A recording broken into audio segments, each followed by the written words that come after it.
was alone in a room 100,000 miles from Earth. My body lay dead before me, and yet I spoke and felt and lived. Behind me lay a tortured world. Before me the moon and destiny. Again I felt the surge of power, and had I been able to, I would have smiled. My mission was accomplished. No one knew, no one understood. And if they had, they would not believe. This was a project 3,000 years old, yet no one had guessed. No one. Listen now to 2000 Plus.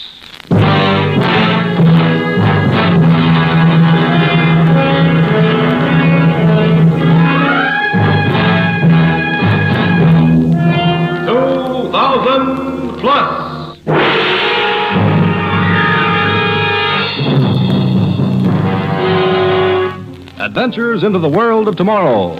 Science fiction stories from the years beyond 2000 AD.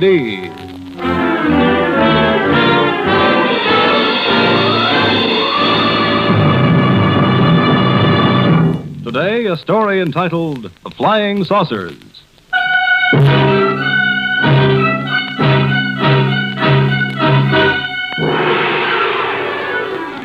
It is the year 2000 plus 12.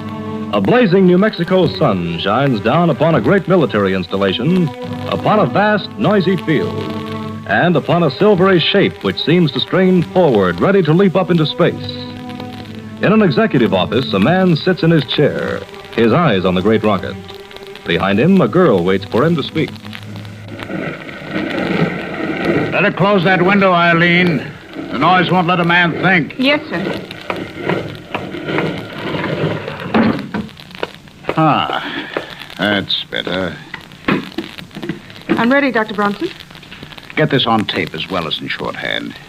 It's for the permanent files in Washington. It's got to go out in the next jet. I'll give you a signed sheet of stationery. Send it off to make the 5 o'clock connection. You got that? Yes, sir. Recorder on. The letter to be transcribed over your signature and sent off on the 5 o'clock connecting plane. Right. Heading, top secret. 2, National Scientific Council. Copies to Joint Chiefs of Staff, Secretary of Defense, the President. From Andrew Bronson. Forget the usual string of titles, Eileen.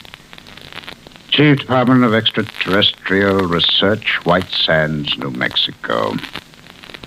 Regarding defense measures against aerial visitors listed in file AA-286 as flying saucers. 1. For the past 3 months, this secret experimental installation has been visited by flying saucers. First appearance coincided with the launching of our secret flying missile, Zeus. Details in report CB-286, A, B, and C. 2. Although the flying saucers have never landed, the frequency of their visits has tripled since the launching. As reported in the files cited, Zeus has not yet returned. 3. In view of the importance to national security of this secret installation and its experiments, the reports already mentioned were reviewed by JCS and the National Scientific Council. It was decided that the flying saucers were a potential menace and that countermeasures be undertaken. 4. Zeus 2, an improved model of our secret flying missile, has been completed and armed. It is equipped with mass attraction and proximity fuse devices. Warhead contains 5,000 pounds hexenite. Firing control automatic. See file CB-344. 5. The station has been placed in condition alert. Next visit from the flying saucers is expected momentarily. In view of the foregoing, we are in complete readiness. We will attack. Repeat. We will attack. Now, where's my pen? Andrew. This one doesn't work. I'll get it. I saw your pen in your vest. Don't touch that vest. I'll get it myself. Did I do something wrong? No. There, well, you might have been hurt. Hurt? Oh, never mind. There you are, my signature. Now, on your way. Andrew, why can't I stay? You know the orders, Eileen. We're going to test Zeus, too. You know anything can happen. Maybe the flying saucers will come back. If they do, we'll be ready for them. Besides, if the rudder should go wrong or the hexanite detonate... No. On your way now. The jet car's waiting downstairs. Oh, very well. But you will be careful, won't you? Of course. Eileen. Yes? I've never told you... Yes? Never mind. Au revoir, my dear.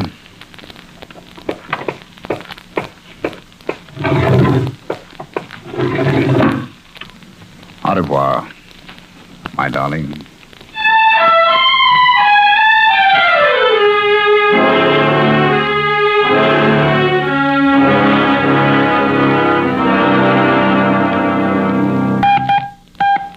Dr. Bronson to security. Come in, security. Security, aye. Has Miss Harkness phoned in yet? No, sir. Well, that's funny. I expected it to after sending off the latest reports. She should be home now. Are you sure? Yes, sir. Well, something must have happened to her. Send a security officer to check. What about the setup for the new test? All ready, sir. Oh, that's good. I hope nothing happens. Any report of flying saucers? No, sir, not yet. But, sir, there's something funny about that. Every time we get ready for a test, even one of the minor missiles, one of the saucers appears. That's too much of a coincidence for comfort, sir. Yes, I thought of that, too. You think there's a leak somewhere? Yes, we've checked and rechecked. Nothing. But there's no doubt that someone's passing out information. I see. Of course, we'll keep on checking. Whoever's responsible... Dr. Bronson. Radar control to Dr. Bronson. Bronson here. What is it? Flying saucer detected and registered. Computation center fed data. Data follows. Distance, 486 miles. Height, 50.2 miles. Speed, 5 miles per second. Estimated time of arrival at contact point, 1 minute, 58 seconds from now. Over. 1:58. Right. Alert fire control. Fire control alerted, sir. When may we expect you? In 30 seconds. Over and off. Are you still on security? Aye, sir. Clear the field. Field already cleared. I've just sent emergency red signal. We're waiting in control, sir. Very well. I'm coming down right now. Over and off.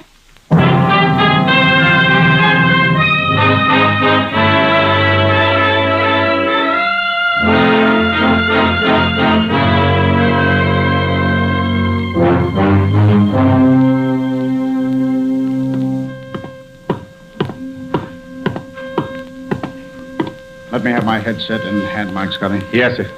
Thank you. Bronson to fire control. Fire control to Bronson. Everything ready here, Chief. Dolly's cleared from Zeus 2. Warhead armed. Well done. Bronson to computation. Computation. Your figures checked through cybernetics? Yes, sir. As reported, Zeus 2 should destroy flying saucers 6 seconds after blastoff. Firing time, 2200, 33 hours, 36 seconds. Time check, everyone. Time is now 32 seconds to blast off. Condition red. I shall operate fire control remote. Strap in for firing. Security. Security, aye. Report. Field cleared, guards alerted and shielded, anti-radiation up, warhead armed, Zeus 2 ready. Any further 10 seconds. 9, 8, 7, 6, 5, 4, 3, 2, 1, fire.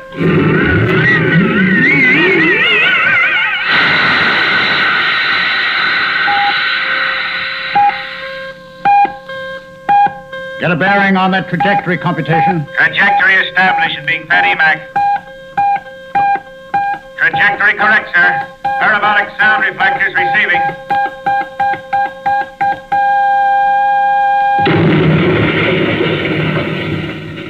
Contact 2233-42 right on the nose, sir. Good work, everyone. Security. Security, aye. Condition green. Well, boys, now to wait till someone phones in where the pieces fell. And then maybe we'll be finally knowing what the flying saucers are.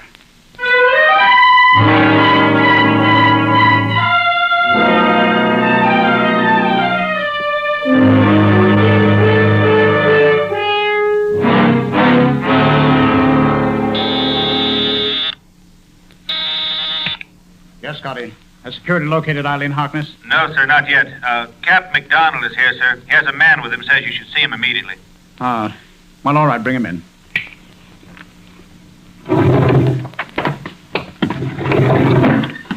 Yes. What is it? McDonald thought you'd like to hear this, sir. This is Al Waters, a rancher from upstate. He flew down from his ranch this morning and reported to the state police. They sent him to us. The saucer? Yes, sir. Where is it, Mr. Waters, the wreck? Wreck? I didn't see no wreck, Doc. What did you see? I seen a flying saucer come down about half a mile from my ranch house. Saw it this morning when I was going after a lost calf. He swears the saucer's undamaged, Dr. Bronson. Huh. Well, it may not be the one You flew down, Mr. Waters? Yeah, got my own jet plane. Well, can you take me up with you to your ranch, I mean? Sure can. Glad to. All right, we'll leave immediately. Scotty, you round up the crew, everyone. Have them load everything we need on the transport, the big job. When can I expect you? Oh, give us 2 hours, sir. All right. Now, Mr. Waters, let's get to your ranch.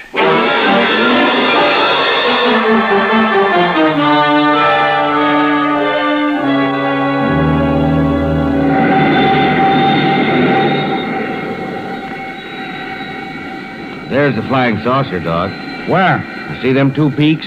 That plateau between them, you see it? There, now the sun's hit it. It is undamaged. I'm putting her down. Did you see any signs of life? Anything moving? No, sir. Of course, I didn't get too close. I was might leery the thing. I understand. It's just as well you didn't. Hey, wait till she stops rolling, Doc. Sure are excited, ain't you? I'm afraid so. Even scientists get excited sometimes. Here. Sure is big, ain't she? Yes, must be over 300 feet in diameter. Now, there's an airlock. Hey, you ain't going in. Was that round door open when you first saw this? I don't know. Don't remember. If you're going in, Doc, I'm going with you. Well, thank you. It'll be safer. There's 2 of us. You got a gun? No. I'm glad I got mine, then. Never can tell what you'll bump into. Don't you think you ought to wait for the rest of your gang? I can't. I've got to see what's in there. Okay. Watch your head. Right. The inner door is still closed. Let's hope it'll open. That will. Look at that. Sure looks complicated, don't it? This must be the control room. I can't wait to inspect Ain't that another door over there? Yes. You'd better stay here. Don't touch anything. I'll see if there's anyone still aboard. Okay, Doc. Keep your eyes open. A larger room. This must be the crew's quarters. There's no one here. Let's... What's that? I felt giddy for a second. Well, I'll take a look through it. Eileen. Eileen, wake up. Wake up. Unconscious. Eileen. Still unconscious. How did she get here? I've got to get a doctor.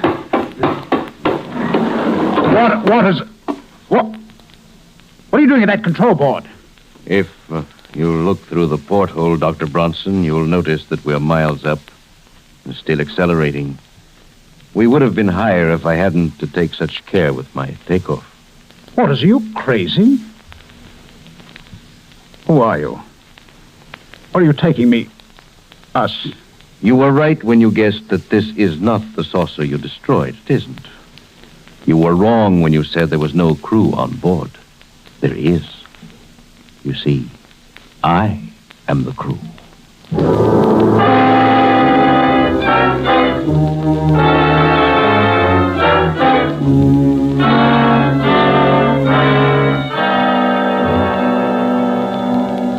You should consider yourself very fortunate, Dr. Bronson. It's not everyone who can view the Earth from a distance of 100,000 miles. You can put that gun away. Let me take care of Miss Harkness.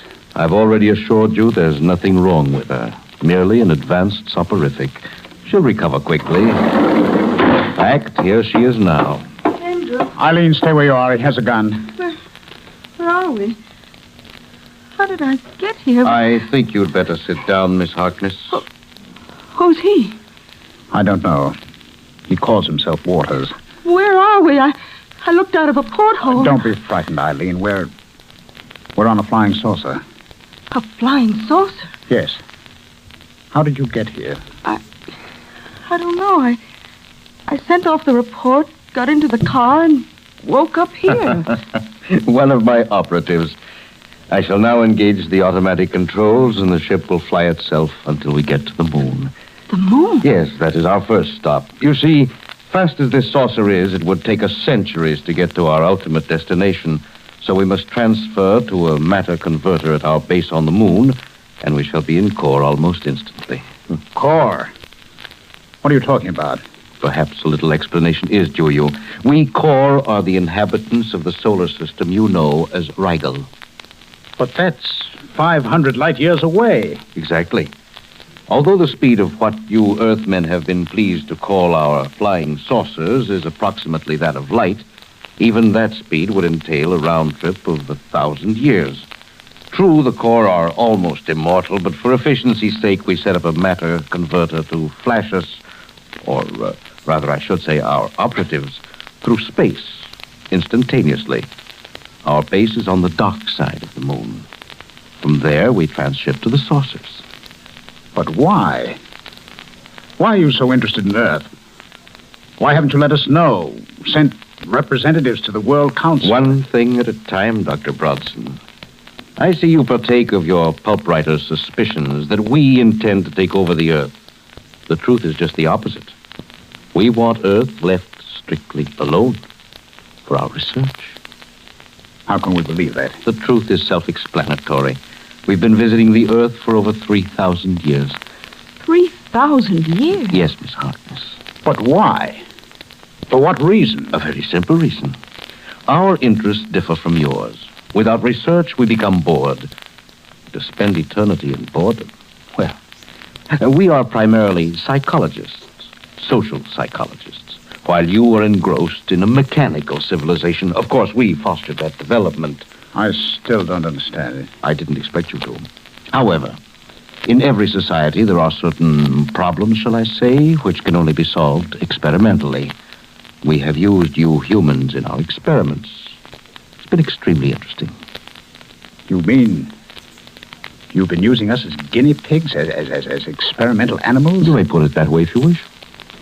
I still don't see how. Through our operatives. That's the third time you've mentioned operatives. What do you mean? We core possess no body as you know it. We are constructed of energy.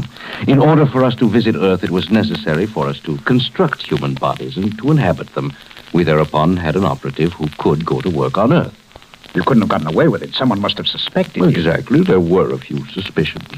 So we took the memory of life on core away from our operatives and landed them on Earth, complete with an Earth history. You may remember Alexander the Great. He was one of our operatives. And Francois Villon, his task was to satirize his time and to lead the unrest which brought on the French Revolution. There we had another, Marat. Villon, Marat. It's incredible. Not at all. As one of your Earthmen, Emerson, said, an institution is the lengthened shadow of one man. We saw to it that the key men in each age were ours, our operatives. The problems they set Earth gave our scientists much material to work with. Enough for another few thousand years. Then our inventions, our scientific advances were pushed on by you. Yes, like giving an ape a stick to see what he will do with it. Then our wars, our revolution? Naturally, wars and revolutions are part of the research. They're all part of the master plan. But don't forget, we fostered genius, too. Why are you telling us all this? Surely that must be clear even to you. You are perhaps the leading scientist in America, certainly the leading figure in the use of atomic power for extraterrestrial research, a key man. Doesn't that suggest something to you? No. I can't believe it. Certainly, my dear Bronson. You are one of our operatives. You've done your work, but your experiments have endangered our base on the moon. So it's time to transport you back to core. The signal. We are approaching our base. It will be a comfort to leave this unpleasant body and to resume my right. Bronson, put down that hand.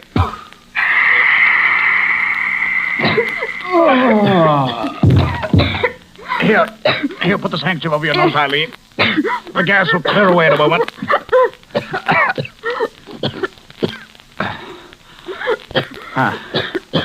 I think it's all right now. The full force was directed at this core. Oh, what was it? I had a gas pen in my vest, an idea which was originated after some of our scientists were kidnapped by the Eastern Alliance. I never thought I'd have to use it on something like this. Is he dead? No, he's merely unconscious for a few minutes. The gas is harmless. See if you can find something to put around his hands and feet while I see if I can operate the controls. We've got to get back to Earth. All right, Andrew. They won't believe our story, but they'll have to believe this ship. I can't find anything to use. You'd better hurry. All right. Andrew. What is it? We haven't much time. I thought you said the gas was harmless. Of course it is. But this man isn't unconscious. He's dead. Dead? There's no pulse, no breathing, no heartbeat. Oh, Andrew. Now get hold of yourself. I don't know how to... There was his life or ours, Eileen. I neglected to inform you that a core of the upper grades can leave his body as he pleases. I see that I underestimated you, Dr. Bronson. You saw immediately that my weakest point was the human body of which I complained. Very clever. I can't move. I need no futile arms and hands in this form. A core carries power, for a core is power.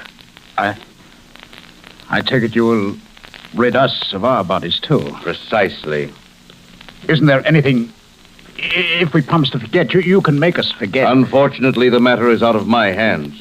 My orders were to recall 2 operatives. 2? Yes. Miss Harkness was a psychometrist in her previous, shall I call it, incarnation. An excellent one, too, Draga, or Eileen, as you're now called. But this is inhuman. Precisely. I am not human. Let Eileen go. I'll go with you gladly, but Eileen... No, Andrew. Take me instead. The answer is the same for both of you. No. What kind of fiends are you? Isn't there one of you with pity?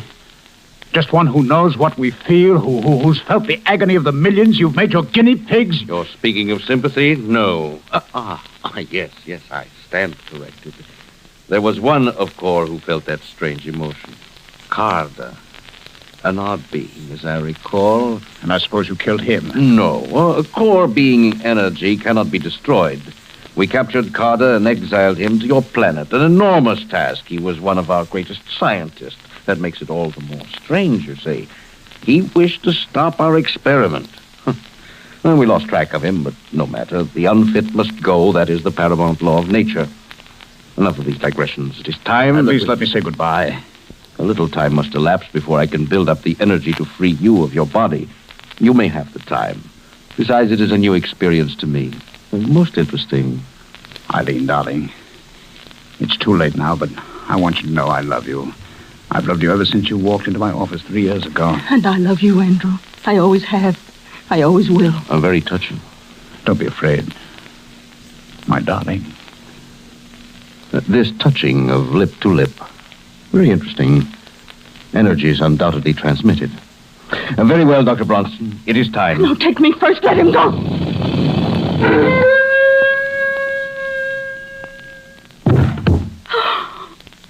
Andrew.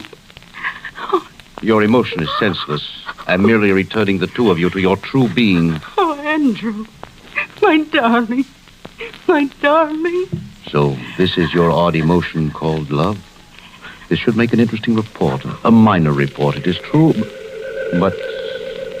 You have done your work, Oh, Loka, you have done your work too well.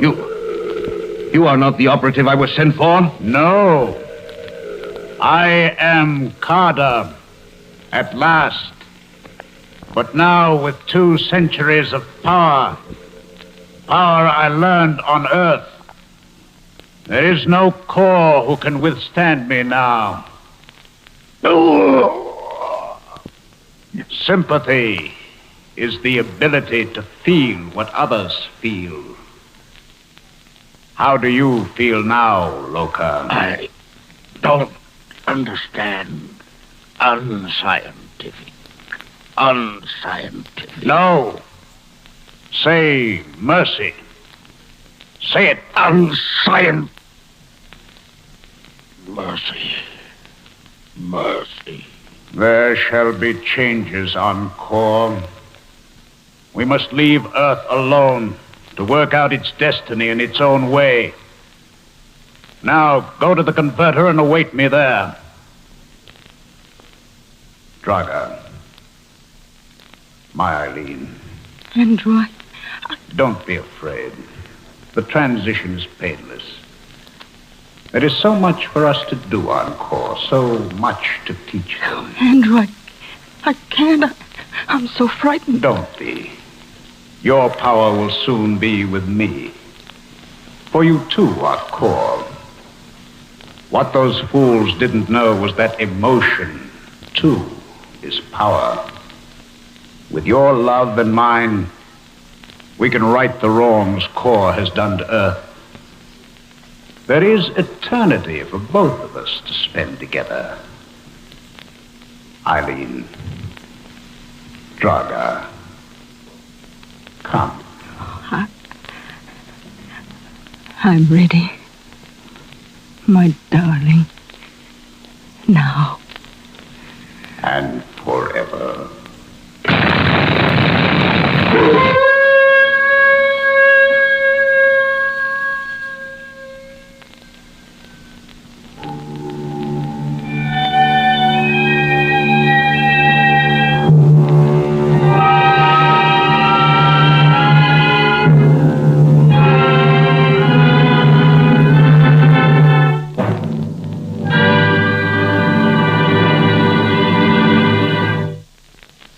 Next week on 2000 Plus, another dramatic story of unbelievable adventure. The story of a world of the past locked in the world of tomorrow. Time out of hand. Be sure to listen. 2000 Plus is produced and directed by Dreyer and Olson Productions Incorporated. In today's production, Ralph Bell portrayed Dr. Bronson, Louis Van Rooten was Waters, Bryna Rayburn was Eileen, Ken Williams was Scotty. The script was written by Pierre Gerson. The orchestra was conducted by Emerson Buckley, music composed by Elliot Jacoby, sound Walt Shaver and Adrian Penner, engineer Martin Enghauser. This is Ken Marvin speaking.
This is Arch Obler bringing you another in our series of stories of the unusual.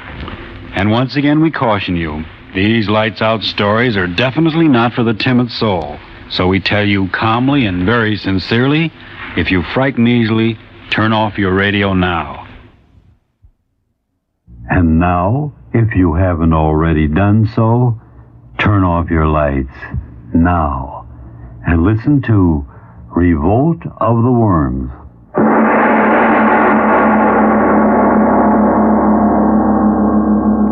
All I can do is sit and think and wait. Wait for the floors to lift and the walls to crash. Facts. Think of facts. Yes, a journal of facts. Think how it began, why it's happening. Journal of facts until the walls crash in and the thick flesh. Charles Prentice. There's a fact. Chemist and fool. Fool. Run away. Run away. Run away. Run away from reality. War. Run away. You mean we're going to live in this godforsaken place, Charles? Yes, Claire, I remember. You did say that. And I said... Of course we're going to live here. It's ideal for my work. But we're so far away from everything, Charles. So far away from what? Your friends? My friends? All right, Charles. Whatever you say, Charles. You never disagreed with me, did you, Claire? Why, it's so quiet up here, it's almost as if we are out of this world. Yes, I remember. Young Jackson. You did say that. I like working with you, sir. Why, up here, it's almost as if we were out of this world. Out of the world. I wanted to be out of the world. Hide. Until it's over. Yes, why not?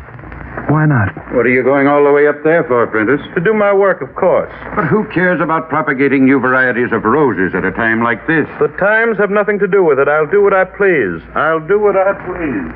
But, Prentice, to leave suddenly like this, it doesn't make sense. Roses are fine in normal times, but a chemist of your ability, in times like these, certainly there's more productive work that you could do. I'm not interested in your opinions.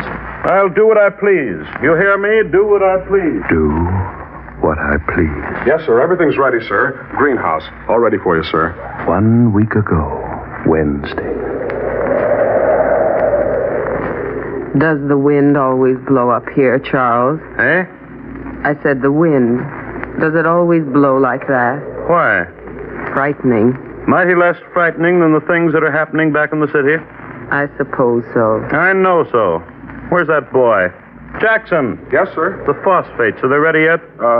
Not quite, sir. Well, get them ready. Every one of the plants. We work late tonight. Very late.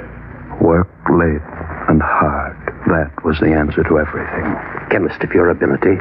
In times like these, there certainly must be more important work than propagating roses that you could do. A chemist of your ability. In times like these, there certainly must be more important work. No, wouldn't think of that, I told myself. Wouldn't think of that. Roses. Yes, develop the greatest rose in the world. That would be my answer to them. While they bombed and burned, I'd develop the largest rose the world had ever known. And when the world settled down again, I'd come back and bring the rose to them, and they wouldn't care if I had run away. My plan. Why did it go wrong? Claire, why did it go wrong? Claire. No. Dead. You're dead. They killed you. Dead as I'll be dead. If I could only think, why did it go wrong? Well, I put the solution that's left over, Mr. Prentice. Yes, I do remember. That was it. Oh, gosh, Mr. Prentice, I'm trying to understand, but I'm so tired. You must keep working. The only salvation is to work. What's salvation got to do with roses? Don't be impertinent. Do your work. Yes, sir. 2 cc for each plant, and careful. Don't let any of it touch the stem. Yes, sir. Yes, sir. You weren't very happy, were you, Jackson? Those were things you couldn't understand. It isn't that I don't want to work, Mr. Prentice. It's just that I'm all mixed up. These roses. Why do I have to pour this stuff on them every hour, on the hour? It doesn't make sense. Hormones? Sure, I know what they are. Secretions from the glands in the human body. Sure, I know what they're for. Make us grow and everything. I get it. That's what you try to do with the roses. You make them grow fast and big. But how do you know these hormones will work on plants, Mr. Prentice? And how do you know how much to give them? And how big will the roses grow, Mr. Prentice? Questions. Everlasting questions. But now I ask them, why did it go wrong? Thursday. Thursday? What do I remember? Well, I throw the hormone mixture that's left over, Mr. Prentice. Mr. Prentice, I said, where'll I throw the hormone Go solution? away. Can't you see that I'm working? Yes, sir. Yes, sir. Yes, I remember. Friday. What a Friday. Friday night.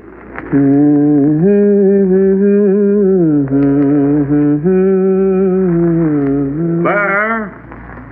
Yes? Is that you? Yes, Charles. What are you doing walking out here in the dark? It's a lovely night. Romantic at your age. I just like the night. You women, come back to the house. All right. Crazy, walking around in the dark. What's the matter with you? Can't you walk? If I hadn't caught you... It's slippery. What are you talking about? It's all slippery around here. Don't talk foolishness. But it is. By George, you're right. What? Stand still. I'll light a match. I had some... Yes. Now, we'll see what... Charles. Stop grabbing. What? Worms. What? Well, can't you see? Just ordinary earthworms. Night crawlers. We just walked over a few of them. Oh, you women with your fears and your squeamishness. Walked on a few worms and you make more noise and more fuss. Yes, I remember. Friday night. The extra hormone solution, where'll I throw it, Mr. Prentice? Mr. Prentice, where'll I throw the extra hormone solution? Saturday. And then the night. Jackson! Jackson, where are you? Jackson, I told you to stay in the house. Jackson, where are you? It's time to feed the plants. Jackson, where are you? He's not here, Charles. Claire, you startled me walking up like that. I didn't mean to. That infernal boy, where is he? Have you seen him? He's not in the house. But I told him not to go out. I told him only an hour ago he's got to work all night. The plants must be watered every hour on the hour. He went out. Well, why didn't you stop him? Now I have to go chase after him.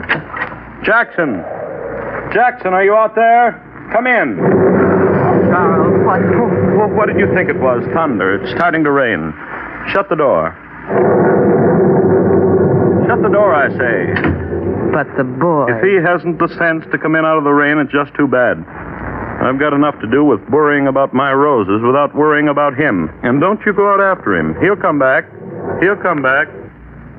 Saturday night. And when it was day again... Charles, wake up. Please wake up. Oh, where? You're on the couch. You fell asleep on the couch. Charles, get up right away. What's the matter with you? Why should I get up? What difference does it make? Listen to me, please. The boy, he isn't back yet. What? Jackson, he isn't back yet. Charles, where can he be? The storm, you slept, I waited. Wait a minute. Have you looked in his room? I just came from there. Charles, where could he have gone to? All through the storm. Stop talking so much and let me get up. Let's go see. Oh. Must you follow me?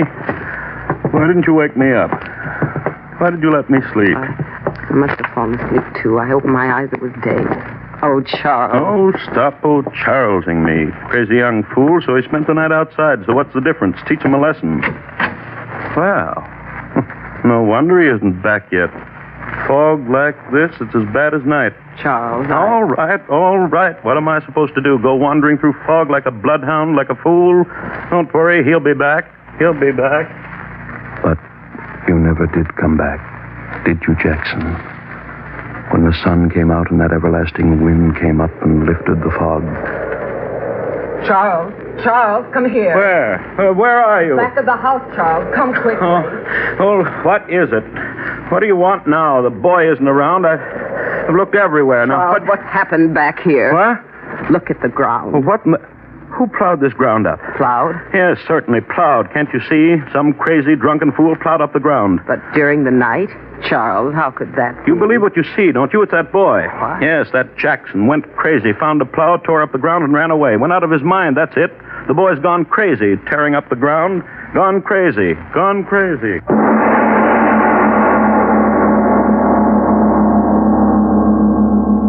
And then, that night, that same night after I thought Jackson had gone crazy, run away, I went back to my work, Sunday night. Charles, Charles, can I speak to you? Charles, please stop your work and talk to me. Haven't you lived with me enough years to know I don't like to be interrupted when I'm working? But I'm frightened. Are you? Really? Charles, stop it. Are you out of your mind? Yes, maybe I am. What did you say? Maybe I am crazy. All right, maybe I am. That's the only way I could have lived with you all these years. What? Endured your selfishness, your unbelievable selfishness. Well. Everything's for you. For 20 years, everything for you. Now, that's your enough. work, your pleasures, what you think, what you want, everything for you, nothing for anyone else. Will you the shut gentle up? little Mr. Prentice, the scientist, the good husband who never lifts his voice. Mother in heaven, I'd rather be married to a fool with a heart in him than you. Well, You haven't got a heart. You never had a heart. It's you, and no one else, and that boy can be dead out there and you don't care, and I can be dead and you don't care as long as you're safe and doing what you want to do. Will you go away and let me go on with my work? Charles, I'm frightened. That boy. Now there are noises. I'm asking you for the last time to go away and let me do my work. But listen to me. You've been out here all night. But I've been in the back of the house alone, and I've been listening, and I didn't want to come in here, but I had to. Charles, things I said, I meant them. For years I've meant them. All right, that doesn't matter. But I tell you this. There's something outside the house. Find out what it is, Charles. 20 years ago, I thought you were an irrational woman. I thought I'd trained you out of that irrationality. I was wrong. I'll humor you just this once, but never again. Where are these noises? At the back of the house. The lantern handed to me? Yes. Thank you. You're frightened. You don't have to go with me. I want to know. What? That you're a fool? Well? So what am I supposed to hear? There's nothing. Hello out there. Hello. Well, what now? Listen. To what? Listen. To what? I thought... You heard the wind whistling through the cracks in your brain. Come into the house. Charles, wait. Wait for... Here? Yes. So what? Give me the lantern. If it's that boy... Well, it could be him, couldn't it? That crazy young fool playing practical jokes. If I get around the corner of the house and... What's going on here? Charles. Something moving under the ground. Yes. So dark. Can't quite make out. Charles, what is it? I don't know. Animal of some sort? Take me back to the house. Oh, go yourself. Moon will come out of the clouds. See what this is. Give me the lantern, Charles. No, I want to see. The house is back there. Turn around and go back to it. Go ahead. All right.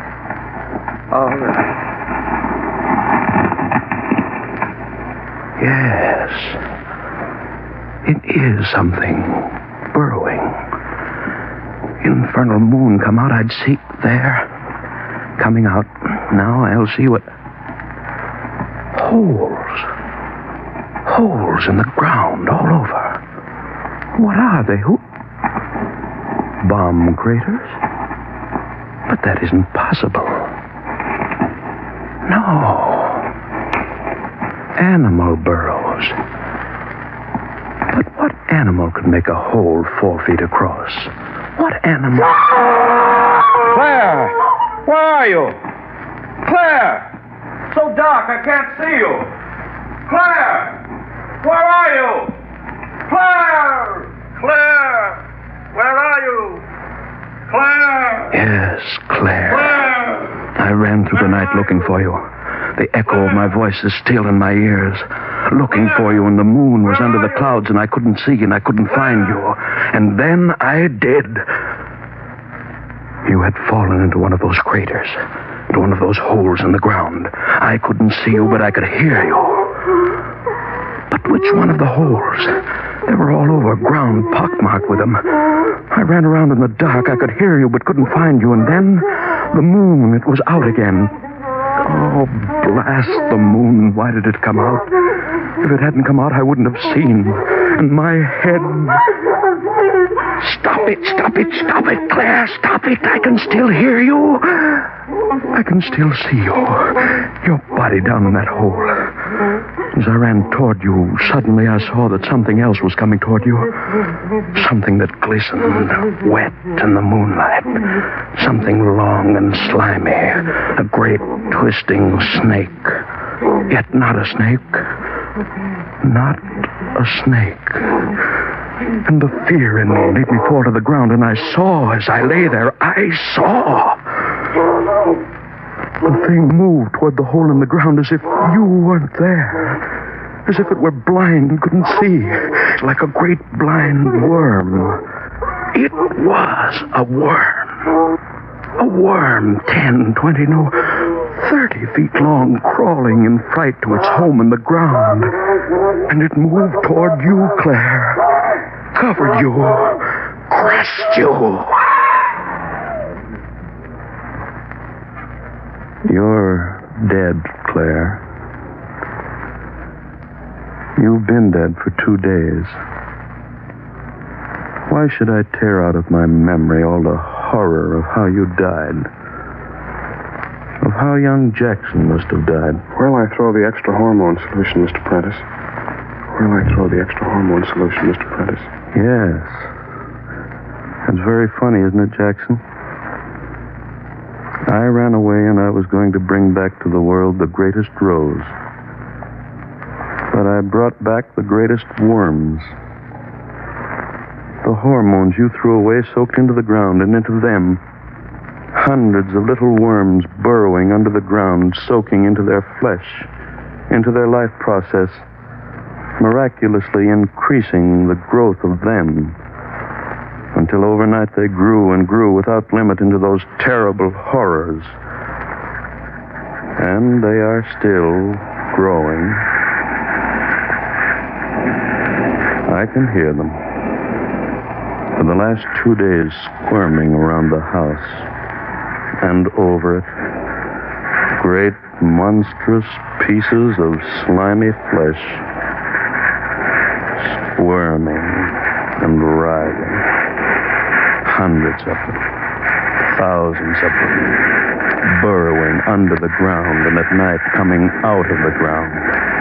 I have seen them, a sea of flesh, a sea of worms.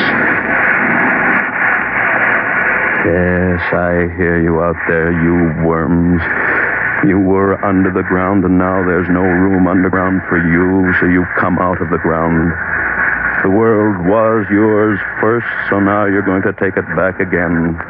The world for the worms. You're under the house. You're lifting it. The walls will fall and crush me, and I'll be dead, and I want to be dead.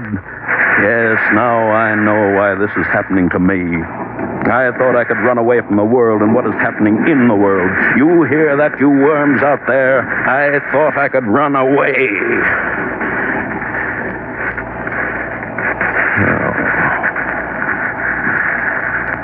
Oh, I'm very tired. Just sit here and wait for them. I know how I'll die. The walls falling, crushing. Ooh. Window. Something behind me.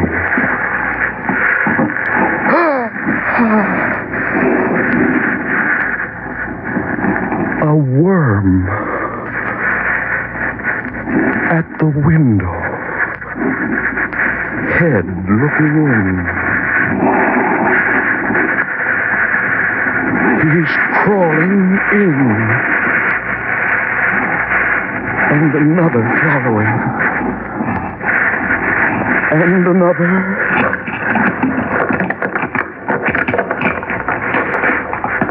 They're filling the room. Worms all around me. The worms. The worms. Around me. Worms covering me. Cold flesh. Wet flesh.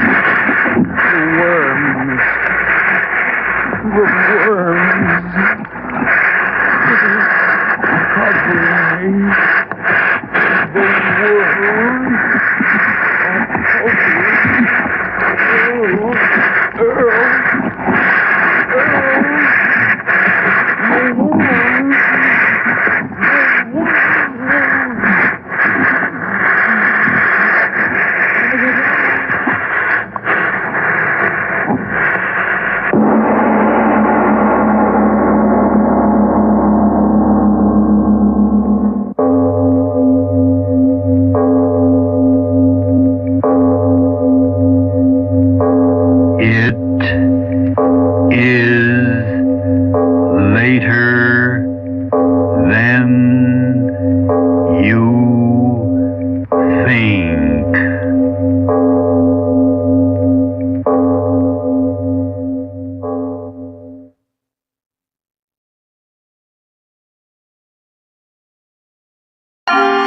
Suspense.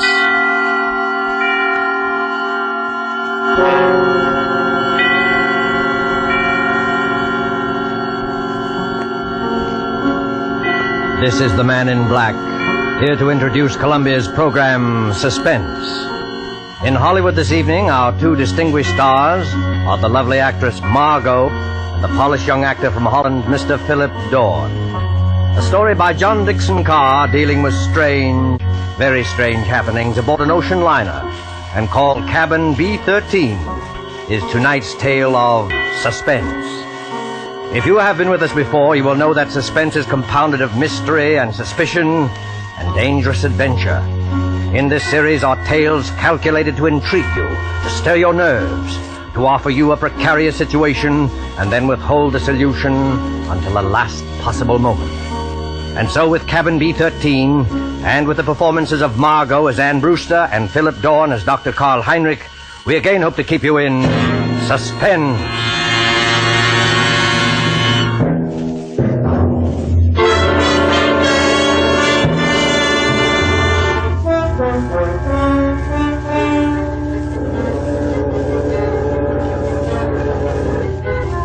Come now, in happier peacetime days, to a great ocean liner on the night of her departure for Europe. There she is at the West 22nd Street Pier, the 25,000-ton Moravania of the White Planet Line. Smoke from her three funnels coils up lazily in mild October air. You can see the decks, white and shiny like shoeboxes, and the string of lights along them, and the band standing by on A deck to play her out. You can hear the murmur of an excited crowd, and the rattle of the steam winches as cargo is lowered into the hold. You can see the bustle of activity, and the second officer standing at the head of the gangplank, as two rather late passengers hurry through the customs shed towards that gangplank. It's all right, Ricky. We are not too late. No, and I thought we'd be in time. A honeymoon in Europe. 3 whole months with nothing to worry about. That's right, dear. And you've been my wife for, let's see, practically 5 hours now. I believe the correct phrase is, it was so sudden, Mr. Brewster. So sudden that we have to travel on our own passports instead of a husband and wife one. I hope they don't think you're not an honest woman. I'm going to act like a complete wanton just to devil you. Oh, what about our tickets, Ricky? Do we give them to that officer standing at the top of the gangplank? No, honey, you keep your ticket. The cabin steward will come around and collect it after we're underway. And the money, Ricky? It's a lot of money, Anne. $10,000 in cash. Maybe I better turn it in at the purser's office for safekeeping. Yes, maybe you had. Wait a minute, Ricky. What is it then? Wait. Do you mind if we stand here for a second before we go up the gangplank? Oh, what's the matter? You're not ill, are you? No, but getting over brain fever isn't any joke. Oh, I know, dear. You see, Ricky, I ought to be eager and excited like all those people up there, but suddenly you get fancies. Queer, sick fancies. Suddenly, right now, all I can think of is the night and the wind and all the black water in the dark. And that's exactly the kind of morbid fancy I'm trying to cure you of. I know, Ricky. I'll be good, but I was just thinking of a story. What story? Oh, never mind. It doesn't matter. Which way do we go? Up the gangplank, through that door there, and then down on the elevator to B deck. And no more horrors, do you understand?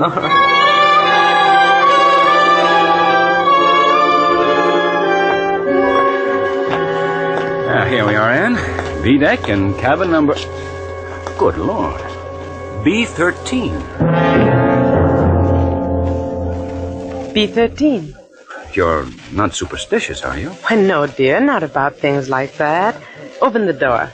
Here we are. Lights on and... Oh, Ricky, darling. It's a beautiful cabin. Well, best I could get. Well, they've got our luggage in anyway, and... Over there, madam, you'll find a basket of fruit and some books from your obedient servant. Oh, you are nice to me. And I'm feeling so much better, Ricky. I will be all right, darling. Of course you will. But you won't find any detective novels among those books. Please, Ricky. Detective novels may be all right for presidents and college professors, but they're straight poison to you. You'll read love stories and like it. You know, Ricky, I keep thinking and thinking about that story I mentioned. Oh, what story, dear? It's an old one. You probably know it, but it was new to me. A woman and her daughter arrive in Paris and go to a hotel. Oh, you mean the old Paris exposition story? Yes, that's it. The daughter goes out. When she returns, her mother has disappeared. And even the hotel room isn't the same. The proprietor of the hotel swears the girl came there alone and that there never was a mother. The whole room is different when she goes back to look at it. The girl goes to the police, and they won't believe her, and she's nearly crazy. Of course, it turns out that the mother has caught bubonic plague and died, and they're hushing it up so that the visitors won't keep away from the city and ruin the whole exposition, Anne, but... You've got to stop this kind of talk. I know. But imagine being in a situation like that, with all those queer eyes staring at you. Wondering if you'd lost your reason. Wondering if your brain had cracked and the whole world might dissolve and... Listen. That's the last call, Anne. We'll be underway any minute now. You know, Ricky, I would like to see the skyline go past and the Statue of Liberty and the rest of it. Oh, then why not go up and see it? I've got to deposit this money in the purser's office on C deck. But I don't like you to leave me. Oh, now look here, dear. You don't think I'm going to disappear, do you? I suppose I don't really. When I get these ideas, and I can't help it, Ricky, I wish you'd wallop me. Well, I'm not going to wallop you, Anne, but you've got to stop being afraid. You certainly won't disappear in a crowded ship with any number of people all around you.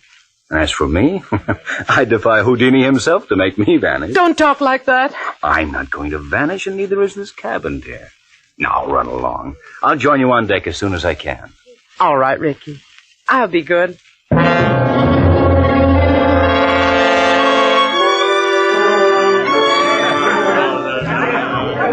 with your gangplank! In with your gangplank! Gangplank, please, sir. Close the rails. Stand by! Eager people, excited people, happy people, all crowding up to the rail to wave goodbye. Nothing to worry about, nothing on their minds except... Except what? Oh. Except seasickness, madam? Oh. Oh, I beg your pardon. I hadn't meant to startle you, believe me. Please don't mention it, how silly of me. It was my fault. I haven't been very well. I noticed it, madam, if you'll forgive me. That was why I spoke to you. As you see by my uniform, I'm the ship's doctor. This is a British ship, isn't it? But you don't sound British. No, I'm an Austrian, madam. Dr. Paul Heinrich, at your service. I'm not very popular in my own country today. The days of colored shirts and vacant minds. I'm Mrs. Brewster, Doctor, Ann Brewster. When does the ship go? In about a second, Mrs. Brewster. You will hear the whistle, then the band will strike up, all langs in, and then... We're moving, aren't we? Yes. Don't you feel the vibration of the engine?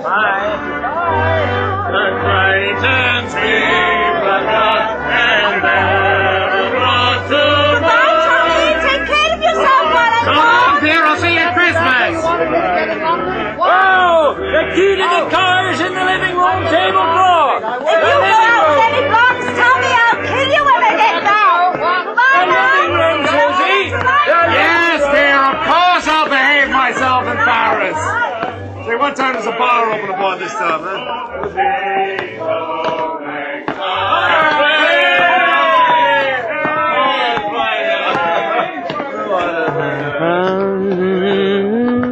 I imagine this is not your first crossing, madam. Oh, I'm afraid it is, Dr. Heinrich. My husband's crossed many times, he tells me, but not on this ship. Well, then I hope you're a good sailor. Why, Dr. Heinrich? Well, because we'll run into some very dirty weather once we are out at sea. October is a very bad month for traveling. Well, if I do get seasick, Doctor, I'll rush straight to you, and I'll expect to be cured. Let me tell you a secret, madam. There are two common ailments for which medical science has no cure. One is ordinary seasickness, and the other is hangover. Tomorrow morning I shall be dealing with both. And enjoying it? Oh, no. Sympathizing with it. That's all I can do. How do you like the Mauravania? Oh, it's a magnificent ship from what I've seen of it. And you know they've given us a very nice cabin down on B deck, B13. What's the matter? Why are you looking at me like that? I beg your pardon. Did you say B13? Yes. Why not? You're quite sure of that, madam? Why, yes, of course I'm sure of it. I saw the number on the door. Why not? Well, because... Go on, Dr. Heinrich. Because there's no such cabin aboard a ship. I'm not joking, Mrs. Brewster. You see, some people are superstitious. Many ships, like this one, omit number 13 on each deck. You must have been mistaken. What are you trying to tell me? Do you think I saw something that wasn't there? No, Mrs. Brewster, not at all. Then come along with me. I'll show you. I'll prove to you that there is a number 13. Will you come along? Yes, Mrs. Brewster? I think perhaps I had better escort you.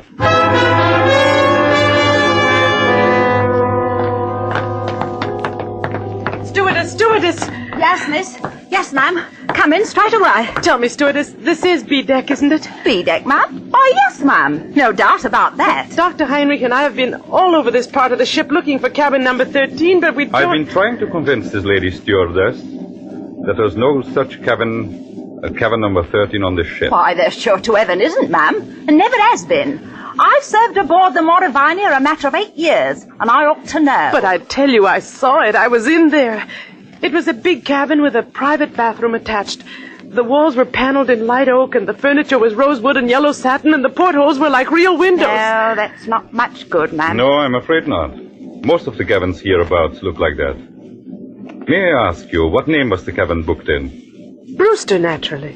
Mr. and Mrs. Richard E. Brewster. Yeah, let's have a look on my list.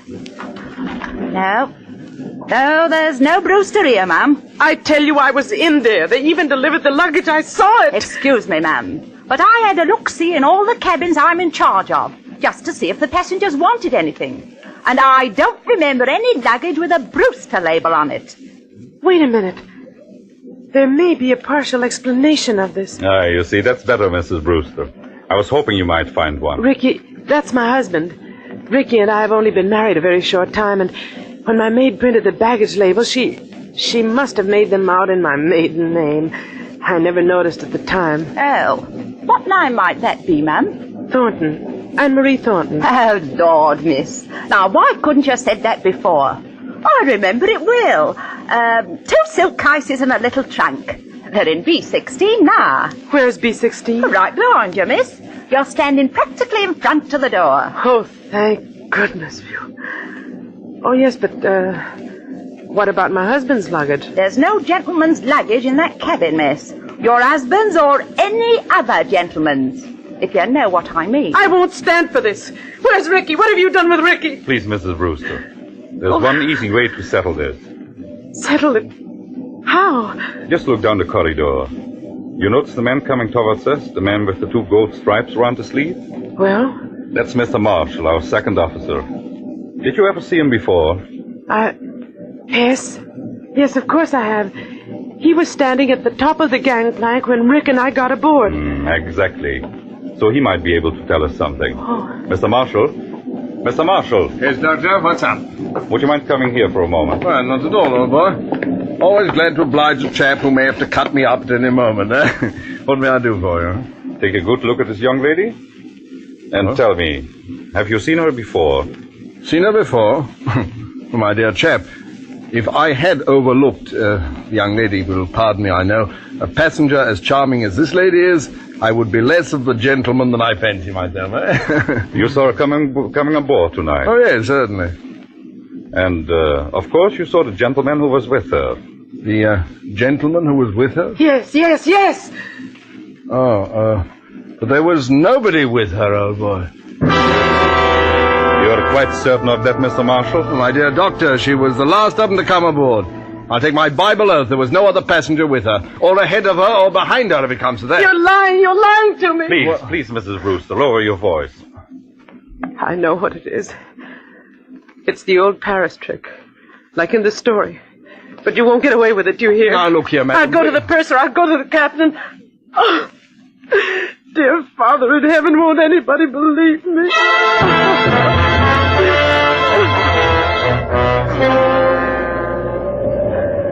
Later that night, in the captain's room just abaft the bridge, there is a conference of ship's officers. Outside, stung by spray clinging to the bulkhead rail in the dark, a frightened girl waits until the door of the cabin's room opens. Will you bring the young lady in, Dr. Heinrich? Close the door. Yes, sir. Here we are. This is Captain Wainwright. Now, just tell your story straightforwardly and please don't excite yourself. Well, maybe we can get some decision into this matter. Will you sit down here beside my desk, Miss Thornton? My name is Brewster, Captain. Mrs. Ann Brewster. Whatever you say, Mrs. Brewster. Thank you very much, Captain. I might tell you, ma'am, I've got a lot on my mind already. My first officer comes aboard with an attack of flu. I'm facing an equinoctial gale short-handed, and now this has to happen on top of it. I'm terribly sorry I can't help that, Captain.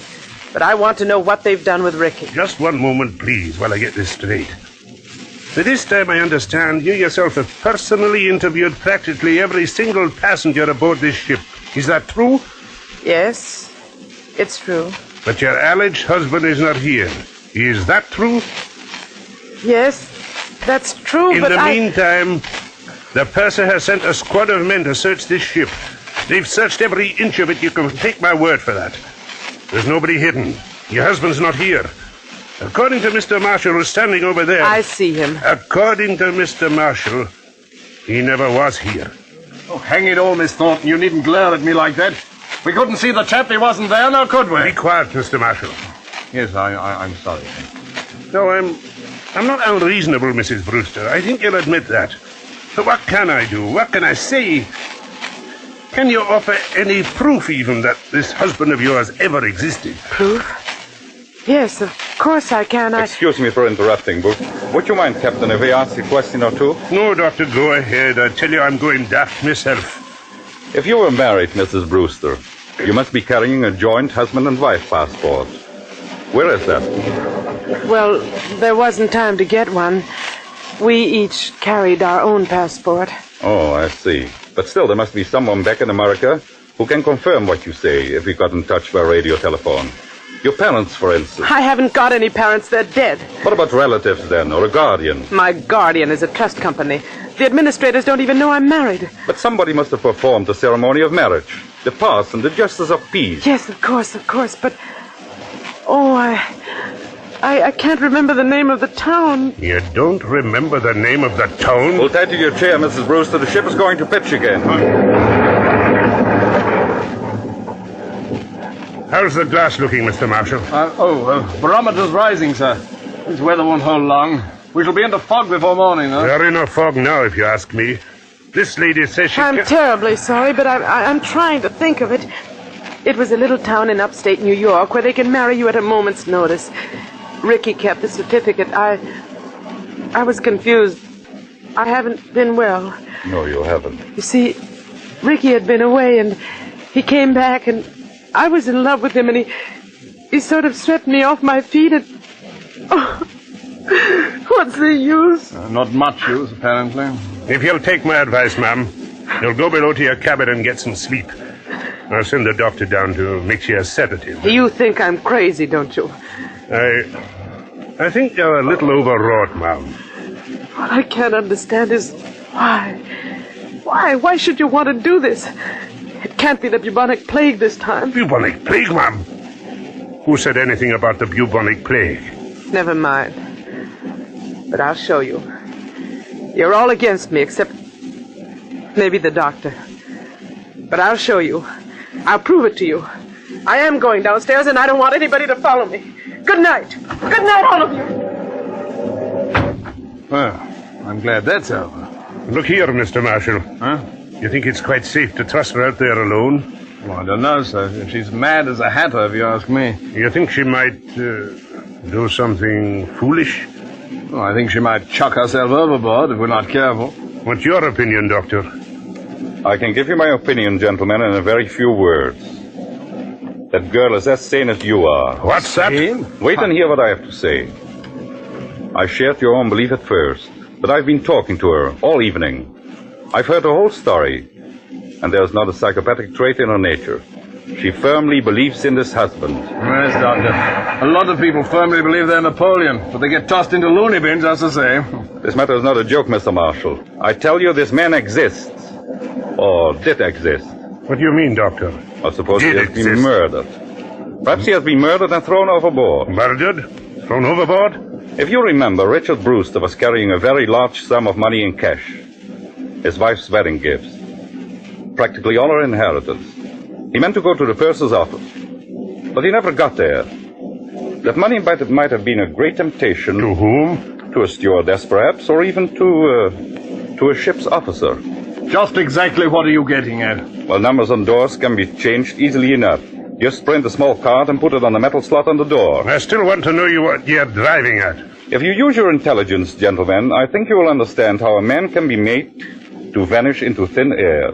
And why Mr. Marshall saw never another passenger. You still don't see it? No, I do not. Well, then listen, and I'll explain exactly how a situation like this...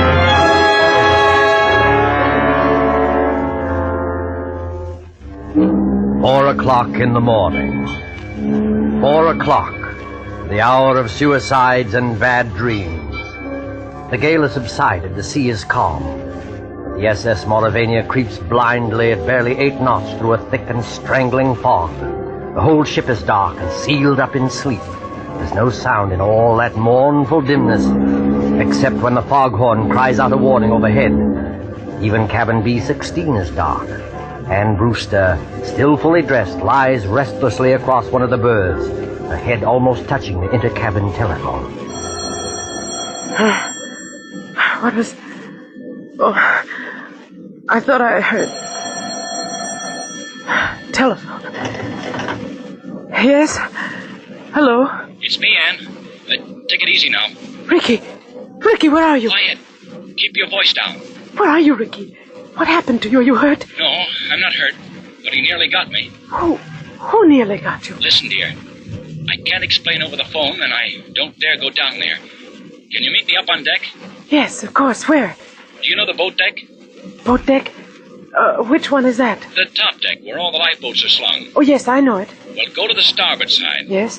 That's the right-hand side, facing forward. Find the 4th lifeboat from the aft companionway. Yes. There's a thick fog, and nobody will see us. Ricky. What is it? Ricky! He's gone. He's gone. Excuse me, miss, but I thought I heard somebody talking in here. Stewardess, what are you doing up at this time of the night? If I might ask, miss, what are you doing up and dressed? Oh, you ought to get some sleep, miss. You really ought. It might interest you to know, stewardess, that I've just been talking to my husband. Now, look here, miss. Don't start that all over again. Please don't start that all over again. You all pretended to think I was mad, didn't you? And you nearly drove me mad.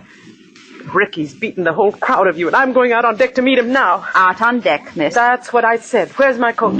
Don't go out there, miss. Not in the state of mind you're in. And the fog's so thick, you can't hardly see your hand in front of your face. Stand away from the door, please. Suppose, miss, I didn't want to let you go out there. I don't think that would matter much.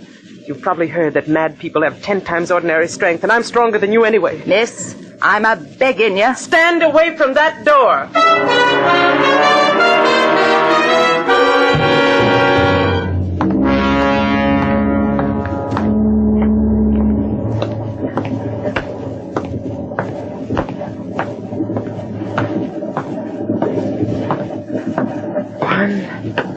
2, 3rd. Anne, is that you? Yes. Ricky. Ricky, darling, where are you? Here, duck your head under the lifeboat. Here, take my hand. Isn't it horribly dangerous out there on the edge? There's no railing along the side of the ship. Don't worry, Anne. I won't let you fall. Look out! Oh, went overboard here. We're well aft near the propellers. The suction would carry into the propeller blades and... Now, listen. I can't hear anything except the foghorn. Yeah, but I can. There's somebody walking along the deck. And I can see a flashlight moving in the fog. You're quite right, my friend. You can see a flashlight moving in the fog. Dr. Heinrich, what are you doing here? At the moment, young lady, I'm covering both of you with a revolver. Please don't move. So, you were in the conspiracy, Dr. Heinrich. May I ask you, what conspiracy? The whole ship's conspiracy to say Richard Brewster didn't exist. My dear young lady, you can set your mind at rest. There never was any ship's conspiracy against you. The people you spoke to were perfectly honest. Including Mr. Marshall, I suppose. Yes, including Mr. Marshall. And what is this all Stand back there. I suppose he was telling the truth when he said nobody came up the gangplank before or after me. I beg your pardon. That was not what he said. He said no passenger came up the gangplank at this time. Well, what's the difference? A great crime is arranged for tonight, young lady. No less a crime than murder. Murder? Who's going to be murdered? You are. What? That, I repeat, is a scheme. But there is no conspiracy and only one criminal. Oh. And who is the criminal? The criminal is the man standing beside you. Your so-called husband. Ricky? You don't know what you're saying. I think I do. Marshall, of course, did see someone walk up the gangplank, loitering behind you. But he never dreamt of associating that person in any way with you. He saw a ship's officer returning from shore leave in civilian clothes. A ship's officer? Yes. That man you call your husband, his name isn't Richard Brewster. His real name is Blaney. And he's the first officer of the Mauravania. Are you trying to tell me that... The captain can identify him. He's actually British, though he can fake an American accent very well. He has already got a wife in England, and he's planning to join her with the $10,000 he got from you. I don't believe it. I don't. Ricky, why don't you say something? Oh, he planned it very cleverly, I must admit. He never let you know he was ship's officer, did he? He's been away for some time, naturally, so he persuaded you to marry him in a hurry. Ricky, is this true? He has the money, you see. All he did was hang a dummy number on the cabin door, remove it later, put on his uniform, and walk away with his own luggage. But Captain Wainwright told us that the first officer had come aboard tonight with... With a bad attack of flu, yes. Our friend couldn't be seen in public until after he disposed of you. The best thing was to convince everybody you were insane, as he did.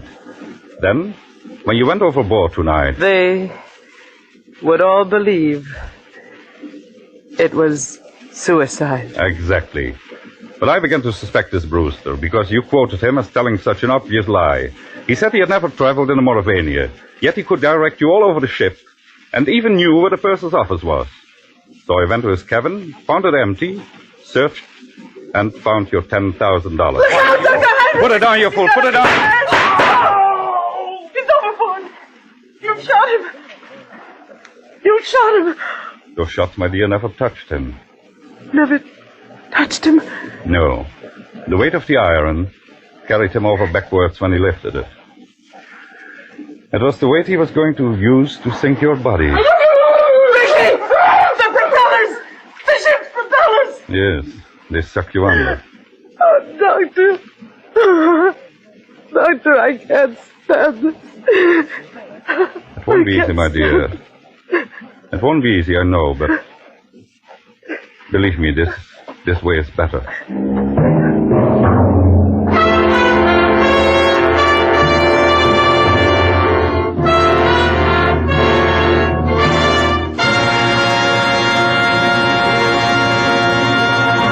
And so closes Cabin B-13, starring Margot and Philip Dorn. Tonight's tale of Suspense. With our two stars tonight were Dennis Hoy as Captain Wainwright and William Johnstone as Ricky Brewster.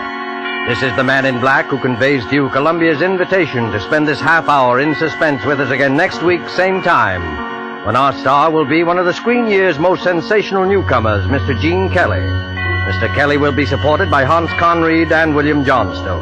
The producer and director of Suspense is William Spear, who with Lud Gluskin and Lucian Morawick, conductor and composer, and John Dixon Carr, the author, collaborated on tonight's Suspense.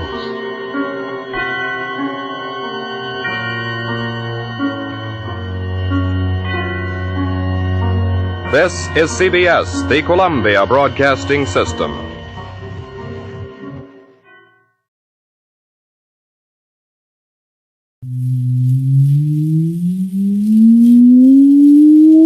Countdown for blastoff. X -5, -4, -3, -2, X -1. Fire!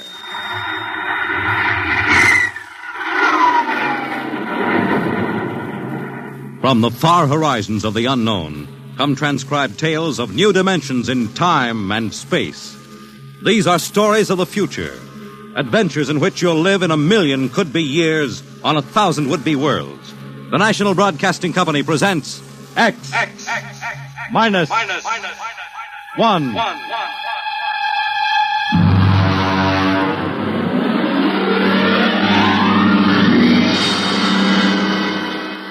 Tonight, the science fiction classic, Knock, by Frederick Brown.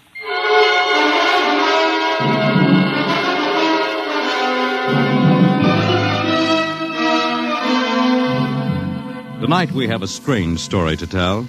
A sweet, blood-curdling little story that is really only 2 sentences long. The last man on earth sat alone in a room. There was a knock at the door.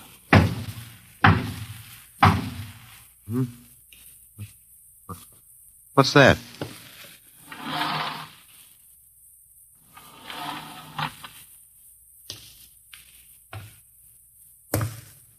Good morning, man. What? Who are you? You have regained consciousness. Who are you? I am Zan. I'm still asleep, I must be. You are not asleep. Maybe if I close my eyes, it'll go away. I will not go away, man. No. I guess I'm awake. What are you? I am a Zan. What's that? A Zan is intelligent life. Look, I don't... What happened? Where are you from? From Planet 7 in the 3rd galaxy in the 4th quadrant. Where? It is not necessary to repeat information which is correct in the original statement. Planet 7, but... You mean I'm not on Earth? You are still on your planet. Then what are you doing here? The Zans have annexed your world. You mean you've conquered Earth? Yes, that is correct. We will now prepare your planet for habitation by the Zan. How about the people? What about the population of the world? You are the population of the world. Hmm? Now, wait a minute. I can't... I don't understand what's happened. The Zan have landed on your planet. We have removed the lower life forms to prepare for colonization by the Zan. When did all this happen? 2 days ago. You have been unconscious until now. You really mean I'm the last man on Earth? That is correct. Identify yourself now. What? Kindly provide data as to your position in the elementary social order of your planet. I'm Walter Phelan, Associate Professor of Anthropology at Nathan University. How do you speak English? We have deciphered your written and recorded records. It is not difficult to reconstruct your language. It is a primary type of auditory communication. Is there anything you want to complete your natural habitat? You mean I'm a prisoner? That is correct. What will you want further in your room? Do I have to stay here? Yes. The rest of my life? Forever. You better bring me my books. That will be done. That's rather considerate of you. You know, I've got to call you something. Do you mind if I call you George? It is immaterial. I will be back, Associate Professor of Anthropology. Oh, that's all right, George. Just call me Walter. Very well, Walter. I will be back with your books. All right, George. I'll be seeing you around. You will not be around, Walter.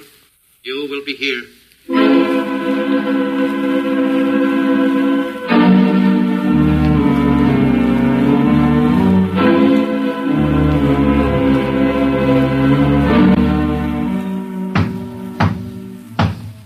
Come in. Oh, hello, George.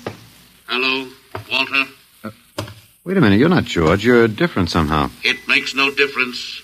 The Zan are many, and they are one. Then I'll call you George, too. I'll call you old George. What can I do for you? Point 1.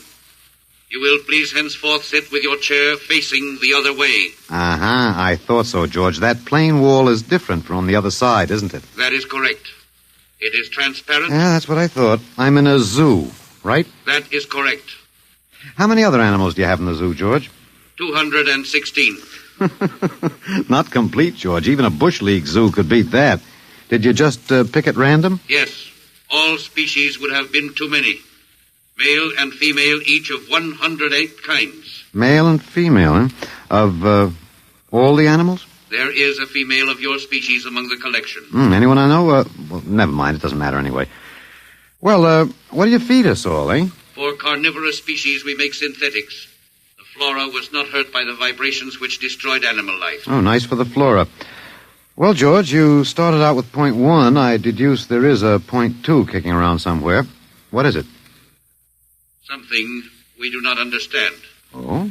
2 of the other animals sleep and do not wake. They are cold. Don't worry, George. It happens in the best regulated zoos. What is wrong with them, Walter? Nothing much. They're just dead. Dead? Mm-hmm. That means stopped. But nothing stopped them. Each was alone. Well, maybe they just died of old age. Old age? I do not understand. You don't? How old are you, George? Your planet went around the sun about 7,000 times since I was born. 7,000 years? Yes, I am still young. Yeah, a babe in arms. Look, George, you've got something to learn about this planet you've hijacked. Here on Earth, we've got somebody you don't know where you come from. An old man with a beard and an hourglass and a scythe. Your vibrations didn't kill him. What is he? Oh, old man Death. Down here, our people and animals live until somebody, the Grim Reaper, stops them.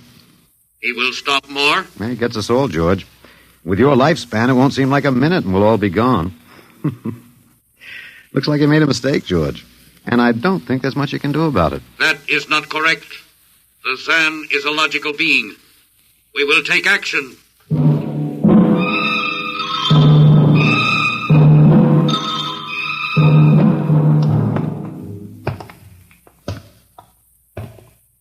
Well, George, where are you taking me? We will be there shortly. We will bring your books and your chair. You mean my lease is up? I do not understand. It's moving day? That is correct. We are here now. You will live here now, Walter. It is a larger room. Well, be it ever so humble, there's no place like home. Go inside. Oh, be careful with those books, George. Don't lose my... Oh, excuse me. Who are you? What are you doing here? I guess George didn't explain. George tries to be polite, but he hasn't quite caught on yet. I'm Walter Phelan. My name is Grace Evans, Mr. Phelan. What's all this about? Why did they bring me here? I think I know why, but let's go back a bit. Do you know just what has happened otherwise? No, not exactly.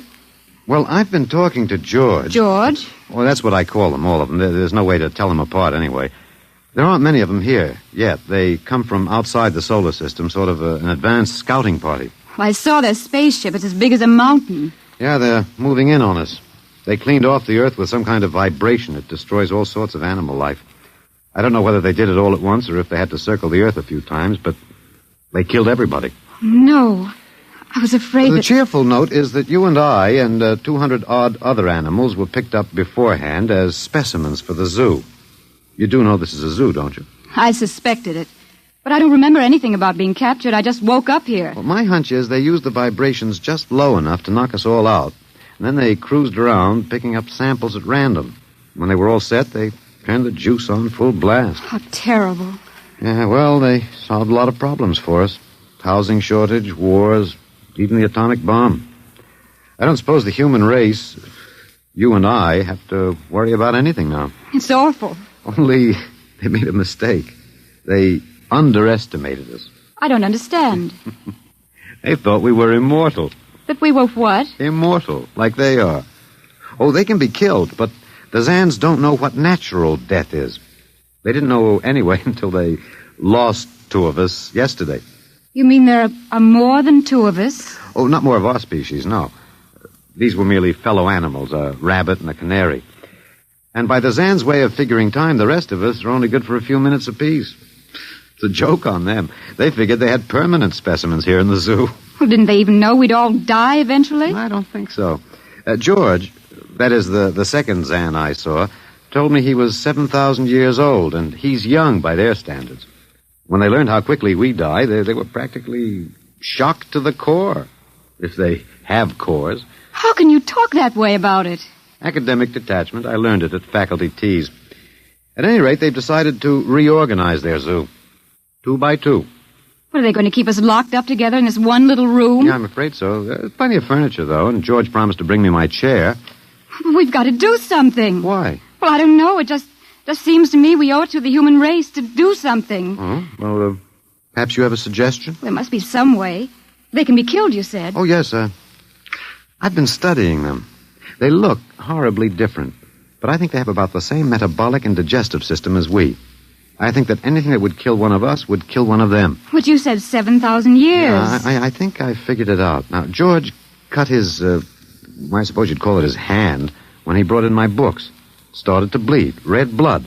But I could see the cut closing as he stood there. By the time he left, it was healed. I don't understand. Well, you see, whatever factor there is in man that makes him grow old is missing in the Zan. Their regenerative powers must be unlimited. They just don't wear out. They go on and on until they're stopped. Suppose we killed one. There must be some way. Oh, what would be the use? They wouldn't even punish us. They'd just give us our food through a trapdoor and put up a sign saying, "Beware of the man. Dangerous." I don't think they'll even have to bother in your case. I don't see anything funny. I'm sorry. It just reminds me of Martha. Martha? My wife. She died 2 years ago. I'm sorry. Well, not at all. It was a pleasure. That'll be George with my books. Come in. Hello, George. Hello, Walter. Point 1, I have brought your books. Point 1, eh? What else is on your mind? Another creature sleeps and will not wake. Oh? A small feathered one called a duck. Well, it happens, George. I warned you. Old Man Death, the Grim Reaper. I told you about him. Walter, the Council of Zan has met. It has been decided logically that A, no life form can withstand the full strength vibrations with which we cleared your planet. Therefore, the Grim Reaper you spoke of does not exist. Pretty neat, George. What's B? B, the only intelligent life to escape the vibrations is you. Therefore, the logical conclusion is you are stopping these animals by some means unknown to us. George, you are off your trolley. You will tell me now how this is done. You've got me. Yes, we have. It is necessary to save the remaining specimens as long as possible. If we do not get the information, we may be forced to dispense with your species entirely. This means you, Walter, and the female. Now, hold on, George. Don't go off half-cocked. Let me take a look at these animals that won't wake up. I will take you there now. Go first, Walter. After you, my dear George.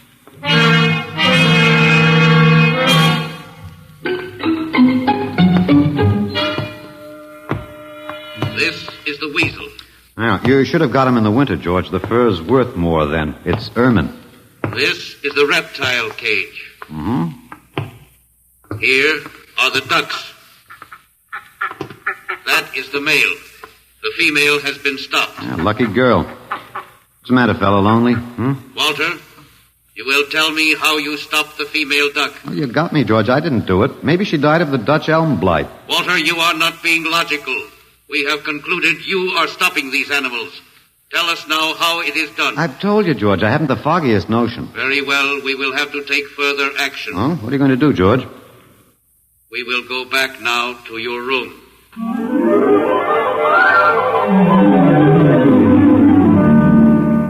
What happened, Mr. Phelan? You might call me Walter. After all, George does.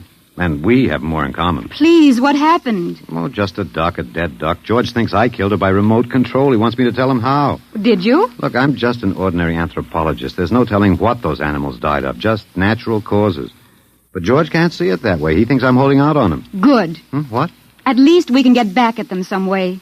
At least we can do something to them. Well, why? After all, George isn't a bad fellow. If you like an ant mentality. How can you say that? Well, they murdered the human race. I suppose so, but we can't change that now, so why think about it? We just can't sit here and do nothing. I fail to see how we can do anything else. But at least we could be fighting. I can't see the virtue in that.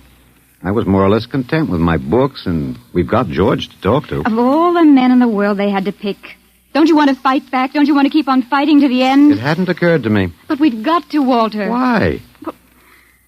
Can't really explain it, but, Walter, if there was any good in man, it was that he kept on struggling against nature and, in the end, even against himself. But he kept on fighting for what he thought was right, and we're all that's left. Walter, we just can't end by giving up. We've got to keep on fighting. You know, you do remind me of Martha. There isn't much left for us. We could beat them in this one small thing. We can pretend there's a secret about death. We could refuse to tell them anything. Well, there isn't anything to tell. But they don't know that. Promise me you won't give in. Well, I suppose the worst they can do is kill us. All right, Miss Evans. Hello, George. Hello, Walter. Now you will tell us how these animals are stopped. George, this may come as a shock to you, but I've decided not to tell you. Why? Oh, a romantic attachment to lost causes. My grandfather was a Confederate officer. Walter, you are not being logical. Neither was my grandfather. He charged a Yankee battery with 1 round of ammunition and a corncob pipe. You are not logical, but that is expected in lower life forms. You will come with me now, Walter. Where are you taking him? To the 2nd level. Go now, Walter. You won't tell them. I can't guarantee anything, but as of now, I don't intend to. We've got to fight, Walter. Remember that. We've got to go out fighting. Yes. Yes, I think you're right. Go now, Walter. Goodbye. It's been a pleasure, Miss Evans. I am waiting. Go now, Walter. After you, my dear George.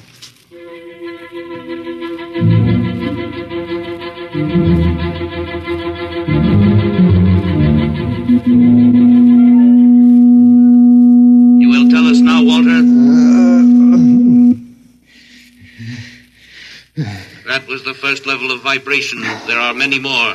However, we have calculated that none of them exceed your threshold of unconsciousness. Oh, very clever, George. Of course. You will tell us now, how do you stop these animals? You will tell us now? As of now, no. However, I'm not very brave, if that encourages you, George. You are not being logical, Walter. You're telling me. We will now use vibration level 2.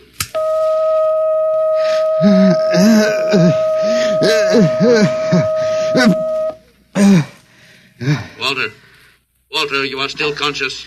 Let me alone, George. You will tell us now how you stop the animals? Let me alone.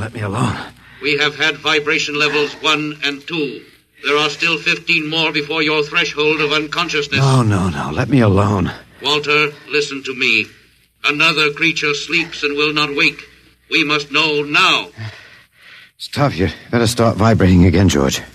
No. What? It would not be logical. We have calculated that no further level of vibration will overcome your irrational psychological block. We conclude you will not tell. Let me go?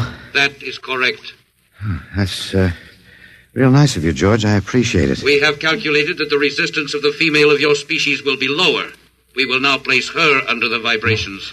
No, George, you can't do that. No, listen, George. George, there is no secret. Can you understand that?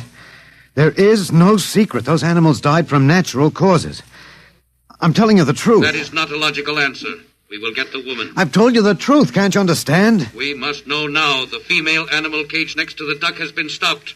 We must preserve the survivor. The animal next to the duck? We will bring the woman here. She will tell us after the vibration. No. Listen, George. You want the truth? You want to know how to save the mates of the animals that have been stopped? You will tell us now? Yes, I'll tell you now. I give up. But you've got to promise to leave the woman alone. You promise, George? If we receive the answer from you, Walter, there will be no further need for the vibrations. Well, I guess that'll have to do. All right. All right. Take me to that stopped animal. I'll tell you how to save the mate. Very well, Walter. You are being logical now. We will go.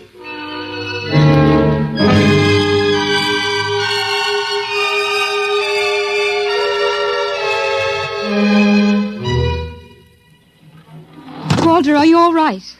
Just let me catch my breath a minute. What did they do? What happened? After a while, I told them what they wanted to know. Oh, no. As George pointed out, it seemed to be the logical thing at the time. But you promised. I know. It was our last chance to beat them on even one little thing. Perhaps. You mind if I sit down? You gave up. I suppose you could call it that. I'm very tired. They've beaten us completely then. There isn't even anything we can do. The last of the human race, and we give up. We don't even die fighting. Oh, it isn't that bad. Something might turn up, Martha. What did you call me? Huh? No, I must have said Martha. Sorry, she was my wife. She died 2 years ago. What were you saying? Nothing. It doesn't matter. It's too late. It's too late for the whole human race. What now, George? The Council of the Zan has met.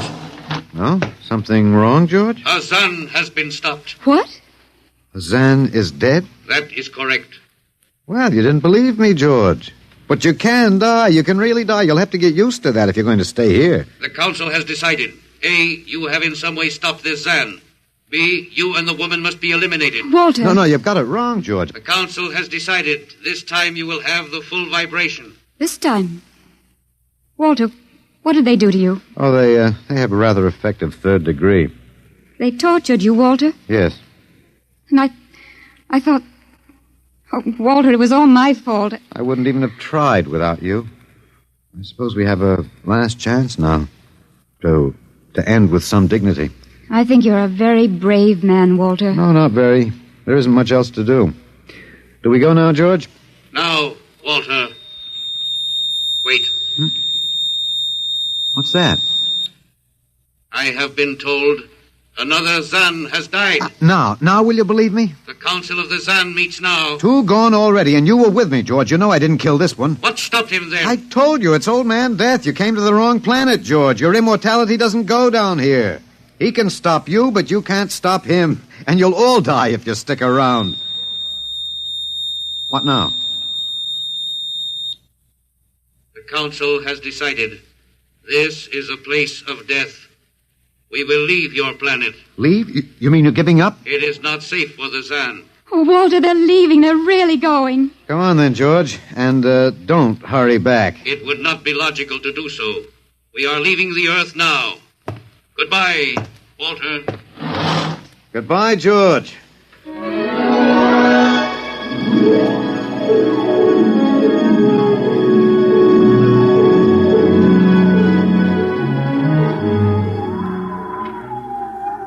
Well, they're all aboard now. So wonderful to feel the sun and the wind again. Yeah, they've closed the hatches. Walter, is it safe for us to be out here? Yes, they're not interested in us any longer. They only want to get away. And I want to see this, Grace. The Zan leaving Earth forever. They're blasting off.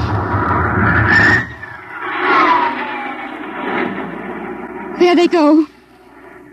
Yes, it's all over now. Well, I suppose we might as well go back in. I still don't understand. Walter, what made them go? I just told them the facts of life. Of death, you mean? No, of life. After all, I thought George was old enough to know. At 7,000 years, he was going to be a pretty big boy. I wish you'd stop joking and tell me what happened. Look out for the step. Well, you remember when the first animals died? The rabbit and the duck? Yeah, and their mates just started to pine and waste away? Yes. Well, that worried the Zan. They wanted to keep the last specimens alive if they could. So finally, I broke down and told them about affection. Affection? Yes. And then I introduced Donald. Donald? Who's that? Here we are. Grace, meet Donald. Oh, Walter, please. What does affection have to do with it? That's what the Zan wanted to know. I told him it was love that made the world go round. But having lost his mate, Donald would die immediately unless he had affection and constant petting. Petting? I even showed him how. Here, fella, come on. Come here. Yeah. I held Donald in my arms, and I petted him a while. Then I let the Zan take over with the animal in the next cage. What animal? Take a look. You mean this cage? Mm-hmm. Watch out. Don't go too close. Walter, it's a rattlesnake. Yes. Their metabolism made it impossible for them to die of old age, but I had a hunch that they could be poisoned. Well, then it was the snake that killed the two Zan. Mm-hmm. They never even knew what bit them. Then you outwitted them, Walter. Well, I suppose... I thought you'd just given up. Oh, Walter, I'm so ashamed. You don't have to be. I had given up. I probably wouldn't have fought if you hadn't pushed me.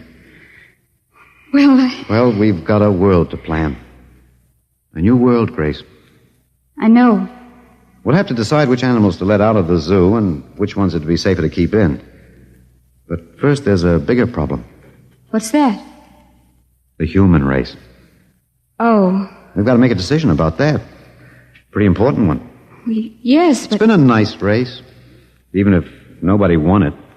Of course, it may go backward for a while until it gets its breath, but we can save the books and all the most important things and get it started ahead once more. No.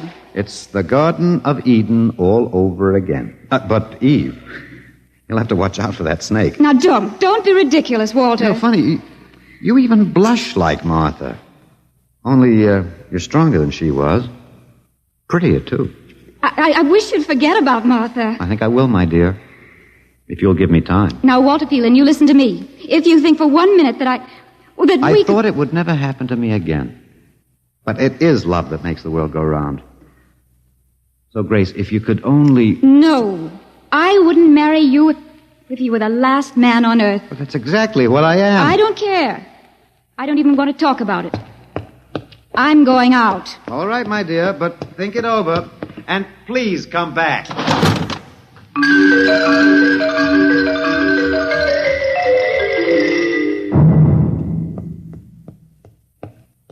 You see, I told you. It wasn't really so horrible, our story. Remember how it goes? The last man on earth sat alone in a room. And then there was a knock on the door. Come in. Come in, Grace, my dear.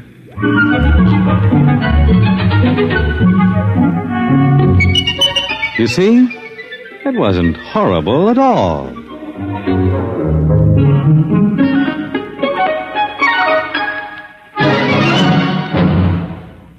In just a moment, a word about next week's adventure. Tonight, by transcription, X-1 has brought you Knock by Frederick Brown, adapted for radio by Ernest Kinoy. Featured in the cast were Alex Scorby as Walter, Laurie March as Grace, and Louis Van Rooten as the Zan. X-1 was directed by Fred Way and is an NBC Radio Network production.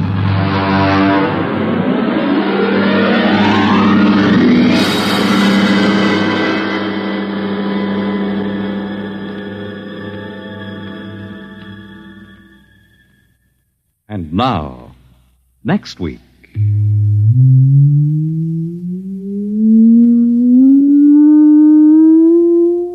A strange and chilling story from the Bureau of Missing Persons. The story of what occurred when they accidentally intercepted a short-wave message, a cry for help from a missing atomic scientist who told them the fantastic story that he was now the man in the moon. How did it happen?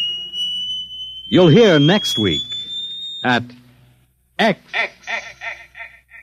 minus 1.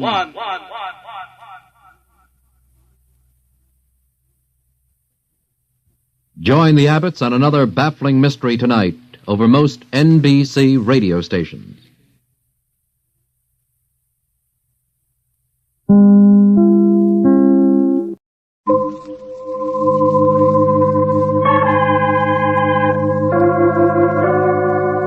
From New York, the makers of Clipper Craft Clothes for Men and 1,036 leading retail stores from coast to coast present the world's most famous detective, Sherlock Holmes.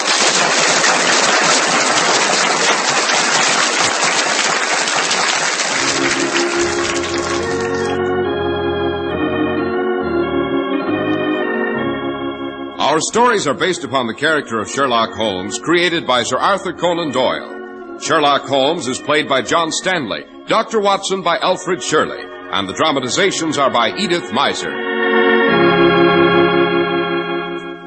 Well, here we are as usual, toasting our hands in front of Dr. Watson's crackling fireplace. Feels awfully good. Say, I thought my right hand would drop off. It got so cold tonight holding my hat coming down the street, Doctor. Let's see, Mr. Harris. Yes, slightly nipped, perhaps, but no real signs of frostbite. Oh, yes, reminds me of a patient I once had. Now, his hand was in a really bad way. Not from the cold, mind you, but from an encounter with a heavy and not too blunt instrument. Holmes always called it the adventure of the engineer's thumb. I thought you were leading up to a story, Dr. Watson. The adventure of the engineer's thumb. Sounds sufficiently bizarre. Oh, it was, Mr. Harris, it was. Strange in its inception and dramatic in its details. Yes, I don't think I can do better than tell you that one. It began with one of the goriest patients any doctor ever had collapse in his waiting room. And it ended with Holmes getting himself in the tightest spot he was ever called upon to get... Oh, but hadn't you better say a few words first? Thank you, Doctor. You'll go far and wide, and you won't find quality clothes so modestly priced as Clippercraft.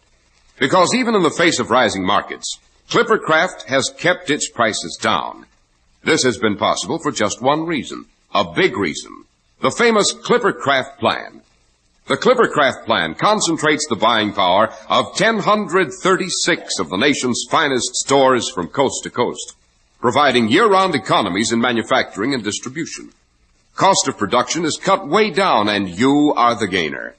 That's why you pay less for Clippercraft. Only $40 and $45 for a Clippercraft suit. Only $40 for a top coat or overcoat, and only $26.50 for sport jackets. What's more, they're available at your own local independent store, where you get friendly, personal attention. See for yourself. Compare them with clothes selling for many dollars more.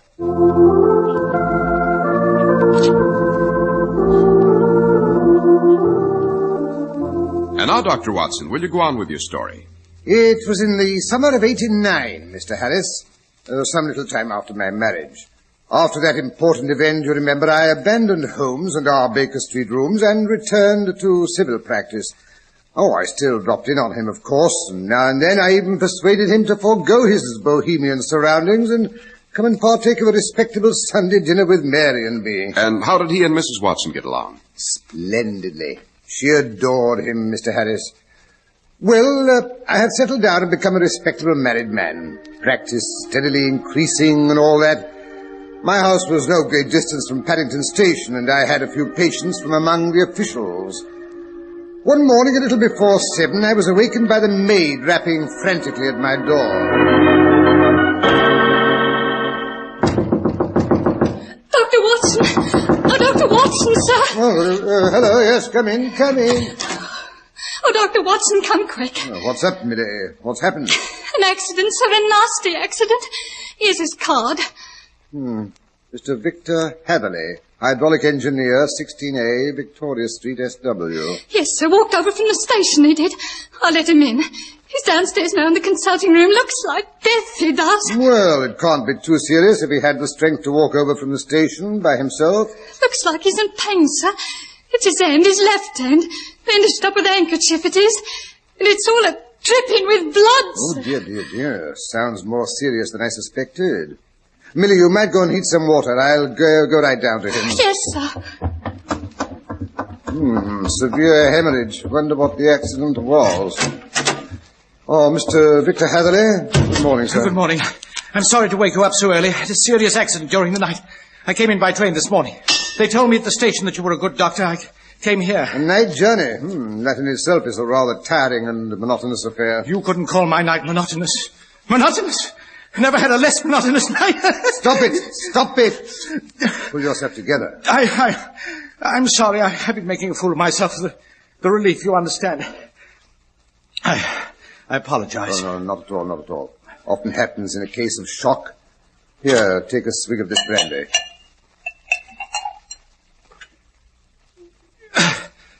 That's better. Now let's have a look at your hand. It's my thumb, Dr. Watson, or rather what used to be my thumb. Here, take a look. Good heavens, this is a terrible injury. Flesh badly mangled. Will it have to be amputated? No. I think we can save it. Unpleasant wound. Must have bled considerably. Yes, it did. I guess I fainted when it happened. When I came to, I was still bleeding, so I tied one end of a handkerchief very tightly around the wrist and braced it with a twig. Excellent. You should have been a surgeon. Just a question of hydraulics, Dr. Watson, well within my own province. Must have been done by a very sharp and heavy instrument. A cleaver, Dr. Watson. Accident? No, an attacker. A murderous attack. Dear, dear, that sounds serious. Yes, I shall have to tell my story to the police, I suppose, but between you and me, I doubt if they'll believe my statement. Problem, eh? Well, if it's anything of that nature you want solved, I strongly recommend my friend Mr. Sherlock Holmes. Mr. Sherlock Holmes? I've heard of him, of course. Do you think he'd be interested? Could you give me an introduction? Oh, I'll do better than that. I'll take you around to him myself. But first, let's attend to this thumb. Then we'll call a cab and drop in on Holmes for a bit of breakfast.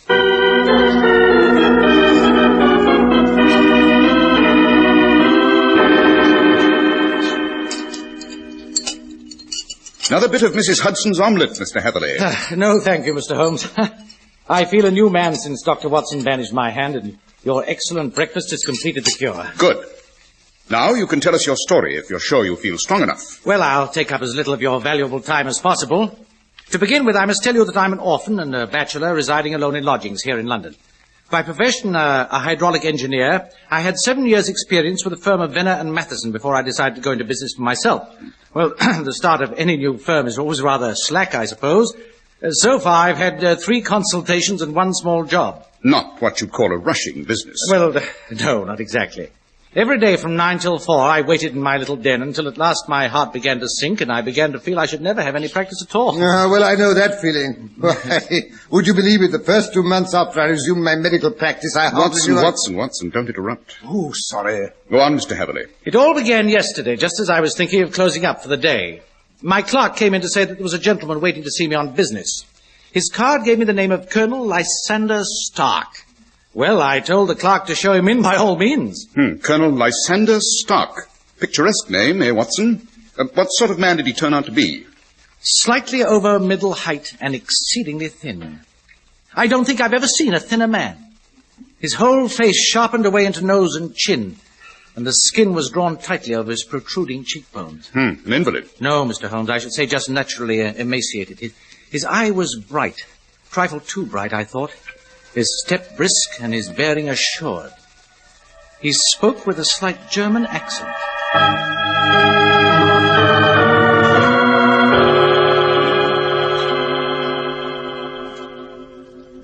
I have the honor. This is Mr. Victor Hatherley, nicht wahr? Why, yes, Colonel Stark. Won't you sit down? Danke.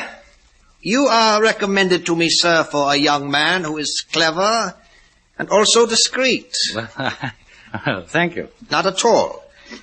I know also that you are an orphan, bachelor, and you live alone. Quite correct, but I don't see why that can possibly concern you. I understood that it was on a professional matter that you wanted to see me. Ja, gewiss. I have a professional commission, but I must insist on secrecy, absolute secrecy. And that is easier from a man what has no family. If I promise to keep a secret, Colonel Stark, you may depend on my doing so. You promise, then? I promise. Good. Now we can get down to business. 1 moment, please. Yes, it is as it should be. These clerks, you know, sometimes they are so interested in the affairs of the master. Bring your chair close to mine. Huh? Very well. Yeah. Now we can talk with safety. But if you don't mind, Colonel, my time is valuable. So, to whom then? I know how much work you have done lately, my young friend. Oh. You do not fool me. How does 50 guineas for a night's work strike you? Why, well, that's very generous, Colonel Stark. I have said a night's work. An hour's work would be more correct. Your opinion is all we ask. I have a hydraulic press. It is in bad order. You show us what is wrong, we fix it ourselves. You will do that, huh? Why, of course. Good. You will come tonight by the last train? Where to? Airport, that is in Berkshire. Your train arrives at 11:15. A carriage will come to meet you. Oh, your place is out in the country? Yeah, a good 7 miles from the station. There's no train back. You will spend the night. Yes, but couldn't I come at a more convenient hour? Tomorrow in the daytime? Impossible.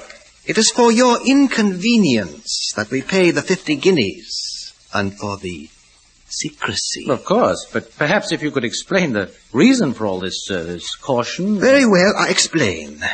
You know, do you not, that Fuller's Earth is a very valuable product and is to be found only in 2 places in England. Why, yes, I believe I have heard something to that effect. Some time ago I have bought a place, a very small place, you understand, and one day I am so fortunate I discover a small deposit of Fuller's Earth in my backyard. Congratulations. I investigate.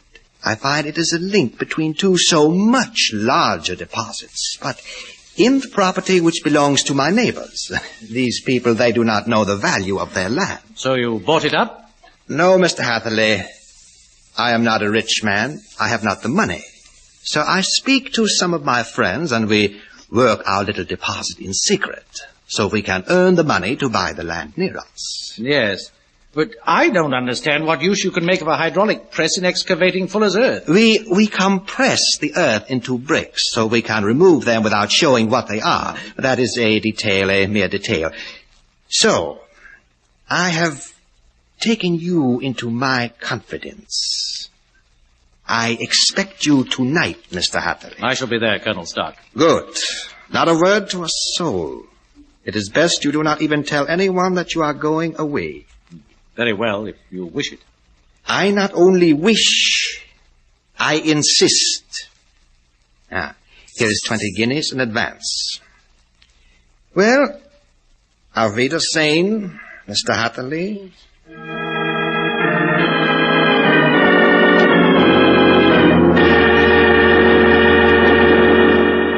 Sounds fishy to me, eh, Holmes? 50 guineas is a suspiciously large fee for a small job like that. Quite, Watson, quite. Hydraulic presses, eh? Did this emaciated German colonel have a scar on his forehead? Why, yes, now you mention it, I believe he did. I thought so. Then you know who he is, Holmes? I can guess. But go on with your story, Mr. Hatherley. You reached Erfurt at 11:15? Yes, Mr. Holmes. As I passed through the station gate, I found Colonel Stark waiting for me. Without a word, he hurried me into a carriage which was waiting for us both. We got in. He drew up the windows on both sides, tapped on the glass, and away we went as fast as the horse could go. One horse or 2? Only one, Mr. Holmes. Did you observe the color? Yes, I saw it by the carriage lamps as I was getting it. It was a chestnut. Tired looking or fresh? Oh, fresh and glossy. Well, we drove for the better part of an hour. And from the rate at which we were going, I should say the distance we covered was nearly 12 and 7 miles. Yes, interesting. What did the countryside look like? It was a dark night, Mr. Holmes. I saw nothing. Moreover, the carriage windows were made of frosted glass. Sounds funny to me, eh, Holmes? The roads, were they smooth or bumpy? Decidedly bumpy, Mr. Holmes. We lurched and jolted terribly. Moreover, we seemed to be going continually up and down hill. Well, finally, the bumpy road was exchanged for the crisp smoothness of a gravel drive. The carriage came to a standstill, and I got out. Can you describe the front of the house? Now, I'm afraid I can't, Mr. Holmes. I was whisked into the front door so fast I could see nothing. The instant I crossed the threshold, the door slammed behind us, and I heard the rattle of the wheels as the carriage drove away.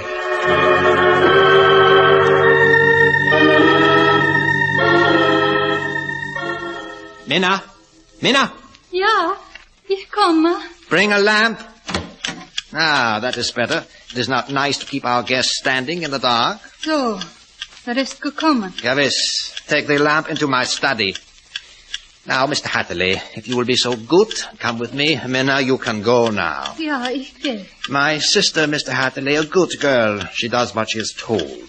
And now, you will excuse me a few minutes, please. I'll come right back. Of course. Make yourself comfortable. Gloomy-looking hole. Smells musty as though it hadn't been lived in for a long time. All the windows shuttered and barred. Confound that clock. Wish it wouldn't tick like that. It gives me the jumps. Hello, It is only me. Please, do not call out. I must tell you something. It's all right. Please don't look so frightened. No, it is not all right. You must go. You must not stay here. There is no good for you to do. Yes, but I came to inspect a machine. I can't leave before. No, you must. You can do no good. The last man who came, What is too terrible. Minna, where are you? Quick, Gottes Willen, before it is too late. Quick, this way. Minna! Down this passage and out that door. So dark. Minna, who are you talking to? Hurry, run! So, you let him go, huh? Please, you will not hurt him. Won't hurt him. Wait till I get hold of him. Wait! He's coming. Run!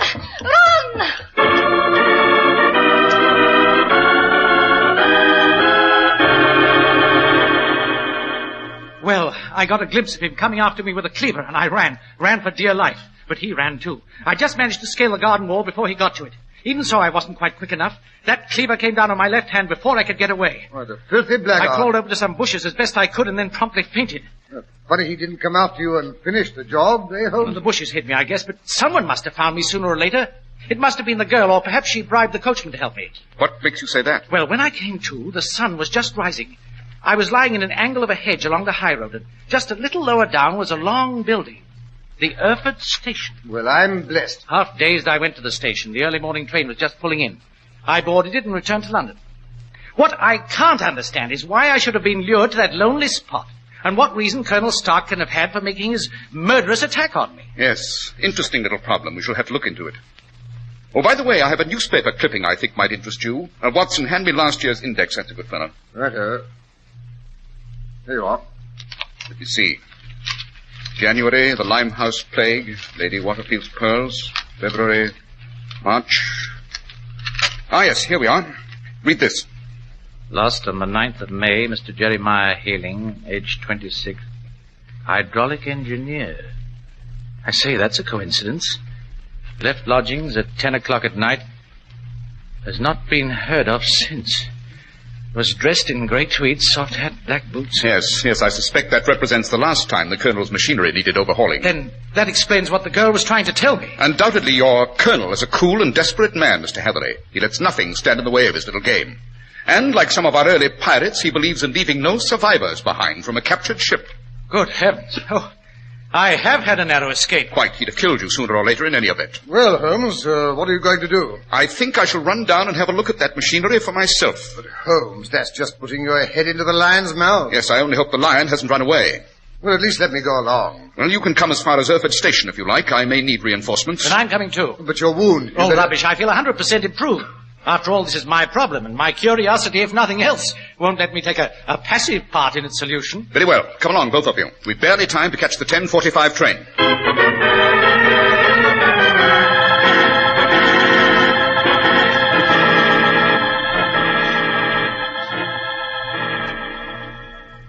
Well, here we are, Holmes. Erfurt Station.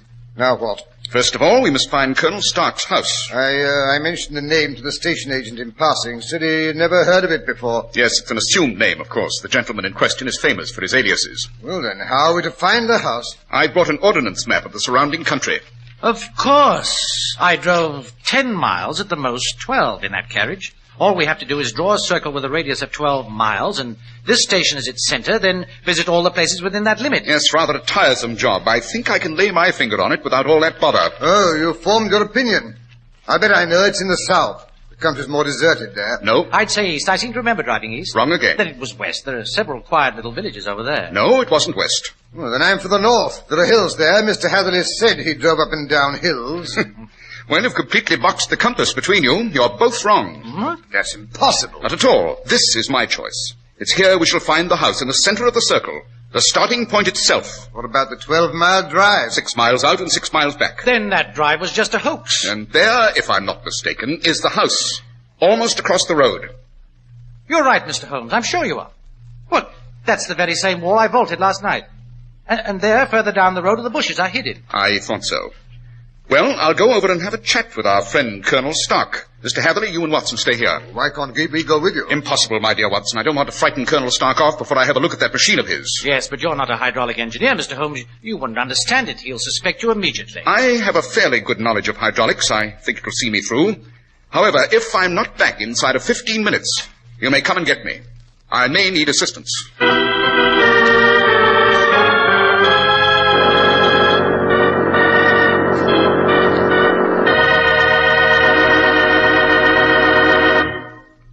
Most men are loyal customers of the friendly local store in their community, the store they can trust. Therefore, it's doubly pleasing that this fine independent store, the leading establishment in town, sells Clippercraft clothes. It's nice to get all the advantages of group buying at the store of your choice. And it's mighty easy on your pocketbook, too. The Clippercraft plan concentrates the buying power of 1,036 stores from coast to coast, bringing you beautifully tailored Clippercraft suits at only $40 and $45, top coats and overcoats at only $40, and sport jackets at only $26.50. Yes, selling expensive clothes at inexpensive low prices at the nation's finest independent stores is the great big idea behind the Clippercraft plan. That's why men who know insist on Clippercraft clothes. So be sure to visit the Clippercraft store in your city. These leading stores in the metropolitan area are proud to add their names to Clippercraft in your suit, top coat, and overcoat. In Manhattan, Saks 34th, Broadway at 34th. John Wanamaker Men's Stores, Broadway at 8th and 67 Liberty Street. In Brooklyn, Abraham and Strauss. In Newark, New Jersey, Boulevard Men's Shop, Kresge, Newark.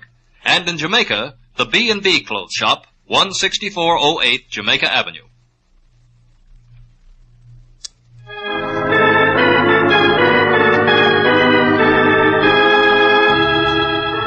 And now, back to Sherlock Holmes. We find him at the door of the mysterious Colonel Stark.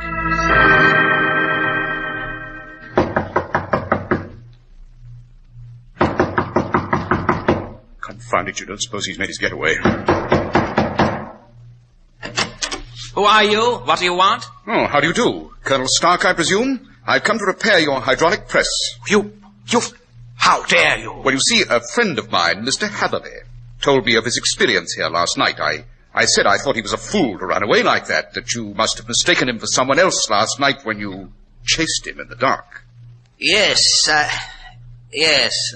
is so. A suitor of my sister, a good-for-nothing scoundrel. It was all a mistake. Just as I suspected. And when Mr. Hatherley said he wouldn't come back, and when I learned what a fine fee you'd promised him, I thought, why not come and have a look for myself? Of course, why not? You too are a hydraulic engineer? Naturally. Very well, you may come in.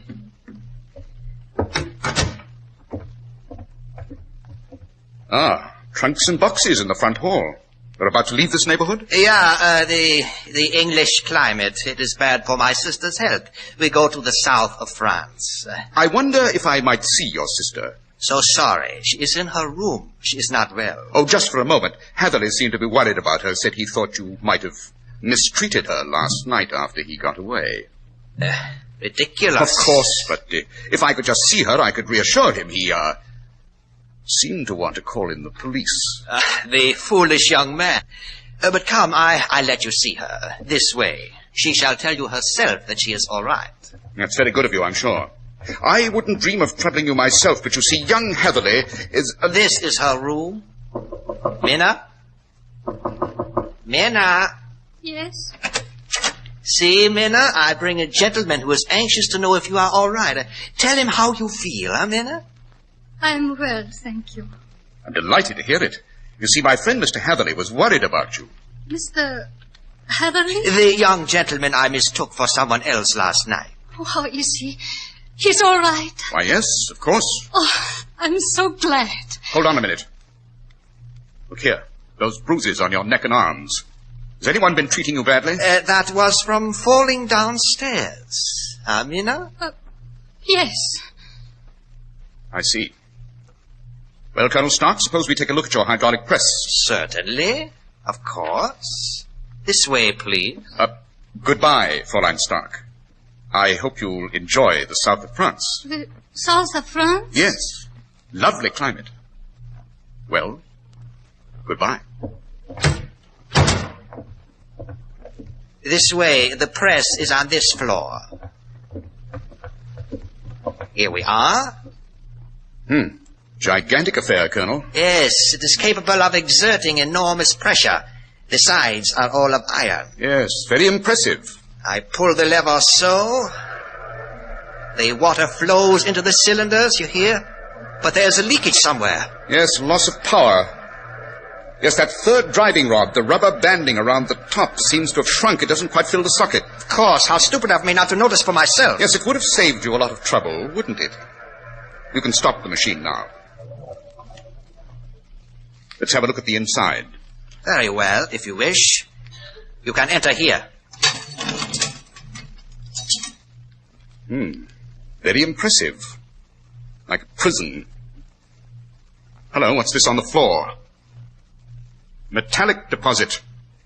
Wasn't it Fuller's Earth you're supposed to be mining? Yes, I thought you might see that. Goodbye, Mr. Sherlock Holmes.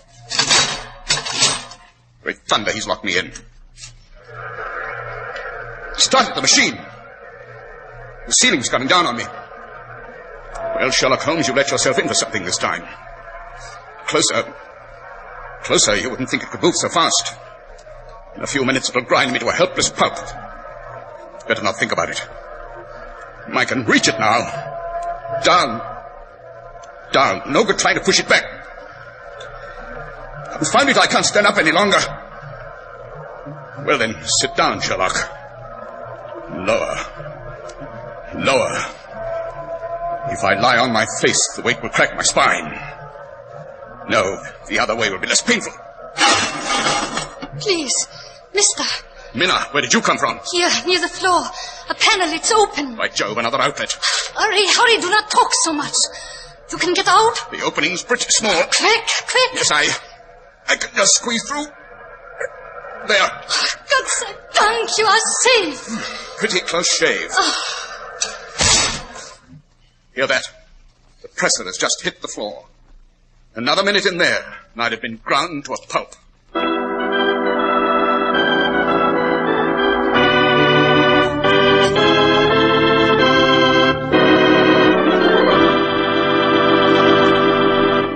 So Minna was the good angel a second time, Doctor. Yes, a great girl, that Minna. Hatherley took quite a fancy to her. In fact, she eventually became Mrs. Hatherley. Oh, and her brother? Oh, Hatherley and I caught him on his way out as he was making his getaway. He's still in prison, serving a life sentence for attempted murder and counterfeiting. What a ghastly story, Doctor. So that was what the hydraulic press was used for, counterfeiting. Yes, of course, Holmes suspected it from the first. Naturally. And now, Dr. Watson, would you like to give us a hint about next week's adventure? Next week, I think I shall explain why the ancient statue of Charles I, which stands in Charing Cross, holds a modern sword. I may even tell you how the original sword threatened the life of one of the premier dukes of England.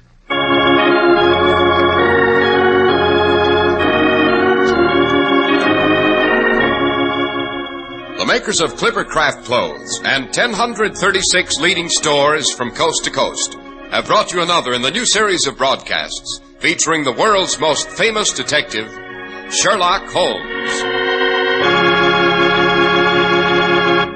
Sherlock Holmes is produced and directed by Basil Lochran, with special music by Albert Berman.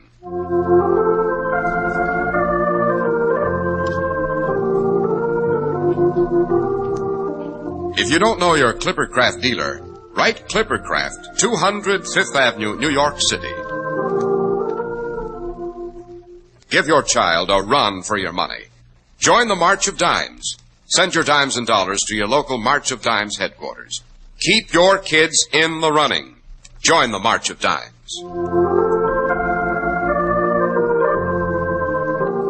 Be sure to listen next week to Sherlock Holmes in the case of the Avenging Blade.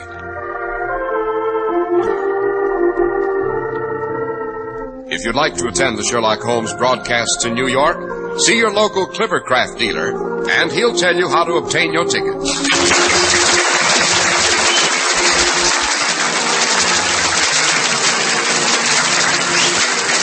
This is Cy Harris speaking for Clippercraft Clothes.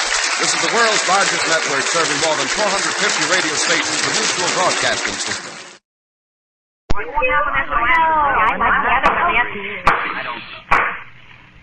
By virtue of the authority vested in me, I do hereby call to order the 103rd meeting of the Batman Mystery Club.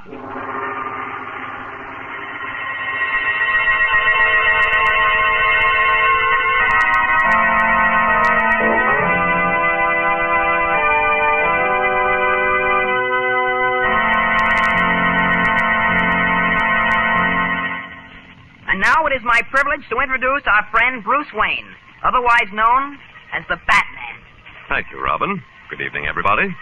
You've just heard Robin open the 103rd meeting of our Mystery Club. As you know, we gather together at this time each night to explore the supernatural and to tear aside the veil of darkness, to prove that ghosts and apparitions are only figments of man's imagination, to show that wherever there is mystery, it's been created by human hands. And so, with that thought in mind, I bid you all welcome to the Mystery Club. Since we have important matters to consider tonight, I move that we dispense with the reading of the minutes of the last meeting. I second the motion, Batman. All in favor, say aye. Aye. Opposed? Motion is carried. Are there any questions from the floor? Yes, Richard. I'm a little puzzled about something, Batman. All right, let's see whether we can unpuzzle you. What is it, Richard? Well, in our last mystery, you know, the one we finished Friday night, you told how the little man with the limp, I think his name was Mr. Willis. Mm-hmm. Well, he swore that he saw the ghost of his brother when he visited that medium, Madame Safara. Well, he wasn't crazy, was he? Oh, Mr. Willis was quite sane. As a matter of fact, he was convinced he had seen his brother's ghost. Well, did he? Of course not. Madame Zafara, like most fakers, was very clever.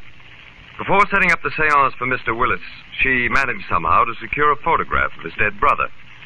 She had a plaster cast made, and using soft green lights, it almost looked like the real thing. Gee whiz. Yeah, but what about the ectoplasm, Mr. Willis? So wasn't that real? Now, ectoplasm doesn't exist, Richard. It's a word used by so-called psychic mediums as part of their phony mumbo-jumbo. It's supposed to be a ghostly emanation. In Mr. Willis's case, what he saw floating around the half-darkened room was a thin piece of white gauze suspended from a string. In his excited state, it looked like a ghostly emanation. Oh, well, I think that clears it up. Thanks. You're quite welcome, Richard. Now, if there are no further questions, we'll proceed to our story. It's a new one tonight, isn't it, Batman? Yes, Marilyn, a brand new one. A ghost story? Well, I suppose you'd call it that, Roger. It's about the monster of Dumphreys Hall. Oh, that's great. Well, All right, now, turn the lights low, Robin. That's better. Now, the story begins 3 years ago when Robin and I were in England. We'd been invited to dinner at Dumphreys Hall, an old English country manor, the home of my friend, Sir Alfred Dumphreys. It was a wild and lonely night, with a storm brewing, and the fact that Dumphreys Hall was located in the center of a barren moor didn't help matters any. There were 5 of us at the dinner table. Sir Alfred, charming Lady Marsden, gruff old Sir Sidney Mordred, Robin, and myself. We had just finished dessert and were engaged in conversation. More coffee, Mr. Wayne. Thank you, no, Lady Marsden. Well, you may pour me another cup, by Joe. Of course, Sir Mordred. Oh, beastly weather. And beastly hole to be having it in, I must say. Had I known the weather was going to be as rotten as this, I'd have stayed in London, I declare. How are you standing it, Wayne? Oh, it isn't the weather I mind, Sir Mordred. It's the fact that it seems to make this old baronial mansion so chill and damp. A wood-burning fireplace is decorative, but I'd prefer steam radiators myself. You were about to say something, Sir Alfred? I was about to say that Sir Mordred, since he has far more money than I, can have those improvements put in after he buys Dumphreys Hall. Buy Dumphreys Hall? Oh, I said you'd still expect me to buy this ruddy place, Alf. You said you would if I proved it wasn't haunted. Haunted? Gosh, is Dumphreys Hall haunted, Sir Alfred? Of course not, Robin. It's just that a silly legend has grown up about the place. A legend concerning a monster. Now, look here, Alf, let's face facts, what? I need a country estate, and I'm willing to buy this place if you can assure me the death chamber is not haunted. And by Joe, you know there's only one way to prove that. That's exactly how I plan to prove it. Sir Alfred, you don't really need I most certainly do, Lady Marsden. Oh, but you can't. Anyone who spent even 5 minutes in that room after midnight... Listen to me, all of you. There's not one of you at this table who is not aware of the fact that I'm a poor man. Yes, a poor man. Oh, I have lands, estates, but they cost me money. They don't make me money. I've got to sell this place, and Sir Mordred says he'll buy it if I can prove Dumphreys Hall is not haunted. Well, I intend to prove it tonight. Whatever? Oh, nothing to alarm yourself about, Lady Marsden. There are wild dogs on the moor. Sometimes they bay and howl. Yes, of course. Silly of me to be so nervous. Well, as I was saying, I shall enter the death chamber at midnight and remain there until morning. I shall prove that the legend has no foundation in fact. If you don't mind telling me, Sir Alfred, what exactly is the legend of this death chamber? I have only the vaguest idea. Of course I'll tell you, Bruce. There's a room in this house which has not been unlocked for over a century. No one has entered it in all that time. Why? Because the last 3 people who slept in it died under rather mysterious circumstances. They were found stiffened by death into, shall we say, unpleasant shape. And you propose to enter that room tonight, alone? I do. If these people died, as you say they did. I don't say they did. The legend says it. Oh, I don't deny people have died in that room, but I'm convinced they died natural death. The rest is distortion, old wives' tales that have become more distorted with each telling. But, Sir Alfred, what of, the monster? Oh, more of the same legend, Bruce. It said that several of the people who died screamed out something about a monster. What exactly, no one ever knew. It is also said that a strange being has been seen prowling the corridors of Dumphreys Hall. But, well, I don't believe a word of it. I shall prove tonight that the hall is not haunted. By Joe, Alf, you prove it, and I'll buy Dumphreys at your own figure. I'll prove it. At midnight, I'll enter the so-called death chamber. We'll unlock the door together, I'll go in, and the rest of you can wait outside. And you may be sure I'll come out alive.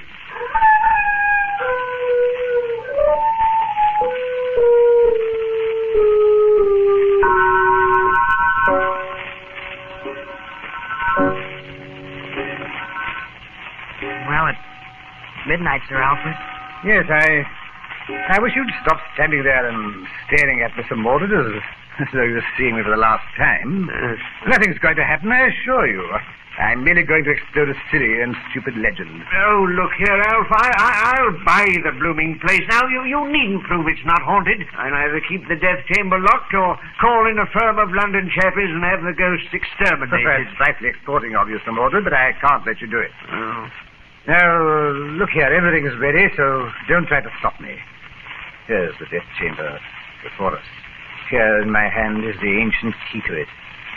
By George, they made them large enough in those days, didn't they? Yes, and the wild dogs are supplying just the right ghostly atmosphere. Oh, gosh, Sir Alfred, I am scared. I hate to see you go into that room alone like But don't fret your young head about me, Robin. Sir Alfred's quite right, Robin. Yeah, but... He's just trying to prove what we've been proving for a long time. That ghosts do not exist except in the imagination. Yes, of course. Perfectly silly, the whole matter. Oh, stop looking so glum, Mordred. This is a lark. I'll tell you what we'll do. I keep talking to you from inside the room. So long as you hear my voice, you'll know there's nothing wrong.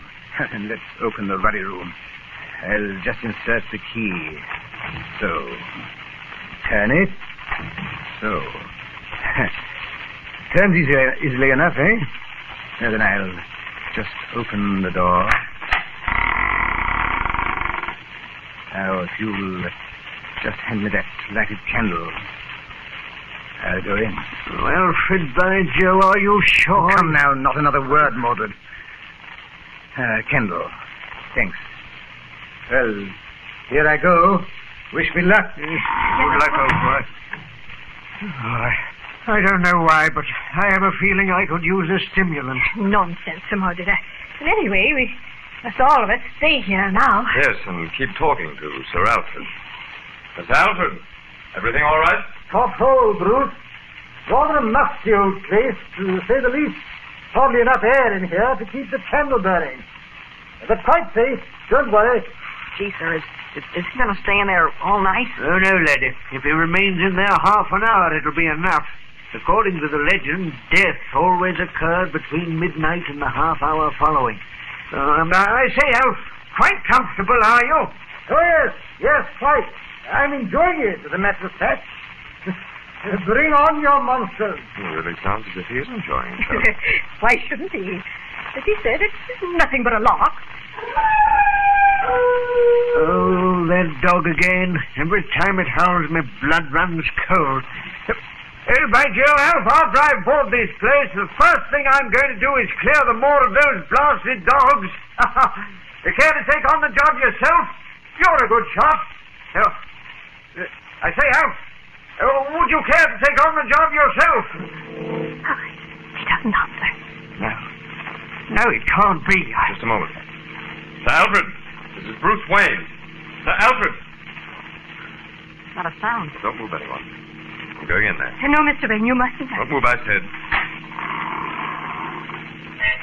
Sir Alfred. Sir Alfred. Mr. Wayne, what is it? What's happened? Stay where you are. So, Wayne, tell me what's happened. I can't tell you. Please let me go to him. I must go to him. No, you mustn't go to him. No one can enter that room.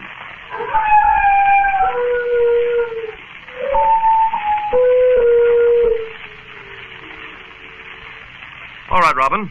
Turn up the lights. Sorry like that. What happened in the death chamber, Batman? I'm afraid we haven't time to go into that tonight, Jerry. But what about poor Sir Alfred? Had he been killed by a monster or a ghost? Listen, how many times the Batman have to tell you there are no ghosts? Now, don't lose your temper, Robin. After all, Marilyn is a new member of the club. Be patient with her. All I can tell you, Marilyn, is this. No one else could have entered that room that night but Sir Alfred. There was only one door, and there were no windows. And yet, it certainly looked as if someone or something had slipped in. But who? Well, perhaps we'll find out at tomorrow's meeting of the Mystery Club. And now, since time is short, I'll accept a motion to adjourn. Well, I move that we adjourn. Second the motion. All in favor, say aye. Aye. Opposed? Motion is carried. Close the meeting, Robin.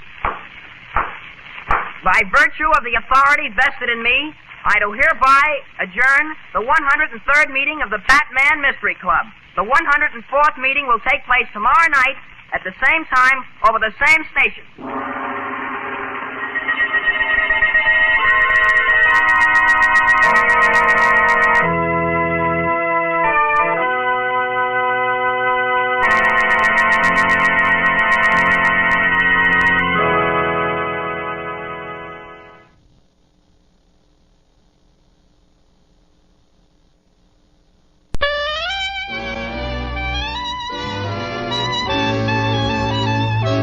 The makers of Camel cigarettes present Dick Powell as Richard Diamond, private detective.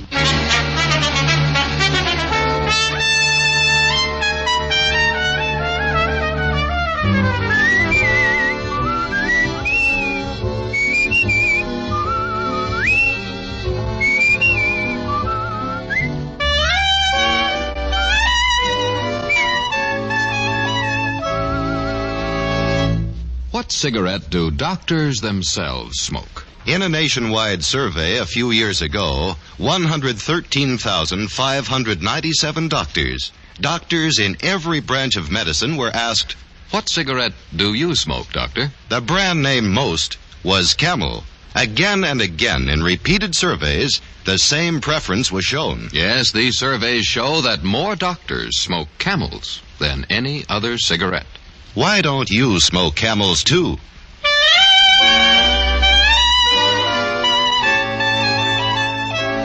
Now we bring you another transcribed adventure with Richard Diamond, private detective, starring Dick Powell.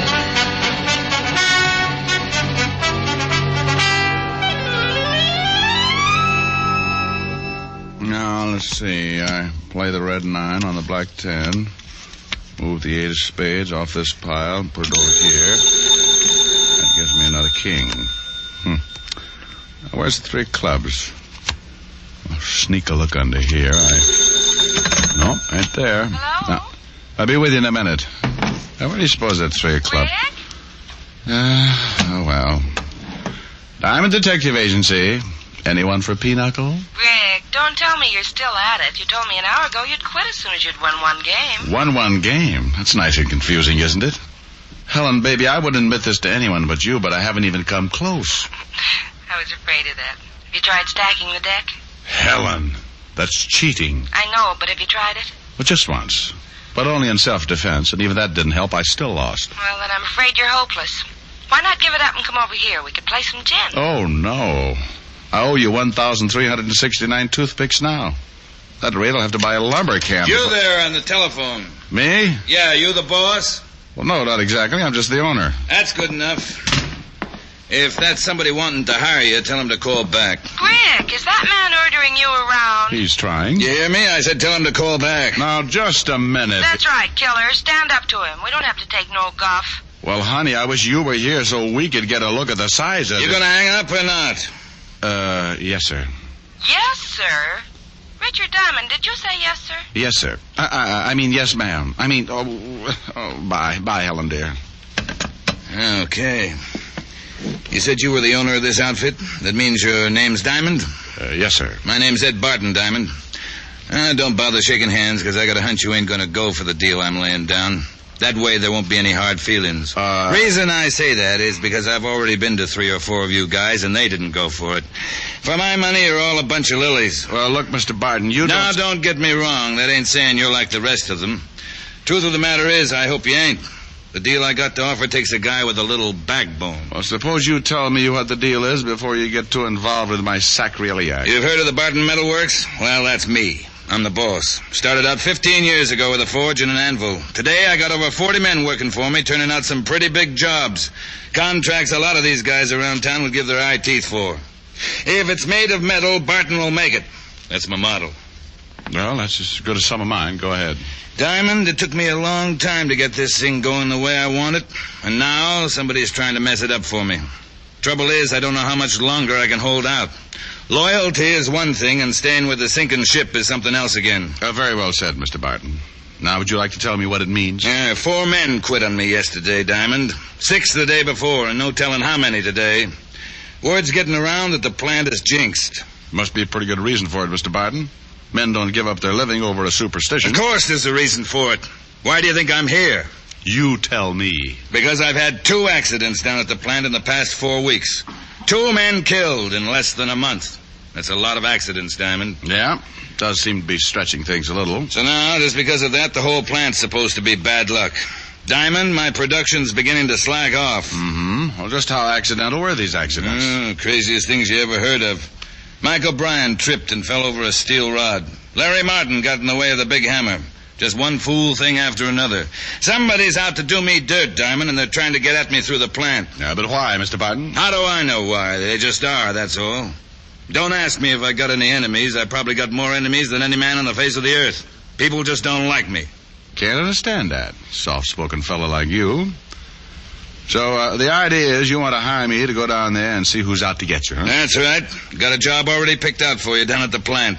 You mean I have to work, too? Certainly. You don't think I'm going to pay you just to run around asking a lot of fool questions, do you?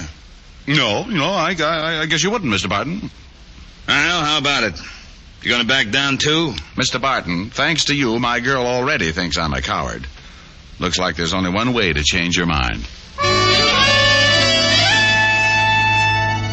Big Ed Barton came as close to a grin as he probably ever would, dumped a tidy retainer on my desk, and stuck out his hand. Coward that I am, I took off my ring and lost 5 fingers somewhere inside of his calloused palm. The bargain being sealed, Big Ed then drove me down to the plant. Miller, this here's Richard Diamond. Private eye I told you I was getting. Aye. All right. Get him some clothes and put him on it right away. This is Steve Miller, Diamond, my foreman. Sure. And this guy gets 100 a day, Steve. See that he earns it. I don't mind Big Ed, Mr. Diamond. He means well, but if it isn't made of metal, he doesn't understand it. Yeah, I wonder how he'd react to a Geiger counter. Which way is the locker room, Mr. Miller? Down this way, Diamond. Oh, and just call me Steve. Oh, sure. A nice little place you got here. Being foreman must keep you pretty busy. Full-time job, all right. I suppose Ed told you what he wants you to do. Yep. Wait for an accident to happen to me. Yeah, that's about the size of it. Whoever's behind this will try to get rid of you right away. Oh, isn't there something else we could talk about? Income tax or the war or something pleasant like that? Sure. Oh, locker room's right in here. Good. Big Ed and I have both gone over the entire personnel looking for a possible suspect. But just about everybody down here has been with us over 5 years.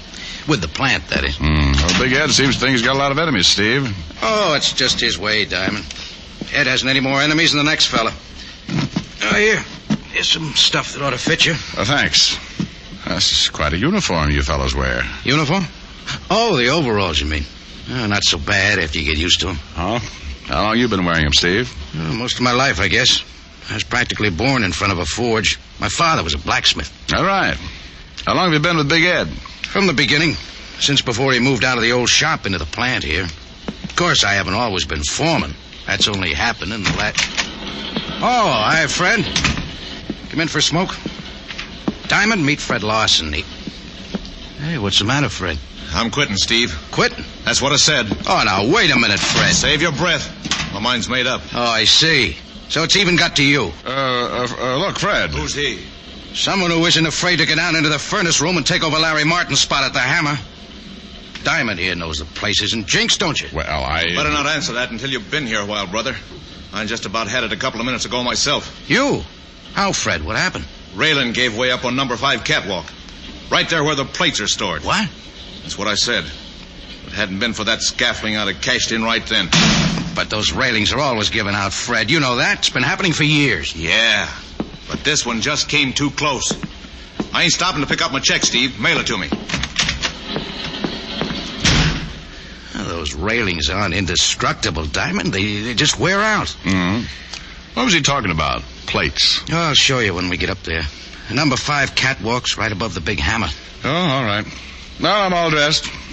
How do I look? On second thought, don't answer that.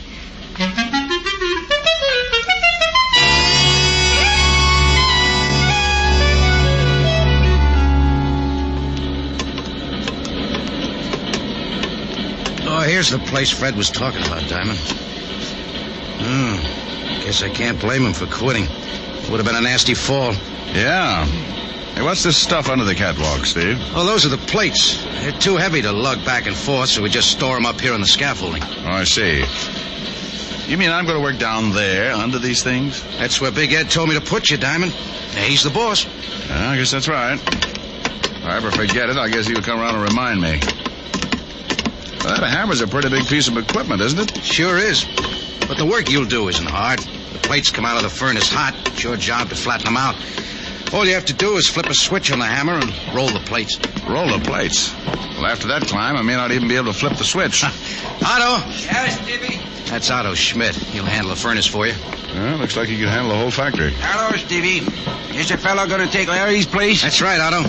Rick Diamond, Otto Schmidt. Howdy, Otto. Hello. He's a new man, Otto. Never worked in a shop before. Yeah, I see that. Well, don't worry. I take care of him. Just how do you mean that? Now, take it easy, Otto. Production isn't as important as safety right now. Remember that. Yeah, I remember, Stevie. Now, you'll be working all alone down here, Diamond. Just you and Otto. Swell. The main thing is to keep your eyes open. Yeah, that's right. All right, Otto. You can take over now. Yeah, I take over now.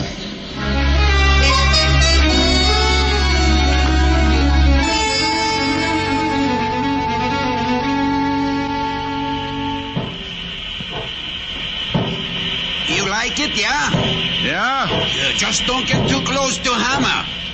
No home should be without one.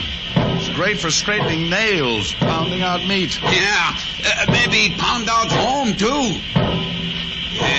You think maybe you stay? Sure. Why not, Otto?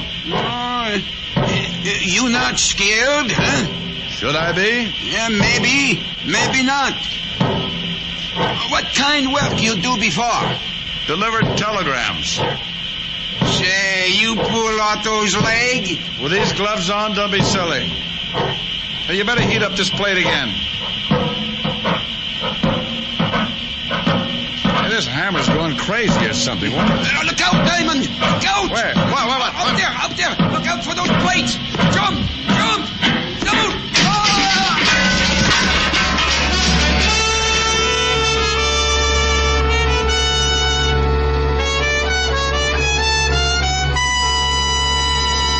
Before we continue with Richard Diamond, here are a few words about smoking enjoyment.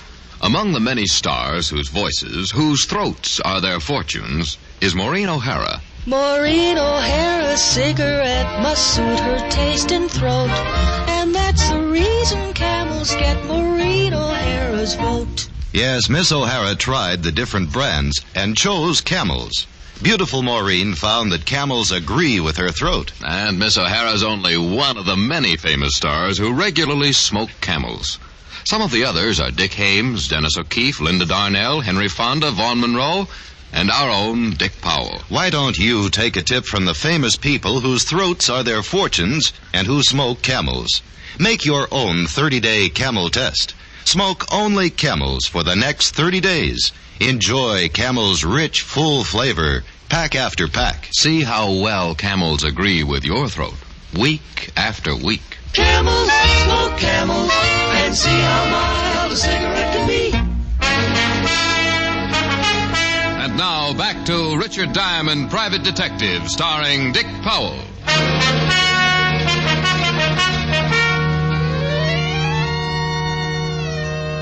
Well, Big Ed Barton had another accident on his hands. Otto Schmidt. They carried him out of the furnished room in bad shape, but alive.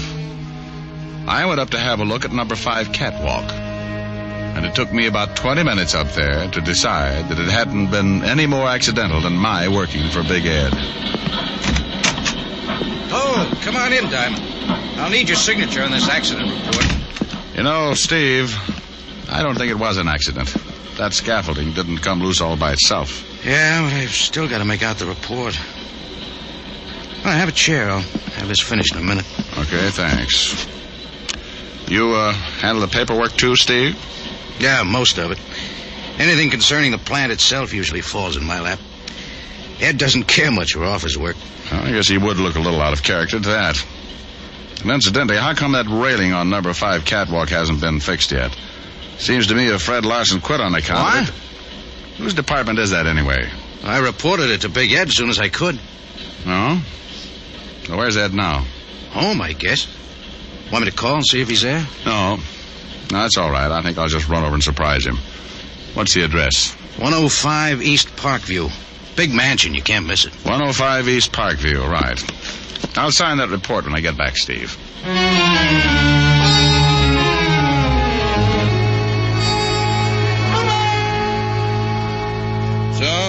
what if it wasn't fixed, Diamond? Those railings cost money. I told Steve not to let that plant nickel and dime me to death, and I meant it. Then you purposely let it go. Now, wait a minute. I didn't say that. You don't have to, Barton. You got the report over an hour ago. That's plenty of time to get the work done. Who told you I got the report, Diamond? Well, what difference does it make? You're responsible for the repairs, aren't you? That's right. But don't think you're going to jump all over me, Diamond. Matter of fact, I didn't even know the railing was down until you told me just now. Anyway, I don't see what this has to do with what happened to Otto Schmidt. You don't, huh? Well, I'll tell you, Mr. Barton. Someone got up there where the railing is out and loosened the braces on that scaffolding. If the railing had been up, he wouldn't have been able to reach it. That's a lot of hogwash. I don't believe it. I don't expect you to believe me, Barton, but talk to Otto. He saw who was up there. I saw part of him myself just before the plates started falling. You mean Otto saw... That's right. Well, don't look at me. I told you I didn't know anything about that railing. That's your story, Mr. Barton, and you better stick to it. Where do you think you're going? I didn't say I was finished with you yet. No, and I'm not finished with you, Barton. As soon as I've had a talk with Otto, I'm going to take off these overalls and get back into my own clothes, and then you can You mean you're quitting? Walking out? That's right. Now, don't worry. I'm going to find out who's behind this, but I'm going to do it on my own. In case you haven't gotten the idea, Big Ed, I don't like working for you.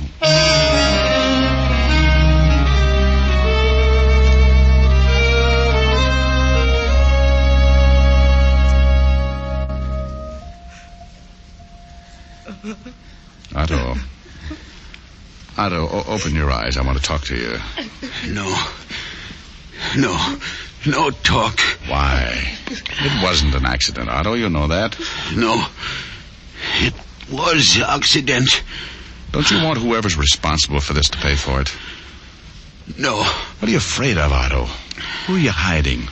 I'm afraid it's no use, Diamond. For some reason, he just won't talk. But why? What's he afraid of? That's all the time I can let you gentlemen have. You'll have to have some rest now. Just a minute, Doctor. Mrs. Schmidt, talk to him, will you? See if you... No, Otto don't want to talk. All right. How long will it be before I can see him again, Doctor? Well, that's hard to say. Several hours, anyway. You might check with the front desk later this evening. They can tell you more about it then. All right, thanks. Would one of you mind dropping her off? It's getting late. There's nothing she can do here. I'll take her home, Diamond. You probably feel like a shower and a change of clothes anyway. Thanks, Steve. But I've still got some work to do. I dropped by the Barton Metalworks to get my clothes out of the locker room, but the night watchman wouldn't let me in without a pass. Too tired to argue with him, I hopped a cab to my apartment for a change of clothes.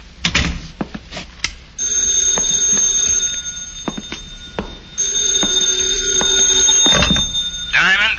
Yeah, but wait till I sit down. I just got in. This is Ed Barton. Never mind sitting down. Get over to my house right away. I got something to show you. I thought I told you... I know what you told me, but this is pretty important.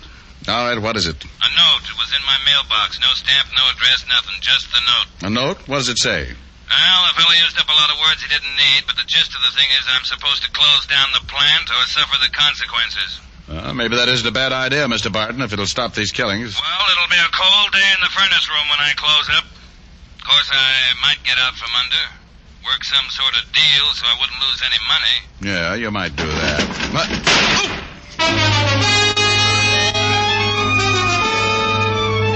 Whoever it was had been waiting out on the fire escape. The bullet thudded into the back of my best chair, and I got on behind it, wondering which drawer I'd left my gun in this time. After a while, when nothing happened, I sneaked to look around the arm of the chair. Diamond, what's all the noise? There was no one there. Diamond? And then I realized Big Ed Barton was still talking. Hear me, Diamond? Speak up. What's going on over there anyway? What do you think?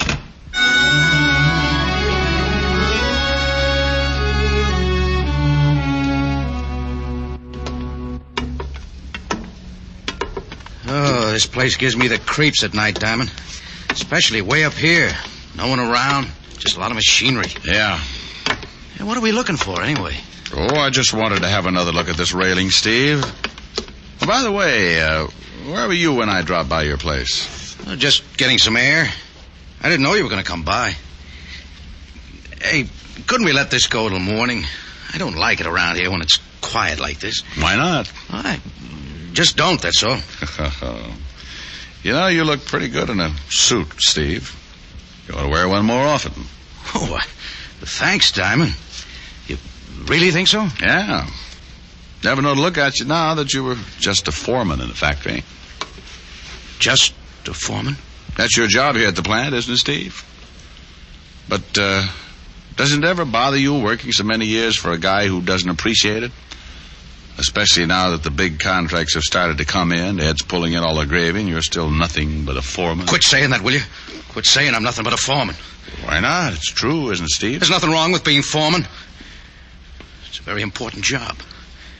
I got charge of every piece of equipment, every man. But not charge of the plant. Isn't that right, Steve? Someone else has charge of the plant. Well, what if he has? Next to him, I'm the boss. That's right, Steve. Next to him, you're the boss. Well, suppose I told you he isn't the boss. What if I told you I was in partnership with Big Ed? What would you think of that? I'd think it was kind of funny, Steve. Oh, funny, is it? Well, that's the way it is. You can ask him if you don't believe me. He'll tell you. I mean, it's kind of funny you're still wearing overalls and living in a boarding house when Big Ed has a mansion and a couple of servants. Doesn't add up, Steve. No, not now it doesn't, but it will. The partner's entitled to full rights, isn't he? And Big Ed kept promising me. All these years he's been promising me. Promising you what, Steve? As soon as the money started coming in. As soon as things picked up, I could get out of the plant. I could wear a suit on the job. Meet people. Why should Barton promise you that? Because we're partners, that's why. We went in 50-50. When, Steve? When did you go in 50-50? Almost 15 years ago. Down at the old place. I used to work the forge. Ed'd go out and get the jobs. He got to talk to the people. All I ever got to do was handle the forge. I think I understand, Steve. And then because he got the jobs, he thought he was entitled to more than I was. He said it was all his doing. I was just working for him. He put me on a salary. Made me work in the plant. Well, what do you hope to get out of all this? Hating Big Ed is all right, Steve, but if he closes up the plant, you'd be out of a job. But I won't be out of a job. I'll be in charge then. I'm a partner, ain't I? All right, Steve, we could go back down now. Down? Down where? Where are you taking me? Downtown, to talk to some people. You mean the police? That's right. And Steve, just in case you've still got that gun, I think it's only fair to tell you that this time I've got one too.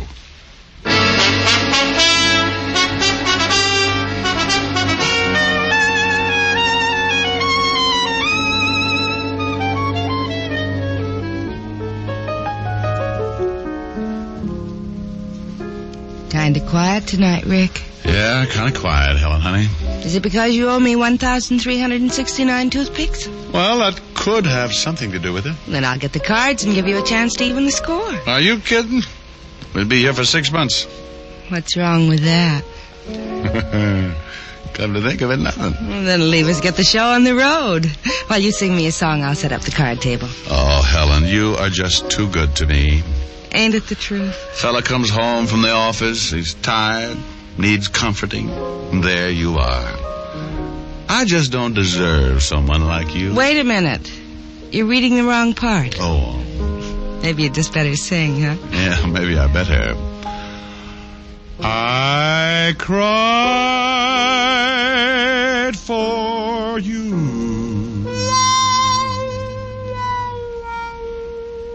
Now it's your turn to cry over me. Every road has a turning. That's one thing you're learning.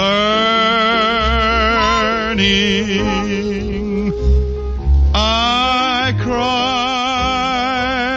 cried for you. What a fool I used to be. Now I found two eyes just a little bit bluer. I found a heart just a little bit truer. I cried for you.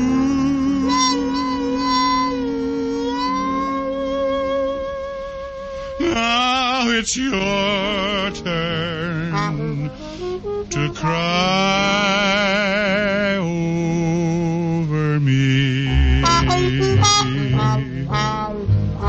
Where'd the trombone come from? I played it with my feet. Abe Lincoln taught it to me. Gosh. Gosh? Gosh, and a whole lot of G's. Sometimes, Richard, you really get to me. Now, steady, girl. Richard, my fool, kiss me. Oh, well, here. This is a kiss? Well, honey, after all, I'm tired, sleepy, worn out, bushed, beat. Had a busy day. You must have had a busy week. When I say a kiss, I mean a kiss. Come here. Now, that's what I mean when I say... Rick? Rick, what's wrong? Well, it serves me right. I'm going to have to get myself a younger detective.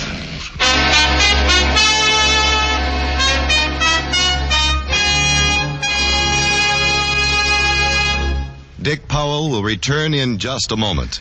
No other cigarette has Camel's rich, full flavor and cool mildness. That's because Camel's costly tobaccos are properly aged and expertly blended for flavor and mildness, for true smoking enjoyment. Yes, and it's one of the reasons why Camel is America's most popular cigarette, by billions of cigarettes per year. Are you smoking the cigarette that's enjoyed most in America? If not, start your own 30-day Camel test tonight. It's a sensible test of cigarette mildness, based on steady smoking. Here's all you do. Smoke only Camels for the next 30 days. You'll soon see how rich, how flavorful a cigarette can be, and you'll discover why Camel is America's most popular cigarette. How mild can a cigarette be? Make the Camel 30-day test and you'll see. Smoke Camels and see. Here's Dick Powell with a special message. Thank you. Ladies and gentlemen, to help bring pleasure to hospitalized veterans and members of our armed forces, the makers of Camel cigarettes send thousands of packs of Camels to veterans and military hospitals every week. This week's gift Camels are on their way to Veterans Hospitals Dwight, Illinois, and Whipple, Arizona. Rapid City Air Force Hospital, Rapid City, South Dakota. And to all hospitals operated by the Far East Command of the U.S. Army. Now until next week, enjoy Camels. I always do.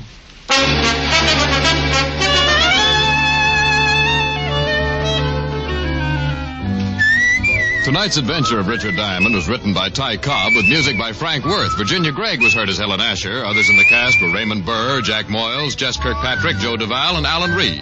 Richard Diamond, Private Detective, is transcribed in Hollywood by Jaime Del Valle.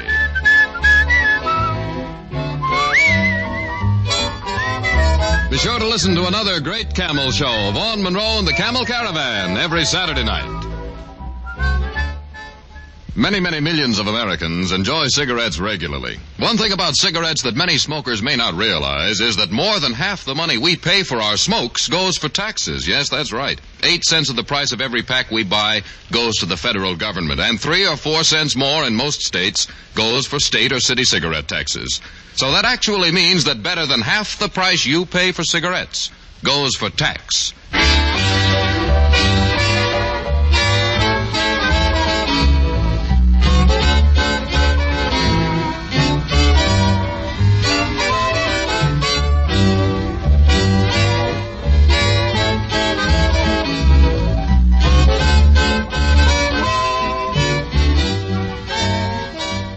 Listen next week for another exciting adventure of Richard Diamond, starring Dick Powell.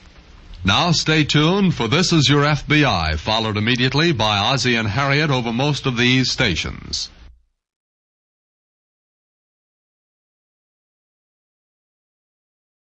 Wrigley's Spearmint Chewing Gum, the refreshing, delicious treat that gives you chewing enjoyment, presents for your listening enjoyment John Lund as Johnny Dollar. Jeff Connors, Johnny. Oh, hi, Jeff. I haven't heard from What you. are the chances of you making it down here to Dallas real fast like, huh? Well, I never knew you to be in a hurry, Jeff. It's a firebug, Johnny. 4 fires in 4 weeks. Total claims to date, 95,000. This keeps up, I ain't got no job left. You just gotta get out of here tonight. You're kind of rushing things, aren't you? Well, it ain't me, Johnny-O. It's the firebug. Thought you'd like to be here when number 5 goes up. That means you gotta be in on the 10 o'clock flight. Don't tell me he works on schedule. Every Tuesday night at 11 o'clock. Whoosh. What do you say, pal? I'll be there.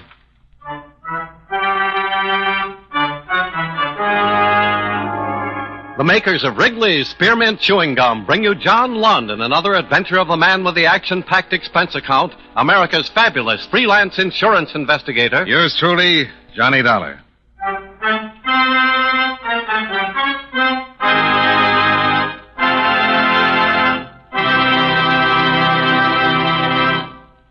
Friends, the makers of Wrigley's Spearmint Gum present these weekly adventures of Johnny Dollar because they know that millions of you enjoy Johnny Dollar.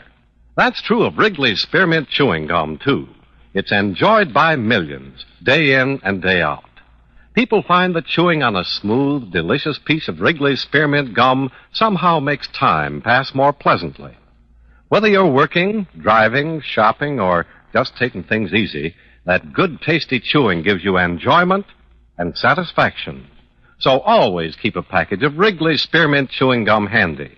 And whenever you want a refreshing, delicious treat, chew a stick. You'll like it. You really will.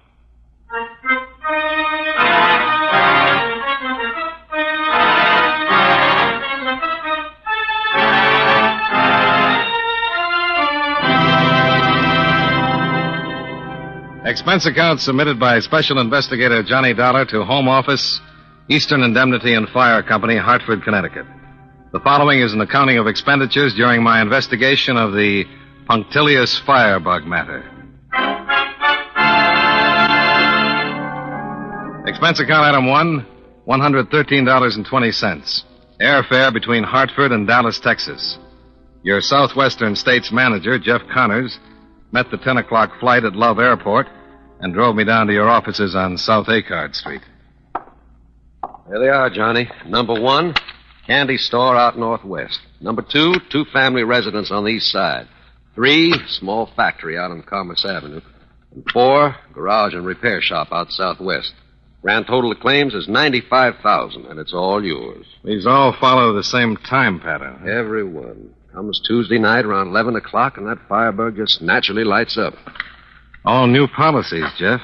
Written within the past 6 weeks to 2 months. That's right. Ink hardly gets cold on the premium checks when it gets all hotted up again on the claims. Any connection between the policy holders? Can't find one if there is. All in different businesses, different parts of the city. The whole thing just don't make sense. It does if the bug is in your own organization. Yeah, that's what Len Borchardt says. Who's Borchardt? Detective Lieutenant, Arson Division. He's been working on it. How's he making out? Well, I got 10 men out in the field, 2 gals in the office here, lots of alibis to check out. Takes time. So far, there's no reason to suspect anybody. Those fires are reason enough. But, man, why'd anybody want to do anything like that? Well, when it comes to firebugs, who knows? Could have a grudge against you or the company. Or maybe just like to see them flames shoot up, huh?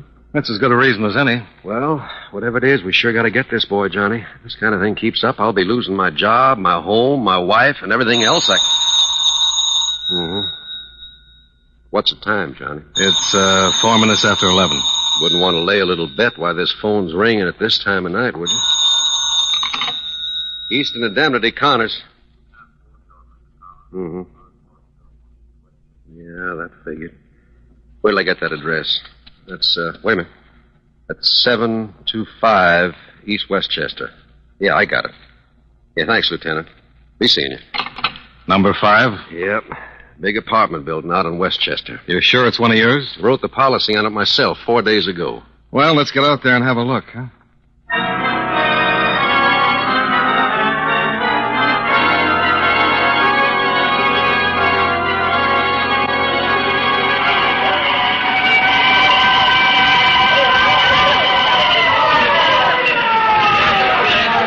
That's sure a goner. Yeah, there's another one you can write off. You can say... Oh, there's Len Borchardt over there. Didn't know he'd be down here so quick. Well, let's hear what he's got to say. Yeah, sure.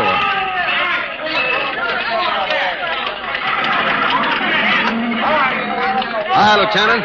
You got down here right fast. Seemed reasonable to, Mr. Connors. Not that there's much I can do before she cools down. That won't be before morning. I'd like you to meet Johnny Dollar, Lieutenant, one of our investigators from the East. Johnny, this Lieutenant Len Borchardt. Glad to know you, Lieutenant. Looks like our firebug didn't waste any time showing himself off to you, Mr. Dollar. No question about it being torched.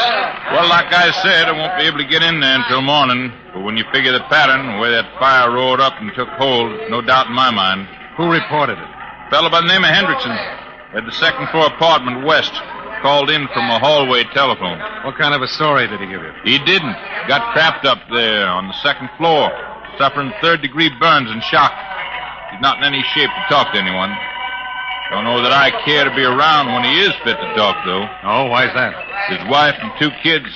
They're still in that fire somewhere.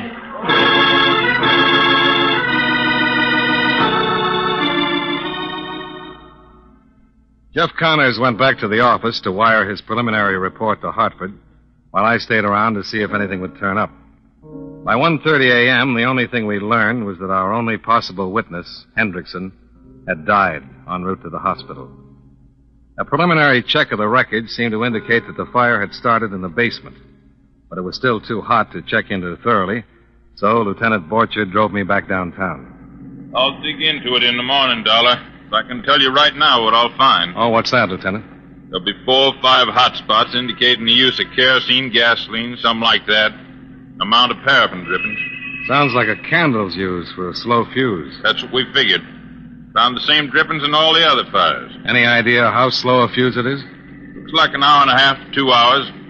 Gives a bug plenty of time to get away, fix himself up, and alibis somewhere. Mm-hmm. Connors says you think it's someone in his organization. Whole pattern points that way. Haven't been able to run him down, though. Takes a lot of legwork. Uh-huh. Connors has been a big help. Cooperating right down the line. You known him long, Dollar? Oh, 4 or 5 years, off and on. He's a good man. Yeah. He doesn't seem to be letting his personal troubles interfere with his work any. What personal troubles are those? Oh, he's been pretty broke for the past 6 months or so. Wife's been sick. Run up a lot of doctor and hospital bills. Had to buy a new home recently. Oh, why's that? Last one burned down. Lost his 8-month-old son in that fire. Been pretty rough going for him. Yeah. Well, when we get this firebug pinned down, might help him some. Take some of the pressure off, relieve his mind, maybe. Here you are, Dollar. Oh, thanks, Lieutenant. Check with me in the morning, Dollar. And think over what I've been saying. Maybe something will come to mind. Yeah. Yeah, I'll think about it.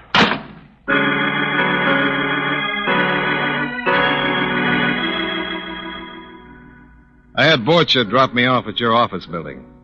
I figured I'd pick up my bag and talk things over with Jeff before checking into a hotel. I let myself in with a key Jeff had given me and headed for his inner office. Wow. Good morning. Oh. Who are you? Johnny Dollar. Mean anything to you? Johnny Dollar? Oh, and you're that insurance investigator Mr. Connors said was coming out from the east. That's right. Well, I'm plenty happy to hear that. You gave me a pretty bad start, Mr. Dollar. I'm sorry. I'm Sally Martin, Mr. Connors' secretary. And the rest of it? What, you mean what I'm doing up here? Well, I'm as curious as the next guy. Well, I promised to have some material ready for Mr. Connors in the morning. I left the office tonight in such a hurry I forgot it, and, well, I just dropped by to get it ready for him. Well, you're a pretty conscientious employee, Miss Martin. Getting out of bed at 2 a.m. to come down to the office for something like that. Oh, no. It wasn't that way at all. Well, what way was it? Well, I had a date this evening. Dinner, theater, and the Club Romulo just down the street. Stopped up here on my way home. Mm-hmm. Is this the material Mr. Connors wanted ready in the morning? Yes, it is. Comprehensive fire policy on the property at 725 East Westchester. That's right. That's pretty coincidental, isn't it? What? Or maybe you didn't know that there was a fire out there tonight. A fire at the... Oh, no. Any idea why Mr. Connors wanted this particular policy out? I think if you have any more questions to ask, Mr. Dollar, Mr. Connors should be here to answer them personally. That sounds reasonable. And maybe we should ring in Lieutenant Borchardt, too. Lieutenant Hey, Sally, what's keeping you so long? Oh, hi. Didn't know anyone else was up here with you. Well, this is Johnny Dollar, one of our investigators, Bill. Mr. Dollar, this is Bill Trendler. Well, glad to know you, Mr. Dollar. I was telling Mr. Dollar about the wonderful time we had tonight. Dinner, then the theater, and being at the Club Romulo until just a few minutes ago. Huh? Oh, yeah, that's right. We did have a swell time. But, honey, it's getting late. So if you're ready, let's run along. Okay, Bill. Good night, Mr. Dollar. Glad to meet you, Dollar. Hope to see you again sometime.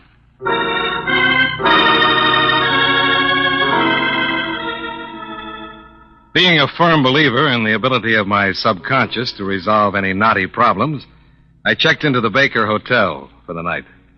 The bed was very comfortable, but my subconscious didn't come up with a thing.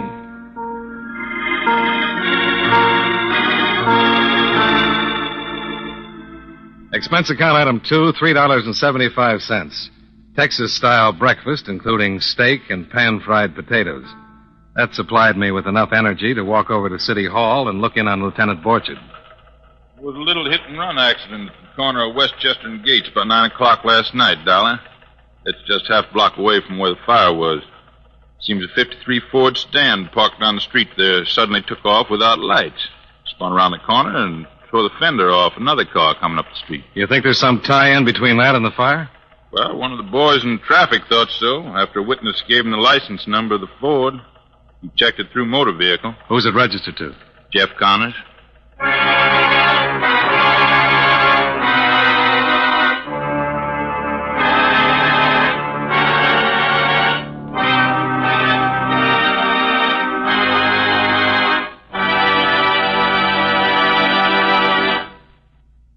Friends, no matter what kind of work you do, there are bound to be times when the job seems monotonous. You feel tense and restless, and you need something to give you a boost. Well, you'll be surprised how helpful a stick of Wrigley's Spearmint chewing gum can be at times like that. You see, chewing on a smooth piece of Wrigley's Spearmint gum is a natural way to ease tension and relieve that feeling of restlessness. The easy chewing gives you satisfaction. You get a nice little lift out of it. And Wrigley's Spearmint gum tastes good, too. Its flavor is lively, refreshing spearmint, a flavor millions enjoy. Try it and see for yourself. Get a few packages of Wrigley's Spearmint chewing gum and chew a stick from time to time while you work.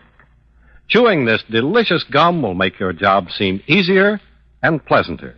It really will.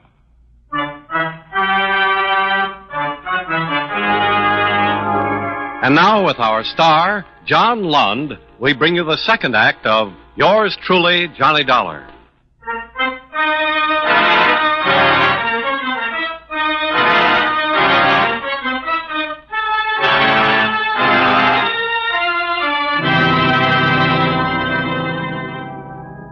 Traffic Division's report of the hit-and-run accident on Westchester the night before added nothing to what Lieutenant Borchard had already told me. Jeff Connor's Ford had been parked halfway down the block. At approximately 9:05 p.m., it roared away from the curb without lights, turned the corner onto Gates, smashed into the side of another car some 10 feet from the intersection, and kept right on going. Got to be some reason for Connors being there just 2 hours before the fire. And for taking off in such an all-fired hurry that way without lights. Well, let's get Jeff's side of the story before we jump to conclusions, Lieutenant. I don't believe much in coincidence, Mr. Dollar. Time element checks out, too. The 2 hours between the accident and the fire? We know those candle fuses burn an hour and a half to 2 hours. Leaving here at 9 gave him plenty of time to ditch the car and meet you at the airport with a pretty clean alibi. He wasn't driving a Ford when he picked you up, was he? No, it was a Plymouth Coupe. Yeah. Well, that's his wife's car. Well, what have you done about getting him in? Well, he's not at home and he's not at his office. Nothing else I could do but send out a pickup on him. Uh-huh. Leave word for me at the Baker Hotel when you get him, will you? Sure thing, Mr. Dollar. I know how you're feeling about it. I'm sure sorry.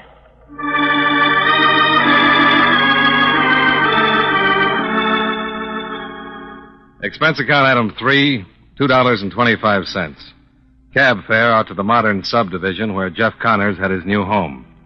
Mrs. Connors turned out to be a sweet, nice-looking young woman whose recent illness was still apparent. I'm sorry you had the long ride out here for nothing, Mr. Dollar. Jeff's not home. He left early to get his car fixed or something. Too bad you didn't call first. Oh, that's all right, Mrs. Connors. It's you I wanted to see. Oh, yes. Well, I guess I knew that. It's about Jeff, isn't it? And those fires. That's right. And you've noticed it, too. Terrible things worry and sorrow can do to a man. Well, until 6 months ago, Jeff was the happiest man I'd ever known, and then, well, our world just fell apart. That's when your home burned, Mrs. Connors? When we lost our son. Something happened to Jeff then. Oh, it happened to me, too. I broke down. Had to be hospitalized. But with Jeff, well, it was different. How do you mean? He bottled everything up inside of him, refused to let it come out, never even talked about it. A person can't do that, Mr. Dollar. You mentioned the recent fires, Mrs. Connors. Any particular reason why? Yes. That's what has me worried so. Ever since they started, he's become terribly depressed. I'm afraid he's going to break down under the strain. That's the only reason you mentioned it? Yes. I've tried to do everything in my power to help him. I thought perhaps if we moved away from Dallas, it might help. But he wouldn't do that. Then I tried to get him interested in sports. That brought the first encouraging sign I've had in 6 months. Oh, what was it, Mrs. Connors? Well, usually on Monday and Tuesday nights, Jeff brings work home with him. All the mail that's accumulated over the weekend, the new premiums and renewals and so on. Uh-huh. Well, for the past 5 weeks, Mr. Dollar, believe it or not, Jeff has gone bowling every Tuesday night. He's become so enthused about it, why, he hasn't come home before midnight on any Tuesday evening since. Now, don't you think that's encouraging, Mr. Dollar?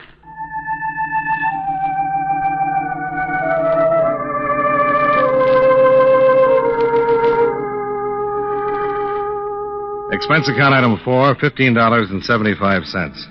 Cab fare in and around the city of Dallas. I spent the rest of the day checking the neighborhoods where the fires had occurred, talking to policyholders, neighbors, anyone who might give me a new or different slant. I came up with nothing. Around 5 o'clock, I called in to Lieutenant Borchard. Still the same answer, Mr. Dollar. Haven't been able to pick up Connors yet. We checked out Sally Martin and Bill Trendler, though. Anything there? Nope. It was dinner, theater, and the Club Romulo, just like they said. Yeah, I see. For a while there, it looked like something might have tied in.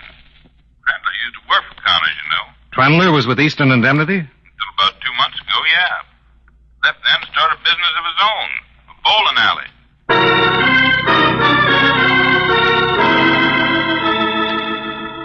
Expense account item 5, $1.60. Cab fare to Trendler's Bowling Emporium on East Gatto Street. 5 alleys and a drink and sandwich bar. Trendler was keeping score for a couple of high school Bobby Soxers over on alley number 3.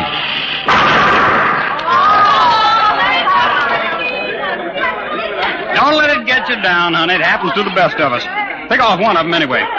Can I talk to you for a minute, Mr. Trendler? What?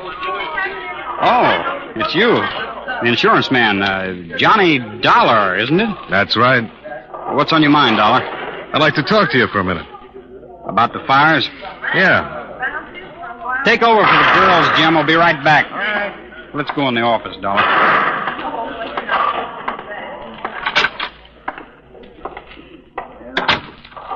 Let's have it, Dollar.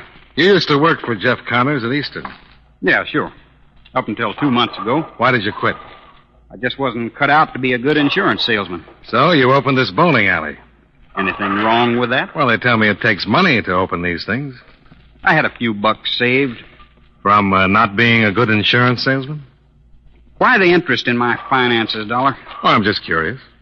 So be curious about something else, huh? Okay. Did Jeff Connors ever come bowling here? Yeah, a couple of times. Jeff's wife says he's been bowling every Tuesday night. I wouldn't know. Last time I saw him was 4 weeks ago last night. Any idea where he might have been those other Tuesday nights? Why not ask Sally Martin? What's she got to do with it? She's his secretary. She was with him the times he came here. Maybe they figured out something better to do with their Tuesday nights. She was out with you last night. Yep. Every minute from 6 o'clock till 2:15. Dinner, theater, Club Romulo. Well, you can always walk out of the theater before the final curtain. And a $10 bill can make a nightclub waiter pretty confused about time. It'd be kind of hard to prove anything like that, wouldn't it, Dollar? Well, there's no law against trying.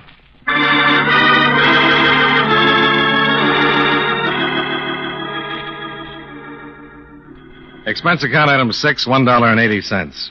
Cab fare back to your offices. They were closed for the night. At the Baker Hotel, I put a call into Sally Martin's apartment and got no answer. While I was trying to figure out the next move, Lieutenant Borchardt called and made up my mind for me. Be out front in 2 minutes, Dollar. I'll pick you up. Where are we going, Lieutenant? Out near the viaduct over the Trinity River. What's out there? Another fire? Nope. Jeff Connors Ford in 12 feet of water.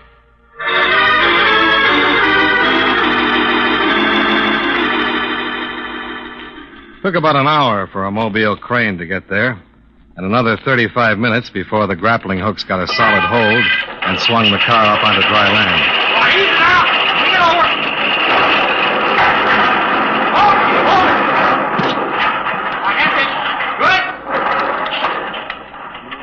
Borchardt and I were beside the car almost before the crane put it down. Well, that's a big help. Disappointed, Lieutenant? Would have helped if he'd been in the car. Costs money to drag a river like this. I don't think you'll find him down there. We gotta look.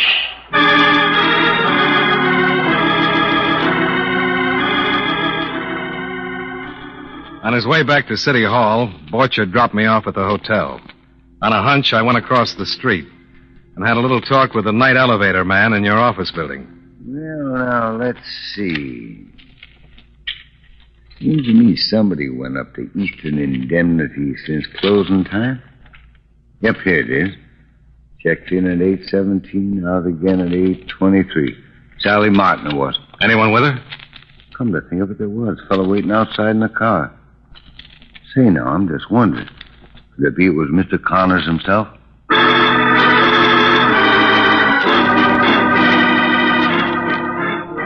Expense account item 7, $6.90 for a fast cab ride out to Sally Martin's apartment. The extra $5 was for the speed.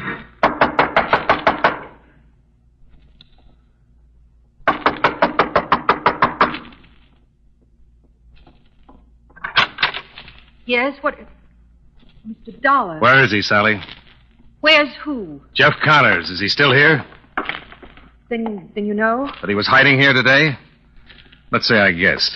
All right, where is he? I don't know. Now, look. There have been 5 fires and 3 people are dead. You're hurting my arm, Mr. Dollar. I want to know what you were doing up at the office and where Jeff went when he left here. We went up there to get a list of the new policies that came in today. Why? What did Jeff want with them? I don't know. Well, there was some reason. What was it? I tell you, I don't know. When I got back here tonight and told him Mrs. Connors had called about the new policies, he made me drive right down. His wife called the office? Well, Mrs. Connors always did that. double-checked the policies with me because of the files he kept at home. What was different about her call this time? Well, nothing. Except the day, maybe. She always called on Tuesdays. There wasn't any real reason for her to call today. Only one new policy had come in. A fire policy? Yes, on an apartment building out on the west side. Where is it? Look, Mr. Dollar, I know what you're thinking. But Jeff didn't have anything to do with those files. Believe me. Where's the policy, Sally? Over there, on the table.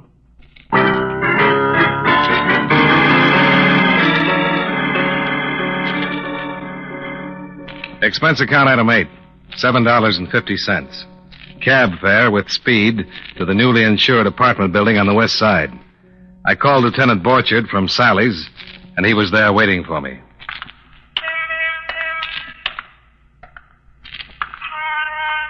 You spotted him yet, Lieutenant? Yeah. Parked in Miss Martin's car back there in the alleyway. When are you going to take him? We're just waiting for you. Okay, let's go.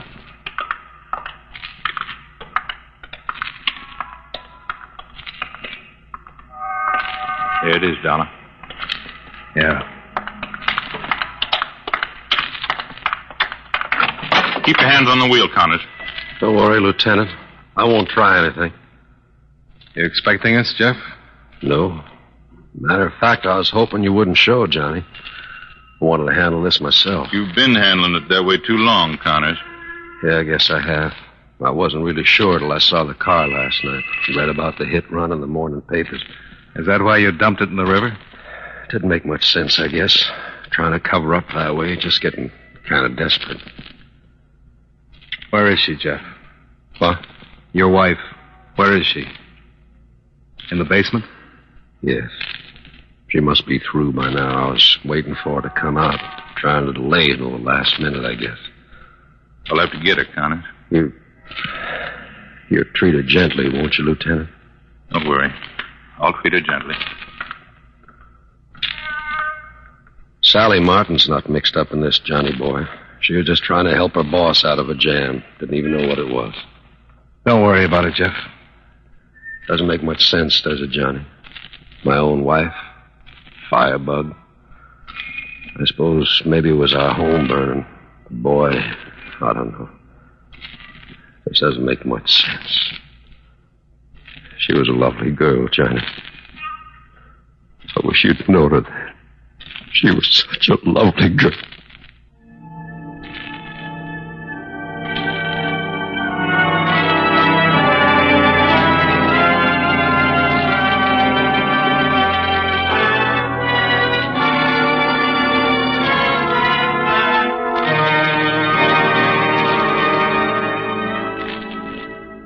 Expense account item 9, $37.40. Hotel bill and miscellaneous. Expense account item 10, $119.10. Airfare back to Hartford. Expense account total, $309.25. Remarks? I've seen fires burn everything from blocks of tenements to a hole in a rug. But this is the first time I ever saw one actually burn the heart out of a man. I don't ever want to see it again. Yours truly, Johnny Dollar.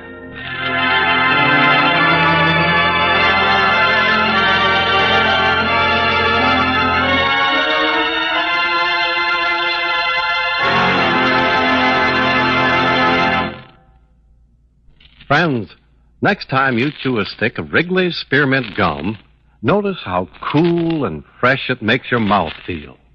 That's because Wrigley's Spearmint Gum has lots of lively, refreshing, real spearmint flavor in every stick. The minute you sink your teeth in, that cooling flavor begins to freshen your taste and relieve that hot, dry feeling in your throat. It sweetens the breath, too.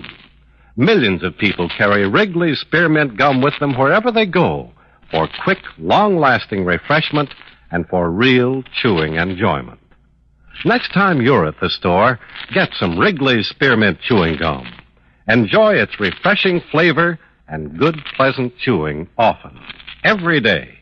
Remember, that's Wrigley's Spearmint Chewing Gum. Healthful, refreshing, delicious.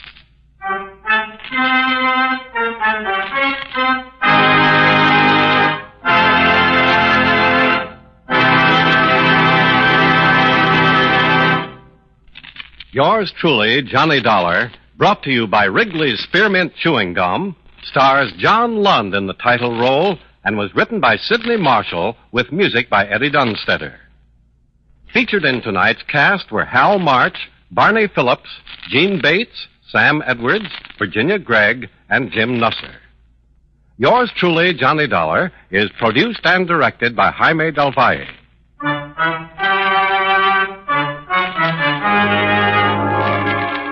The makers of Wrigley's Spearmint Chewing Gum hope you enjoyed tonight's story of Johnny Dollar and that you're enjoying delicious Wrigley's Spearmint Gum every day. This is Charles Lyon, inviting you to join us again next week at this same time when, from Hollywood, John Lund returns as... Yours truly, Johnny Dollar.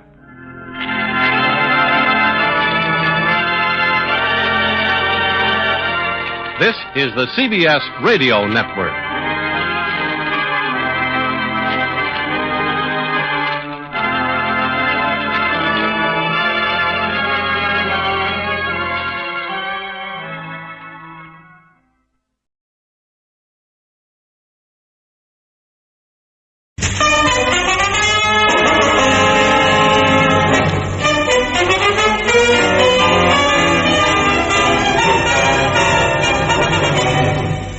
Fabian of the Yard. Stories of the war against crime as told by the detective of the century, ex-superintendent Robert Fabian.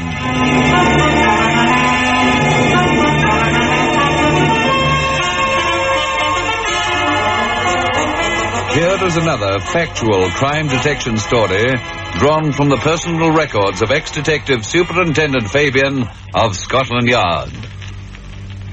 Although, like most policemen and ex-policemen, I believe that crime does not really pay over a lifetime.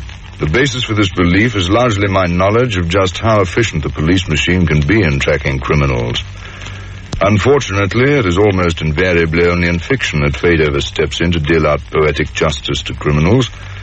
I say almost invariably because there are one or two examples of poetic justice even within my own experience. They're all the more outstanding because there are so few of them, and probably the most fantastic of all is the strange story of a man who managed to steal £25,000 and smuggle himself across the channel without leaving any trace or clue by which we could hope to catch up with him. You will hear the story in a moment, and about the payoff fate arranged for Coco Marquess.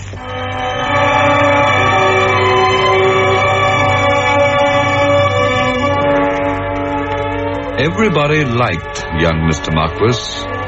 He had a pleasant, easy manner and a twinkling eye. And in 3 hard-working years, he'd moved his company, British Cocoa Pools Limited, from a back room into a suite of prosperous West End offices with nearly £50,000 capital. He worked hard and played hard, always lavish with money. It was whilst dining one night at Chryssal's that Mr. Fabian first noticed him. Yeah, how was the wine, Mr. Fabian? Oh, excellent, thank you, Marcel. Near enough to perfect. By the way, tell me something. Sir? Who's that fair-haired young ass over there with all that easy money? Where, sir? Oh, I see. Oh, Inspector, are you thinking of making an arrest, huh? Oh, just curious, Marcel. Who is he? That is Mr. Marquess, Mr. Arthur Marquess. Marquess? What's he do? Oh, he runs British Cocoa Pools Limited.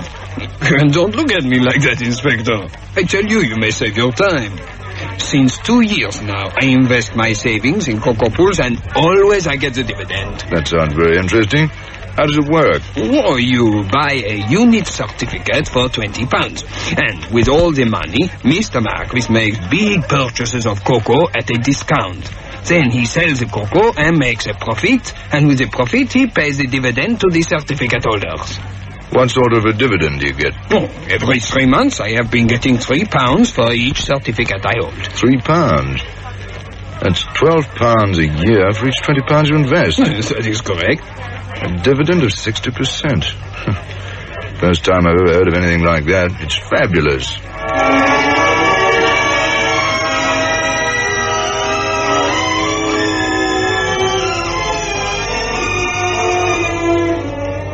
It was that 60% dividend that intrigued Inspector Fabian and led him to make a phone call the next day from his office.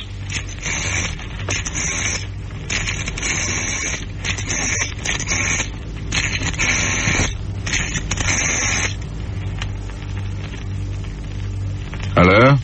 Is that you, Jack? It's Bob Fabian here. How are you? How's the cocoa market these days? That's good. Well, you needn't complain. You're still in business, aren't you? Well, listen, Jack. I don't know much about your trade, but there's something I'd like you to tell me. Assuming a cocoa buyer is particularly smart and has all the luck in the world, could he pay 60% dividend and himself live like a Raja? Well, don't explode, old man. I take it you've never heard of anyone being able to do that. Oh, no, nothing special. Just a point I was checking on. Well, thanks very much, Jack. Come on. That phone call, following on the information Marcel, the waiter, had given him, convinced Fabian that there was something very fishy about British Cocoa Pools Limited and Mr. Arthur Marquess. However, in matters of this kind, the police are not expected, and in fact not even permitted to take any action, until they receive a complaint. And as all the investors in the company seemed perfectly satisfied, there was nothing to be done. A few months went by, and then in the autumn of 1936, the bright, popular young director of British Cocoa Pools Limited sailed for a holiday in Paris. He didn't return. Mr. Marquess got away with £25,000, and the police discovered he'd never bought cocoa shipments at all, dividends being paid from investors' own money. Radio messages were dispatched to Continental Police, but too late. The astute young fellow had slipped into Spain, and in Spain that February of 1937, there wasn't much the police could do. Franco's troops were storming Madrid. And then 2 years later, on a windy April morning of 1939, a phone rang in Vine Street CID office. Inspector Fabian. Hello, Inspector. New Haven Police here. We have a man in custody, a stowaway on a boat from Spain. Oh, yes. What's his name? He gives it as Arthur Marquess. Does that mean anything to you? My word, it does. I'll come right down.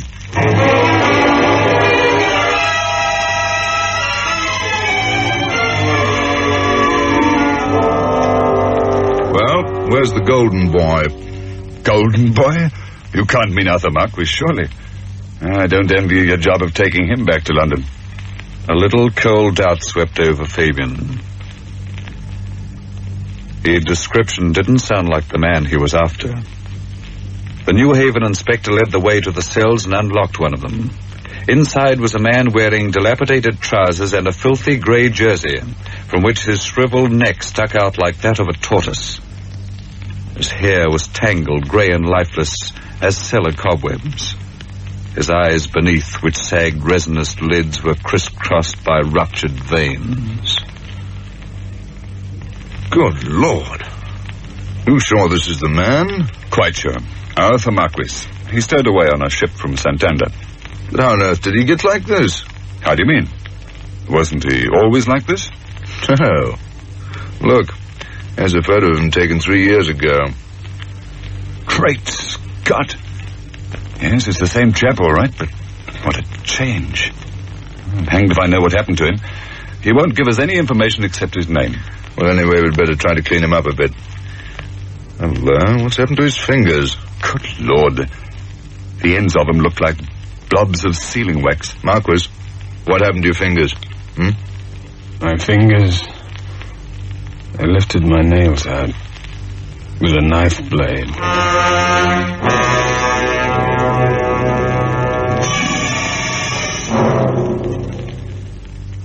Grimly, the detectives cleaned the repulsive creature as best they could, and Fabian took him back to London after giving him a meal of sandwiches and light ale, which he consumed ravenously. Back at Vine Street, Fabian stripped him and searched his repulsive clothing as is customary with detained persons from abroad. In the folded sleeve of the filthy jersey, the inspector found 2 tiny objects. They were bits of rice paper, folded as small as aspirin tablets, and secured to the wool with crisscross stitches. As the detective began to unfold the bits of paper, the prisoner for the first time showed interest in the proceedings. Be careful with those. Here, give them to me. Am I? Watch yourself, Marquess, unless you want to be handcuffed. You see, my cellmate wrote those letters the morning before they shot him. I promised if I ever got free, I'd post them. Silently, Fabian unfolded the letters. They were very similar and written in Spanish. One was to the dead youth's mother, the other to his sweetheart. My dear, if this letter reaches you, it will be because I shall never have the joy of seeing you again. I've lived these past 3 years with that hope to devote my life to your happiness, but God's will be done. Let my memories serve you as an incentive to live and be happy. Be assured that I have loved you dearly. I have prepared myself to die as a Christian. So you see what a lot I shall owe to you, for in this your love guided me. Where did you get these letters, Marquess? Post them for me, and I'll tell you. I'd have posted them anyway, as soon as I was sure they were genuine. Here, have a cigarette. And then Marquess began to talk. The tale he told was one calculated to curdle the blood of even hard-bitten policemen. He had slipped into Spain, as Fabian knew, and had planned to drift towards Lisbon and get a ship to New York. But in Madrid, some partisans had accused him of being a Franco spy. He was beaten senseless and robbed. He awoke among blitz rubble to find he was utterly naked, bruised and gashed, and his nose crushed into his cheeks. The British legation found clothes for him, but the thieves who had robbed him had been to his hotel room in the meantime and taken everything. Marquess knew he must get away from Madrid before the British legation discovered too much about him. He got out of Madrid and managed to get a job cleaning out a stockyard. A patrol of Franco's men raided the farm and took him prisoner. Later, they themselves were captured by Republican forces. Each side tortured Marquess a little to discover if he knew any more, and then lost interest. He became one of the forgotten men in various prisons. By the time Franco had won the Civil War, nobody could remember much about the Marquess. To release him would have given him official status, so they merely withdrew his guard and let him escape. He begged his way to Santander and stowed aboard a ship to England. The wheel had turned full circle.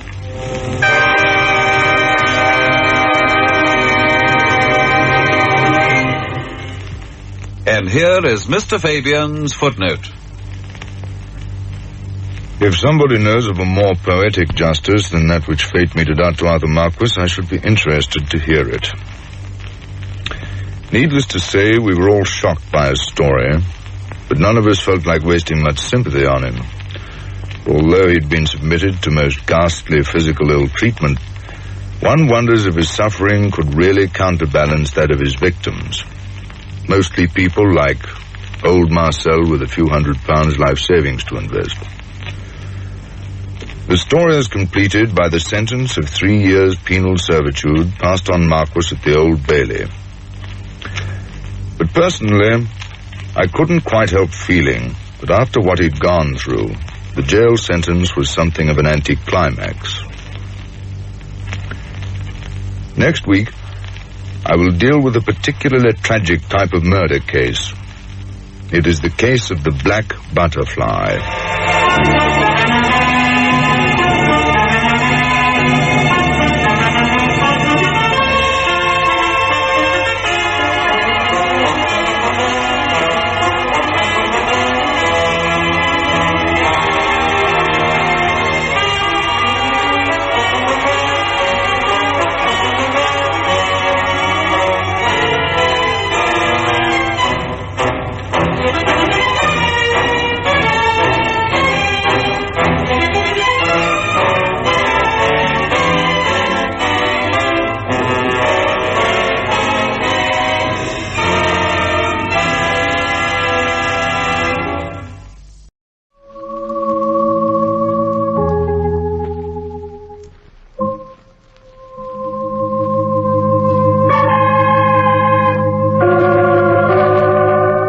From New York, the makers of Clipper Craft Clothes for Men, and 1,036 leading retail stores from coast to coast present the world's most famous detective, Sherlock Holmes.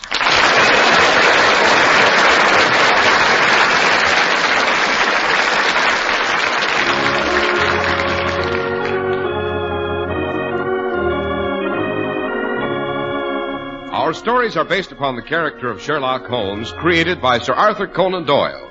Sherlock Holmes is played by John Stanley, Dr. Watson by Alfred Shirley, and the dramatizations are by Edith Meiser. Tonight there's frost on the windows of Dr. Watson's familiar study, and an overcast sky threatens another fall of snow.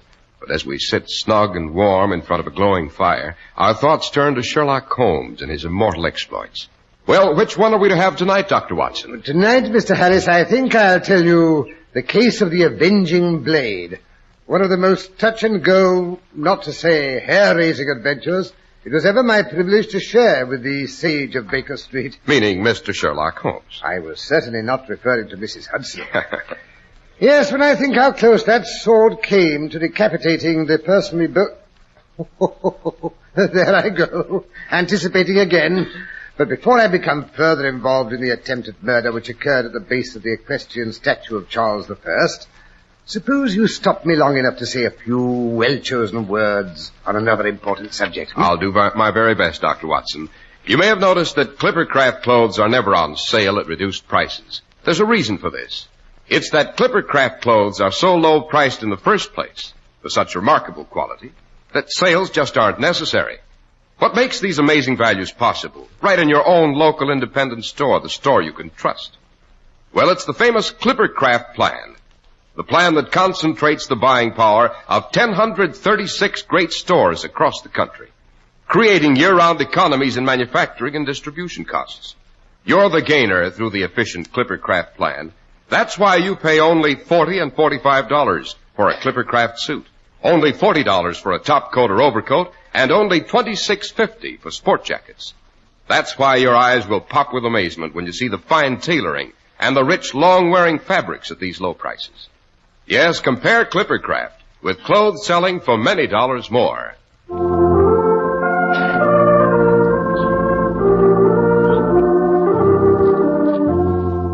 And now to return to the Avenging Blade, the attempted murder and the equestrian statue, Dr. Watson. Yes. The famous statue of Charles I stands in Charing Cross, which, as you know, is often called the centre of London. Charing Cross, isn't that the open space to the south of Trafalgar Square, Dr. Watson? Correct, Mr. Harris.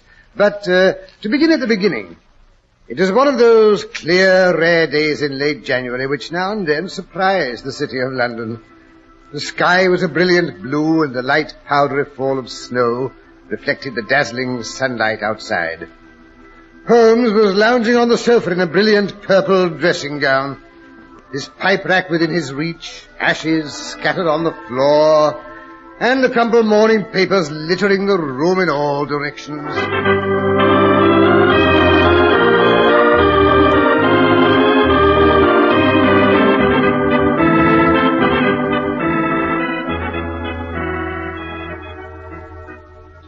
My dear Holmes, no one could accuse you of being a tidy man. Only in my head, Watson. My brain houses what is probably the most accurate and complete collection of information in all of England, if not in the entire world. And it's all in meticulous and precise order. Conceit. Not at all, Watson, merely accuracy. But of what use are my unequal mental abilities? For months there's been no crime worthy of my attention, no case with any originality, any imagination. Oh, I wouldn't say that. You found the Shah of Baghdad's missing emerald. You outwitted the band of nihilists who were threatening to blow up both houses of Parliament. Commonplace, strictly routine investigations. Oh, there's our front doorbell. Maybe it's a case. Well, look out of the window, Watson, and see who's on the doorstep. That's a good chap. Pity you wouldn't bestir yourself now and then. Tallish man, dressed in Highland regalia. Bonnet, kilts. He's even wearing a Scottish dirk in his stocking. Rather drafty attire for a day like this. By the way, Watson, what day is it? Wednesday, of course. I mean, what day of the month? Let me see. The 30th, I believe. Well, at least according to the Times, it is. Yes, I think we may grant that is one subject on which the Times is fairly accurate. The 30th of January, of course, it's the anniversary of the beheading of Charles I. So that's why he's donned his kilts. Mrs. Hudson is slow answering the door this morning. He's looking up here. Great Scott, Holmes, it's the Duke of Buckinghurst. I suspected as much. For heaven's sake, don't just sit there, Holmes. Help me to tidy up this clutter. What sort of an impression do you expect to make sprawled there in the midst of all this mess? My dear Watson, if his lordship has a case sufficiently important to warrant my attention, he'll be in no mood to notice trifles. If not, I'm not interested in his lordship. I'm not impressed by titles, Watson. They're so apt to due to the chance of heredity, like red hair or a Roman nose. At least you might straighten your collar.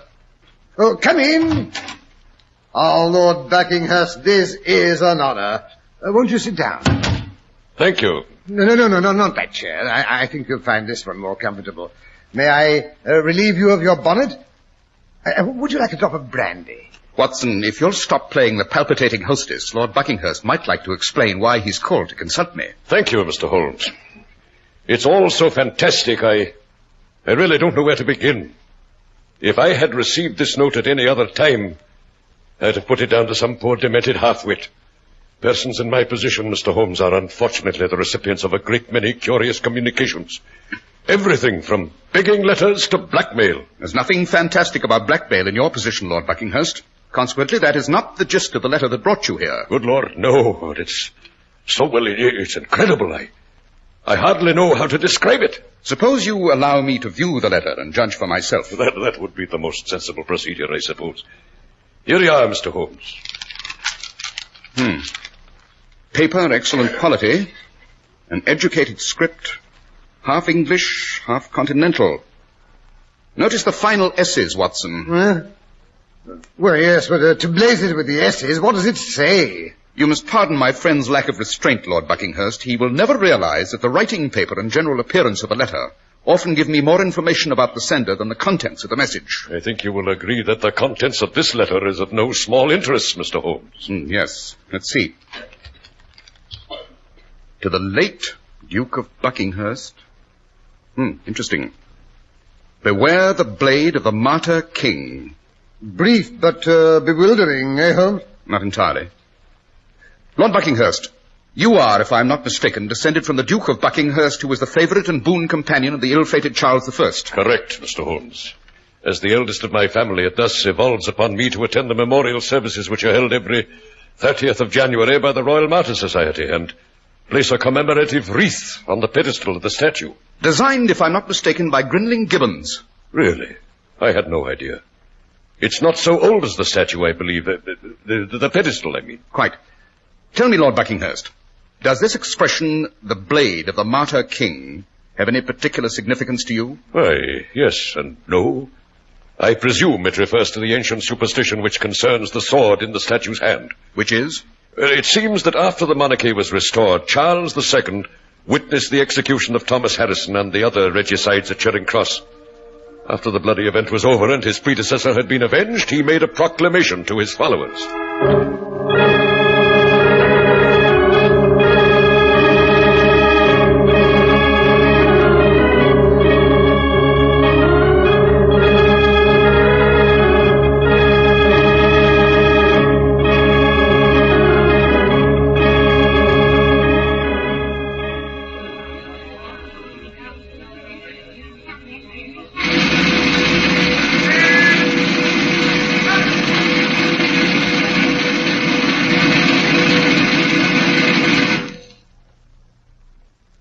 You have witnessed the fate which befalls those who dare to turn against the crown. And so that you shall be reminded thereof, I hereby decree that on this spot shall be erected the statue of my martyred ancestor Charles, and to his hand shall be restored the sword which he carried at Marsden Moor and Naseby, and which was taken from him by the Scottish friends who foully betrayed him to his enemies. If any man dare henceforth to plot against the crown, let him beware that sword.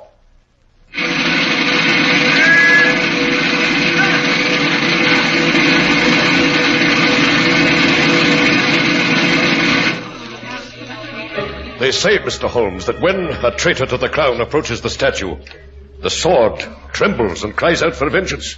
How is that supposed to affect you, Lord Buckinghurst? Lest if I know. And yet, someone obviously wants you to believe that if you attend this ceremony today, there'll be a catastrophe of some sort. I say, why not just send word you have a bad cold and can't attend? As a medical man, I'd be more than glad to vouch for your indisposition. Never. Whoever wrote that note doesn't know me very well. If he thinks he can scare me off by any such hocus-pocus... Or he may know you very well. Tell me, Lord Buckinghurst, if you should be incapacitated on any of these occasions, who would be called on to place the wreath on the pedestal? Why, my heir, of course. You have a son old enough to represent you? No, Dr. Watson. I allude to my brother James. I'm a bachelor and have no children. If anything should happen to me, my brother inherits the title. By any chance, Lord Buckinghurst, was your brother educated in France? Why, yes, Mr. Holmes. He attended the Sorbonne. It was while he was studying in Paris that he met Claire, his wife. Oh, I see what you're driving at. You think James may have written that note hoping to keep me at home so he would have the limelight in today's celebration? No. In the first place, my brother knows me too well for that. And in the second place, he's insufferably shy. He'd die of stage fright if he had to make a public appearance of any sort. But he will attend the ceremony. Oh, yes, Mr. Holmes. The entire family will be there. Should be a rather colourful affair. What do you say we accompany Lord Buckinghurst, Watson? Oh, with pleasure. And I promise you, sir, that whatever the danger is that threatens you, you'll be quite safe with Sherlock Holmes along. Don't be fatuous, Watson. Why do you think I dropped in this morning? But we'd better be getting along. The program begins in half an hour. Oh, there's no hurry. We have plenty of time for a stirrup cup. Scotch, I believe, would be appropriate to the occasion. Aye. Take my advice and drink it neat. Those breezes round Charing Cross are very brash this time of year. Shall I get the bottle, Holmes? No, Watson. I'll do the honours. You might fetch my greatcoat, however, and your service revolver. That's a good chap. Righto.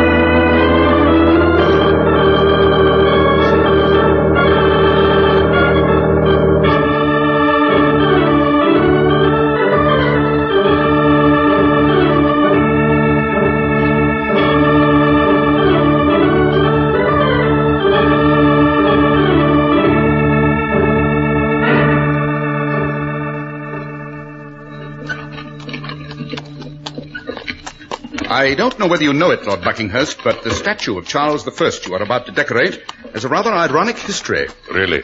It was cast in 1633 by Hubert Lesueur, a pupil of Giovanni Bologna, that had not yet been erected when the Civil War broke out and the first Charles was deposed and beheaded. It was subsequently sold by Parliament to a brazier by the name of Rivet. Rivet? Appropriate cognomen, eh, Holmes? Don't interrupt, Watson.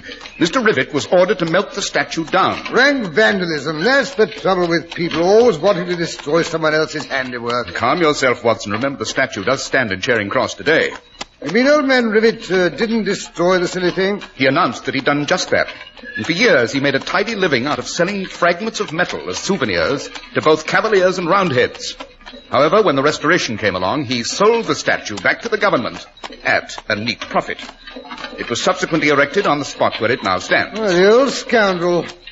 I say, Lord Buckinghurst, you look a bit glossy-eyed. Don't you feel very fit? Matter of fact, I do feel a bit squeamish. Must be the most in the handsome cab. Never had it affect me this way before. Hold tight, we're nearly there. Just turning into Trafalgar Square. Goodness for that. Yes, look, Holmes. There's the statue up ahead.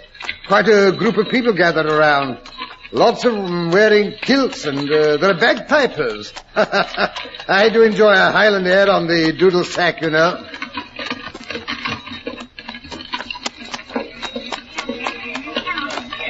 Oh, here we are, Lord Buckinghurst. Good. Get me out of here. Be all right when I get my feet on terra firma.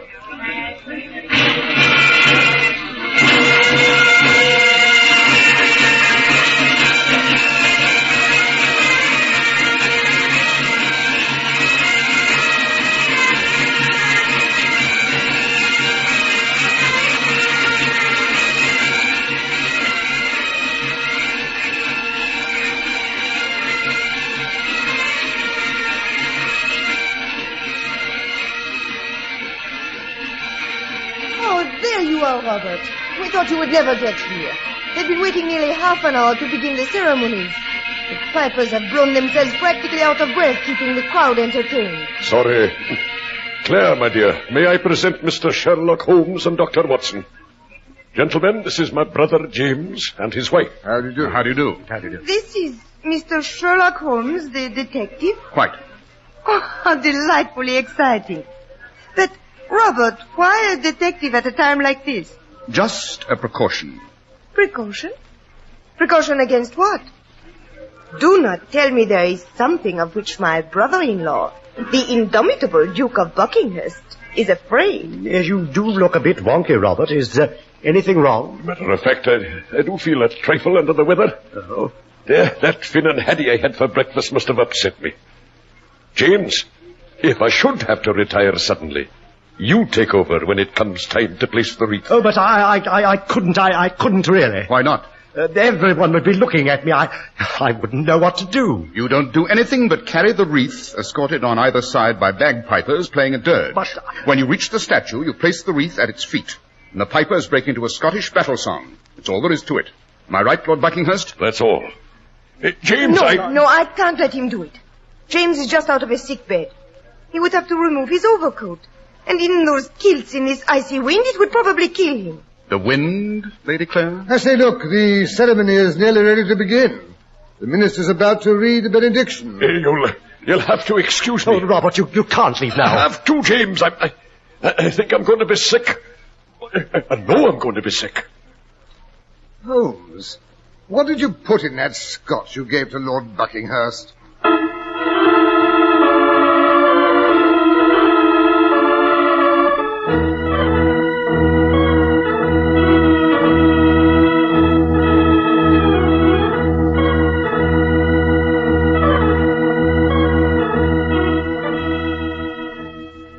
Here come the bagpipers with the wreath.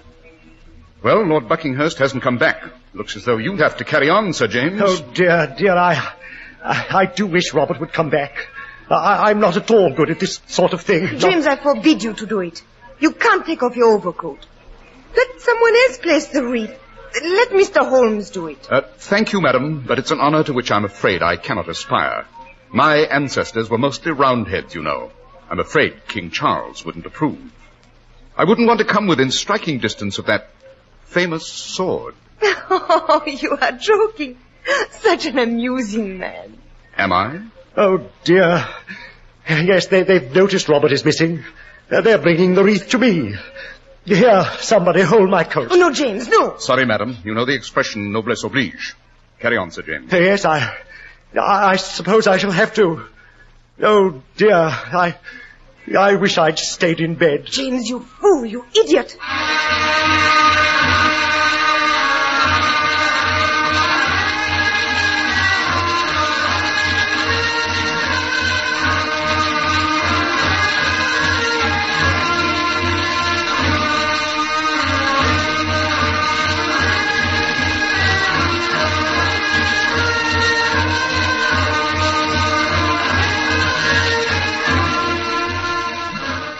Not a very impressive figure, the cadet branch of the House of Buckinghurst, eh, Holmes? No man with knocked knees should wear kilts in public. Still, there are all kinds of courage, Watson.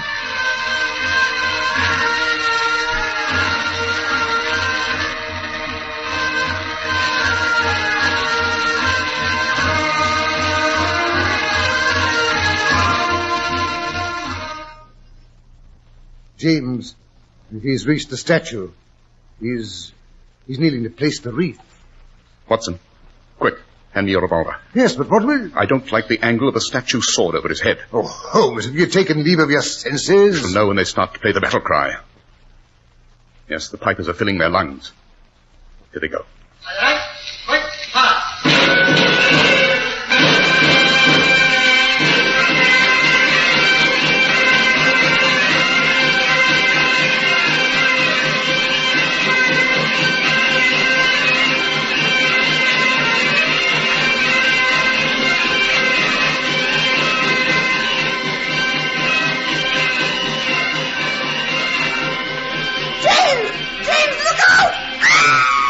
The sword is falling!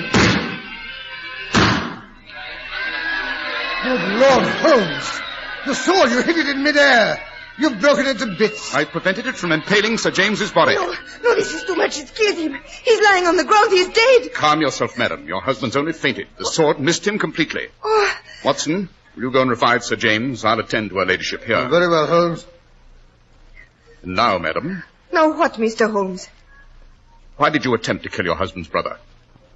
You knew the vibrations of the wild Stuart battle cry on the bagpipes would dislodge the loosened sword in the statue's hand.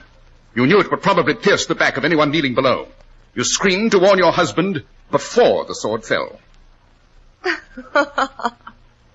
Mon cher Monsieur Holmes, you are almost as clever as people say you are. I will not bother to deny your accusations. Why should I? There's nothing you can prove. What have I to be afraid of? The man you hired to loosen the sword in the statue's hand. With my sources of information, it shouldn't take me more than 24 hours to find him. With my powers of persuasion, it shouldn't take me more than 24 minutes to make him talk. What is that expression they teach the children in this country, Mr. Holmes? Do not count the chickens until they are hatched?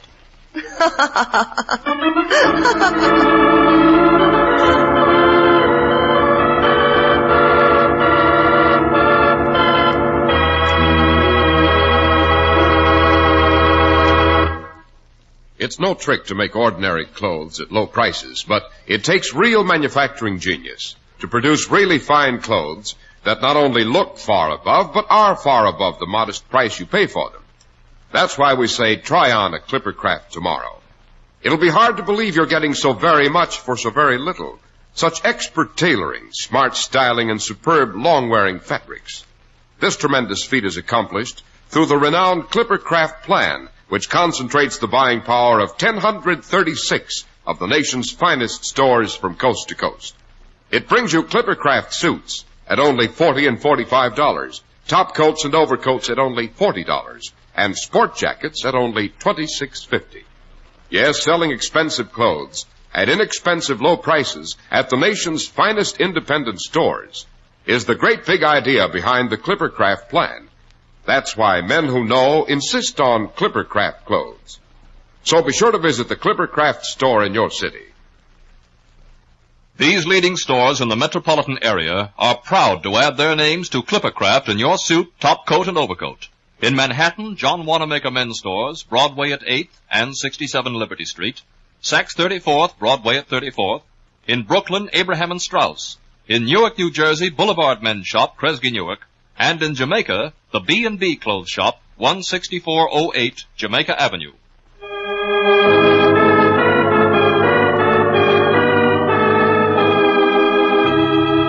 And now back to Sherlock Holmes and Dr. Watson. We find them standing in the dim light of a street lamp which marks the entrance to a crooked lane in Soho. Large flakes of falling snow intensify the expectant silence of the winter night.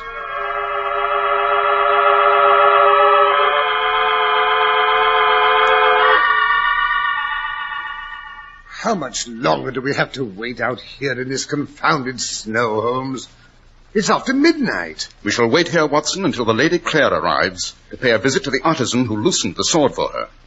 You see, I was better than my promise.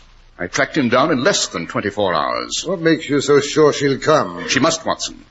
As long as Andre Bogard is alive, he's a threat to her safety. You think she'll try to finish him off? My dear Watson, a woman who's capable of attempting to murder her husband's brother so that he may inherit is capable of anything. Holmes, when did you first suspect the vixen? From the beginning. The letter of warning had to be written either by James or his wife.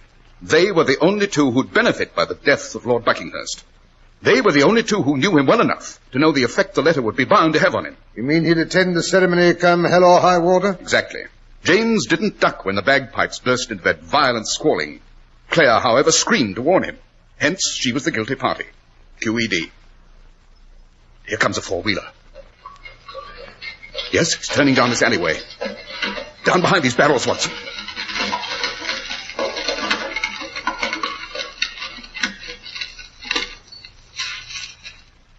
It stopped in front of Bogard's shop. I see she's not getting out. No.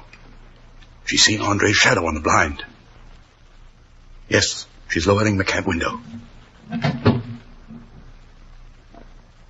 A woman's hand comes out of the window.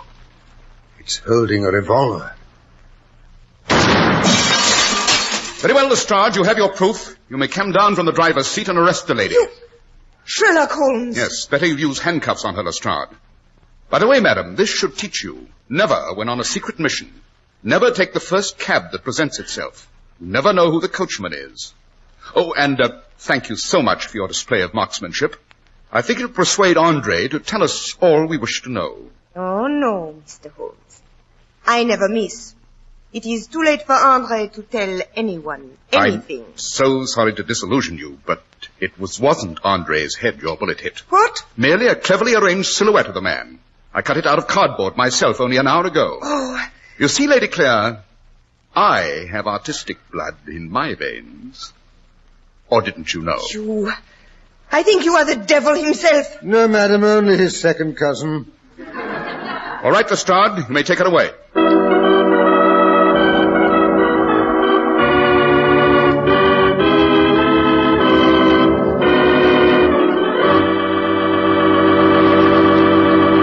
Well, that was a touch-and-go adventure, Dr. Watson, just as you promised. But tell me, what did Holmes put in the Duke of Buckinghurst's scotch? Something out of my medical kit, I'm afraid. Something called Epicac. It's a well-known emetic. You see, Holmes had to be sure the Duke of Buckinghurst would not be able to perform his part of the ceremony. Oh, I see. And now, Dr. Watson, what's the theme of next week's story? Next week, I'm going to take you back to Hurlstone, Mr. Harris. Hurlstone, wasn't that the ancient manor house that was the scene of the Musgrave ritual? Right. Next week's story is a different one, however. It concerns a gruesome family ghost story told by Reginald Musgrave's newly acquired wife, and how Mr. Plunkett, the Pickle King, insisted on sleeping in the room where Charles I had slept, and how the ghost story was reenacted with more accuracy than anyone had believed possible.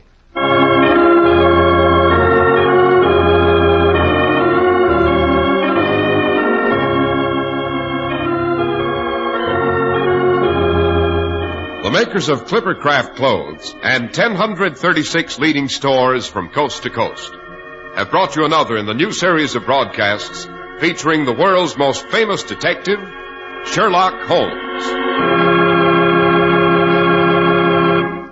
Sherlock Holmes is produced and directed by Basil Lochran, with special music by Albert Berman.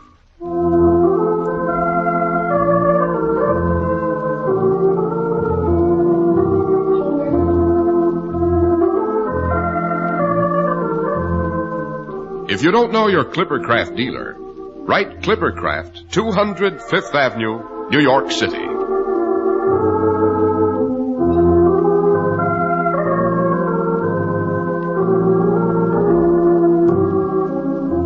Be sure to listen next week to Sherlock Holmes in the case of the sanguinary Spectre.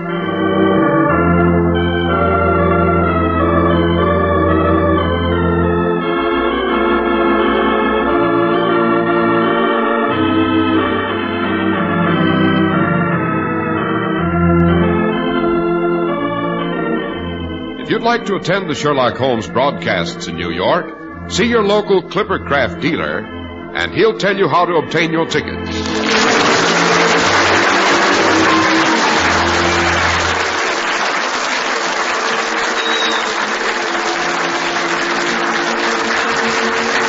is Cy Harris speaking for Clippercraft Clothes. This is the world's largest network serving more than 450 radio stations, a mutual broadcasting system. Be sure to hear Melvin Elliott reporting the latest headline news, which follows in just a moment. Fly Eastern Airlines' new type Constellation with 300 million passenger miles of dependability. Fly Eastern Airlines. Remember, there's no finer way to travel.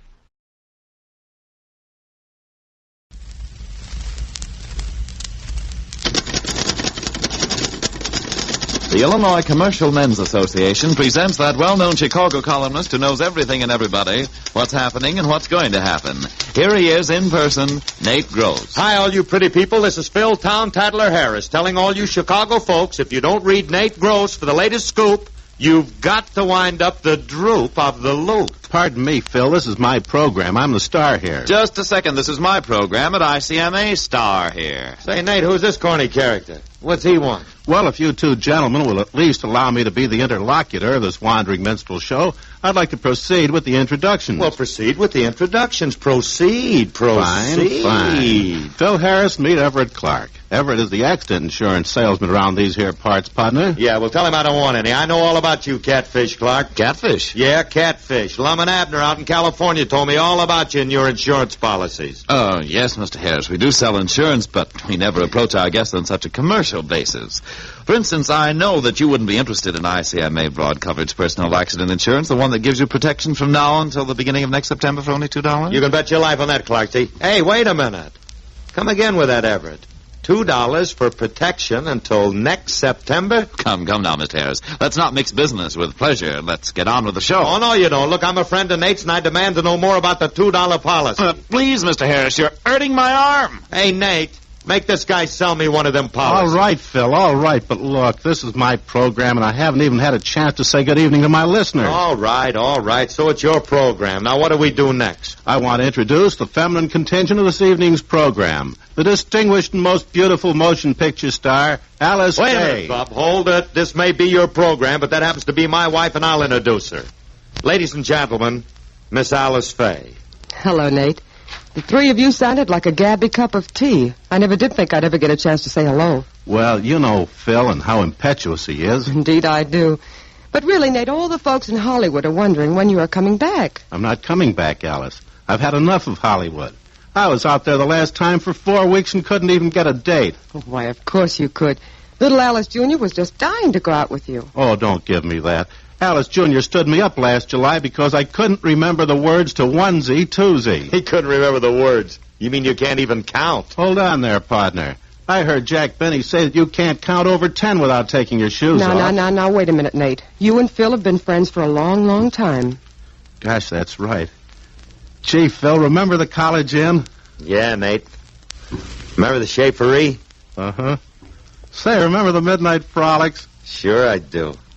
Remember the old Star and Garter? Hey, fellas, remember me? Yeah, remember me? I've got something to say in this program, too. Oh, yes, I forgot. Hey, Alice, dig this character.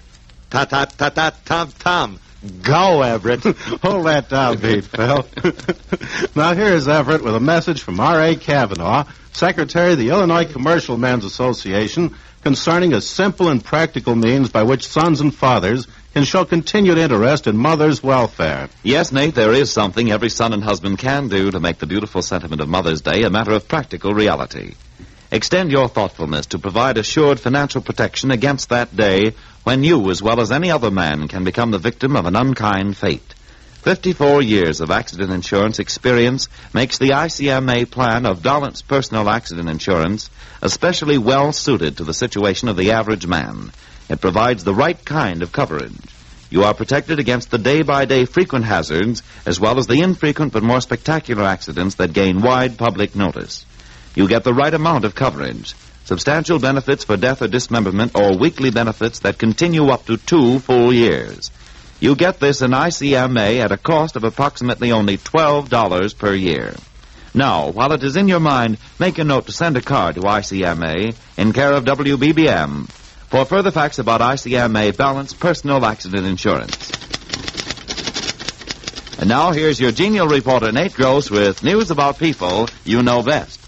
Martin Topper, recently a commander in the Navy and now supervisor of physical education for the Board of Education, was married in a surprise ceremony Friday to Adele Vanek, a South Side girl. The Veterans Administration will have new headquarters in a building now being erected on the near west side, where it has rented 110,000 square feet of space. The premises will be ready for occupancy in the fall. Here's an item about our guests of this evening, Phil Harris and Alice Faye. They celebrated their 5th wedding anniversary today, and congratulations. Eileen Atkins, daughter of the furrier, will marry Dr. Irwin Salk on June 12th. The Charlie Grimms of the Cubs are getting ready to celebrate their 25th wedding anniversary, which won't be until next year, however. But already the Grimms are planning a big party on their farm, which is in the foothills of the Ozarks down in Missouri. John M. Leonard, several times decorated naval pilot who is back in town completing his legal education, will marry Jane Doty of the South Side at St. Bride's Church next Saturday. And Lieutenant Warren Hickey, who is back in civvies, has returned to the practice of law. He brought with him his wife, the former Dorothy Torgeson of Seattle, whom he married 2 weeks ago. Hickey and Leonard are sons of former Chicago police officials. Tom Whiteley and Billy Murphy, the physical culturists who are associated with Charlie Postal, expect to experience fatherhood again in November. This will be Whiteley's 6th child. And Max Glazer, the playing card manufacturer, and Earl Silverman, official of the Harmony Cafeterias, will have additions to their families in October. In Swank Lake Forest, several war marriages are on the rocks. Harvey the Play is coming to Chicago, opening August 4th. The lead will be played by Joe E. Brown, not Frank Fay, who continues to play the part in the New York company. Jack Dempsey picks Joe Louis to flatten Billy Kahn at the Yankee Stadium in June, according to a recent article. Reports are that Gail Sullivan will be up to Director of the Budget to succeed Harold D. Smith, who will head the new Economic Council. Well, now for Newscope, the national newsletter that ICMA wants you to have free each month. Newscope forecast number 1. Look for government pressure to force operators and John L. Lewis to clarify the issues of the coal strike. Although the government won't take over the mines, it cannot afford the effect of further delays to reconversion. Newscope forecast number 2. Look for Chester Bowles to resign his present position to be Democratic candidate for governor of Connecticut. Secretary of Agriculture Anderson is looking west to the governorship of New Mexico. Now I'd like to take just a moment at this point, folks, to suggest to you, if you have not already done so, that you get on the mailing list for Newscope. A new issue will be out soon. Newscope is offered by my sponsor, the Illinois Commercial Men's Association, as a public service. It gives you a true and unbiased report on a great many things that might not otherwise come to your attention. It gives you a good picture of what's happening behind the scenes in government, finance, politics, and in other fields. It gives you a good, common-sense forecast of things to come, based on logical reasoning, not speculative guessing. Those who have received Newscope comment very favorably on the wide variety of information it presents, and the simple, easily understood way it is written. Now, here is Everett to tell you how to get Newscope. Got a pencil and paper? And make a note of this address, ICMA, care of WBBM. Now, to get Newscope, the current as well as new issue Nate mentioned, just send a card with your name and address to ICMA, care of WBBM. That's all. There's no cost or obligation. Get your name in promptly, and you'll be sure to get the new forthcoming issue and subsequent copies each month as Newscope is published. Remember the address, ICMA, care of WBBM. Say, Nate, this is very interesting. We've always known you as a newspaper man. How long have you been on the radio now? This is my 3rd year, Alice, for the same sponsor, good old ICMA. Good old Nate Gross. He's neither good nor old. I'm on a lot of radio programs, and I've never had an experience like this. One week he's the Bucktown Boyer acting all over the place, and another week he's the Bucktown Bingle, and he can't even carry a tune. Right now he fancies himself the Bucktown Irving Berlin. What do you mean, the Bucktown Irving Berlin? Oh, he comes from the great Northwest. The northwest side of Chicago, that is, from a neighborhood known as Bucktown. Right now he's in a songwriting cycle. Well, don't tell me. I'd rather see him on a motorcycle with 2 sidecars. Now, just a minute, Phil. Let me hear about this. Maybe Nate has some talent we don't know about. I don't care what talent he's got. Even if his song turns out good, I won't let my band play it. Say, Phil, what would you do with that baton if your band didn't show up some night? I'd have him play your song, Bub. That's silly. How could you play my song without a band? It'd sound better that way. Now, enough of this yatta-yatta. Let's hear your song, Nate. Ta-ta-ta-tum-tum-tum. Go. Just a moment, Alice. Hold that downbeat. Ladies and gentlemen, Mr. Nathan Llewellyn Gross. Llewellyn? Llewellyn? Well, gee. Hey, how'd you happen to get that moniker tied on you? Well, almost everyone has a middle name. What's the matter with Llewellyn? Come to think of it, your middle name is Wonga. Ta-ta-ta-ta-ta-tam. Go. I'm in love. This is the real thing. I'm in love. Let the birds sing. I'm in love. Please tell me that it's true. For the real thing is the best thing, and my heart beats, and my ears ring, and my arms are reaching out for you. Now, Nathan Llewellyn Gross, the Bucktown Irving Berlin, gives you the next great line of his immortal love song, I'm in Love. Again. This I gotta hear. Oh, bruh. Now, don't pay any attention to those fellas, Llewellyn. I want to hear more. Well, I haven't written much more, but since you're twisting my arm... Somebody ought to twist your throat. Hush, Phil. Go on, Nate. All right, Alice, this is for you. Love is happy, love is gay. Hey, here's a line. And it's bound to come your way. For the real thing is the best thing, so hold on. You hold on. I'll finish it for you. I'm in love, feeling happy. I'm in love, going sappy. At last, my dreams have all come true. I'm in love. Please tell me that it's true. Say, a wire just came in for the Nate Gross Trio. Anybody here answering that description? Yes, son, I'll take it. Hey, Alice and Phil, this may be an offer to publish a song. Oh, good. Let me read it. You? Sure, I can read. Now, let's see. Oh, it says, Dear Mr. Gross, in the future, you will refrain from mentioning my name in connection with that Bucktown ballad for bald-pated bachelors. Yours without regards, Irving Berlin. Well, I can't understand it. I sang all his numbers in Alexander's ragtime band, and he didn't mind that. Maybe he didn't know that Phil and I were singing behind you. Oh, don't worry about it, Nate. Look, I'll get us plenty of club dates. Yes, I'll get them to book you into the Chicago Servicemen's Center in Washington Street on May 16th. The Chicago Servicemen's Center on Washington Street on May 16th. Why, it's closing on May 15th. Oh, they made a gag. Well, 23 skidoo. I love my wife, but oh, you kid. Oh, I'm the guy that put the K in candy. I fit right in this clam bake. Here, look. Don't you worry about the trio. It'll be all right. I'm going to let Alice and I start off with onesie twosie. That's a sure hit. And then you can come in with us later on in the second chorus. Phil, do you know what you're doing? Sure, Clarksy. I know what I'm doing. I've had a lot of experience with trios. I used to handle John Charles Thomas, Edna Mae Oliver, and Edna St. Vincent Millay. That last one sounds like a quartet, don't it? Oh, Harris, you're hot as a biscuit tonight. All right, Phil. When do we open? Honey, look, it'll be no time at all before we'll be playing taffy pulls, garden parties, beefsteak dinners, clam chowders. Yeah, man, that's what I like about the South. Well, shut my mouth. You sing that song again, and I will. Seriously, Phil, if we're going to be a trio, we need a little rehearsing. Well, Maury Ellenhorn, the old honeymooner, is sitting over at the piano raring to go. You're a maestro, Phil. What do you suggest? Well, since this honorable court has definitely decided that you can count to 10, we'll start off with onesie twosie. Too bad little Alice Jr. isn't here to help, but she couldn't come with us, so, well, we had to leave her at home. We'll settle for Alice Sr. Let's go, Maury. Onesie, twosie, I'll kiss you-zy. Twosie, threesie, you kiss me-zy. Threesie, foursy, kiss some more-zy. Let's start counting higher. Foursy, fivesy, let's get livesy. Fivesy, sixy, hug me quicksy. Sixy, sevensy, this is heavensy. My heart's on a flyer.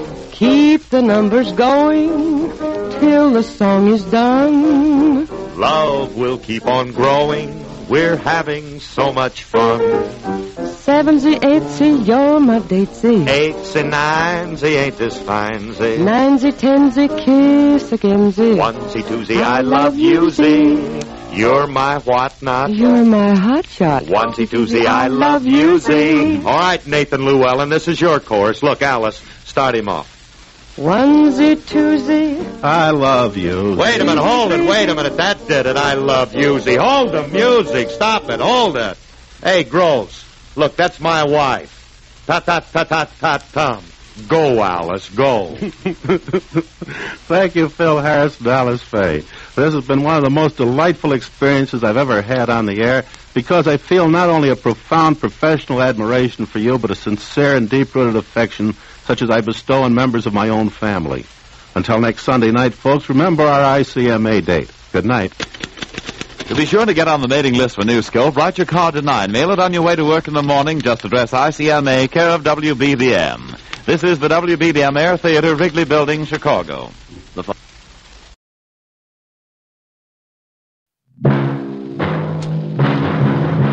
Night Beat.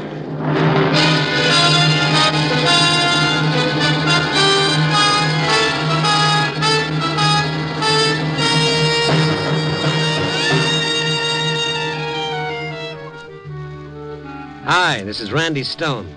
I cover the Night Beat for the Chicago Star. Stories start in many different ways.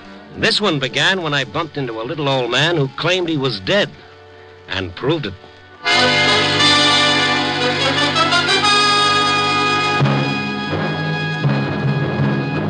Nightbeat, starring Frank Lovejoy as Randy Stone.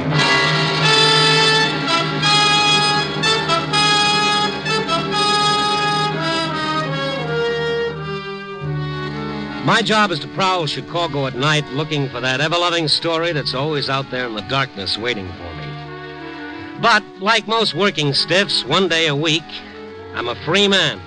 And this was that day.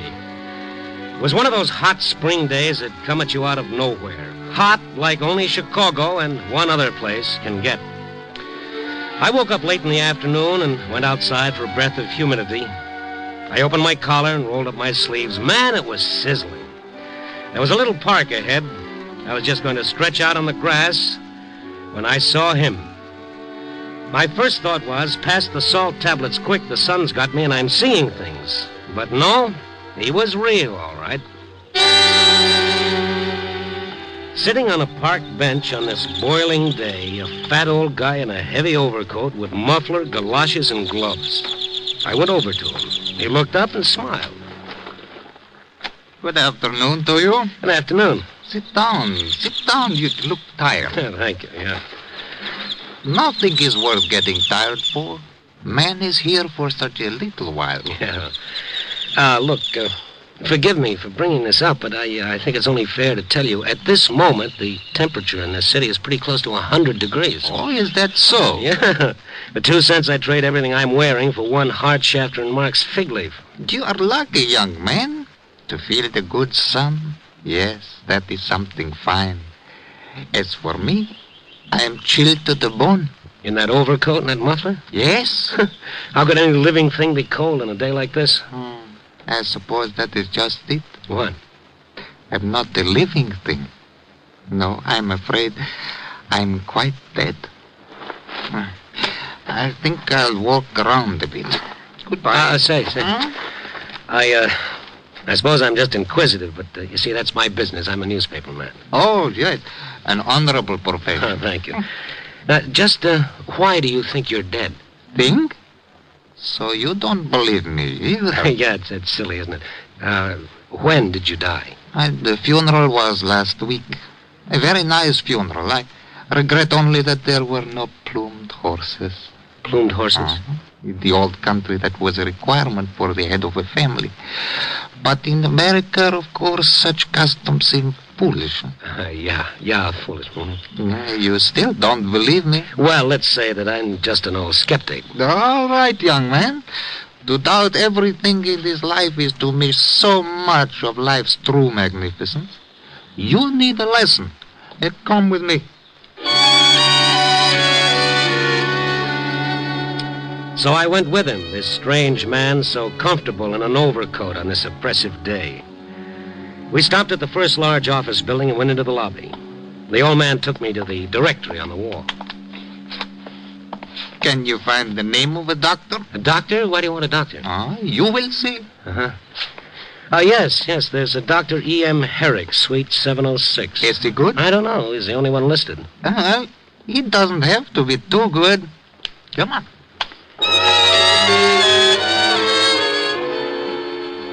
The receptionist in the doctor's suite eyed us quite distastefully, but in a reasonable time we were ushered into Dr. Herrick's presence. He was a nice little fella, but the sight of the old man seemed to confuse him.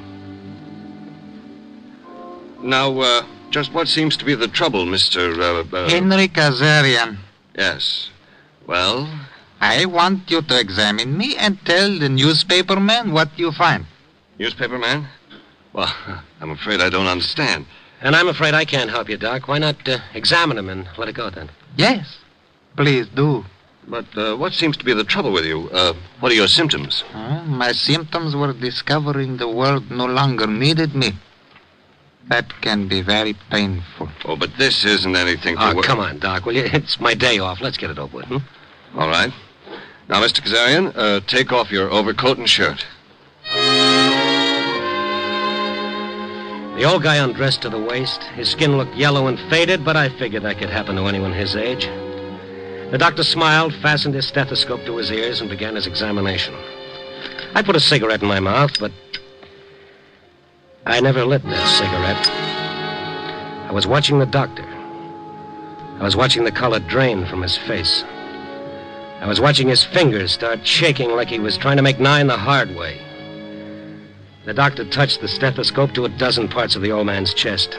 Now he looked up, and it seemed to me, in those few seconds, he'd aged 10 years. Mr. Kazarian, I want you to wait in the next room. What did you find, Doctor? I'm sure the newspaper men would be most interested. I told you to wait in the next room. Take your coat and shirt. I'll be right with you. Yes, all right. Thank you very much. Goodbye. I can't believe it. It's impossible. It's a trick, a hypnotic trick. No, that's not true. Oh, you're not going to tell me that old man is really... Not the slightest heartbeat. What? No cardiovascular reaction whatsoever. That man is... Oh, no, this is crazy. Maybe it's your stethoscope. Maybe it's on the bum or something. No, that's not the answer. Then what is the answer? Are you trying to tell me that guy is really dead? Let's get him back in here. Let's talk to him. Yes, by all means. He's gone. But how? This door leads into the hall. He's not in the hall. You're not going to print this in the paper, are you? Print it? How could I? The city editor'd fire me so fast my head'd spin. He'd say I was dead drunk. But if you were to confirm... No. What? Never. If you or your editor or anyone else ever calls me about this, I'll swear I never saw you or the old man before in all my life. I have to protect my reputation. You can understand that, can't you? Understand? At this point, I understand very little, Herr Doctor. After I left the doctor's office, I looked around the building for the old man. He was gone, all right, but his memory lingered on. Who was fooling who? I went into a phone booth and called the medical association to ask about the professional standing of Dr. Herrick. A nasal-voiced young woman informed me that Dr. Herrick was one of the most able physicians in the city, and her manner indicated that I should have had my mouth washed out with soap for even asking. After that, I looked up the name Kazarian in the phone book. It was there, Henry Kazarian, 612 Post Street. I telephoned, but the line was busy, so I hopped into a cab and took a ride out. It was a neat little white bungalow, but all the shades were down.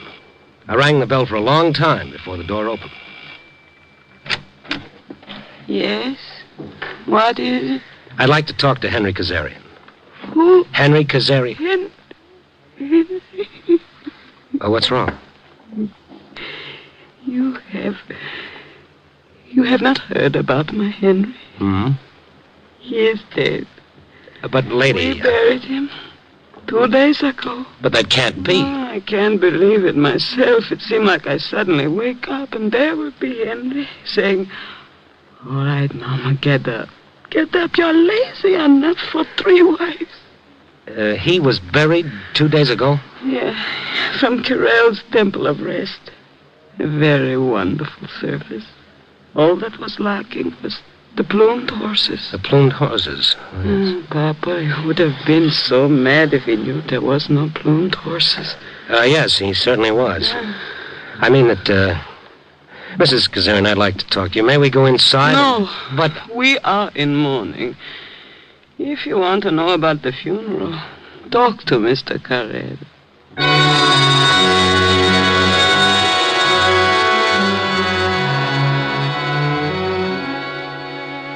Yes, I buried Mr. Kazarian. Why do you ask? Why, for the very trivial reason, Mr. Carell, that I spent the afternoon with him. I'm a very busy man, Mr. Stone, very busy. You think I'm crazy, huh? Well, I never saw Kazarian in my life, but here's how he looked to me this afternoon.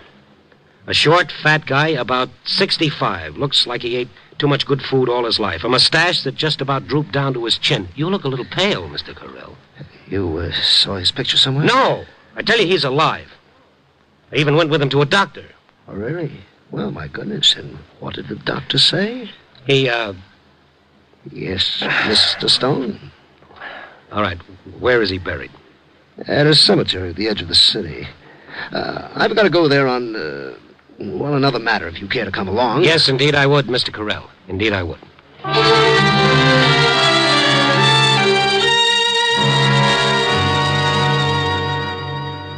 Right here, Mr. Stone, this mound.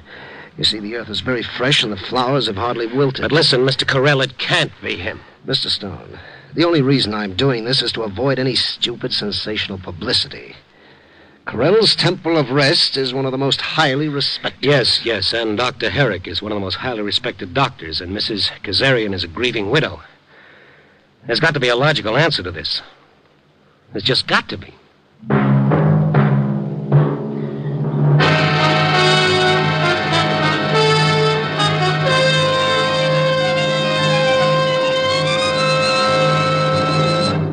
You are listening to Nightbeat, starring Frank Lovejoy as Randy Stone.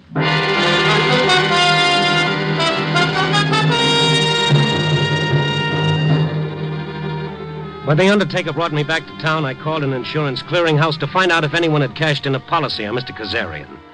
No, Mr. Kazarian didn't carry any insurance, so that wasn't the answer. I was beginning to get a little panicky. It was after 6 o'clock and I wasn't a bit hungry. I started walking home to see if I could figure out one thing in all that happened that made even a little sense. Best I could come up with was that everybody was right, that Kazarian really was dead. I was, too, and I didn't know it yet. As I laughed a great deal at that. But just the same, I weighed myself on the first penny scale I passed, and I looked at my tongue in the little mirror. I was just a couple of blocks away from home, and I felt somebody tugging at my sleeve. Mister, what's the matter? You hot or something? What are you talking about? Somebody's following you. Following me? An old guy wearing an overcoat? No, a young fella. What? Don't look back yet, but he's wearing a blue sport jacket and he's built like an aircraft carrier. How long has he been following me? For the last few blocks. All right. Here. Take this and then get lost. Sure. Thanks, mister. I figured you ought to know. I kept walking along. And after a while, I spotted his reflection. If only 1/4 of those shoulders in that blue sport jacket were really his, I was in trouble. I stopped to light a cigarette. He stopped to tie his shoelace. I wiped the perspiration off my face. He smiled. No, he wasn't following me. It's just my imagination. I turned down a quiet street a few blocks from my rooming house. I looked back. Nobody. I found it was much easier to breathe. And then up ahead of me, somebody was waiting at the corner. Yup, shoulders. He'd circled around the other side of the block. Oh, great. I started walking past him like he wasn't even there. Mister? Let me say it just once. Sure. Lay off. Fine.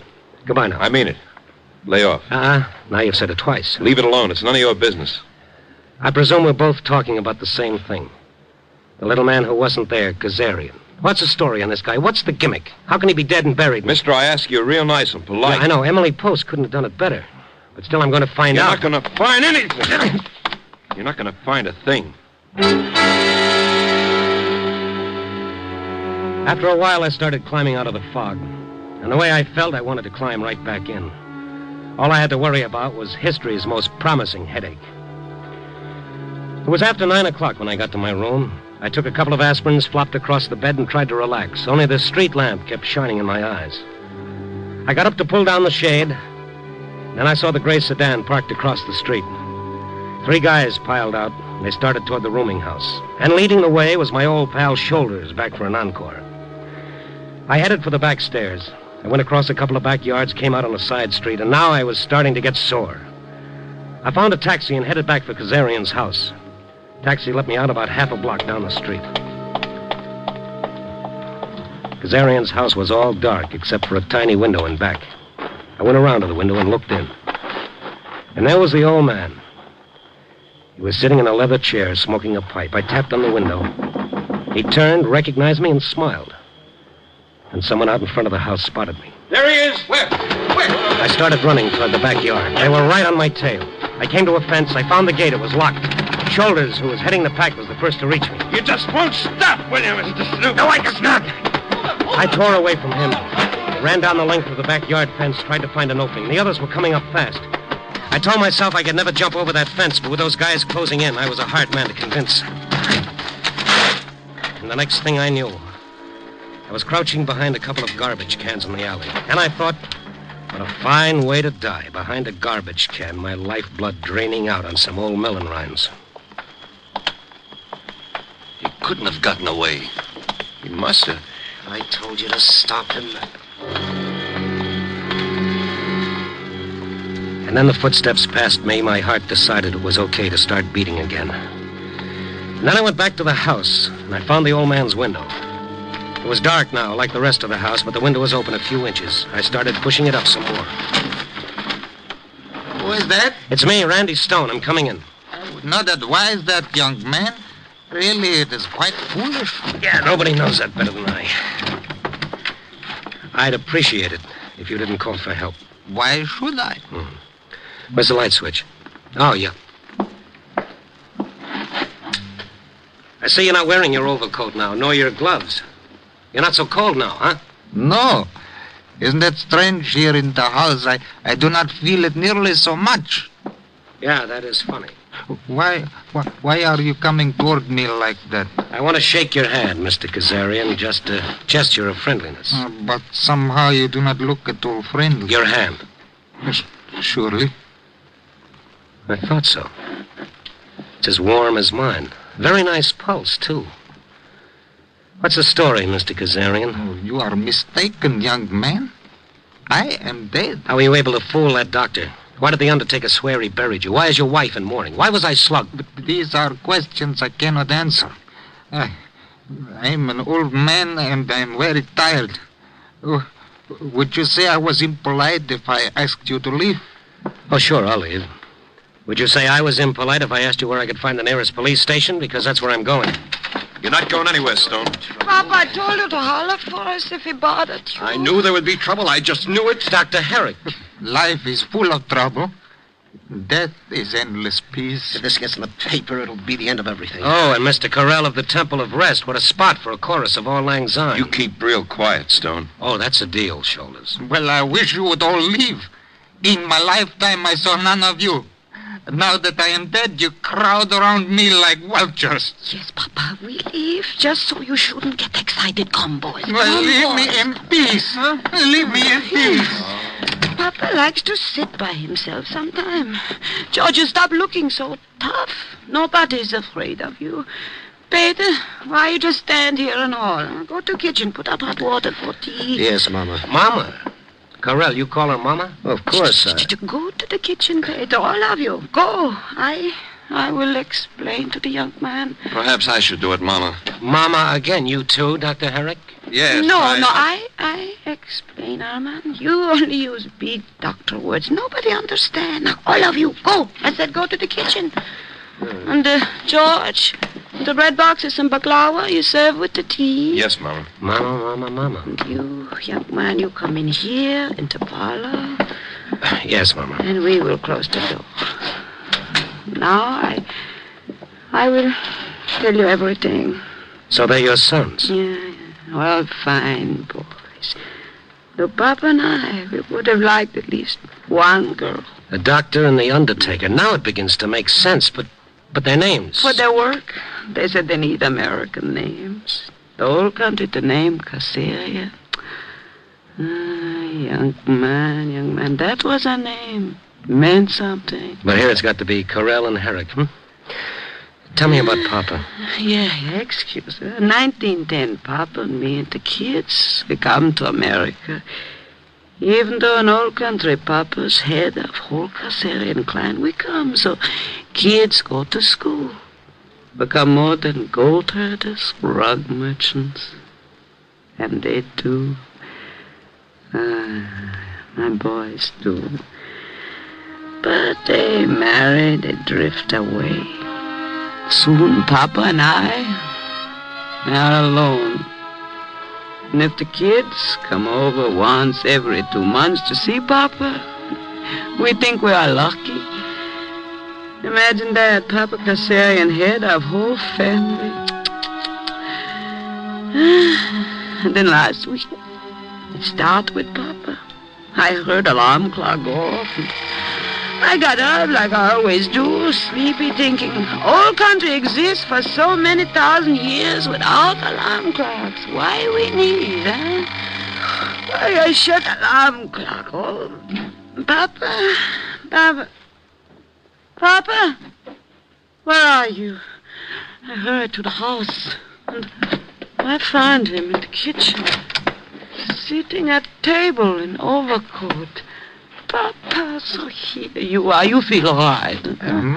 For a dead man, I feel all right. For a dead man, you should not talk like that, Papa. You got many years ahead of you. I got eternity ahead of me. You call my sons. You tell them Papa is dead. You feel sick, huh? I call Arman. He's a fine doctor. No, woman, listen to me. I am not sick. I am dead. Do not call Armand the fine doctor. Call my son Peter the fine undertaker. You do as I say. Tell them Papa is dead.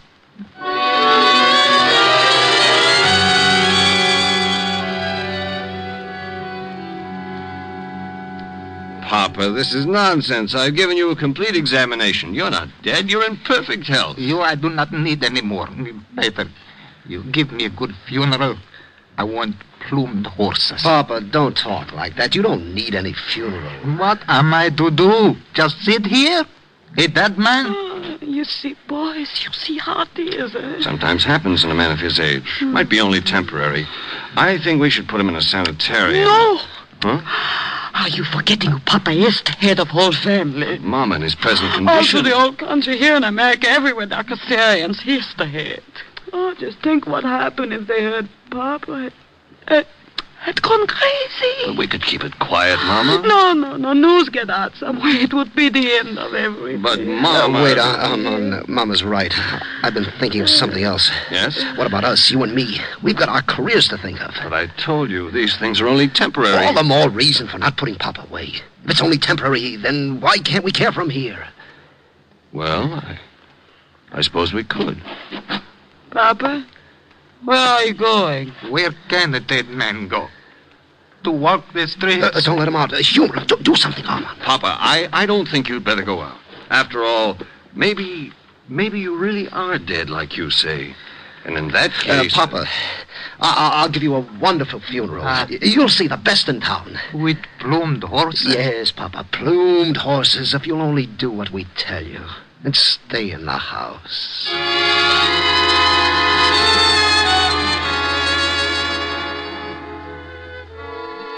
Mama Kazarian didn't have to tell me any more. They humored Papa so that he'd stay in the house, hoping his madness would pass, and his family and the rest of the clan would not be disgraced. But one morning he escaped, and that's when I met him. When he took me to his son, Dr. Herrick, and told him I was a newspaper man, the doc thought everything was about to fall apart, so he went along with Papa's madness. And so did Carell and the others. That's why I was followed. That's why Shoulders slugged me. That's why they all came to my room later to try to talk to me. I promised to keep their confidence, ate some of Mama's cookies, shook hands all around, and left. But as I was walking through the yard toward the street, a window opened. Young man? Come over here, over to the window. Oh, Mr. Kazarian. Okay, sure. If you keep your voice down, I don't want them to hear. But you are a nice young man. I feel in you an understanding. That is why I talk to you in the park. That is why I talk to you now. What do you mean? They tell you now, how I am cracked in the head, insane, because I say I am dead. Maybe so, but let me tell you this. For 22 years, while I was not dead, and while I was sane, I worked 12, 14 hours a day. I never saw the sun. I never had time to think, to remember the old days. Only work and work. Then my boys left me. And even my name they don't want. The name Kazarian. And then Mama and me was left alone. Yeah, that was the way it was when I was sane and alive. So, one morning I wake up and I say, Okay. If that is how it is when I'm alive, I no longer wish to be alive. I am dead. Now, my sons come fast, I tell you. They say, no, he is not dead. He is insane. All right, I am too old to argue. But now that I am insane, I no longer lift even this little finger. No work. No worry. And my boys stay with us constantly, like the old days. I snap my fingers and they shiver. Now, today I think maybe Armand is getting too smart again, so I bring you to his office. Did you see what happens? Did you see what happened? Why, you old faker.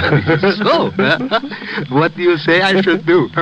Should I call them in and say, okay, I am not dead, I'm alive, and give up everything I got now, so they can say I am sane again? Well, should I, young man?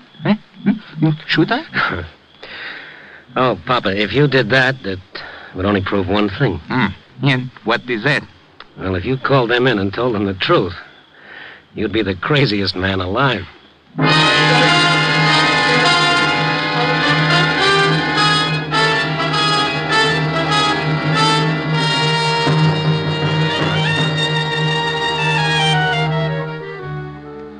All this and a moral, too, huh? All right, I'll give you a moral. All Papa Kazarian wanted was not to be left out in the cold. I guess maybe that's just about what all of us want. To be needed by somebody, to be loved by somebody. And why not? Is that such a big deal? In all this cockeyed, crazy world, what else do any of us ever really have? Except each other. Copy boy... Oh, no, what am I saying? Copy boy. This was my day off. Remember?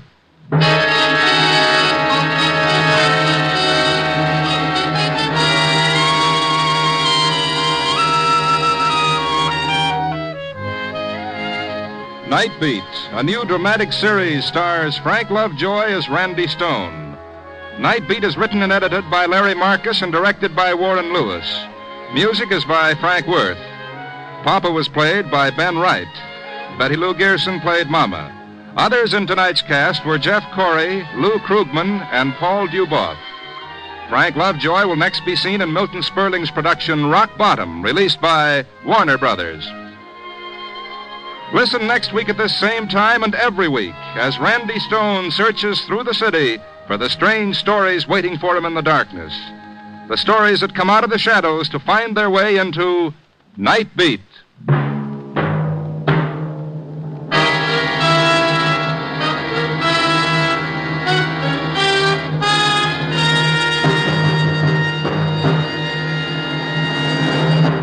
March is Red Cross Month. One of the most important of the many services performed by the Red Cross is its aid to our armed forces. In this country and overseas, in military hospitals, Red Cross workers, aided by thousands of volunteers, play an increasingly vital part in meeting the needs of the patient. Remember, your contribution to the Red Cross will help the men in whose hands our nation's security may rest.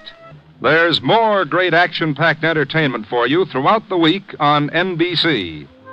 Other mystery adventure programs include such popular shows as Dragnet, High Adventure, and Christopher London. Now, stay tuned for Brian Donlevy as a soldier of fortune on Dangerous Assignment on NBC.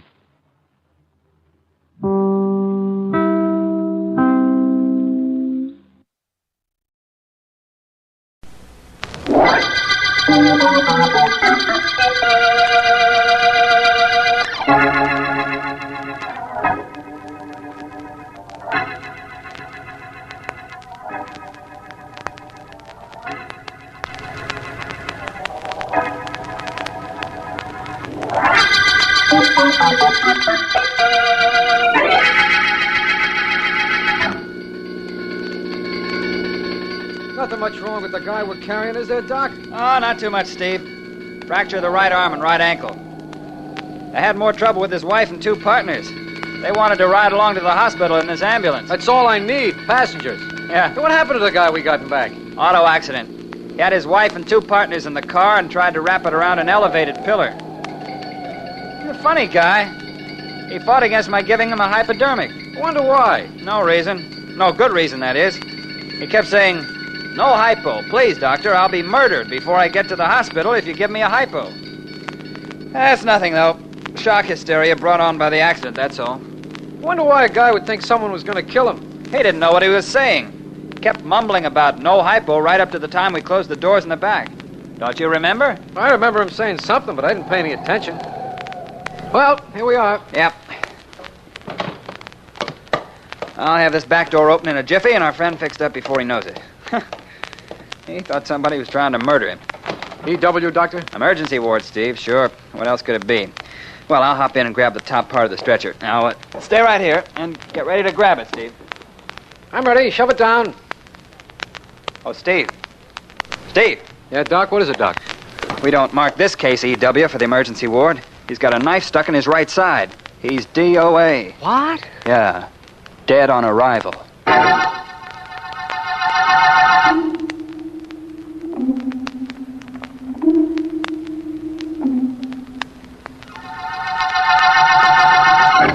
Sergeant Heath, that's all I can tell you. I could swear he was alive when we put him into that ambulance. Nobody could have got in when we were en route here, and yet that knife was sticking in him when I opened the door. That's what I like. A nice, simple murder. Why did I have to be a homicide detective? Hey, Chief, the district attorney just walked in. That's all I need. Okay, Doc, you can go. Stick around in case I need you. Yes, Sergeant, I'll be here. Hello, Heath. Hi, Mr. Markham. Well, we got another one. I know, I've got the whole story. Only it's not possible that a man with nothing more serious than a couple of fractures is alive when he's put into an ambulance and dead when the ambulance reaches its destination. Don't I know it isn't possible? Sure, we got suspects. We got the guy's wife and his 2 partners, but how can I tell who if I don't even know how? I think maybe this might be a case for Philo Vance. Oh, now, wait a minute, D.A. We don't need Vance snooping around here. That's what you said in the Bishop murder case and the Green murder and the Canary murder cases. But he was the one who solved them. Oh, he was lucky. Look, D.A., give us 24 hours. Then maybe I won't mind Vance. You won't mind Vance? I'm going to ask him to work on this case. Maybe he won't mind you.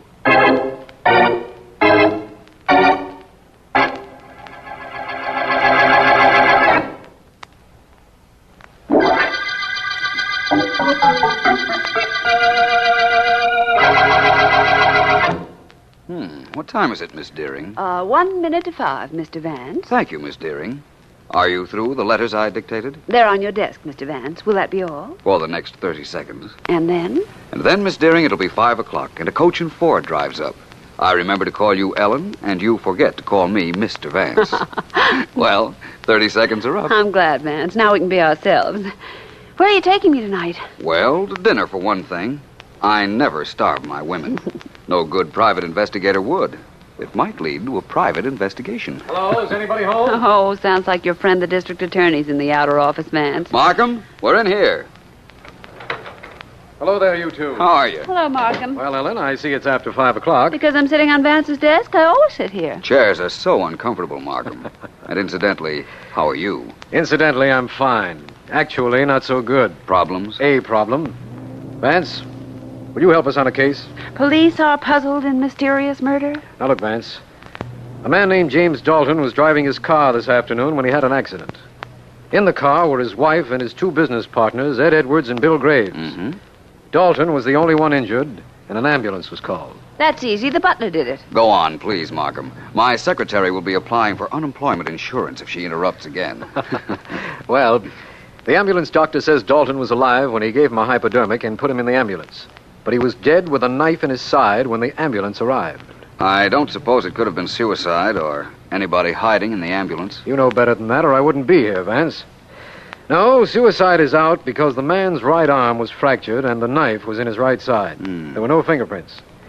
That's all I can tell you because that's all I know. You said this Jim Dalton's 2 partners were with him. Partners in what? A costume jewelry firm, the Eagle Manufacturing Company. What do you think, Vance? Sounds intriguing, doesn't it? What about your police? How does Sergeant Heath feel about your coming to me? Or doesn't he know? What he means is, can he expect the usual non-cooperation from the sergeant? Miss Deering, haven't you a letter to type or something? The name is Ellen, and the answer is no. Filing, perhaps, Miss Deering? Oh, ganging up on me, eh? Vance? Yes? If the doctor gave Dalton a hypodermic just before he placed the poor fellow in the ambulance, and then the ambulance doors were closed, how could the man have been murdered? Well, it certainly sounds intriguing, Markham. And you might be interested to know I'm working on this case as of this minute. Oh, he doesn't fool me. He's taking this case because he knows already who killed Dalton. On the contrary, Ellen, I'm taking the case because I haven't even the slightest idea of how it was done.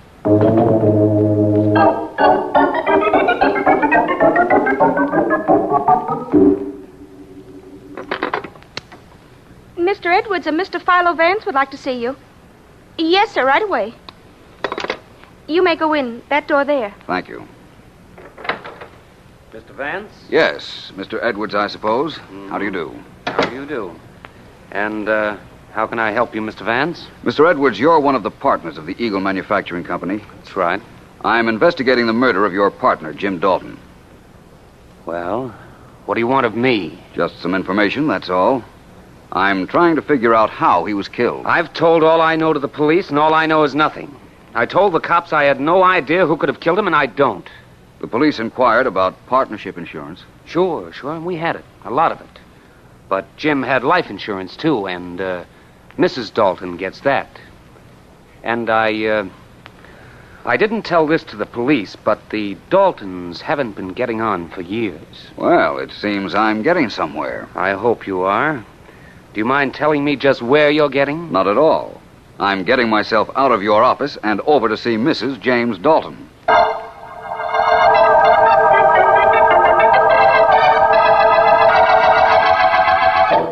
Why don't you stop bothering me? Why? Haven't I had enough with the police all afternoon? Mrs. Dalton, I'm not here to bother you or anybody. I only want to do what I can to find out how your husband was killed and to see that his murderer doesn't go unpunished. You say the police don't know how the murder was committed. Well, neither do I. Ed and Bill and I saw poor Jim last, but it couldn't be either of them. They both loved Jim almost as much as I did. According to them, maybe that wasn't so much. What? Well, Mr. Edwards seemed to think there might have been trouble between you and your husband. He told you that? All right, there was. Now I'll tell you something. They both wanted to get Jim out of the firm. They needed his money to get them started a year ago, but they're doing well now and didn't need him at all. And they hated him. Both of them did. Why didn't you mention this before, Mrs. Dalton? Because I didn't believe that... I didn't know what to believe. All I wanted was to be let alone. You haven't been very helpful, Mrs. Dalton. I believe the murder was the result of coincidence. How it was done, I don't know. But somebody wanted to murder your husband and saw his chance after the accident. But how could he have been murdered inside an ambulance? I don't know. I wish I did. Do you drive a car, Mr. Vance? What? A car. Do you drive one? Why, yes. What about it? Nothing. Or something. Depending on how clever you are. I drive. I'm a very good driver. I'm good at a lot of things. Does what I've just said mean anything to you? Frankly, no. I think you're trying to tell me something, but well, I don't get it. I know only one thing, Mrs. Dalton. That somewhere along the line, your husband's murderer made a mistake. All murderers do. And my job is to find out what that mistake was.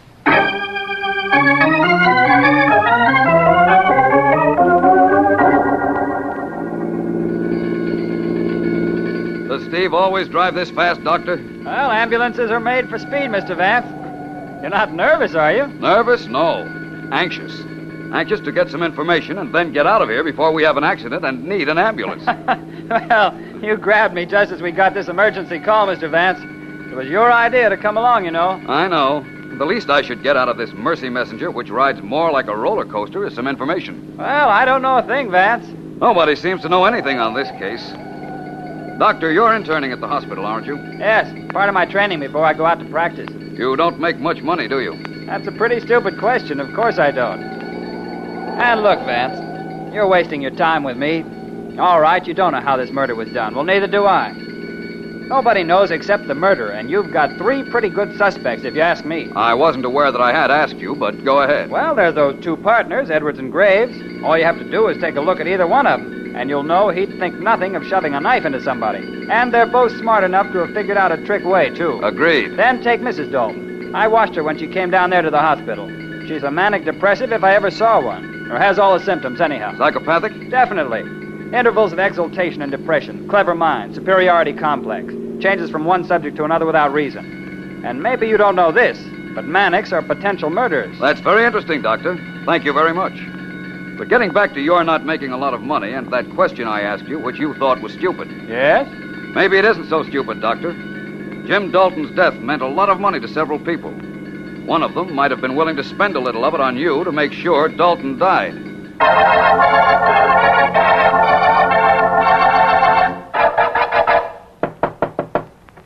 Wait a minute. Hello, Bill. Surprised to see your partner after business hours? Yeah, Ed. Kind of. Come in. Thanks. I came by to congratulate you, Bill. It was a nice, clean job you did on our ex-partner. I don't know how you did it. Frankly, I don't care. You think I killed him? I know you did. Couldn't very well talk about this at the shop, what with cops and that Vance guy hanging around, but I can now. So, congratulations and thanks. I could say the same thing to you, and mean it more, Ed. I know you killed Jim. That's all right, kid. I don't blame you for not admitting it to me. We don't like each other, and we never did, but, I still say you did a good job. Look, I don't have to stand for you accusing me of murder. No, that's true. You don't. Suppose we sit down and you tell me how you did it. You get out of here. And if I don't, what'll you do? Murder me, too? Well, you dirty... I'll fix you. Keep your hands off me. Yeah. Get them off! I'll take care of you later, Edwards. Who's there? Anybody mind if I come in? Who are you? Oh, hello, Mr. Vance. Bill and I were just talking. You, know my partner, Bill Graves, Philo Vance. How do you do? Hi. You mentioned, Edwards, that you and Graves here were just talking. I'm sorry, but I couldn't help overhearing, even a block away. Having trouble, boys? Nothing we need you to fix. I only dropped in to talk to you a minute, Mr. Graves. You see, gentlemen, I expect to have a solution of the Dalton murder by morning. Is it just barely possible that one of you won't sleep so well tonight?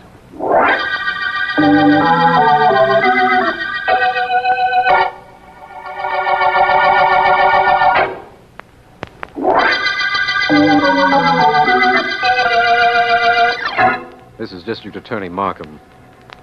The Eagle murder case is proving one of the most baffling crimes in our records. Even Philo Vance, whom I asked to take the case last evening, has been able only to corroborate what we already know.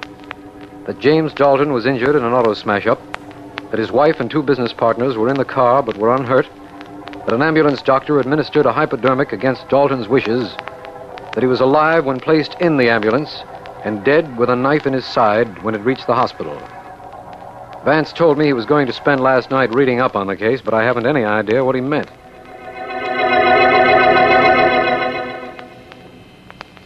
No, Miss Deering, I haven't seen Mr. Vance this morning yet. He must have overslept. Fine boss. Expects his secretary to open the office for him. What will bosses think of next? Your floor, Miss Deering. Thanks, Johnny. When Mr. Vance arrives, kindly tell him to go home and not to come back without a note from his mother saying why he was late. I sure will.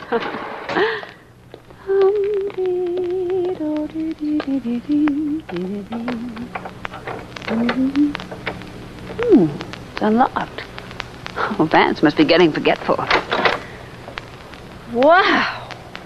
What hit this place? A cyclone? And fast asleep in my chair. Mr. Vance. Vance. Darling. Oh, hello, Ellen. Good morning, Mr. Vance. I trust you slept well in my chair all night. What happened here? It looks like a literary version of a pillow fight. Who's been throwing books around? I have. That is, I haven't been throwing them around. I've been reading them. All night? Practically. Very interesting books. Psychiatric studies. Psychiatric? Mental cases, Miss Deering. Preparing an autobiography, Vance. Mr. Vance? It's after 9 o'clock, remember? And the answer to your question is no. I've been doing some very interesting, if as yet unproductive, research. Take a letter, Miss Deering. I will if you'll let me borrow my chair and desk. Sorry. Here you are. Sit down. Thank you. And now, Mr. Vance? Letter to F.X. Markham, District Attorney. Usual heading, Dear So-and-so. Dear District or Dear Attorney? Dear Frank, here are the facts I've uncovered in the Dalton murder. Got it. Go ahead. I wish I could. I haven't even a theory. Well, that's just as well, because I can't take theories in shorthand. Let's see. The ambulance doctor could have killed Dalton. Edwards might have, Graves might have, and Mrs. Dalton might have. But how? You're in a rut, Mr. Vance. I'm in a dilemma, Miss Deering. All four had possible motives, but none of them had any opportunity to stab Dalton inside that ambulance. Not even the ambulance doctor. He wouldn't have had time enough. Apparently, it was impossible for anyone to stab Dalton after he was put in the ambulance, so... Ellen. Miss Deering, please. Ellen, I've got it. What? Dalton wasn't stabbed after he was put in the ambulance. He was stabbed before. Before? Ellen, get this picture. Dalton is on a stretcher. Yes. He's just had a hypodermic. He's just about to pass out. His two partners are on one side of the stretcher, his wife on the other. Just as Dalton is lapsing into a coma, one of them sticks the knife in him. Vance, it could have happened that way. Listen, it could have been done without anyone seeing it, too. Ellen, that's it. Well, maybe, but it only eliminates the ambulance doctor, that's all. That's right. Now, let's see. Let's take the partners. Edwards and Graves have violent tempers. They were almost at each other's throats when I saw them yesterday. Mrs. Dalton, unless the ambulance doctor and I are very much mistaken, is a manic depressive. A whoic what if? Manic depressive. Oh. A form of psychopathic instability. She's got some of the symptoms, jumps from one subject to another for no reason, overdeveloped sense of superiority, morbid, depressed. That's what I was reading up on last night. And are manic, or whatever they are, murderers? They could be, according to what I've read about them. They can be switched away from murder, though, to another thought in a second. Maybe Mrs. Dalton forgot to throw the switch. Maybe. But it might not have been Mrs. Dalton at all. Dalton was stabbed in the right side. We know now he was stabbed just before he was put into the ambulance. Whoever was on the right side of the stretcher did the stabbing. Vance, you're wonderful. I'll never commit a murder while you're alive. Thanks. You may now tear up your notes, Miss Deering, and get Mr. Markham on the telephone. Ask him to please have everybody concerned in the same place on the same corner where the accident happened yesterday.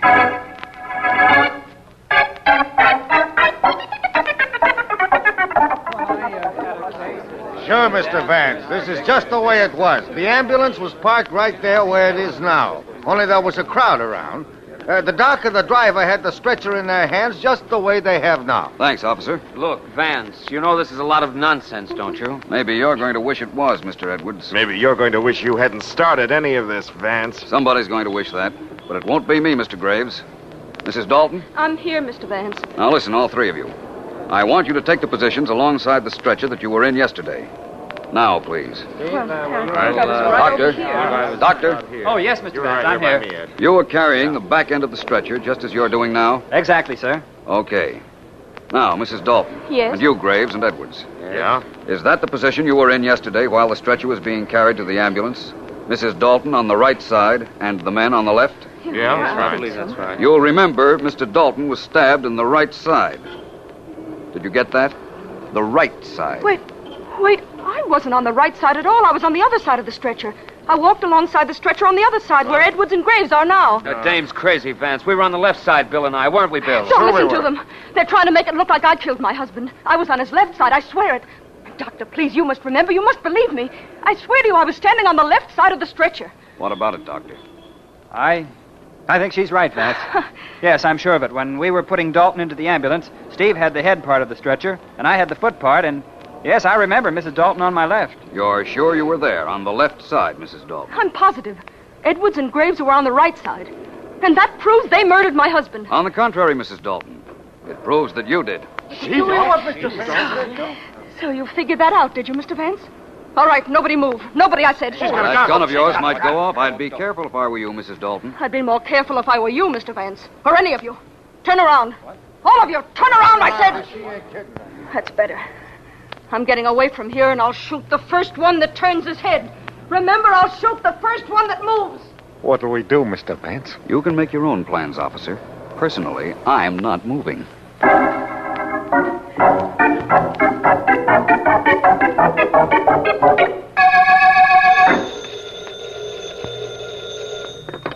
Hello, Vance speaking. Vance, this is Markham. Just wanted to tell you that we haven't been able to pick up Mrs. Dalton yet. You will. She can't get very far. But aren't you worried? Don't you think she'll try to kill you? After all, you spoiled her perfect murder. She won't come up here, Markham. Her first job is to keep out of the way of the police. She won't waste time looking for revenge. Good night, Markham. Good night. I'll let you know if anything happens. So I won't waste time looking for revenge, Mr. Vance. I don't consider it a waste of time. I don't know a better way to spend the next few minutes than to use it killing you. Hello, Mrs. Dalton. Pretty gun you have there. You don't fool me any with that unconcerned way of talking.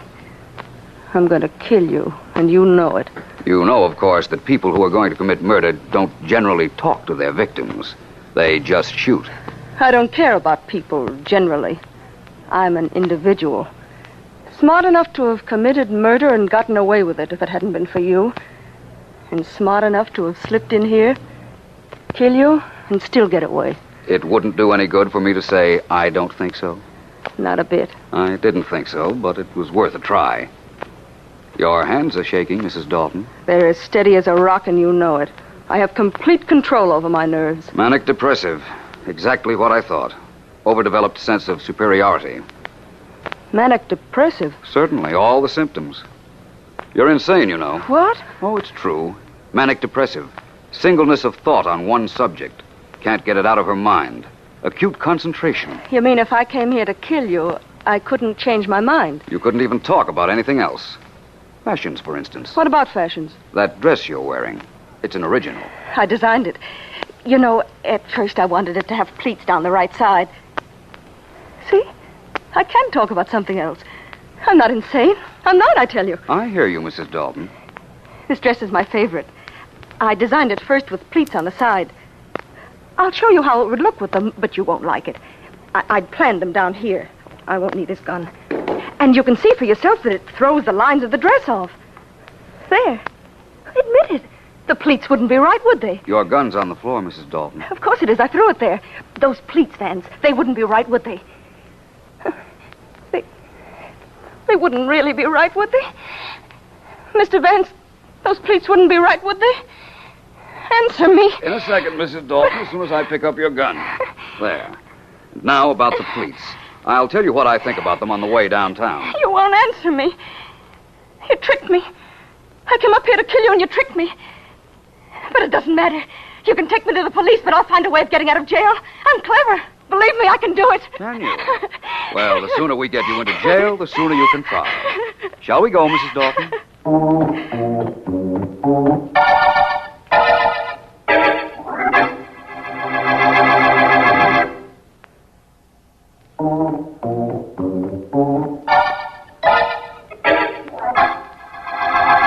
It's still a few minutes to 9, Vance, so before we get down to business, will you clean up a point or two for me? About the Dalton murder, Ellen? Mm-hmm. Well, if I can before 9 o'clock, I will. Well, let's hurry then. When Mrs. Dalton came up to your apartment to murder you last night, what made her change her mind? The characteristics of a manic depressive, Ellen. They can be led easily from one subject to another. I told her that she was a manic, but I lied a little. I said manics couldn't ever change their minds. Oh, so to prove to herself and you that she wasn't crazy, she did exactly what you wanted her to do. Forgot about murder to talk about something else, not knowing she was proving your point. Not to mention saving my life. Anything else, young lady? Oh, it's nearing 9, I can tell by your voice. One other question, Vance. Let's go back to the murder scene. Now, you told me that whoever stabbed Dalton had to be on his right side, yet Mrs. Dalton was on the left side of the stretcher. That's correct, Ellen. Now, look, this desk is a stretcher. Yes. I'm lying on it. Uh-huh. Now, where's my right side? On the right side of the desk. That proves that Mrs. Dalton didn't do it. On the contrary. You see, poor Jim Dalton wasn't lying on the stretcher the way I'm lying on the desk. His head was at the top of the stretcher where my feet are. I'll show you what I mean. I'll reverse my position. There. Oh, golly. When he was on the stretcher lying like you are now, his right side was on the left side of the stretcher. Certainly. Mrs. Dalton saw what I was getting at, knew I had her cornered, pulled a gun, and got away, temporarily. Darling, you're wonderful. I don't think so, but then, what's my opinion against so many other people's? Take a letter, Ellen, darling. You mean Miss Deering. It's after 9 o'clock. So it is. Take a letter, Miss Deering. Yes, Mr. Vance. Dear Ellen, this winds up the Eagle murder case.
Tonight,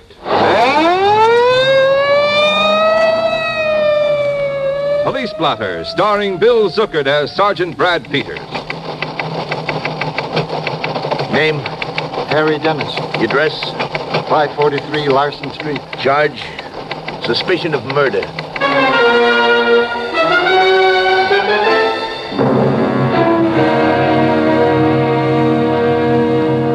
The heritage that you and I share as Americans has been given to us by many great men. One of these was Patrick Henry. He was a very lazy youngster, preferring to hunt or fish rather than go to school. But as he grew older, he developed an interest in law. This, together with a marvelous gift for oratory, led to his becoming a famous lawyer, and later helped him serve several terms as governor of Virginia. In 1775, with the American Revolution at a critical stage, Patrick Henry made his famous speech, ending with the immortal words, "I know not what course others may take, but as for me, give me liberty or give me death." Patrick Henry's words have rung through the ages. They are part of your American heritage. Police Blotter, authentic dramas of police work and the constant battle that goes on night and day against crime. Homicide by Hurricane on Police Blotter.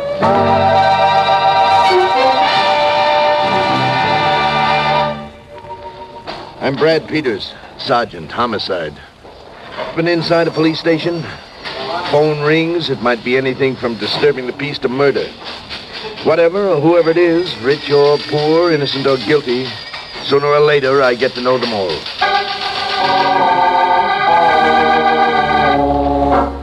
9 a.m. The call came in from Jonas Airport on the bay side of the precinct.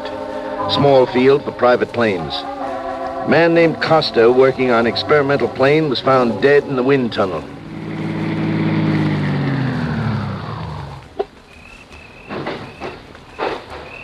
I've been waiting for you. Where you been? Just getting out here, Mr. Dennis, Harry Dennis. I told Ben to stay away from that wind tunnel. Told him a dozen times if I told him once. But he had his own ideas. That it up ahead in that hangar? Yeah. You're the one called the police? Yeah, that's right. I got here at 8 this morning, same as usual. I waited for Ben and he didn't show up.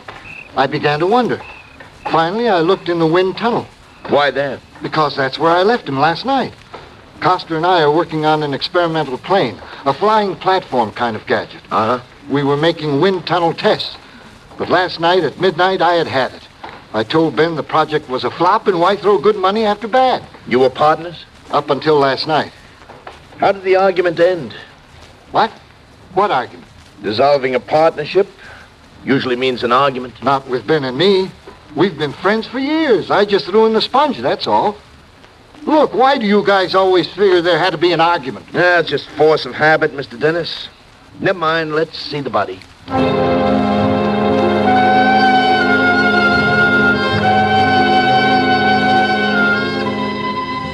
I saw it, but there wasn't much to see. It was all chewed up. That's a tough way to die, huh? Yeah, poor Ben. You see how a wind tunnel is, Sergeant? The air is sucked in through that opening at the far end. Uh-huh. These two giant propellers up here build up the airspeed. Over here, this is where we set up the airplane model. It's suspended on this platform. Wires are used to test stability, turbulence factors, and so on. How did Costa get in here? With that door. The same one we just used now. Only he couldn't have used it while the wind tunnel was in action. The door locks? Automatically, once power is on. That's what I don't understand. What? How it started. It can only be turned on from outside. Ben must have been in here working on the model. Then something went haywire with the wind tunnel controls. It started up, and there he was, caught in a wind stream of over 250, 300 miles per hour. You sure the controls went haywire? What else? Well, I'll have the controls checked, Mr. Dennis. Maybe they're okay. In which case... What are you getting at? Murder. All anybody has to do is push that button.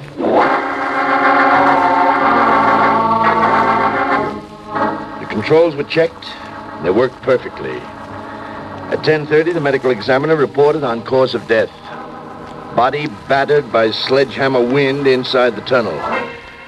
I went through the dead man's clothes, checked the possessions. I found a remnant of a typewritten letter. Few words.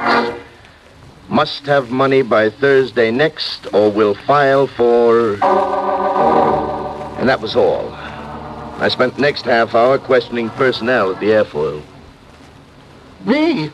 You're taking me in? What for, Sergeant? Suspicion of murder, Mr. Dennis. Oh, you're off your rocker. Why me? You were the last one to see Costa alive. Who says so? Guard on duty last night at the field entrance. Look, that's nothing. This field isn't well guarded. Sure, there's a fence, but the fence is broken in a dozen places. Anybody could have walked in. And there's another reason. You said you didn't argue with Costa. So? You were heard arguing. Loud voices, threats. I can explain all that. You'll get your chance.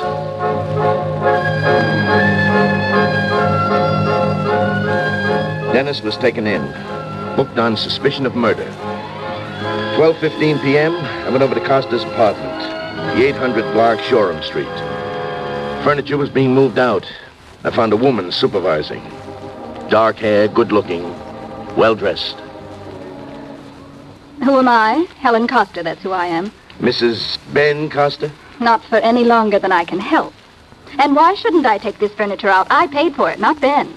He put every penny into that stupid invention. I'm sick of it, you understand? I told him over and over I couldn't go on this way. You're divorcing him? I told him that last night. Last night? Where was this? Well, it was at the... It was right here, Sergeant, here in this apartment. Uh-huh. What time was that? Oh, 6:30. You're certain of that? No, I'm not certain. I was upset. I told him either he gave me back all the money I had poured into that invention or I'd file for divorce. You put your own money into it? Every cent I had. Mrs. Costa, do you own a typewriter? A typewriter? Yeah. Well, no. How did you tell your husband? In writing? No, I just told him, that's all. I spoke to him. If you're contemplating divorce, you have a lawyer, haven't you? Yes. All right, what's his name? William Jefferson. William Jefferson. His address? 250 Court Avenue. Excuse me. Yeah, sure. Hello. Yes, this is Helen. What? What? Oh, no. No. No, excuse me, I can't talk now. Sergeant, why didn't you tell me? About your husband? That's why you're here, isn't it? Why didn't you tell me? Who did tell you, Mrs. Costa? That was my lawyer, Bill Jefferson. Dead. And all the while I was having the furniture moved out. All the time. Nobody can blame you if you didn't know. Well, yes, but it's so ghoulish. Oh, it was Dennis. Dennis, it must have been. His partner? Fine partner. He never put any money into it. All he was doing was fastening onto Ben like a leech. He always got paid. Even when Ben was starving, Dennis got paid. Is there anything else you want, Sergeant? Not right now, Mrs. Costa. I'd better have this furniture moved back. Oh, it's awful. That's what it is. It's just awful. She was crying. It could have been grief. On the other hand, it could have been guilt. I got one of the neighbors to stay with her. I went over to Court Avenue, called on Attorney Jefferson. Yes, Sergeant. Mrs. Costa was going to file for divorce. Now, naturally, it's not necessary. You knew Ben Costa yourself, Mr. Jefferson? I met him once or twice. Are you his lawyer? Well, not recently. Wouldn't have been ethical to handle his wife's divorce and represent him at the same time, but I was representing him until about a month ago. Why did you stop? Money, Sergeant. He was delinquent in his bill. Uh-huh. How much he owe you? Over $5,000. Uh-huh. Most of that was for filing the patent on his invention. I had to do a patent search, draw up the usual legal documents. Very complicated. You've seen this invention? Yes, several times. What do you think of it? Well, I'm a lawyer, not an aeronautical expert, but I'd say it was worthless. Never got off the ground. We talked a while longer. I got no further information. I went back to the office, put in a call at the government patent office in Washington. Yeah, that's right. Peters, homicide. We're investigating the murder of a man named Ben Costa. Yeah. I'd like information on a patent filed in his name in the aeronautical field. Uh-huh. Well, the other name on it may be Harry Dennis. Yeah, well, get back to me as soon as you can, will you? Thanks.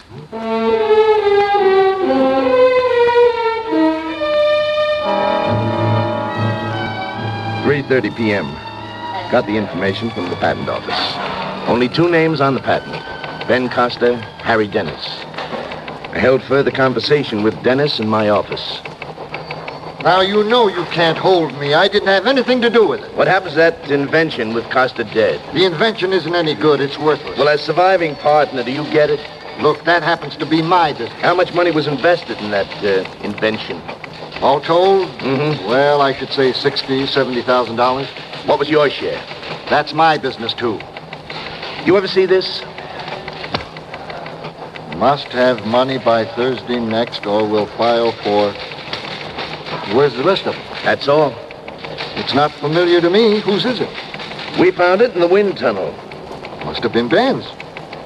I don't get it. What money? I thought you might know. Did Costa borrow any money? Not that I know of. He had some, I had some, and his wife. Say, this could be about a divorce. She was pretty mad about Ben using up all her money. That's all you can tell me? Yes, except that you've got no right to keep me here. I talked to my lawyer. He says you can't... We can. For 24 hours. Now, one more question. You can ask. I may not answer. Who was Costa's lawyer for the past month? Bill Jefferson. Jefferson says no. Oh, that's right, sure. A man named Hazel. John Hazel.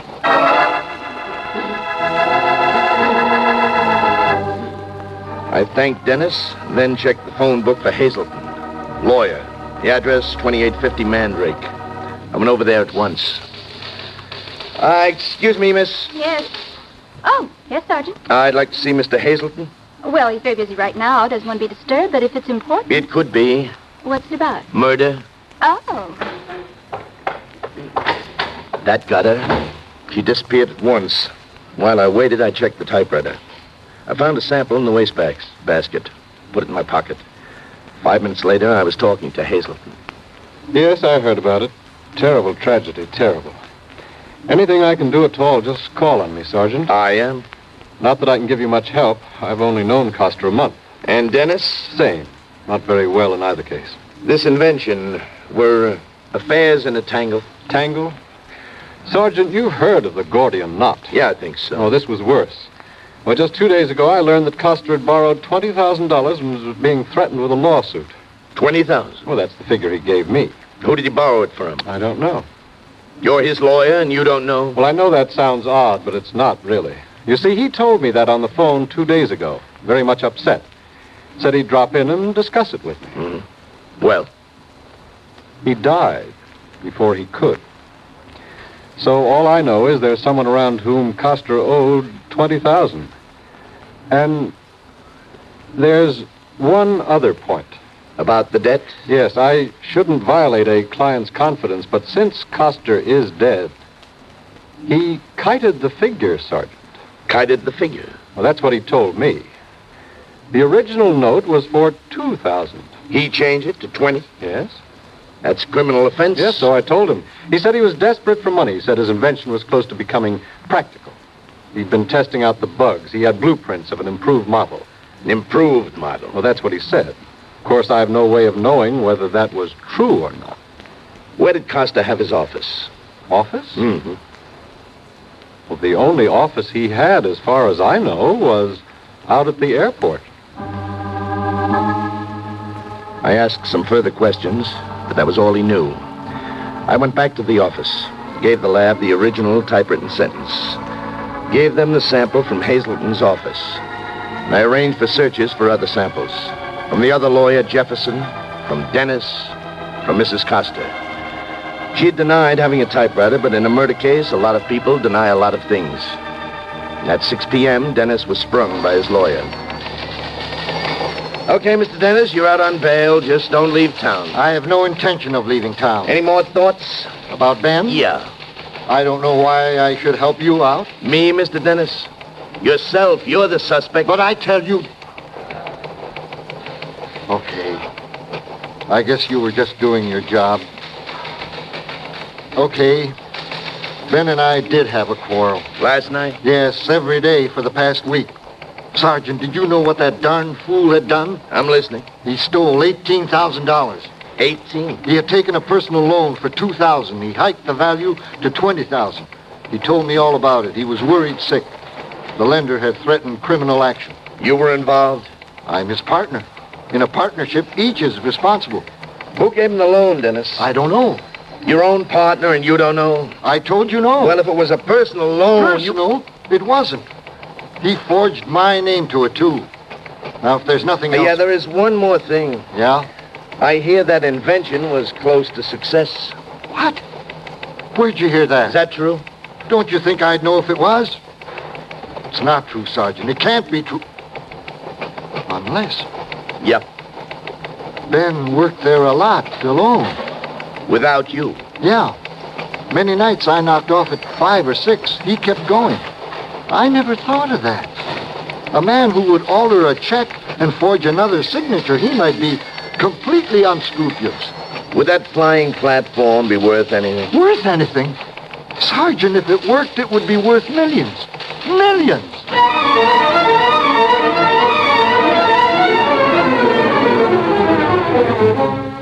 The newspapers carried it in the late editions. Inventor murdered, on brink of great triumph. I checked the lab at 8:30. I was still working on the typewriter search. And then a call came in at 9 p.m. Peters, homicide. Right. How long ago? Check. Call was from plainclothesman Walker. He had Mrs. Coster under surveillance. She had gone to Jarvis Airport. I went out there, walked across the airport, till I came to the hangar that housed the wind tunnel. I entered through the big steel door. I could just feel that echo. And just then, the door beside me opened. I saw it was a man. I didn't recognize him. But a flashlight went on across the hangar from me. And then there were two figures. A man and a woman. I started to tiptoe across. Mrs. Costa! Mrs. Costa! There was nothing. There was no answer. And then something came flying through the air. And it hit the hangar wall instead of me. Now look, you're wasting your time. There's been one murder already. You can't get away with another. Mrs. Costa? Mrs. Costa! And then I heard it. I couldn't tell where it was. Hangar had echoes. Might have come from any direction. But somebody was dragging her. And I listened. And there was a door somewhere. Not an outside door. It sounded different. And then the same door again, closing. What other door was there? Front door on the hangar? The back door? What other? And another sound. And I listened. It was a hum. It started low. It seemed to vibrate through the hangar. The wind tunnel. And then I used the flashlight. Wide open this time. Narrow beam, but strong. And I ran toward the wind tunnel. And beside the door leading into it, I saw the starting button. Just as I got there... Hey, one side! Drop that leg! Look, you fool, whoever you are! You'll never know. He was big. He was bigger than I was, and he was frightened. He was desperate. He was tough to handle. But I finally handled him. My head was swimming, and all I had was a match. First one went out, but the second one held. And I found the switch, and I cut it off. And I went into the wind tunnel. And that was like stepping into a hurricane. Wind sucked at me, and I fought it. Mrs. Costa! Mrs. Costa! All right, take it easy. Just keep talking. Keep talking. All right, okay, easy. All right, easy now, easy. The wind! I know. Get me out! Look, stop it, stop it. Take it easy. He took me Now listen, it's dying down now. It's all right, Mrs. Costa. I helped her out of the wind tunnel. Her clothes were torn. She certainly needed another permanent. I found the hangar lights, switched them on. I sat her down, slipped handcuffs on the man I had knocked out. Okay, Mrs. Costa. It's William Jefferson, huh? Yes, He killed your husband? yes. He came here last night. Ben owed him money. A lot of money. $20,000? You knew about that? Yeah, we knew. Another couple of hours, we'll have the proof. Well, he was angry at Ben. Very angry. Only because of the money? Well, yes. Nothing else, huh? No, of course not. What else could there be? She's lying, Sergeant. Why are you lying, Helen? So you're conscious, Jefferson, huh? She came to me for a divorce. We were going to get married, Helen and me. That's funny. Funny? I'm a lawyer. I didn't want to wait for a divorce. I figured it'd be easier with Ben out of the way. An accident. Accident? Okay, no accident. I came here late last night. I sneaked through a break in the fence. I put him in the wind tunnel. And you did the same to me. I cut it out, Mrs. Costa. You know why he wanted to kill me, too, don't you? Don't you, Sergeant? Yeah, I can guess. You don't have to guess, Sergeant. I got panicky, that's why. Helen knew what I'd done. I told her. Then I got panicky. She was the only witness. I told her to meet me here. I picked up that story in the newspapers as an excuse. That Coster had blueprints around. A new flying platform, a successful one worth millions. You tried to kill me. Yes, I didn't want to, but I had to. I had to keep your mouth shut. No, Sergeant, these handcuffs. What about them? Well, you don't need them now. I'm finished. I know that. Can't you take them off? Sure. When you're sitting pretty behind bars.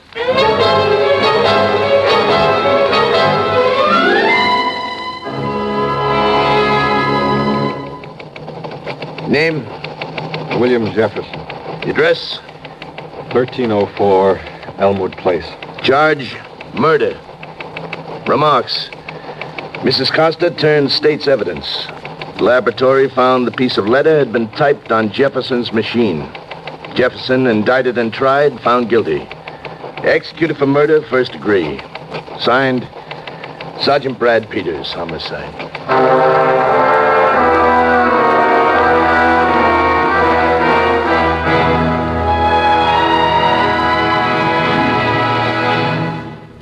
You have just heard Police Blotter, starring Bill Zuckert as Sergeant Brad Peters. The cast included Joseph Boland, Elaine Rost, and Carl Frank. Tonight's drama, Homicide by Hurricane, was written by Sheldon Stark and directed by William Marshall. Police Blotter has come to you through the worldwide facilities of the United States Armed Forces Radio and Television Service.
The Adventures of Charlie Lung.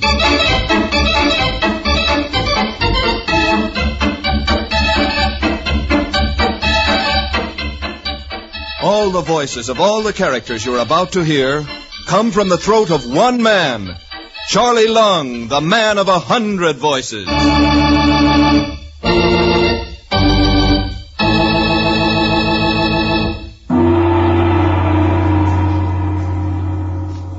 Chapter 30, The Midnight Rendezvous.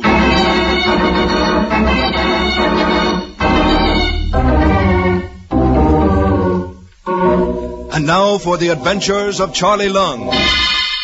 At the Lazy Y Ranch in Arizona, a chain of exciting events is unfolding. El Lobo, banded scourge of the Badlands, whom all thought dead, reappears and tells of his miraculous escape from death and how he was nursed back to life at the little mission of La Rosita.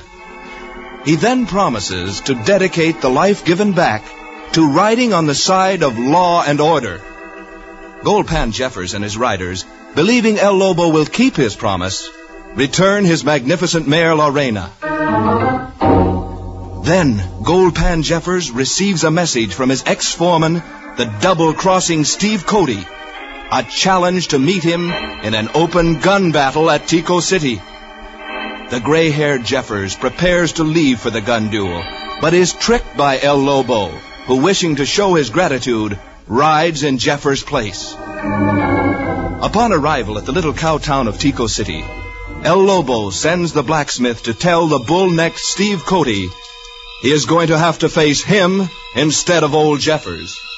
As the battered clock before the general store chimes 12, the street empties until only the two grim men remain. From the south, the stocky figure of Steve Cody, guns already drawn, cautiously moves up the winding road, seeking cover behind every storefront and abutment. From the north, the black-garbed El Lobo walks with the stealthy step of his namesake, the wolf. Don't I am going to me, Senor Cody, huh? You two gun must shoot straight for me this time. You must come out from the holster like striking rattlesnake. As the distance between the two tense, stalking figures shortens, Steve Cody crouches lower and checks his guns again to be sure they're ready for the kill.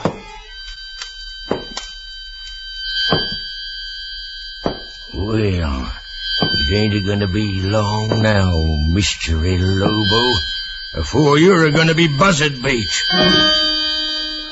Suddenly, both the gunmen hear each other's approaching steps. But the rambling front of the pool hall that projects and angles the sidewalk in a V before them keeps each from seeing the other. Realizing it is but a matter of moments until the showdown, they press their bodies against the rickety side walls of the pool hall and slowly inch themselves to the front.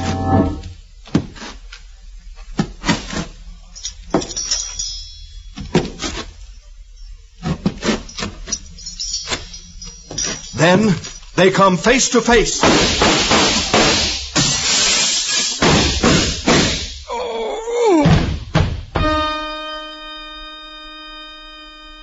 As the blue haze of gun smoke slowly clears, the spectators of the gun battle desert their safe hiding places and rush out onto the street.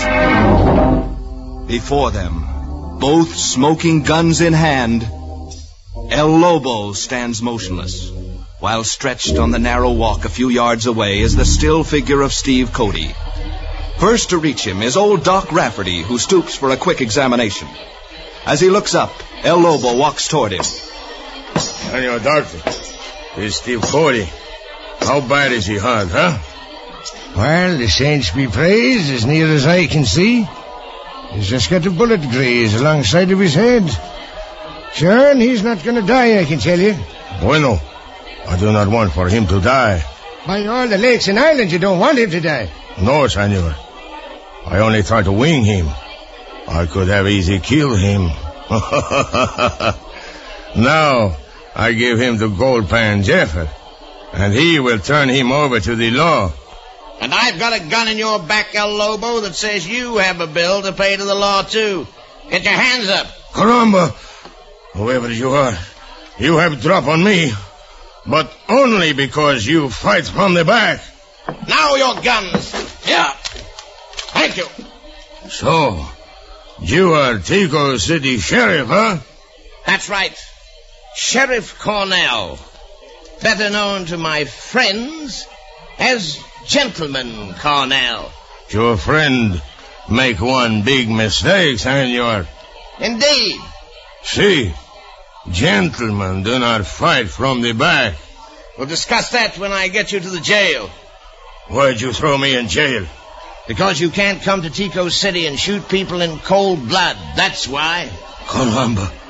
But I beat this hombre in fair fight. So now you frame me, huh? We'll let the judge decide that tomorrow. Ho, Vance. Yeah, whoa. Easy there, Sheriff. Ho. Whoa. Mikey, stop your horses. Stop. All right. Come on, get out there, Charlie. Let's get going. Well, and Lobo, we read here as fast as we could. So, you met up with Steve Cody, did you? Ho. You winged him, huh? Dandy. Senor Jeffer. But now, the sheriff, Gentleman Cornell, he want to take me to the jailhouse. Huh? Jailhouse? Say, you crazy, Sheriff? This here was a fair fight. Nevertheless, I'm taking El Lobo to jail. Yeah. Bound and determined, huh? That's right. Now, get going, El Lobo. Up to the jail with you. What's the matter, you? You crazy? Mr. El Lobo, he's not a bad man anymore. He's a good man. Oh, go on, pipe down, Charlie. It ain't no good. That monkey gonna put him in the jail out there for sure. Right, that cheap side winding, smooth talking dude. He had to fool me none. No, siree. Gentleman Cornell. He don't remember me, but ding busted, I remember him. Oh, you making me to him before, Mr. Jeffer?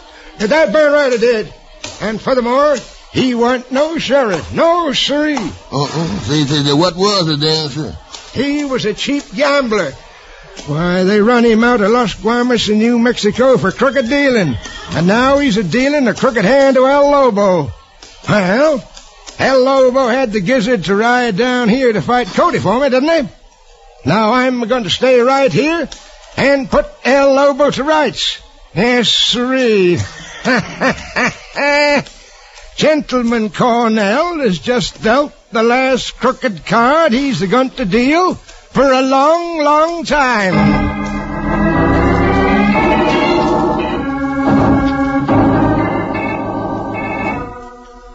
As Sheriff Cornell, followed by a curious crowd, marches El Lobo toward the Tico City jail, Goldpan, Cyclone, and Charlie ride to the Antlers Hotel. Then, in the privacy of their room, discuss different plans to free El Lobo. But I'm a-telling you, Cyclone, it's again all the laws of the West. Why, Dad, bust me. That was a fair fight. It ain't legal. Is that so? Yeah, they can't put El Lobo in jail for that. Yeah, they can't, huh? But he's in there, ain't he? Yeah. But he ain't going to stay. Holy mackerel. But how are we going to get him out, please? Well, I'll tell you now. Listen close. Yeah, sir? Now, that there jail, see? Well, she's older than old Billy Bejiggered. She was built about some 30 years ago. Yes, about 31 years it was. And I was there the day that she was opened up. Yeah, so as a customer? Yes, No, not as a customer. No, there was a shindig at the time. Kind of a formal opening. Kind of like a housewarming, like. Yeah, kind of, I guess. I don't know, but I do remember. They have only one cell in the whole place. And that's where they're going to put El Lobo. Oh, they only catch you one cell in the whole jail? That's only just one. But they're going to guard jail very carefully, I think. Nobody ever going to get out of that jail, I think. You don't think so, huh? Well, Charlie, I'm a little older than you are, Sonny, and I think I've already cooked up a scheme to tear that there cracker box loose. Oh, jumping catfish, Mr. Jeffers. Is we all going to pull the jail, eh, Pop? Well, yes and no. I calculate stretching is more the word. But if we go up to jail, somebody they see us. Well, we ain't going to do our remodeling job until it's dark, Charlie. Now, let's get out on the street and stretch our legs and get us all something we're going to need for tonight, for the jailbreak. Yeah? Well, what's that, Mr. Jeffers? I'll tell you. Some nice, strong wire rope. The loops we're going to throw tonight have got to be mighty strong. Mighty strong.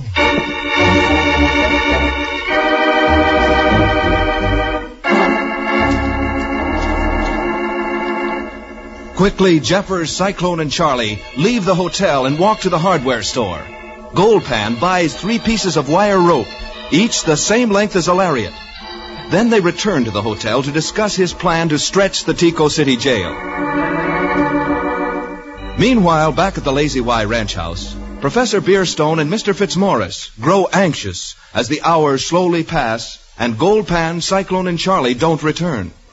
Seated at the piano, Mr. Fitzmaurice plays in an effort to relieve the nerves of himself and Professor Beerstone.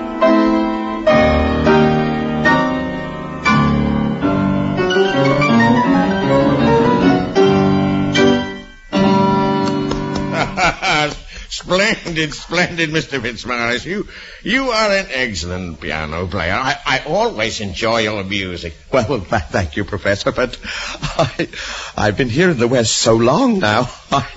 I'm beginning to know more about branding cows than I think I do about music. Oh, nonsense. You play remarkably well.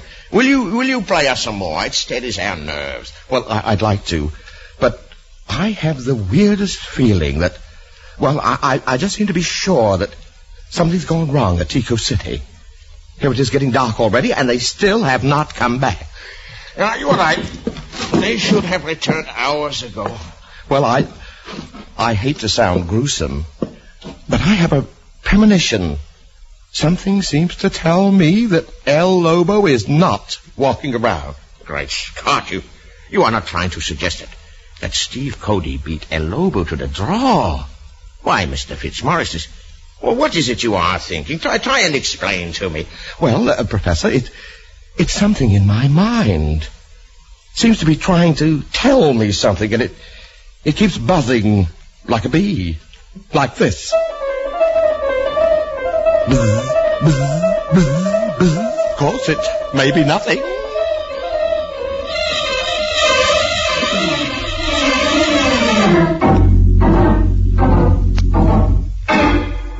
As night mantles the little cow town of Tico City, behind the locked door of their room in the Antlers Hotel, Goldpan Jeffers, Cyclone, and Charlie work frantically over the newly bought lengths of wire rope. What is the plan Jeffers feels so sure will free El Lobo from jail? Will they succeed? Or will fate take the side of the ex-gambler sheriff, Gentleman Cornell? Listen!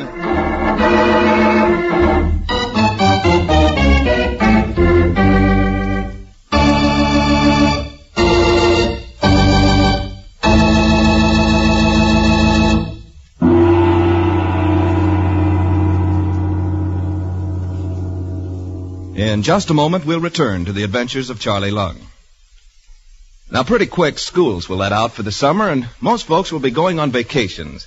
So I want to have a little talk with you right now. I want to caution you about the way you drive, the way you walk on the streets, and for you kids especially, the way you play near the streets and the highways. Now, every one of us has the tendency now and then to think that accidents happen only to the other people. That's silly, isn't it? But it's just that kind of thinking that gets us into trouble. An accident can happen to you, and if you're not keeping your wits about you all the time, you're a cinch to land in a hospital ward or on a slab in the morgue. That's a gruesome thought, I know, but let's face realities and pay attention when we're driving the car or walking on the streets. You don't want that vacation of yours ruined, do you? Okay, then. Watch what you're doing. Give the other fellow the right of way. Be considerate and polite. And above all, don't take chances. The gamble isn't worth it. The price is too great if you lose. Okay, I'll step off the soapbox. But before I do, just remember this. The life you save may be your own. Now, Charlie Lung says, better you look twice before crossing street, because cars much quicker than walking feet.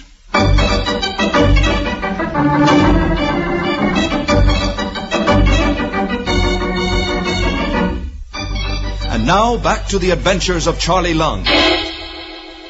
As a full moon rises in the heavens over the small cow town of Tico City, a tense human drama is about to unfold. El Lobo, the reformed bandit, who at high noon beat the crooked Steve Cody in a fair gunfight, has been thrown in jail by the dishonest sheriff, Gentleman Cornell. Meanwhile, in their hotel room, Goldpan Jeffers, Cyclone, and Charlie work frantically on the lengths of wire rope that Jeffers vows will free the falsely imprisoned El Lobo. At the Tico City jail, Sheriff Cornell walks up to the barred door of El Lobo's cell. El Lobo! El Lobo! Come over here to the cell door. What do you want with me? I prefer to sleep than talk with cheap tin horn who framed me into jail. Oh, forgive me. I thought you might be interested in getting out of jail. What do you mean, get out? Oh, now I detect a little interest. Step lively and listen to me. Oh, you are going to let me out of jail, huh? Well, that depends some on you. What do you mean? El Lobo, I understand you have a considerable amount of money that you made by selling rustled beef. Caramba, what good does money do for me if I'm in jailhouse? Well, none at all, of course. But as I could use a little extra money right now, we might be able to work out some kind of a deal. You might get out of jail, and I might get the money. Right? So that is it, huh? Why, you cheap double-cross. You come to... Never mind. I am excited. How much money you want, Senor Sheriff? $1,000. 1,000? That is a lot of money, Senor. El Lobo, sometimes freedom comes rather high. But if you prefer staying in jail, then you stay in. Wait, amigo. I will pay you. I'll pay anything to be free. Well, I thought that you'd see it my way. Now, how do I get the 1,000? I know you don't have it with you. No, senor. But I have key to room where it is hidden. Oh, very well, then give me the key. Tell me the location of the room and where the money is. And you have the word of Gentleman Cornell. You shall be freed. Gracias, senor. Come closer to the cell door. I can give the keys to you. Hold your land and higher, so I can see which is right key. Which of these keys on the ring is it here? I hold them up close to the bar to point it out. Bueno. Not that big key there, but this!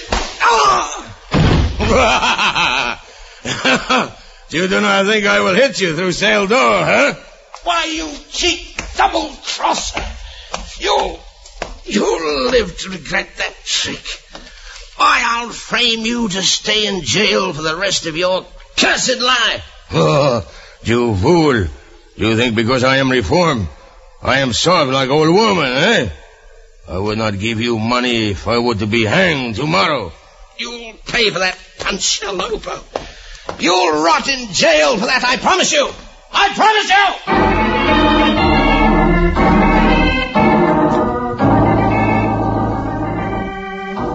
Sheriff Cornell, shouting threats of vengeance and nursing his rapidly swelling jaw, leaves the jail and hurries up the main street to Ace Kimball's dance palace. Meanwhile, at the Antlers Hotel, Goldpan Jeffers, satisfied the wire rope lassos are ready, speaks to Cyclone and Charlie. Well, gents, them wire ropes is going to be dandy. And ding, bust it. Before midnight, we-uns is going to have El Lobo out of that concerned jailhouse. Yes, sir, but you all ain't done told Charlie and me just how we going to do it. By Jiminy, that's a light, Mr. Goldpan. How we are going to do? Well, I tell you, we'll take our horses and El Lobos down to the jail. When we get there, we fasten these here wire ropes onto them iron window bars. Then we snub 'em onto our saddle horns and start their horses to a pulling. Holy mackerel! We make a pull bar out of his cell window? Oh, Lordy, but suppose them bars ain't inclined to pull out. They're going to come out. They're going to pull out of that old adobe just like it was talcum powder. Oh, I think a very fine idea. Very good. More better, maybe so. We make a start right now? Now, just a minute, Charlie.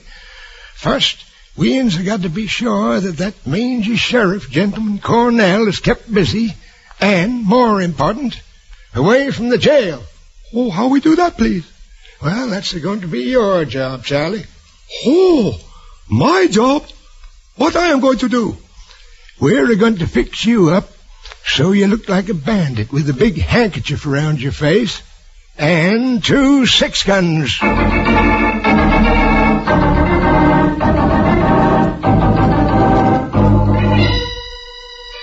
Charlie and Cyclone, wide-eyed at Jeffers' last remark, follow him down onto the street. After a few moments, they stop in front of the gaily lit Golden Nugget Casino. Jeffers leads them into the shadow of one of its many entrance halls. Glancing around, he motions Charlie and Cyclone closer. Now, gents, if when we're going to get El Lobo out to jail, we're going to have to act fast here. Now, Charlie, at exactly midnight, you're going to go in through that door there and start a shooting ruckus in the casino. Oh, I make it to 12 o'clock. Yep. Then start a firing at them big oil lamps a-hanging from the ceiling and start to yelling loud, mighty loud, "Sheriff! Sheriff! Sheriff!" That's going to start a panic in there, and that 2-bit sheriff will come a-running this way. See, doggone, that's a fine idea. But what you want me to do, Mr. Jeffers? Well, listen, I tell you. Now, Cyclone, I want you to get all the horses and hightail them there to the jailhouse at exactly midnight. Yes, sir. I'm going to do it. Well, it's mighty near 12 now, so get to going there. Yes, sir. I'll leave them. I'll have the horses there just about 12. Sure enough, sir. Now, Charlie boy, turn around here. I want you to tie this handkerchief around your face for a mask. Oh, all right. I tie on your face. Yeah, tie it tight there. Now cover everything but your eyes. That's it, kind of That's it, get it there. Now, good luck to you, Charlie. I'm a-heading for the jail to get them lassos rigged. And for Pete's sake, don't you miss them lights.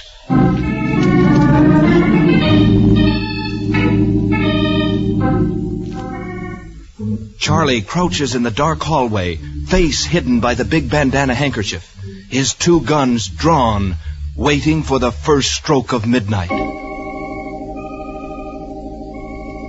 Cyclone quickly rounds up the 4 horses and sits hidden from the moon beneath a clump of dense cottonwood trees near the jail. Jeffers slips silently under cover beneath the water tank that stands a few yards from the cell window. Slowly, the minutes drag by. Then, it's the hour for the midnight rendezvous.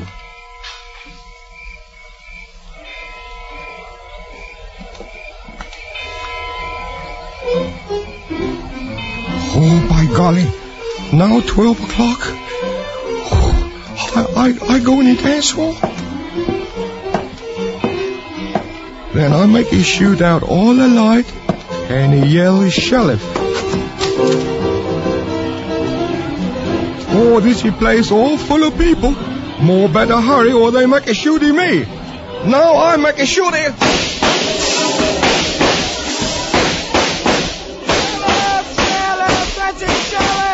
Hey, the lights is out. Get the sheriff here. Sheriff! Sheriff! Get the sheriff! Sheriff! Sheriff!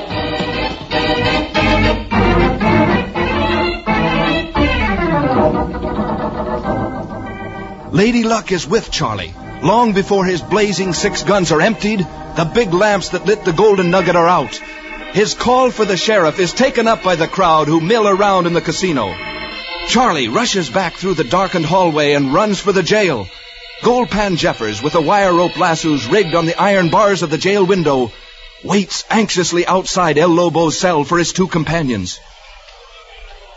Say, El Lobo, I hear the firing at the casino. Charlie must have shot them lights out. All I can say, Senor Jeffries, I hope he doesn't miss them. He ain't going to miss. That little Chinese is a ding-busted good shot. Yes, sir. Hey, come swing with me. Here comes Cyclone with them horses. Yes, Mr. Jello. Oh, Lord.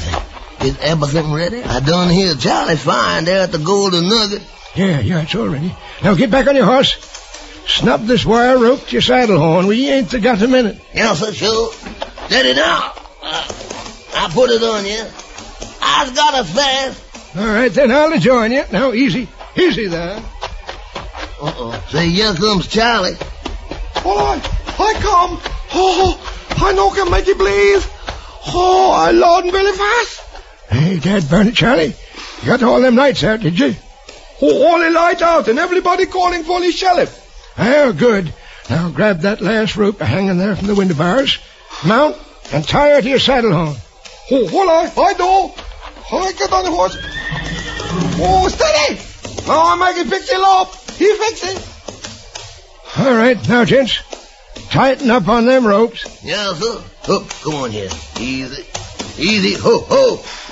Now, I've got my rope tied, yes, sir. I let it go, Mr. Goldpan. Dandy. Now, gents, we have got to hit the pull all together. That's the important part of it. So when I tell you, you get them bang tails to moving all at the same time. Hey, Lobo, get back from that there cell window, because when we start a-pulling, ain't no telling what's going to break. I stand back, senores. I hope your horse is strong enough to pull the iron bar out. Well, Gump Swiglet, in a few seconds we're going to know, ain't we? All right, gents. This is it. Take up the slack there, easy. Yeah, but come on. All right, now, steady with the strain, all of you.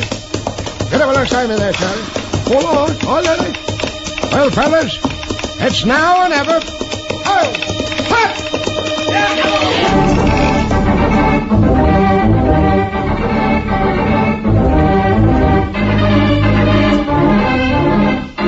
The 3 horses, driving their powerful legs deep into the loose dirt, strain against the tightening wires that run from their saddle horns to the iron bars of the jail window. Urged by their riders, the willing horses fling their whole weight against the taut cables that twang and hum under the terrific stress of the load. Will they succeed in liberating El Lobo? Be sure and tune in next week for The Reckoning.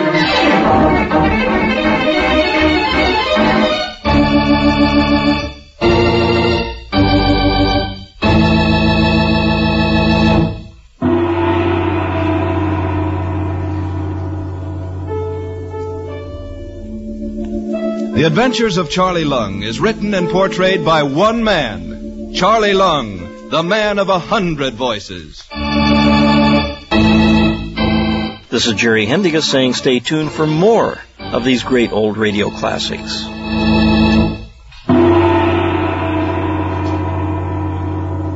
The music by Dave Bacall, sound by Bob Conlon and Parker Cornell, and engineering by Joe Kay. Production and direction by Jack Lyman.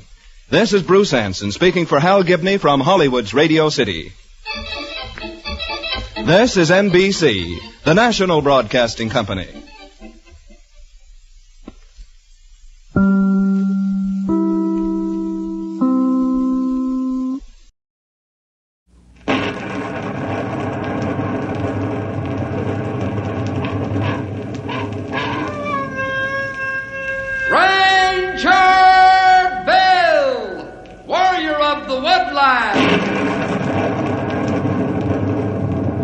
Ranger Bill, warrior of the woodland, struggling against extreme odds, traveling dangerous trails, fighting the many enemies of nature.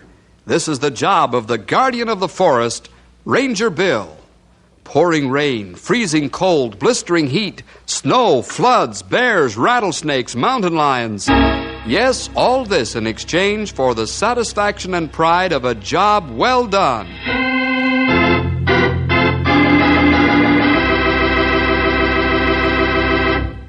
The weather is warm around Knotty Pine, unseasonably warm.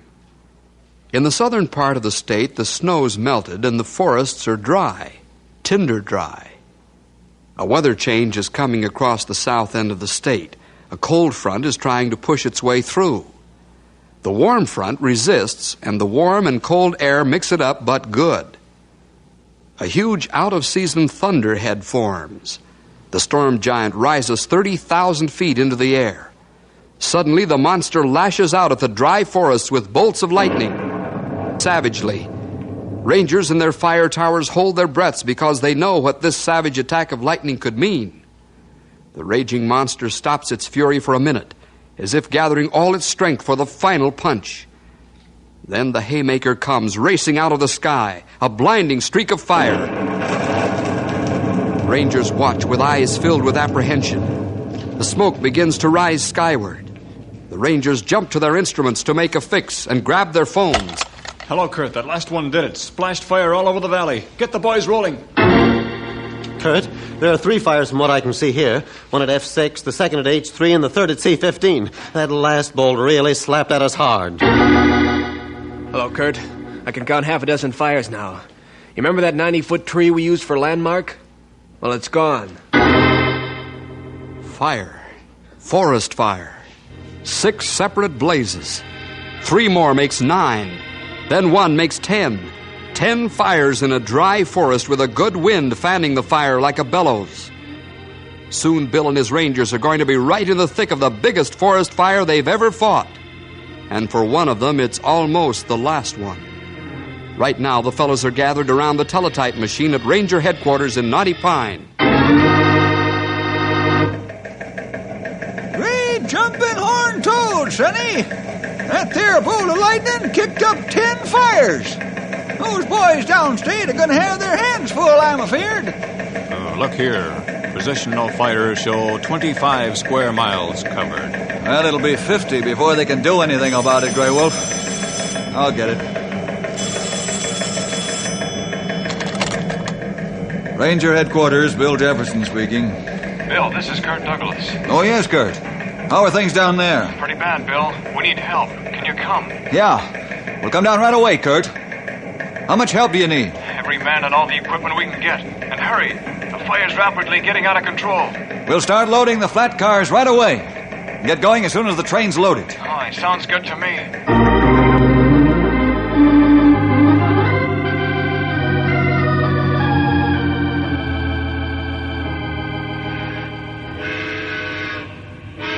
All right, Joe.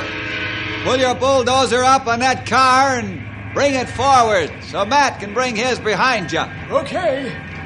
Matt, you follow him up on the flat car. Okay? I did it. Here's a message from Colonel Anders, Bill. Yeah? Just came in over the teletype. Wonder what the old boy will have to say. He wants you to take charge of fighting the fire. Yeah. That's going to change things. What do you mean, Bill? You and I are to fly down. That means we'll have to get hold of Grey Wolf and Stumpy and put them in charge of the train.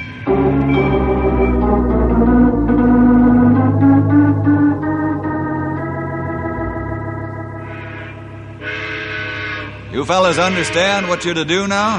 We do. Me too, Sonny. We'll have this here train flying down the track in no time at all. Good, Stumpy. Be sure you set up radio contact right away after you started. Henry will keep you posted on developments. All right, let's go.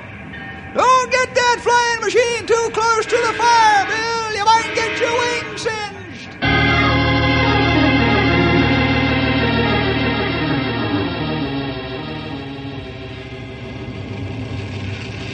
Hey, Kurt. Hey, Kurt. Gene, how long you been running?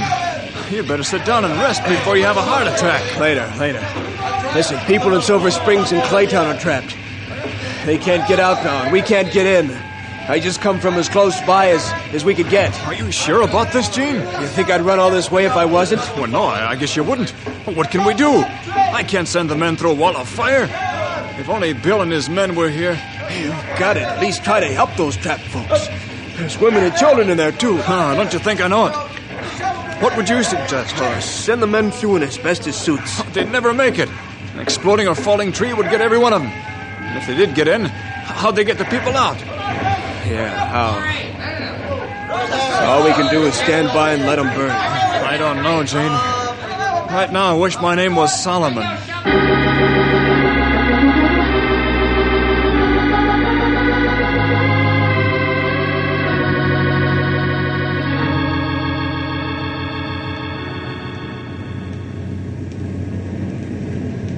Wow. Look at the size of that fire, will you? That's the biggest one we've ever fought, I'm afraid, pal. Yeah. We fought some pretty tough ones, too. Now, see if you can contact Kurt on the radio. All right. Bill Jefferson calling Kurt Douglas. Bill calling Kurt. Come in, Kurt. Over. Bill, am I glad you're here. We're fighting a losing battle. Silver Springs and Clayton are cut off with no hope of rescue. My men are spread so thin along the line you can see through them. I need help, pronto. Over. Kurt, I'm going to fly over Silver Springs and Clayton and see what can be done to get those people out of there. I think we can land helicopters on the main street and take the folks out that way. Then I'm going to look over the rest of the fire and land about where you are now. Have a look at that clearing, will you? Make sure there aren't any hidden logs. Over. Will do. Thanks, Bill. You don't know how grateful I am that you came down here to take charge. I was almost at my wit's end. I'll be waiting. Over and out. Henry, call the helicopter base and tell them to stand by with every flying banana they've got. Check. Then we'll go over and have a look at Silver Springs and Clayton.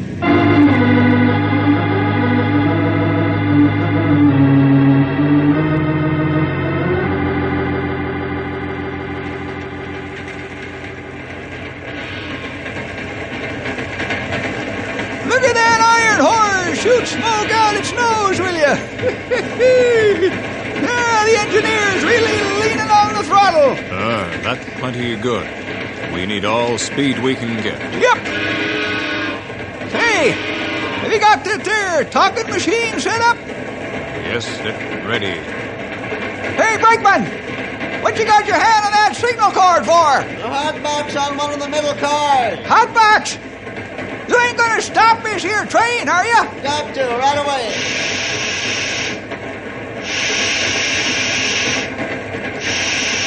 Now look here! You can't stop this contraption! We gotta get to the fire! If that hot axle snaps, we'll be stopped permanently.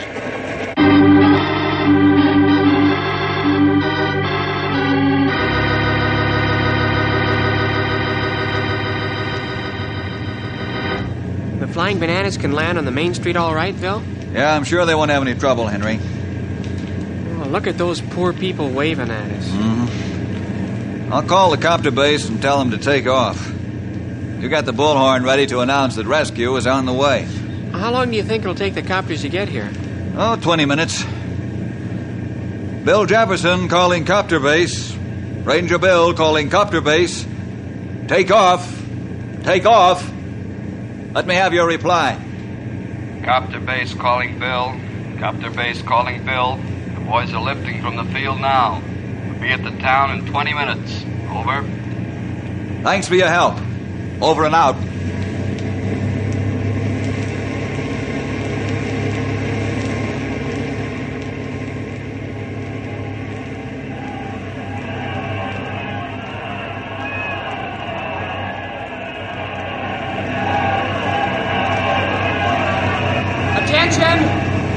Attention, please.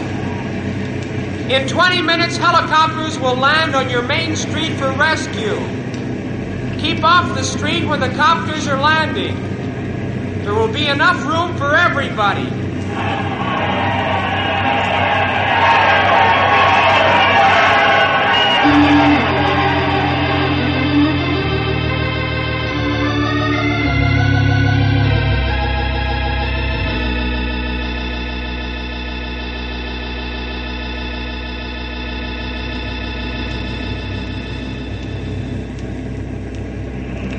Here comes Bill. I hope he's got good news about the two towns. Quite sure he has, Gene. There's one ranger who knows his business.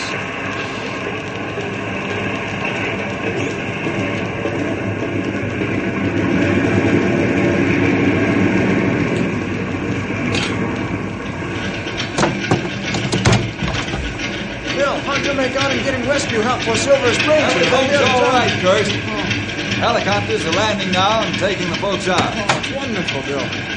How does the fire look from the air? Pretty bad, Kurt. The lightning really splashed fire all over the place. Henry, you use the plane radio and find out where Stumpy and Grey Wolf are with the train. All right. I'll be glad when reinforcements get here.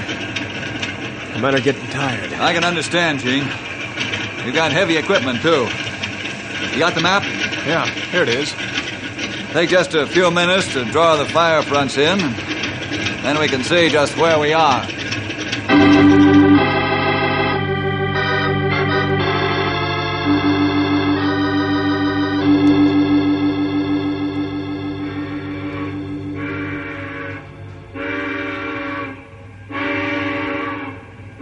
Here we go, boys. You'd better board. You said it, young feller. If we miss the caboose, we'll have to wait for the next train or walk. Up we go.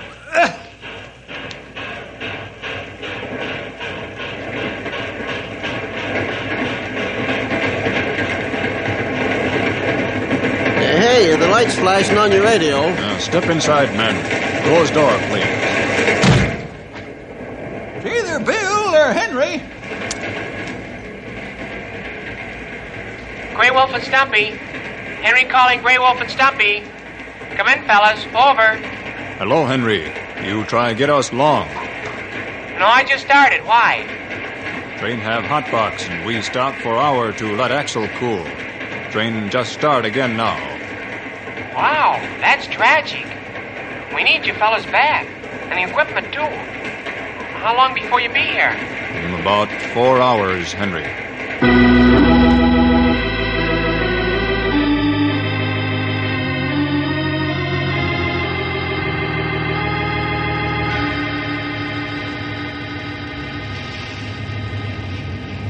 Well, now we've got a good idea of the size of the fire.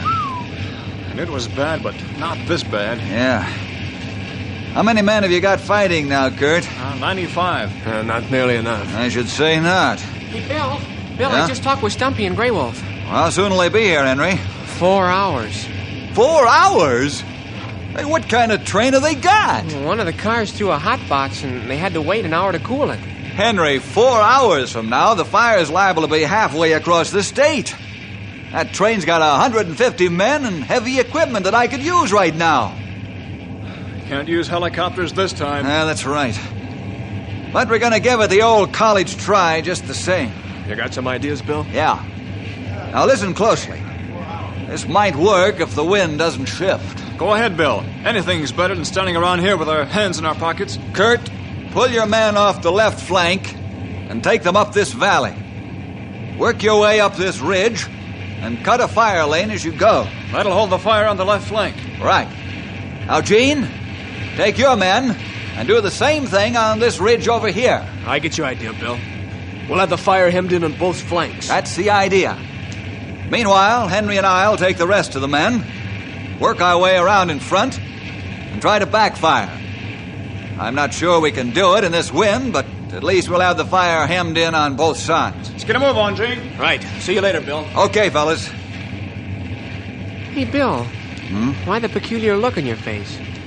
Well, I didn't mention it, Henry, but I'm scared to death of a wind shift. This cold front moving in could do it. And at the wrong time. You're thinking of a trap? Yeah. Kurt and his men would have a bad time of it if the wind shifted. What'll we do? You stay with the plane. Keep the radio open. I'll take the pack radio. Okay. You think you can get the plane off that cow pasture? Bill, I'll try my best. Try my best to get there. What's the matter? What's happened, Henry? The wind shifted. What do we do about Kurt and his men? Should I take off? No. They haven't had time to get to the ridge. We've got to go after him.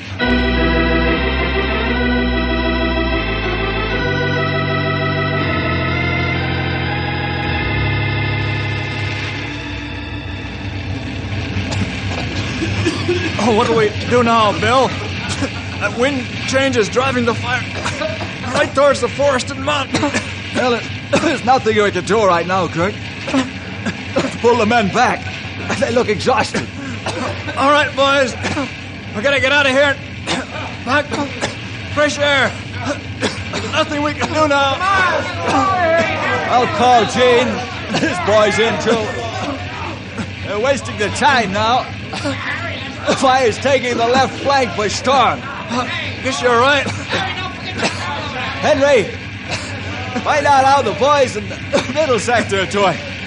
Bring them back with you before they drop dead. Okay. Keep a sharp eye on the fire, Henry. Kurt, let's get back to the radio truck and count noses.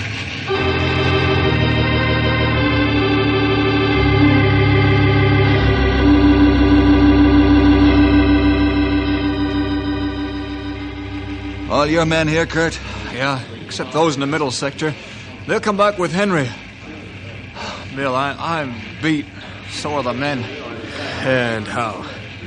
2 men have fractured ankles, 6 serious burns, 12 with minor burns. And the rest are exhausted and half blind from the smoke, ashes, and the wind. Oh, it's a mess, all right. We didn't have a fighting chance the way the fire started. 10 of them at one crack. Yeah, I know. Hey, here comes Henry and the rest of the boys. Huh?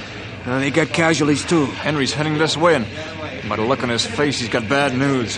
Can it get any worse? Okay, let's have it, pal. Hey, Bill. The fire's jumped the river and it's cutting around the mountain up ahead. Great Scott! The land's completely out of control. Looks that way. Not yet, men. We're going to stop it. How? I don't see how you could do it now, Bill. We're going to make our stand on top of that wooded mountain. We? How are we going to get up there to make the stand, Bill? Not your men, Kurt. The fire jumpers are going to fight this battle.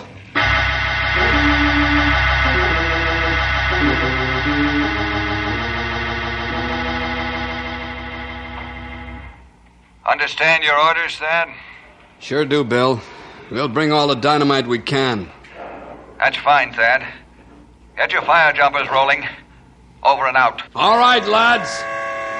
Let's get to the plains. Let's go. Let's hit it.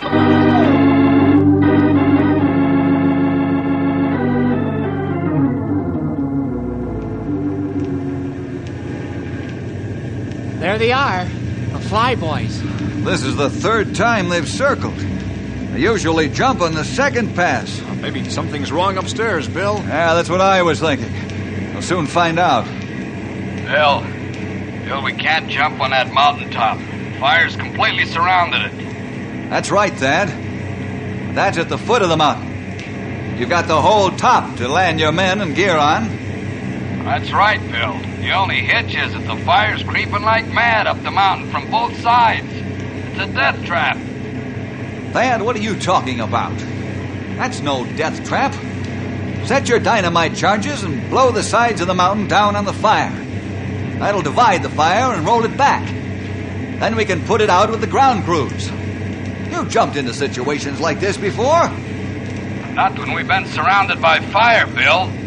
What's more, the men refuse to jump. They say it's sure death. It will be if you fellas don't stop arguing. Now get out of that plane and set up the explosives. That's an order. All right, you guys, we gotta jump, you hear? Nah, it's no good, Bill. They won't budge. Any suggestions? Yes. Land your plane in the clearing next to us. I'll show those fellas how to jump into that fire and how to come out alive, too.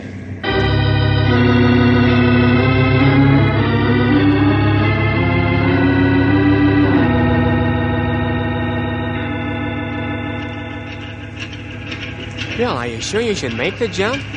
Pretty dangerous. And you can't fight the fire alone. I don't intend to, pal. I'm going to lead the fire jumpers down onto the top of that mountain. Bill, we're all aware that you've saved the day many a time by quick thinking and close timing. But you're taking an awful chance this time. Kurt, it's natural for the men to refuse to take an uncalculated risk. I'll buy that. But since when have I ever ordered men into a death trap? When did I ever expend human lives like Cracker Jack? You're doing it now, boss. Well, so it's you, then. You're the one leading this mutiny, huh? Yeah, and what of it? The rest of these guys ain't got the nerve to stand up against you. But I ain't jumping into that death trap for nobody, not even you. Not even if I jump first, Ren? Yeah, you could jump 50 times and that wouldn't convince me. The idea is to come out alive. Granted.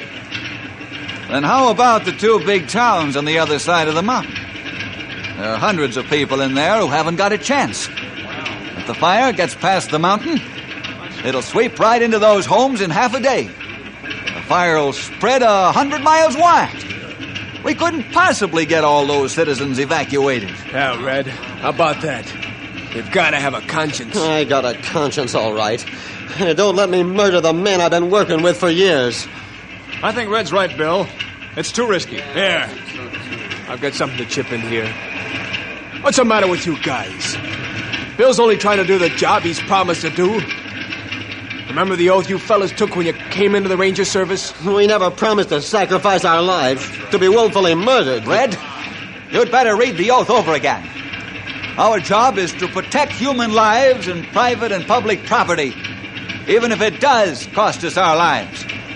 I challenge any man here to name the time I ever led or ordered him into a death trap, knowing that it was such when we went in. While you fellas stand here balking, hundreds of trees are burning that could be saved. The fire's getting wilder and more uncontrolled every minute we waste here.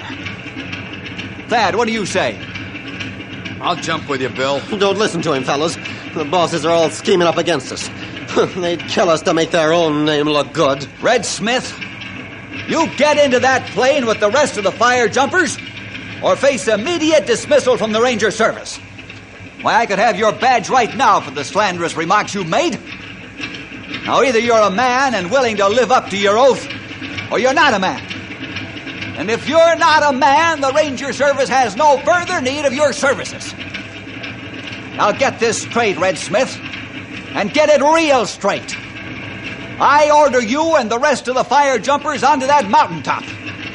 You will follow me out of the plane. And if you don't want to take my orders, then say so and get out. Right now. You're the boss. I'll jump.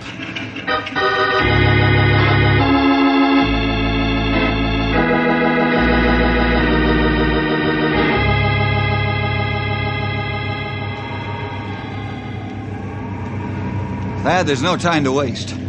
We'll jump on the first pass over the mountain. We've already lost precious time, and we can't do the job the way I wanted to. We'll plant the dynamite right in the shock-proof boxes. Be sure the lids are torn off. Then we'll head for a cave about 1,000 yards up the mountain. I know right where it is. Okay, Bill, I understand. Stand by. Let's go!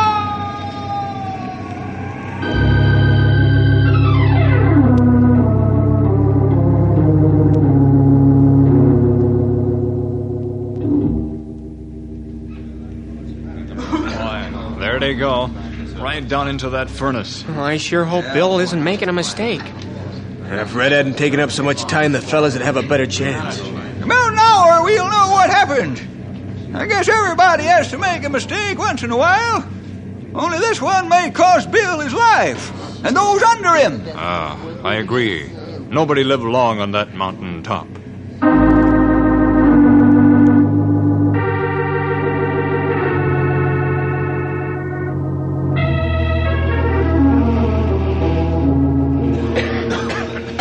all the crates buried, Thad? Yeah. Yeah, tops are torn open, too. Now let's run for the cave. Yeah. 1,000 yards straight ahead. I'll bring up the rear to be sure all the men get there. Okay, Bill. All right, follow me, fellas. On the double. Come on. Step on it, Ben. This thing's gonna crowd in 10 minutes. We got to be in the cave when that happens.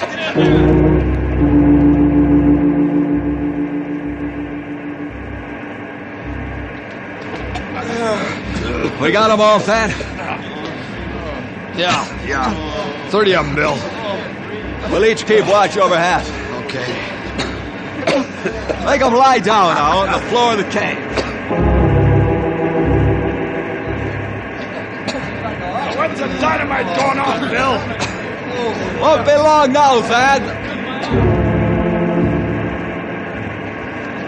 I can't stand it! I gotta have air to breathe! I'm getting out of here! Nobody leaves this cave!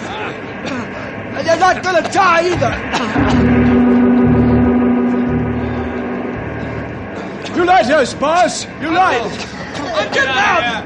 I'm getting out! Shut up, you. The first man that tries it gets a bullet through his leg. I thought you were on our side, Red. Not anymore, I'm not. We're in this together, and we're gonna keep in it for good. Thanks, Red. Don't worry.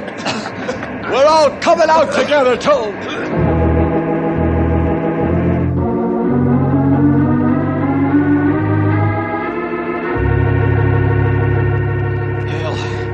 Bill, I'm gonna pass out. I think you made a mistake. Boss, right or wrong, I followed orders. I kept my oath. Hang on a bit longer. Dad, the dynamite's going off in a second. Any second.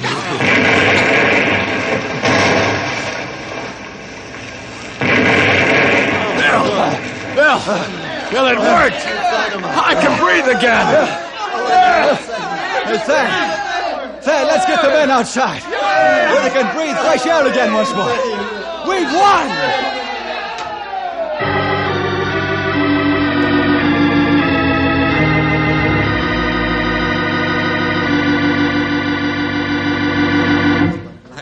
Hey, Bill, look at the front page of the paper.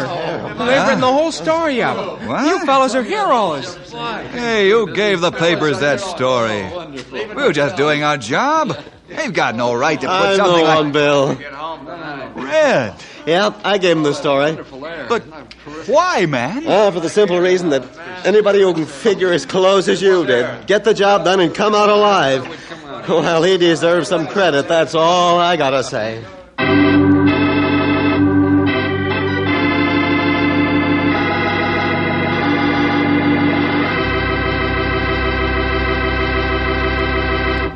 We'll see you next week for more adventure with Ranger Bill!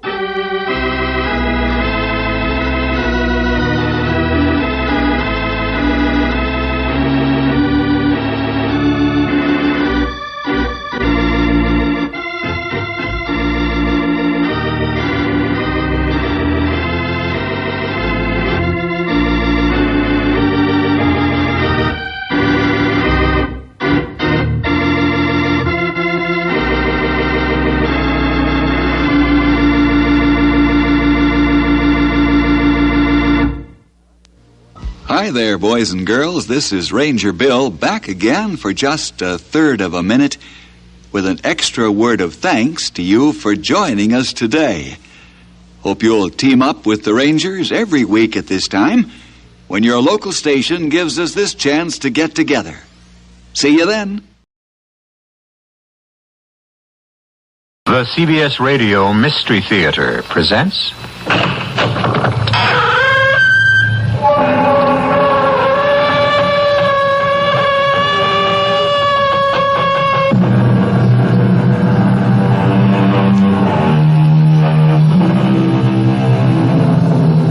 Come in.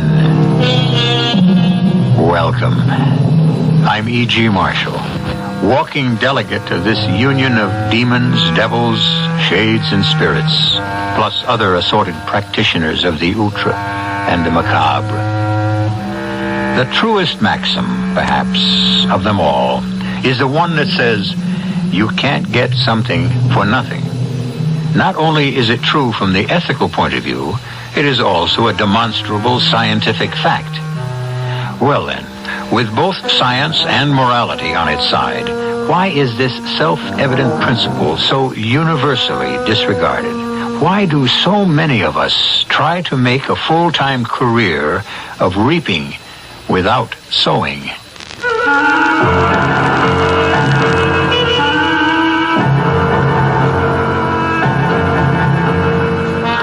Our mystery drama, You Can Change Your Life, was written especially for the Mystery Theater by Sam Dan and stars Ralph Bell.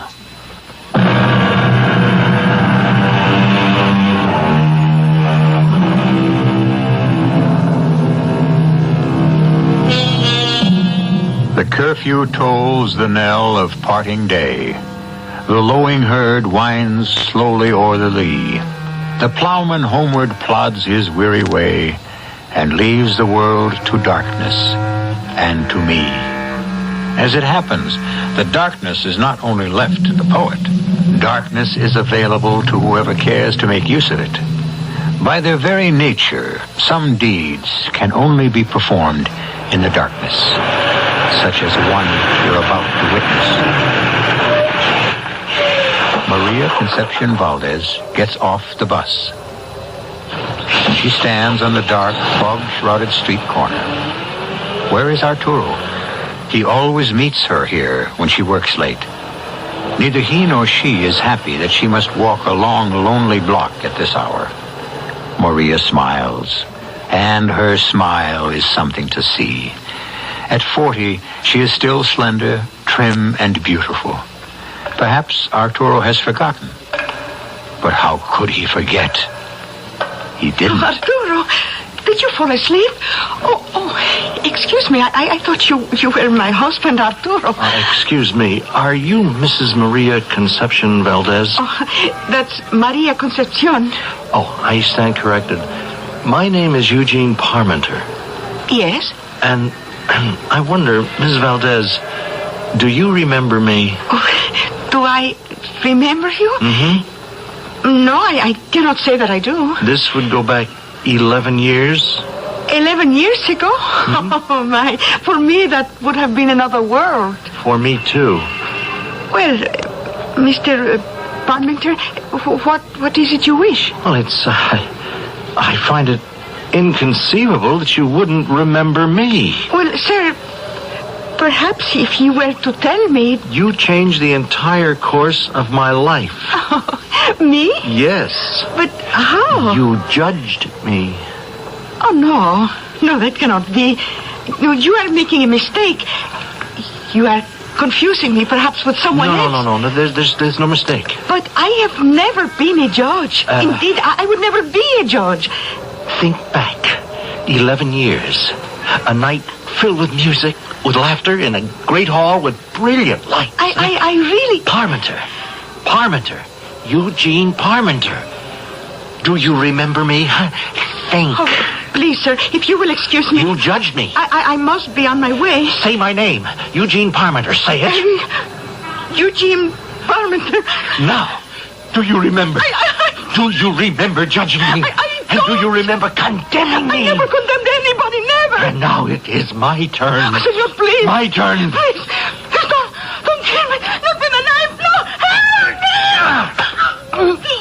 Madre de Dios.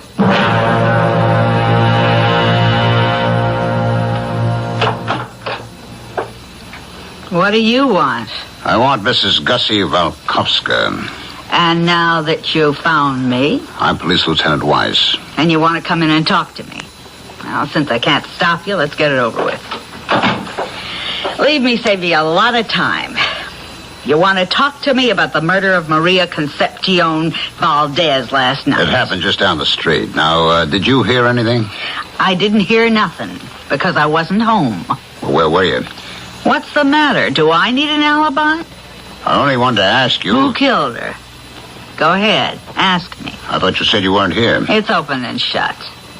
What are you talking about? I know who killed her. Her husband. That Arturo. Why do you say that? Why do I say that? Listen. Hear that? These walls are like cardboard. I think they are cardboard. You can hear every word they say next door. I used to sit by the wall all night. A cup of tea, some fruit, some cake, and just listen. To what? To the arguments Maria and Arturo used to have each and every night. What about? Well, you gotta know the background, Captain Weiss. I'm only a lieutenant. You're gonna get promoted because you're about to solve this case. It's the old story. What old story? They come here from Cuba 12, 15 years ago. He was kind of rich, but he was lucky to get out with a shirt on his back, you see. Well, I don't know. He couldn't seem to get started up here. Everything went wrong for him. Mrs. Valdesco, all I want to know is why you say he killed her. Like I was saying, the only work he could get was the kind of thing that was considered beneath his station, like it says in the books. Well, meanwhile, she got a job and she started making more money than he did. How did you know? I've read the books, too. So, he gets jealous. He says, I won't have you working in that place with all those men at night. What kind of a place was it? A bank or a stockbroker. He said he was dishonored that his wife worked at night in an office with men. And she asked, why did he feel dishonored that his wife had to work, period? And he accused her of being sweet on one of the guys, and she laughed at him. And he said if she didn't quit, he'd kill her. He said he would kill her, those words? Those exact words. When did this argument take place? The argument, in the sense that they was having a difference of opinion, had been going on for years. But it didn't start getting hot till she got this new job. Let's see, last month. And you distinctly heard him say, I'll kill you. Yes, sir. And I even says to her, listen, Maria, this guy sounds like he could do it, too. But she only laughed and said, poor Arturo. And then she sighed and said, I may have outgrown him. Thank you, Mrs. Waldowska. Thank you very much.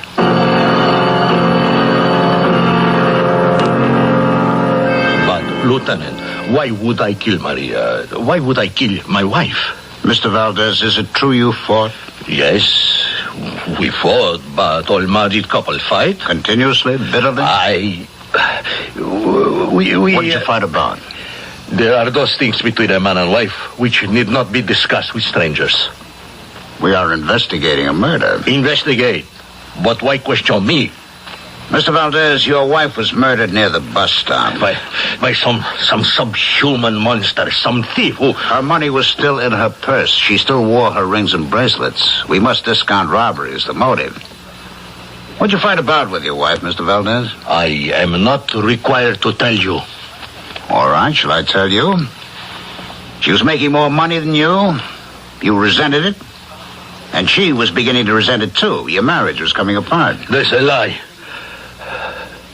I was a very wealthy young man back in the old country. We were allowed to take nothing with us. I never learned how to make a living.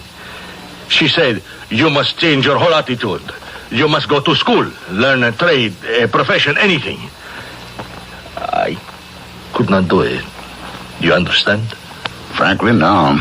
Too many generations of blue blood. But she learned.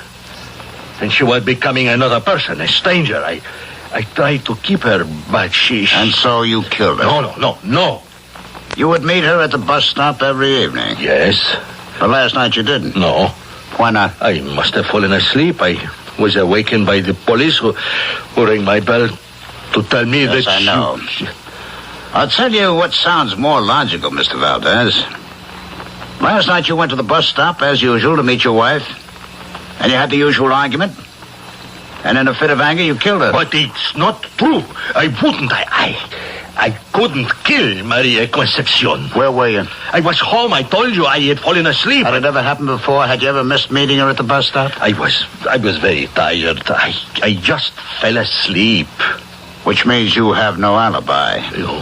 No. You must believe me. Now, Mr. Valdez, you could have gone to the bus stop last night. But I did. You could have waited for her, had the fight, the usual fight. But I tell you, I reached that terrible point where you lost control and killed her. No. When you realized what you had done, you became horrified. You ran from the spot. But I was You not... raced back to your home, to the security of your room. No. Now, you went to sleep because you wanted to believe that you had been asleep all the time. It's a lie. Well, you asked me, Mr. Valdez. I'm telling you what happens to many people who commit murder. But people like you who are not professional criminals, who will only kill perhaps once in their lives, and only when they're driven beyond all endurance. No, I didn't kill her. I tell you, I didn't kill her. Yes, you probably believe you didn't kill her. Lieutenant, what am I going to do? If I were you, I'd get a lawyer.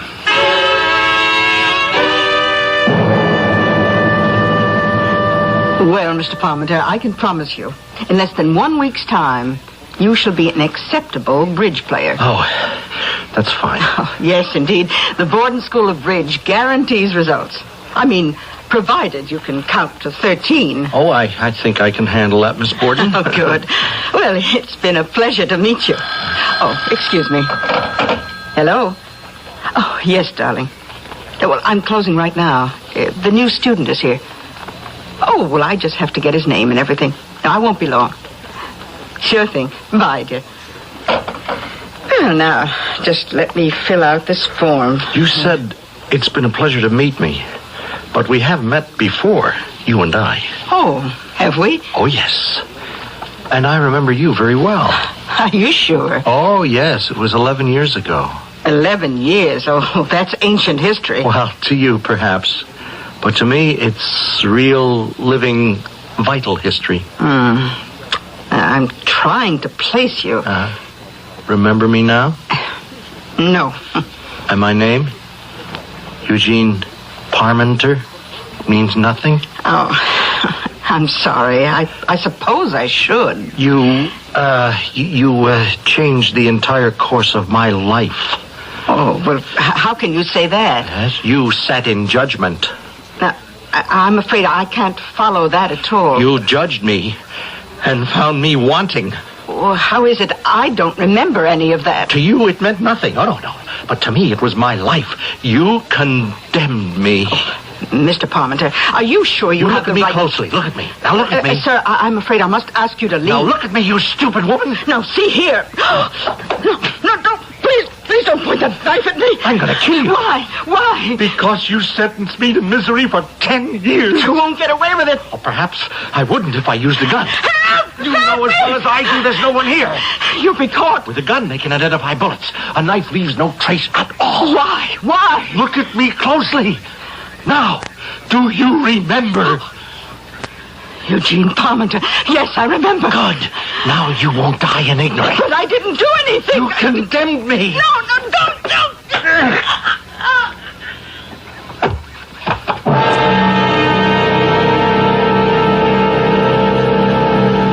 Well, that's twice Mr. Eugene Parmenter has committed murder. The first time, the police found someone who could conveniently be blamed, showing that sometimes even murderers can have fringe benefits. Will Mr. Parmenter be lucky this time again? That will depend on Homicide Lieutenant Charles Weiss. As you can see, quite a second act is building up, and I shall be here with it in just a few moments.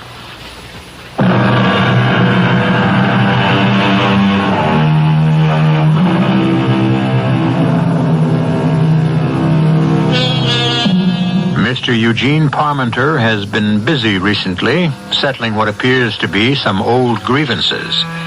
What makes this of interest to the police is the fact that he has been settling them with a knife. Of course, the police don't know about Mr. Parmenter yet. Indeed, why should they? His first murder has a logical suspect, and as for his second... Now or later, Terry. Now or later what? Are you going to make a statement? Hey, what do you mean, a statement? Telling us how and why you killed her. Lieutenant, are you crazy? I mean, have you lost your mind? Terry, you've been cheating on her. Oh, okay, all right. You've been robbing a blind here at the school. What are you talking about? She's got you in court. She's got a lawsuit against you. Well, let me explain Well, that. what's to explain, Terry? It's more than just a civil action to recover money. You could be up against embezzlement, fraud. You could go to jail. Lieutenant, let me level with you, huh? Okay, she was mad at me. Oh, come on, Terry. Let's stick to the facts. These are the facts, Lieutenant. Sure, I robbed her blind, but I was entitled to all I could get. I gave her what she wanted. Fair exchange. All I know is you have the strongest of motives. She thrown you out into the street, you were on your way to jail. But don't you understand, Lieutenant? It happened all the time, regular, like clockwork. This time it went a little further, because she was a little madder. But she calmed down like she always did. She couldn't do without me. Both of us knew it. All she was doing was letting off steam. Try that story in front of a jury. You might be lucky. You were the last one to see her alive at a club. No, that isn't true. The killer was the last Witnesses one. saw you in that building at 6 p.m. Well, I don't deny I was there. I'd come to make up with her, and I did. We did. And she said, run along and meet me at Larigo's restaurant. Somebody's coming by in a couple of minutes to sign up for lessons. And I did. And who was this somebody? I don't know. But he must have been the guy who killed her. Terry, you have to realize that we only have your word for the fact that you and Miss Borden had made up last night. And that you no longer had a motive. And that there was a mysterious visitor to her office. But it's true. Maybe there is a mad killer running around. A mad killer? Okay, a couple, 3 nights ago, this dame was murdered on the street corner. She was stabbed, wasn't she? What are you trying to tell me, Terry? Okay, last night, Elizabeth Borden gets stabbed to death. Now, the same guy could have done it. And what was his motive? What was his motive for killing the other dame? Now, come on, give me a break, huh? Don't close it up. I know I'm hip-deep in circumstantial evidence, but I tell you, I didn't kill her. Okay, Terry. Think about it. No, you think about it. She was the goose who was laying the golden eggs. Why should I be crazy enough to kill her?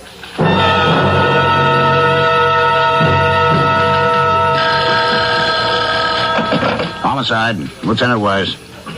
Yes, Doctor. Right. This Miss Elizabeth Borden was murdered the other night. Is there any way at all we can tell if it was with the same knife that killed the Valdez woman? Well, then the wound, is there anything about it that could tell us if it was administered by the same person? You said the position was exactly the same. I see. Yes, I know it's not conclusive. Well, okay, Doc, thanks.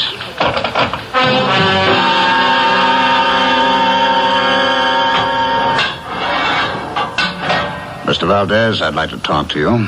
Why, Lieutenant? I may be able to offer you a slight ray of hope. Hope? For what? The evidence is all against you so far, but there's a chance you may not be the killer. No, I am the killer. What? You see, after you had left me the other day, I thought and thought for hours. And of course, you were right. I killed her. Are you sure? Oh, yeah. She no longer loved me. That's because when we came here, she began to grow into someone else, and I had refused to grow at all. I struck out at her wildly, blindly, and so I killed her. You confess, then? Man, I must have killed her. Who else would have? But you don't actually remember doing it. Oh, no, I must have blotted it forever from my memory. Another woman was stabbed to death last night. Unhappily, there is never a shortage of maniacs. Well, it could have been a random killing, or it may be a pattern, or, tell me, the name Elizabeth Borden, is that familiar? Elizabeth Borden? Did you ever hear your wife mention Elizabeth Borden? Yes. In what connection? Maria said, it was months ago. She said, you will never guess who I ran into today. Elizabeth Borden. And? And that was all. What else did she say? Nothing. You see, women are, well, They are a race unto themselves.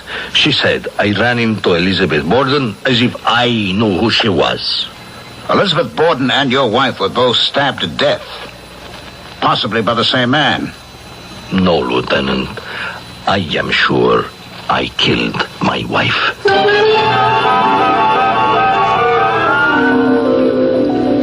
What do you want to look in the apartment for, Lieutenant? Ain't the case closed? Did you ever hear Mrs. Valdez speak of an Elizabeth Borden?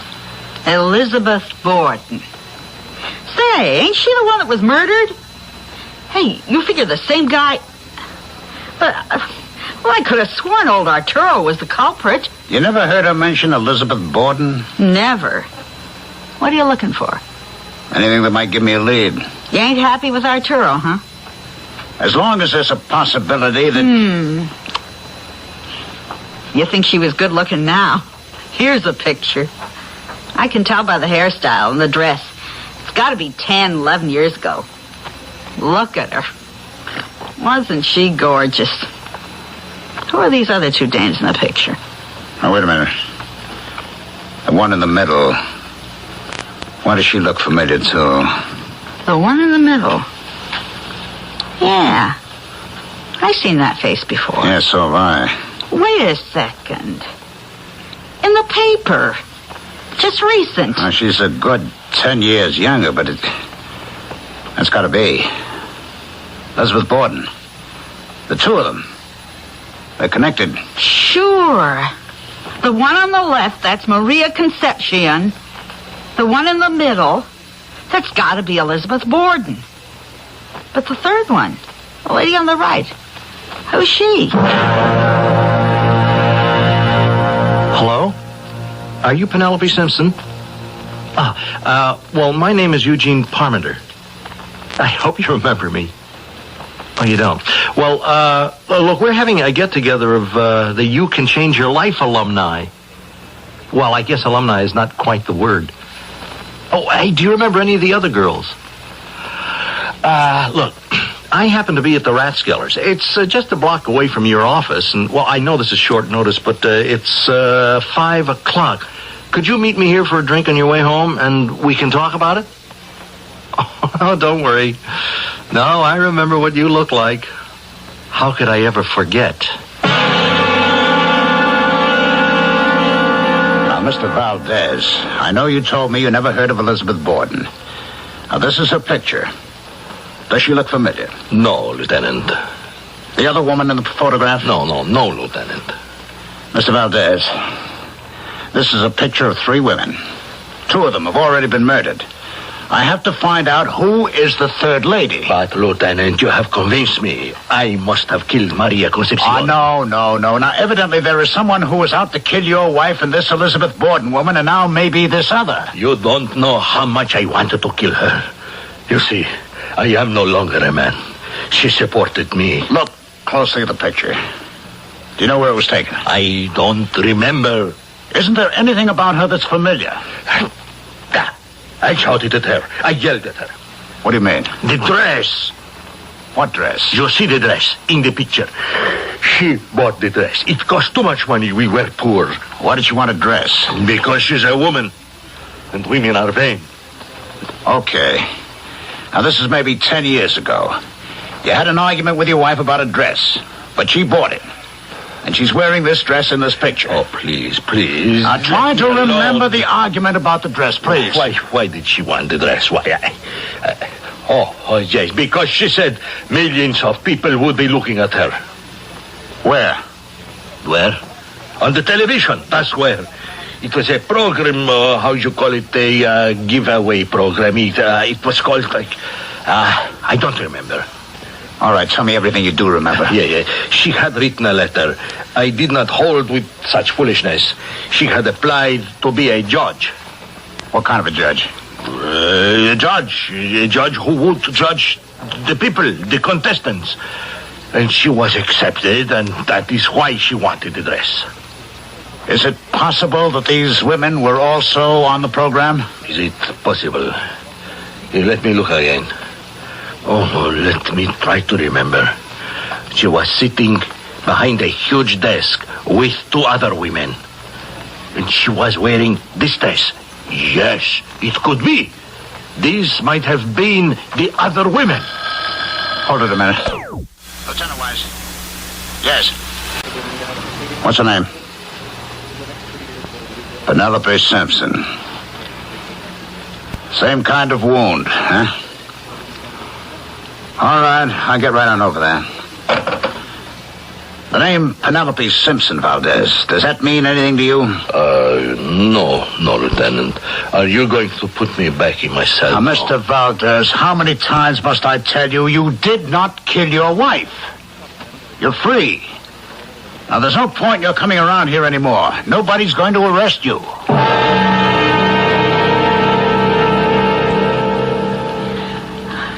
She had called me.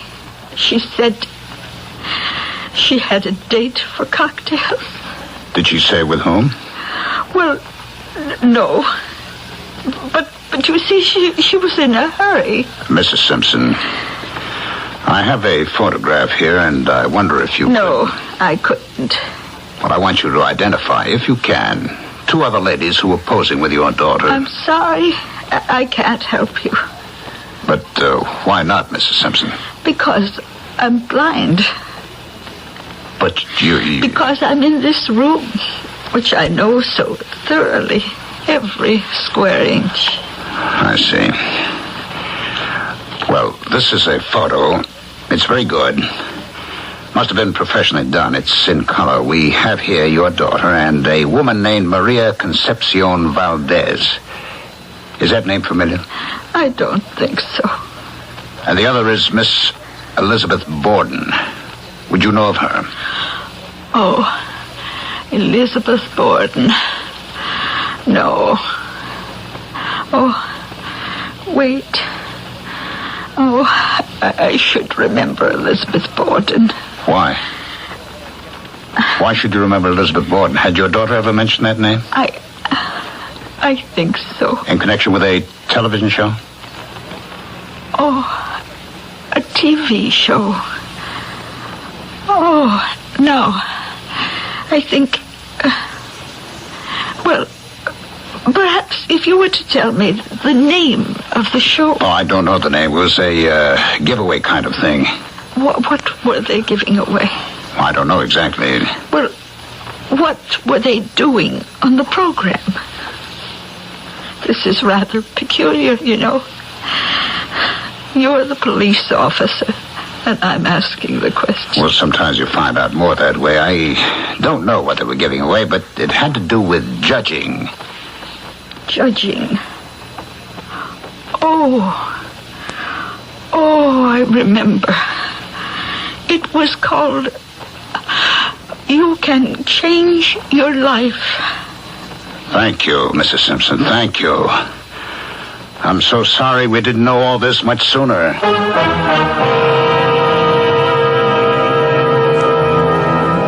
Well, what is it that we do know? We know that 3 women who may have been on a TV program more than a decade ago have come to a violent end. And the perpetrator is a gentleman who considers himself an aggrieved party. The name of the show, You Can Change Your Life. Really? How? How was it supposed to work? Why don't you meditate until I return with enlightenment in just a few moments?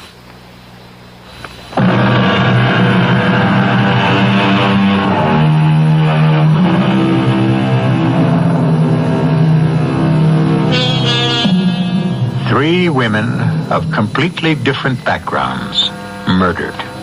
Offhand, there is no connection between them. It could have been a mad, random killer.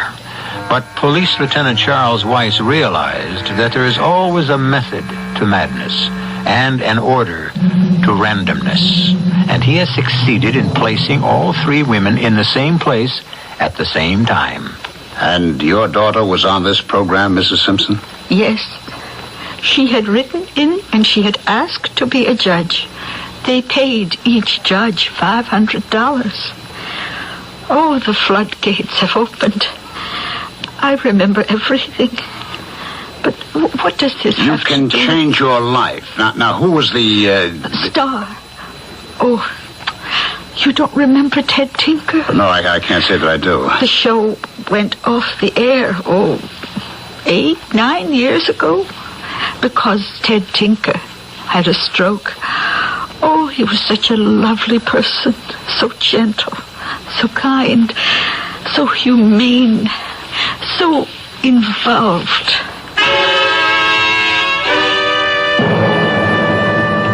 Well, Lieutenant, it was a great show. You know, there's a sucker born every minute. Would you remember these three ladies, Mr. Tinker? Oh, look, I was on 15 years, 790 shows. I'd be on today if I didn't have to be in a wheelchair. Is there any way you could identify? It could be a terrific gimmick, you know what I mean? The wheelchair bit?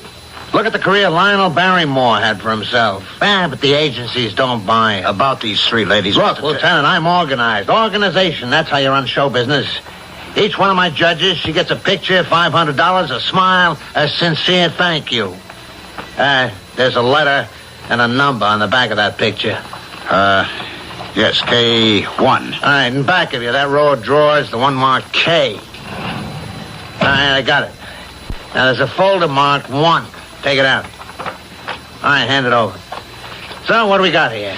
K is 1965. Now, here we are.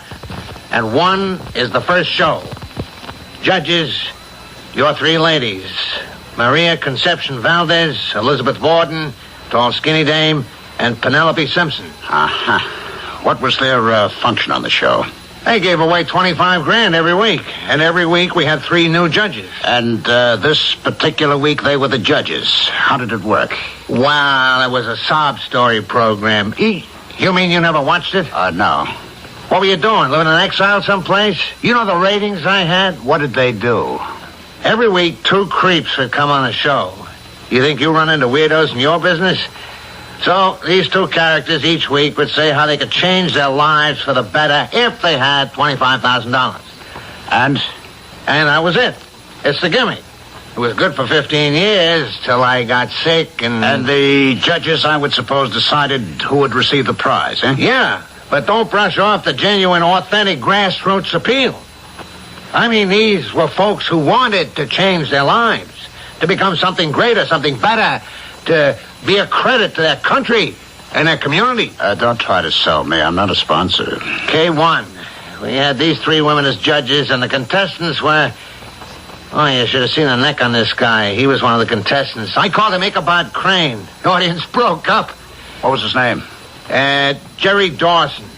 And the other guy, a very quiet-looking creep named Eugene Parmenter. Who was the winner? The jury decided in favor of the neck, Jerry Dawson. And the loser was... Eugene Parmenter. On what basis did the ladies decide? Well, they're all 3 dead, so I guess we'll never know, eh? Well, what kind of stories did the contestants tell? Stories? Do I know? Do I remember? Great tragedies, a chance to begin anew. Are you saying I had a sore loser that night and he was mad enough to kill the judges? No, it's only a hypothesis. So why does that crumb wait 10 years? I don't know. Hey, wait a minute. I remember. He went to jail. For what? It was a month after the show. I remember, it was in the paper. He stole a lot of money from some company he worked for. And he went to jail? He got 10 years.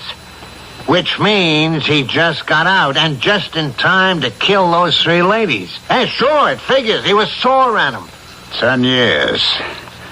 That's a long jail term just for stealing. Well, there was some assault wound up in it, too. You see, when the cops come after him, he put up a fight. Pretty violent guy. I remember he started a bad scene after the show was over. I had to call the cops. Parmenter. Eugene Parmenter.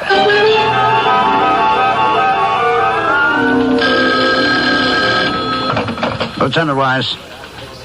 Yeah. Okay. Inspector, we got a tape of that show. We got a great description of the guy. We've circulated it all over. Every cop has an eye out for him. All we can do now, Inspector, is wait. Yeah, I'm staying with it. I knew this was the right place when I heard your voice, Lieutenant. Oh, Mrs. Simpson. Here, let me help you to a chair. Thank you.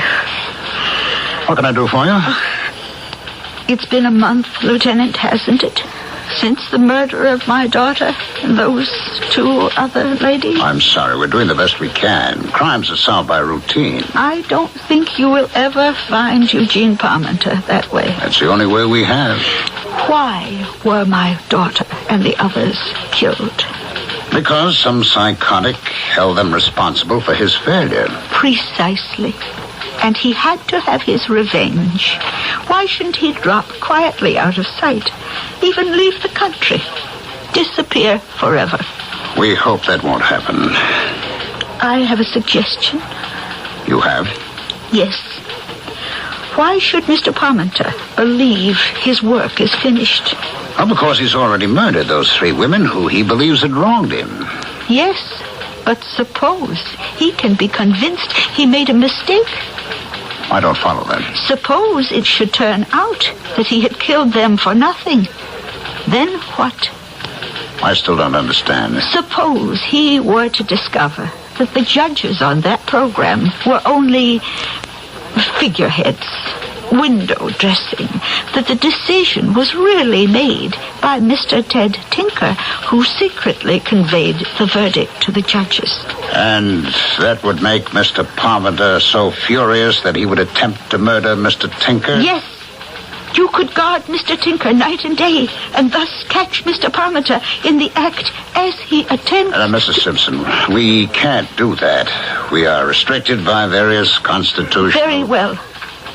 I shall do it myself.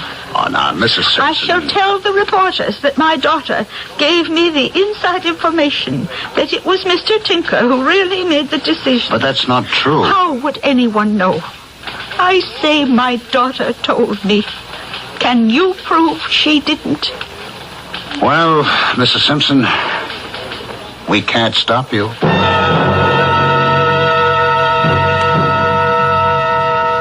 I'm so glad to be on the evening news over your station. Penelope told me everything about that old-time show. They were not really the judges. They were just there to look pretty. Mr. Ted Tinker told them what to do. That's not true. That is not true. Mr. Tinker decided in advance who the winner would be. That is a lie. And the girls, of course, were willing to go along with him. You're lying. I suppose it can be told now. This poor, demented man, he killed them for nothing.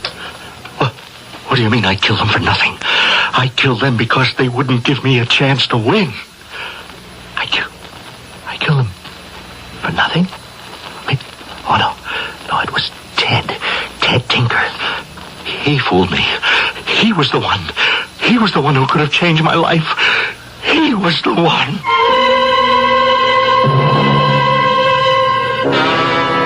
I'm going to sue your station for every nickel you've got. And that stupid reporter. I never said who the winner should be, and I can prove it. I got witnesses, my director, my scriptwriters. You're in bad trouble, baby. The next voice you hear will be my lawyer. Hello, Mr. Tinker? What? Who are you? Huh? How'd you get in here? You don't remember me? I'm Eugene Parmenter. No. Nah, you ain't. I remember what you look like. Change my face just enough. But people who stare hard can... Listen, I don't care what you heard on TV. It was the dames. They decided I had nothing to do with it. You should have overruled them. After all, my case was so obviously more worthy. Now, look, don't do anything crazy. I said I needed the money in order that I may not drop into the searing fires of shame. Now, I said I needed it to right a wrong, and everybody laughed. I didn't laugh. Believe me, I was moved. I cried. Then why didn't you help me? Why didn't you give me the money that could have saved my reputation and kept me from prison? Because the game had to be played by the rules, and the judges said... You were the judge. No. It isn't true. Believe me, she's a senile old lady. Can't you see what she's doing? She's setting you up. Hey, look, put away the knife, beat it fast, and you're in the clear. I won't even say you showed up. No, not until you pay the price. You're crazy. Hey, no, don't come near me. You right. Let go of the knife. Palmer, let go of the knife. Let go. Drop it. That's better. He was the one. He was the one I had to kill. The others, they were a mistake. I'm sorry. Yes, we're all sorry. Daly, Jim, get the cuffs on him. All right, take him down. I'll come out of jail one day, Ted Tinker. Oh, you'll pay the price.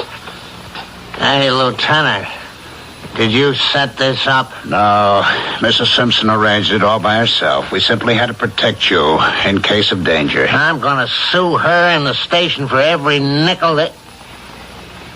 Although, you wanna know something? She guessed it. She's right. I did call all the shots. That fool, he killed all those poor dames for nothing.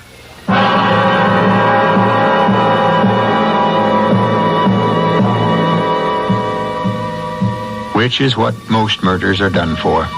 Nothing. Considering death is so final, couldn't there be a better way?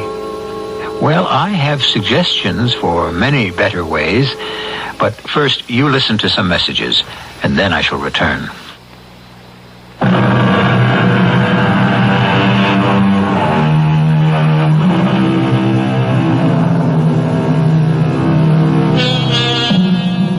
Something for nothing. A change of the entire direction of your life in one grand moment. Manna from heaven. No, it doesn't happen. And yet, how many hopes are based on it? How many people wait breathlessly for the big win, the long shot, the lottery ticket, and thus do their lives flow silently away? The only thing you should wait for regularly is this program, 7 times each week. Our cast included Ralph Bell, Earl Hammond, Bryna Rayburn, Robert Dryden, and Martha Greenhouse. The entire production was under the direction of Hyman Brown. This is E.G. Marshall inviting you to return to our Mystery Theater for another adventure in the macabre. Until next time, pleasant dreams.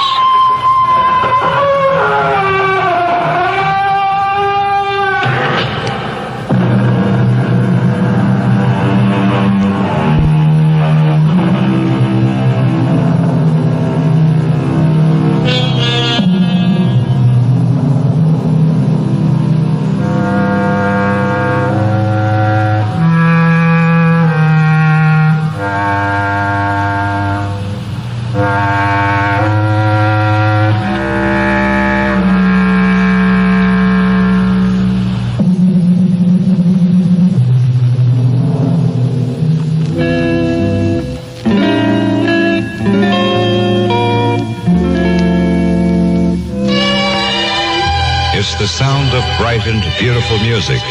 This is KIXI, Seattle.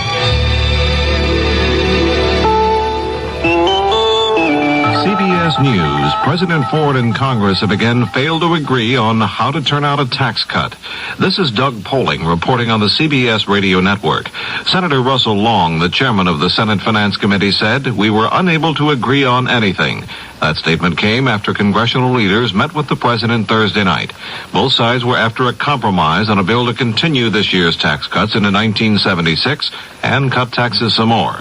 Congress continues to resist the president's demand that a $395 billion federal spending ceiling be tied to a tax measure. Senator Long says there is no doubt now the president will veto the tax bill, which will probably be sent to him next week. A large number of Republicans have now deserted the president on the issue. Democrats say they think they can override if the president does veto the bill. An extremely large award has been granted by a court in Florida to a young man who suffered a football injury 4 years ago. The story reported by Bob Kaplitz in Miami. Since 1971, Greg Stead has been paralyzed from the neck down as a result of a tackle he made in a high school football game. He sued the company that allegedly made the helmet he was wearing, Riddell Incorporated of Chicago, for $5 million in damages, claiming the helmet was badly designed. Attorneys for Riddell argue that Stead wasn't wearing their helmet. but a jury decided that the injury was caused by the helmet and awarded Greg Stead and his parents $5.4 million. I just hope that this will prevent anybody else from getting hurt in my situation. I like the sport. It's a great sport. I just hope they make it a better, better equipment. Attorneys for Riddell Incorporated say they haven't decided yet whether they'll appeal this case, which might open the door to more lawsuits against manufacturers of sports equipment. Bob Kaplitz for CBS News, Miami. San Francisco voters went to the polls Thursday to elect a mayor. The winner will succeed Joseph Alioto, but there may not be a winner for a while. The two candidates, George Moscone and John Barbagelata, are very close right now, and the pollsters say they're unable to project the winner. Daniel Moynihan, the U.S. ambassador to the UN, Thursday night made another highly critical speech against the world body. Speaking to the General Assembly, Moynihan said the Assembly has become a theater of the absurd and thinks contempt for the UN is increasingly deserved. Moynihan reacted sharply against a UN report charging the United States with maintaining bases in the Virgin Islands as a threat against Latin American and Caribbean nations. This is Doug Poling, CBS News. CBS News. The big powers are increasing their investment of arms, money, and manpower in the war in Angola. I'm Jerry Landay reporting on the CBS radio network. The New York Times quotes a high-ranking government official who says the Soviet Union has sent 27 shiploads of military supplies to the former Portuguese colony since the spring, as well as continuing supply missions from the air. As of last week, the administration estimates that 4,000 Cuban troops are fighting alongside MPLA forces in Angola, as well as manning Soviet tanks and rockets. The United States, which has joined South Africa and China assisting the forces opposed to the MPLA, have reportedly sent $25 million in arms and support funds in the past 3 months and plans to dispatch another $25 million to counter Soviet and Cuban efforts. But the source says there are no American advisors in Angola. A prisoner of the MPLA for nearly 3 weeks, CBS News correspondent Don Webster was released on Thursday. Webster confirming the heavy shipment of Soviet arms and Cuban troops, which he said represent the bulk of the MPLA effort. Released with Webster was his cameraman, Bill Muchman. Both had been accused of being CIA agents. They had nothing to charge us with. We were there trying to cover stories for this broadcast. We did nothing illegal. We followed all of their rules. But we were Americans. It was the crime of a passport. That is, they don't like Americans. At one time, we were the only Americans in all of Angola, and that was our only offense. Webster describing his treatment as brutal. More news in a minute. President Ford and Senate leaders have failed to resolve their differences over tax cut legislation in a meeting of nearly 2 hours, and an end-of-the-year veto fight now appears unavoidable. Mr. Ford is holding out for a bigger tax cut, coupled to a ceiling on spending for fiscal 1977. Most of the leadership at the meeting want a simple extension of the cuts implemented earlier this year. Republican Senator Carl Curtis said the president went halfway. Now, I think the president has made quite a compromise. He hasn't asked for an immediate rescission. He's merely asked for the setting of an objective of a dollar-for-dollar reduction in expenditures if we're to have a tax cut now. If the Congress, in its wisdom, has to modify that later, the president can't veto it. I think he's gone a long way in compromise. He's gone farther than I would. A Republican colleague disagrees with Curtis. Senator Henry Bellman says Congress should not agree to spending cuts before it sees what the president proposes to spend in the next fiscal budget. Senator Edward Kennedy has told a news agency he will file an affidavit removing his name from the Democratic list in the Massachusetts presidential primary. According to a new Gallup poll, more independent and registered Republican voters who were surveyed now favor Ronald Reagan for the GOP nomination over President Ford. 6 weeks ago, Reagan trailed the president by 6% among independents. In a sharp reversal, Reagan now leads Mr. Ford by a slim margin of 2% in that category. Among Republicans, Mr. Ford's 23-point lead of mid-October has now become an 8-point deficit. Now this. As new as this minute. That's Reporter at Large, Sundays on most of these stations. I'm Leslie Stahl, CBS News. I've been given free rein by CBS News to pick my own story, follow it up, and report to you on Reporter at Large. And you can be sure I'll go after those stories that have the most significance and bearing on today, in everything from A to Z, from the arts to zoology. Join me, your Reporter at Large, Sundays on most of these CBS radio network stations. An American professor of geophysics reports that a Soviet-American research team has developed a computer model which will let scientists predict roughly when and where large earthquakes may strike, though not the exact time or size of the quake. In preliminary tests, the model is said to have predicted large tremors with an accuracy of 80%.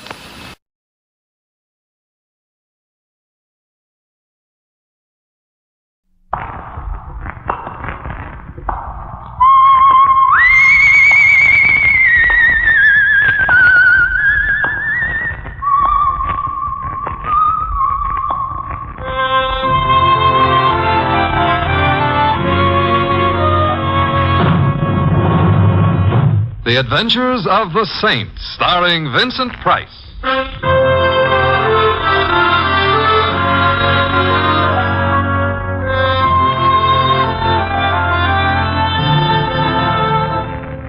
The Saint, based on characters created by Leslie Charteris and known to millions from books, magazines, and motion pictures. The Robin Hood of modern crime now comes transcribed to radio, starring Hollywood's brilliant and talented actor Vincent Price as the Saint.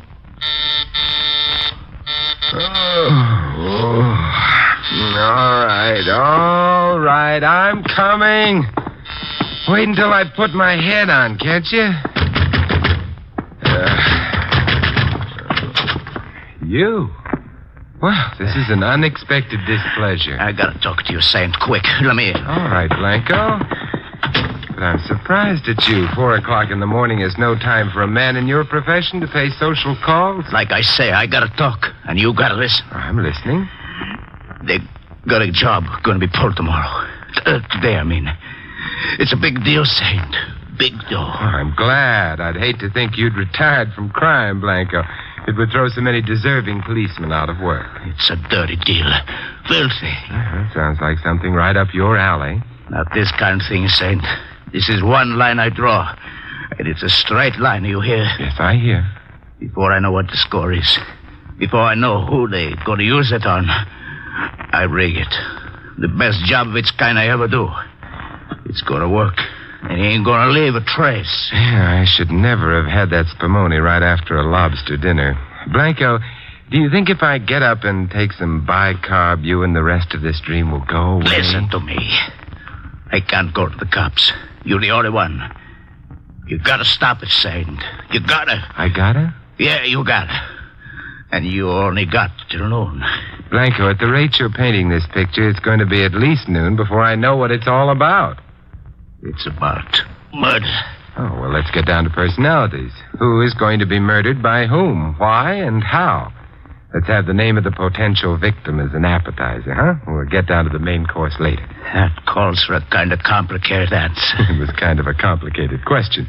But do your best. Neatness counts. You remember Frank Kane? Of the Chicago Canes? Of course.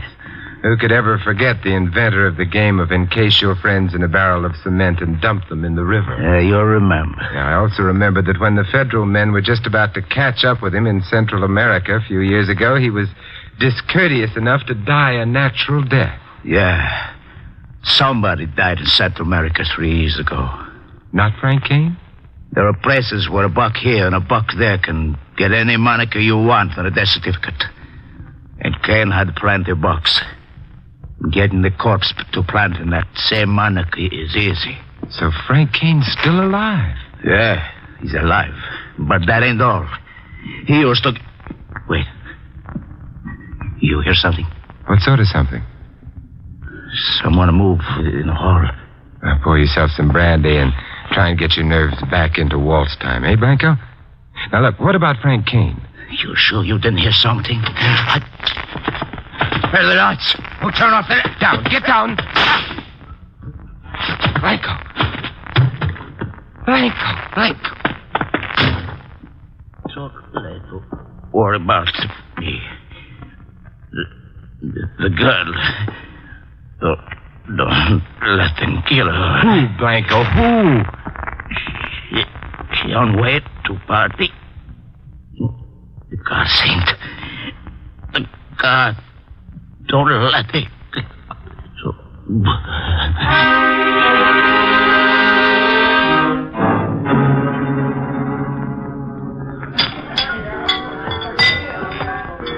It's good to see you again, Mr. Templar. And here I've been thinking you'd given up after I was drinking. I just about have. And it's a pity because I like this bar of yours, Morgan.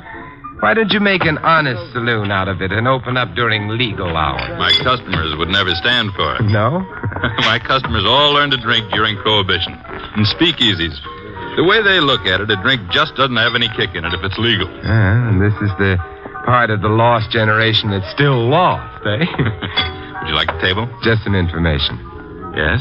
About a year ago, when I was one of your regular patrons, a lady used to frequent this place. A lady in this place? Her name was Violet, and so was the color of her hair. She used to sit at a table around the bend there and make tender speeches to a bottle of scotch. Do you remember Violet? Indeed I do. Where can I find her? At a table around the bend there, making tender speeches to a bottle of scotch. I should have known. There was a love that was fated to last. Thanks, Morgan. You're welcome, Mr. Templar. Hello, Violet. Go away. Oh, now that's no way to treat an old friend. Oh, friend, you're no old friend. Don't have friends. Go away. You mean you've forgotten me? What's your name? It's an old Scotch name, 8 years old. Sit down, friend. Thank you. Hey, waiter. Yes, sir? The usual for the lady doubled, huh? Coming right up, sir. Sit down again, friend. Thanks. No. Look, speaking of friends, whatever became of Louis Blanco? Blanco? Mm-hmm. You a friend of Blanco? A former friend. What do you want him for? You cop? No. I have some money for him. Money? You owe money? What for? Well, he did a job for me. Job? How about? I'd like to pay him before he gets the wrong idea. Where does he hang out? You don't know? What? What about the job he got, the garage? What garage? Central Garage, 55th Street. Oh, yes, of course. Here you are, sir. My old friend. Violet, look, tell me something. You know I like you. Yeah, I like you, Violet. But tell me, why does a fellow like Blanco hang around a garage? You don't know? No. You're no friend of Blanco. You're a cop. You're pumping me for him. Let's have a drink. Yeah, let's. How's Frank these days? Frank? If you know Blanco, you certainly must know Frank. Blanco used to work for him in the old days. Frank Kane, remember? Why do you torture me like this? You know Frank's dead. You sure? Sure. I ought to know whether or not I'm a widow. Why do you think I drink like this? Why do you think... Oh, look, Go away!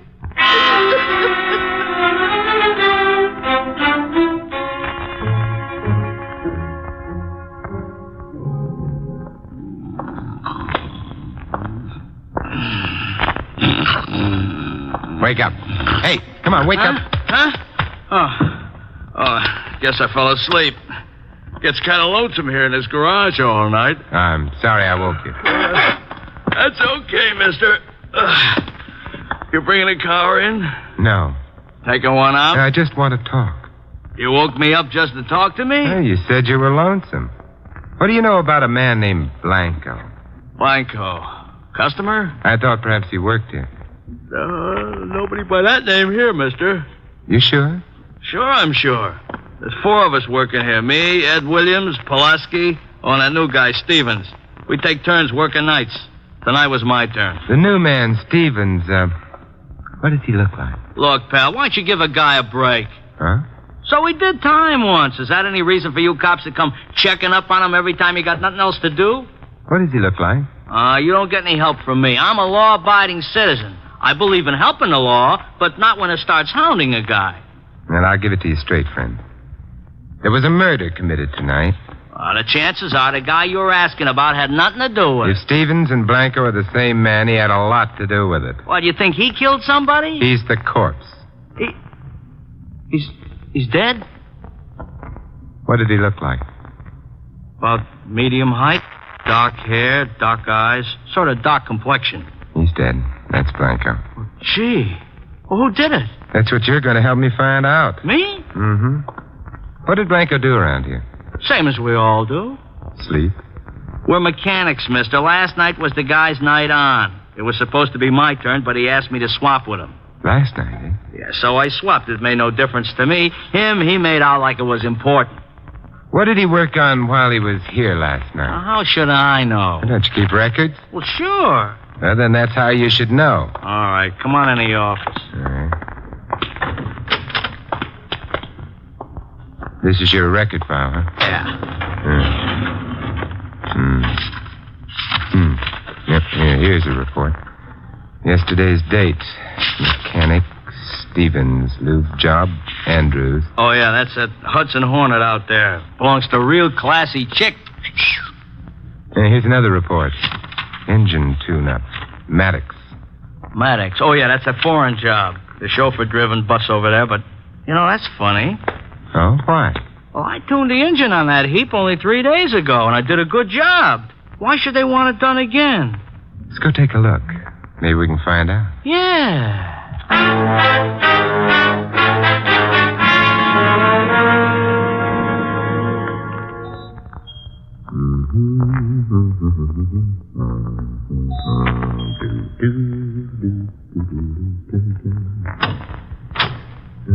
Yes? My name is Templar. I'd like to see Miss Maddox, please. Miss Maddox? Mm-hmm. Miss Virginia Maddox? Yes, please. Forgive me for being inquisitive, sir, but it isn't quite 8 o'clock yet. A little early for a social call. Are you acquainted with Miss Maddox? We went to school together. You did? Who is it, Carson? There's a gentleman calling on Miss Maddox. What's that? Calling on Miss... You wish to see Miss Maddox? Yes, but I didn't realize I'd create this much of a sensation. I must remember to include I'd like to see Miss Maddox in my repertoire of startling things to say. Well, I'm Mrs. Anders. I'm in charge of this household. Do you know Miss Maddox? The gentleman went to school with Miss Maddox. He went to school with her? That's what he said. There's something about all this that reminds me of the time a friend of mine tried to negotiate a federal loan. Oh, show the gentleman into the library, Carson. I'll go call Miss Maddox. If you'll just be seated, Mr. Templar. Oh, thanks. No, I didn't catch his name, but it's someone who went to school with you. I know. I'll bet it's Fatso. Why, you're not Fatso. I suppose I should say thank you, but certainly you're not Miss Maddox. Why, of course I am. Now, don't tell me she's changed that much since your school days. I'm afraid I'm the one who's changed. As a matter of fact, I feel myself changing slightly this very moment. Oh, well, when you find the right Virginia Maddox, you can both have a laugh over this. Yes, a good long laugh. Yeah, I think the time to laugh is right now. And you can all join in. You see, this is the Virginia Maddox I'm looking for. I beg your pardon? There's a foreign car, an Assetto Frascini, at the central garage, registered to a Virginia Maddox at this address. Why, of course, it's mine. Yours? Oh, it's mine, all right. Although, naturally, I don't drive it. You see, I'm only 8. If you lived in California, you'd have been driving it for years. I'm afraid I don't understand what you're trying to say. I'm not saying, Mrs. Anders. I'm asking. Did you ever hear of a man named Blanco? Blanco? No, I don't believe I ever have. I haven't. Have you, Carson? No, Miss Virginia, I don't... Wait a minute. When I took the Asada down to the garage the other day, there's a new mechanic there. I think his name is Blanco. Now, that's interesting. You're a detective. That's what you are. A detective. No, Virginia. Besides, if I were a detective, I'd know the answer to something Carson just said without having to ask. And what does that mean? Suppose you tell me. What? How you knew that the new mechanic's name was Blanco when even the men who worked with him thought it was Stevens. Well, maybe it was another man. I'll tell you what I mean, Carson. You're the first real link, the first hopeful sign that I'm heading in the right direction. Look here, what is this all about? Virginia, didn't I just hear your doll cry? Oh, Mr. Templar, I haven't played with dolls since I was a child. Oh, yes, of course. I should have known. You don't have to make an excuse, Mr. Templar. I know you want me to leave the room. You want to talk grown-up talk. Virginia, you're the most fascinating woman I've met in years. But there are a few questions I want Carson to answer. And... Mister, whatever your name is, I'll give you just 3 seconds to put up your hands. Very well, if you insist. And now, sir, I should like to know what you mean by forcing your way into this house. But, Uncle Roger, can't you see? He's a detective, just like in the comic book. Exactly. Fire that gun, sir, and I'll bleed ink all over this handsome carpet. He forced his way in on the pretense of seeing Virginia, Mr. Pierce. But it appears that it was really Carson he wanted to see. You know this man, Carson? No, Mr. Pierce. I never saw him before. His name is Templar. Templar? Simon Templar? And I'm certainly not fatso, am I, Virginia? No. Oh, so you're the saint. I'm very glad to meet you. Then, may I put my hands down? Of course. But what is the reason for this rather strange and unsaintly visit, Mr. Templar? Virginia, why don't you go try on your party dress, huh? The one you're going to wear this afternoon? Oh, I've already tried it. But how did you know I was going to Janice Fuller's party this afternoon? We comic book detectives know everything. Is Carson going to drive you in the car? Well, of course. The only way to get to Janice's house is by car. Unless you feel like walking all the way up the mountain. Mountain? Yes, it would have to be a mountain, wouldn't it? Mountain road with a great many curves. I'm still waiting for your explanation, Templar. The child. Leave the room, Virginia. No, I want to Virginia? stay. Oh, very well. But you know I'll find out everything anyway. Carson will tell me. Won't you, Carson? If I can, dear. Goodbye, Mr. Templar. Goodbye, Virginia. I've enjoyed meeting you. Now, Mr. Templar, what did you want to see us about? About murder, Mr. Pierce. One that was committed a few hours back and another one that I hope to prevent. That's scheduled to take place in a few hours from now. What? Mr. Templar, please explain. A few hours ago, I was paid a call by a hoodlum named Blanco. This led to a brief but informative conversation with a lady barfly named Violet, which in turn led to an interesting half hour with a limousine named Isata Frashini. And so, here I am. I'm afraid I don't... I'm afraid I don't understand either. All that's clear to me as of now is that there's been a murder, and there's a good chance there's going to be another one. Murder? Who was murdered, Mr. Templar? The aforementioned hoodlum, Blanco. But shed no tears. He'll be missed only by the manufacturers of small arms ammunition who, I'm afraid, are going to notice a rather remarkable drop in their sales. What? It's the car that I'm here about, Mr. Pierce. The Isata Frashini that spends its spare time at the central garage. The registration slip says that it lives here. Yes, that's our car. It is the central garage we use, Carson, is it not? Yes, sir.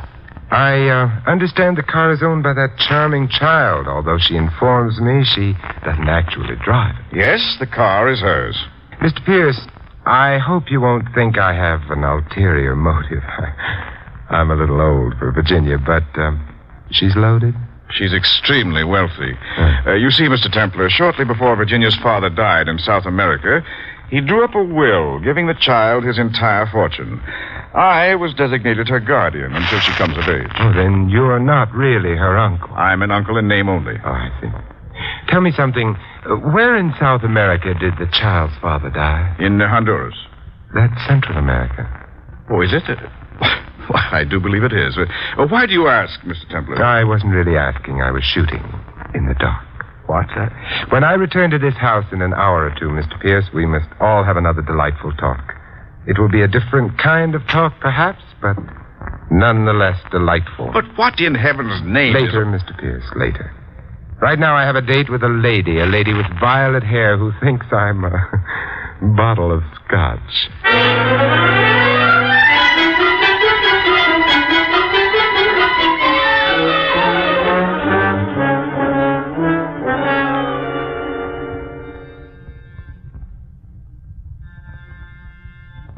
Yes, who is it? Package.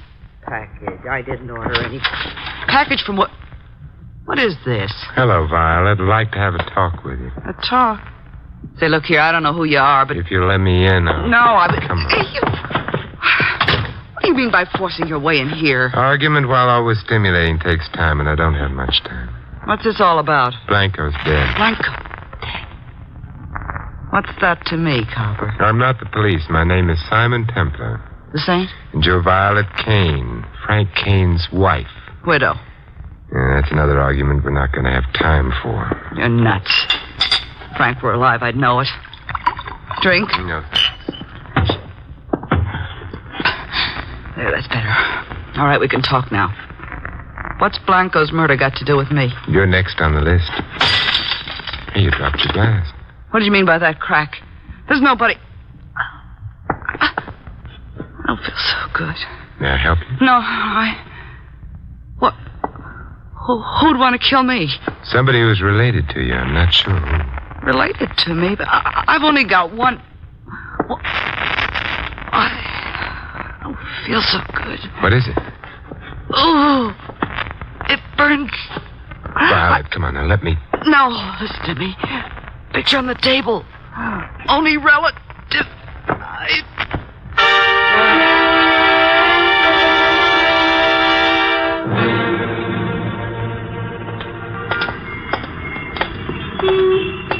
Hello there, Morgan.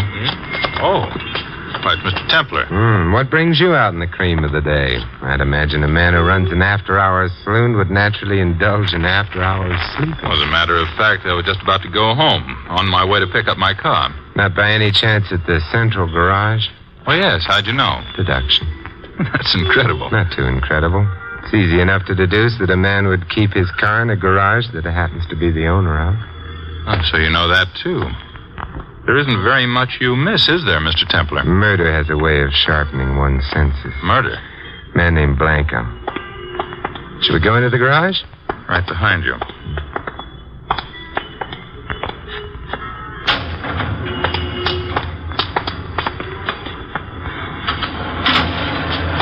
You said his name was Blanco? Yeah.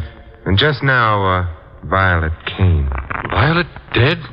But how? Someone evidently thought her whiskey would have a bigger kick with a pinch of poison in the bottle. It did. It's ghastly. Terrible. But who did this thing? You did. Me? I realize it's rather early in the day for a man to be at his best, but don't you think that joke is in bad taste? If it were a joke, it would be. The Asata.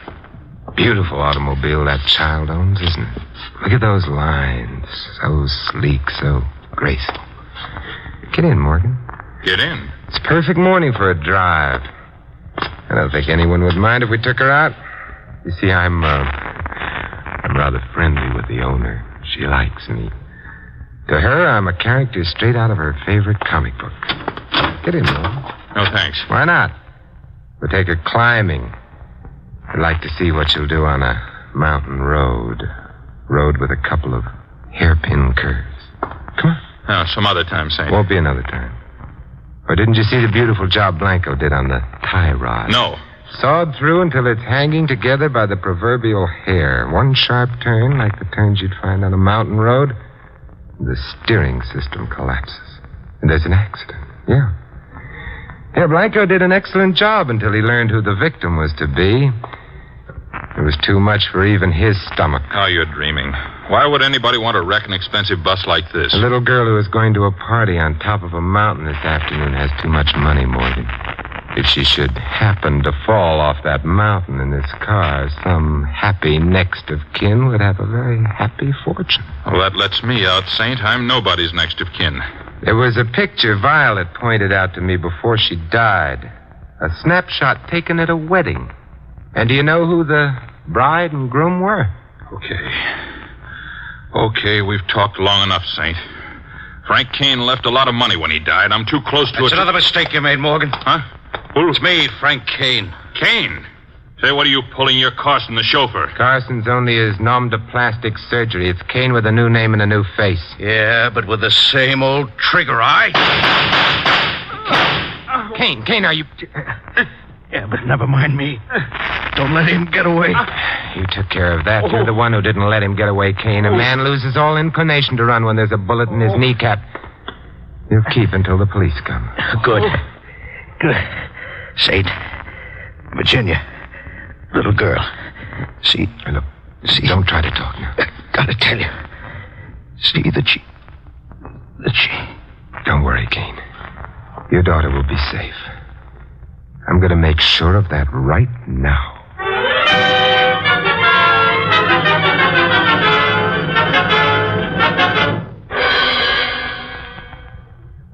It's beyond belief, Mr. Templar. What sort of fiend could even dream of harming that child? It was a team of fiends, Mr. Pierce.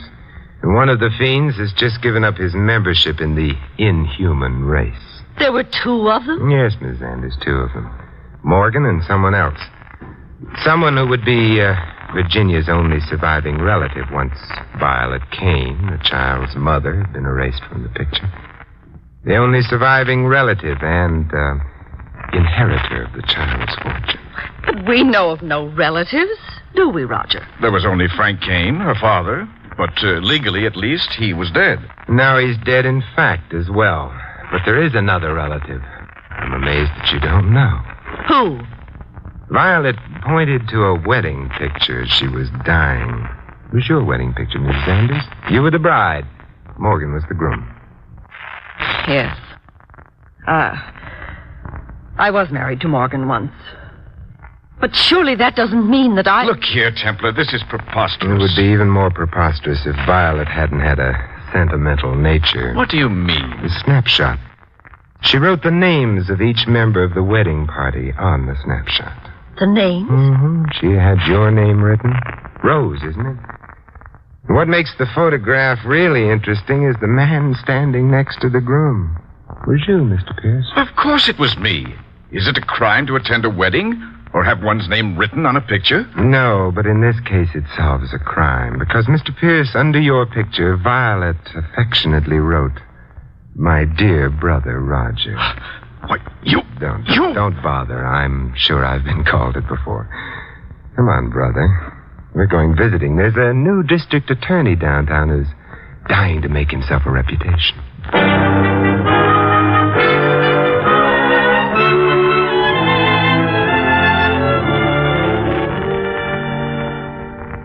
Virginia, I've brought you a present. Oh, Mr. Templar, you shouldn't have.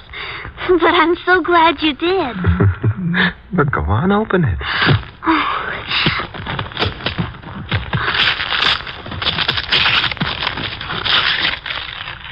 Oh, it's the most beautiful doll I ever saw. You did tell me once that you hadn't played with dolls since you were a child, but... Mr. Templar, I'll tell you a secret. What, Virginia?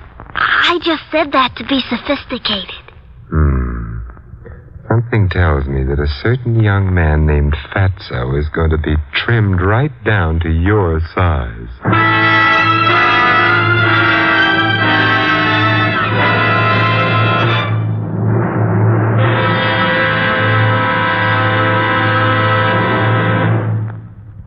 You have been listening to another transcribed adventure of the Saint, the Robin Hood of modern crime.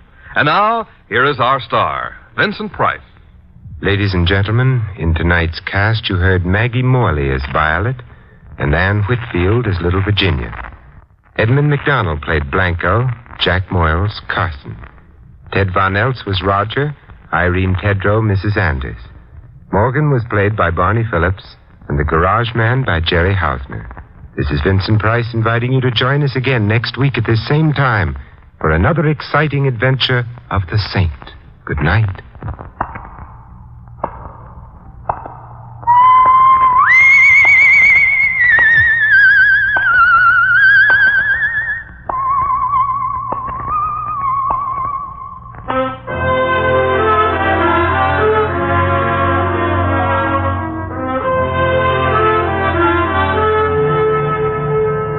This adventure of the Saint was written by Michael Cramoy. The Saint, based on characters created by Leslie Charteris, is a James L. Safier production and is directed by Helen Mack. Vincent Price is soon to be seen co-starring in RKO's production of His Kind of Woman. And all you Saint fans will be glad to know that the Saint comic books are on sale at all newsstands. This is Don Stanley speaking. 3 chimes mean good times on NBC. Every Sunday on NBC, meet 2 delightful and often confusing families, the Blandings and the Harrises. Mr. and Mrs. Blanding stars Cary Grant and Betsy Drake as the proud but bewildered owners of the famous Dream House. And the Phil Harris-Alice Faye show features the hilarious Harrises and their friends in typical Amazing Harris situations. Hear them later today. Fred Allen, Ed Wynn, and B. Lilly join the big show today on NBC.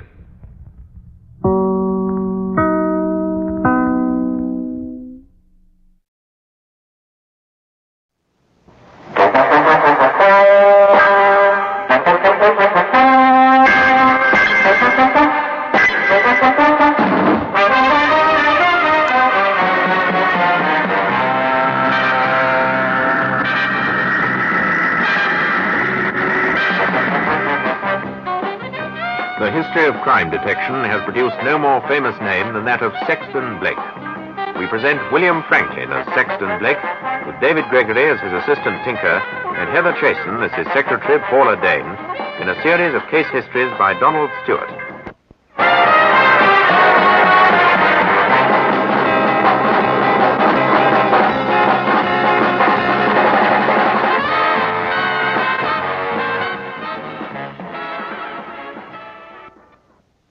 I live here, in a cottage in the village. Your whiskey, Mr. Quexley, sir. Thank you. This is on me. Here you are, landlord. Take for the sandwiches as well, will you? Right, thank you, sir. Cheers. Funny thing, Blake, you must be psychic. I was going to ring you. Sudden nostalgia after nearly 3 years? No. Just a queer thing I can't explain. Your change and the sandwiches, sir. Thanks. Sorry, Quexley. Take a look at these. Playing cards. 10, knave, Queen, King of Spades, almost a royal flush. Been playing poker? No. You see that line of writing on each card? Now, if you take them in order of value, you get... A message, yes, I see. Seek for the ace at the stairs between 2 gates. Ask for the black Zambomba, says the Sin Eater. What's it mean? You tell me. How did you get these cards? By post. All together? No, separately. Enclosed in cheap envelopes. The address was all right, but... Well, I've no more idea than the man in the moon who sent them or what they mean. What's, a black Zambomba? It's a child's toy, a kind of musical instrument. Spanish origin. What was the postmark? Maidstone. I don't know anybody in Maidstone. Quite an intriguing little puzzle. Could be some sort of advertisement, I suppose. Or a joke. What's the point? A little obscure, I'll admit. Well, I'm afraid we must be off, Quexley. Oh, no, you'll have another drink. Sorry, old man, I've an urgent appointment in London, and we shall only just make it. We only stopped because Paula's stomach was screaming for nourishment. But I'm only halfway through these sandwiches. Bring them with you. You can have mine as well. I'll keep in touch with you, Quexley. Fine. Can I take these cards? Of course. Oh, here, you better have my phone number. Got a pencil somewhere. Here, use this. Thank you. There you are. And don't forget to ring. I won't. So long, old man. Sorry to have to rush off. Good night, Mr. Quexley. Bye-bye, Miss Dane. Bye, Blake. Look forward to hearing from you. Jasper. Yes, sir? Bring me another large scotch, will you? Now, hop in. We'll have to step on it.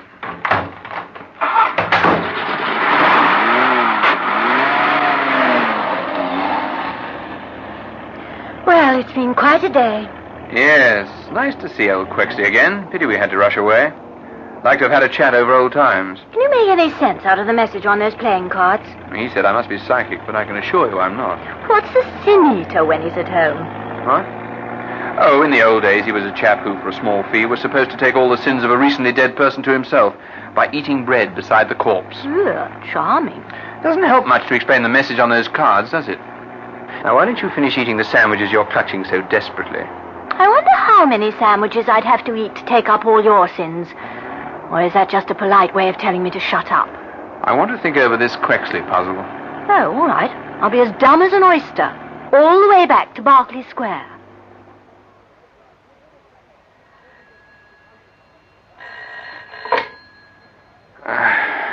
Sexton Blake speaking. Blake. I've been shot. Quexley? What? Listen. Not much time. They broke in. Those playing cards. Quexley. Can you hear me? Quexley. Quexley. Quexley.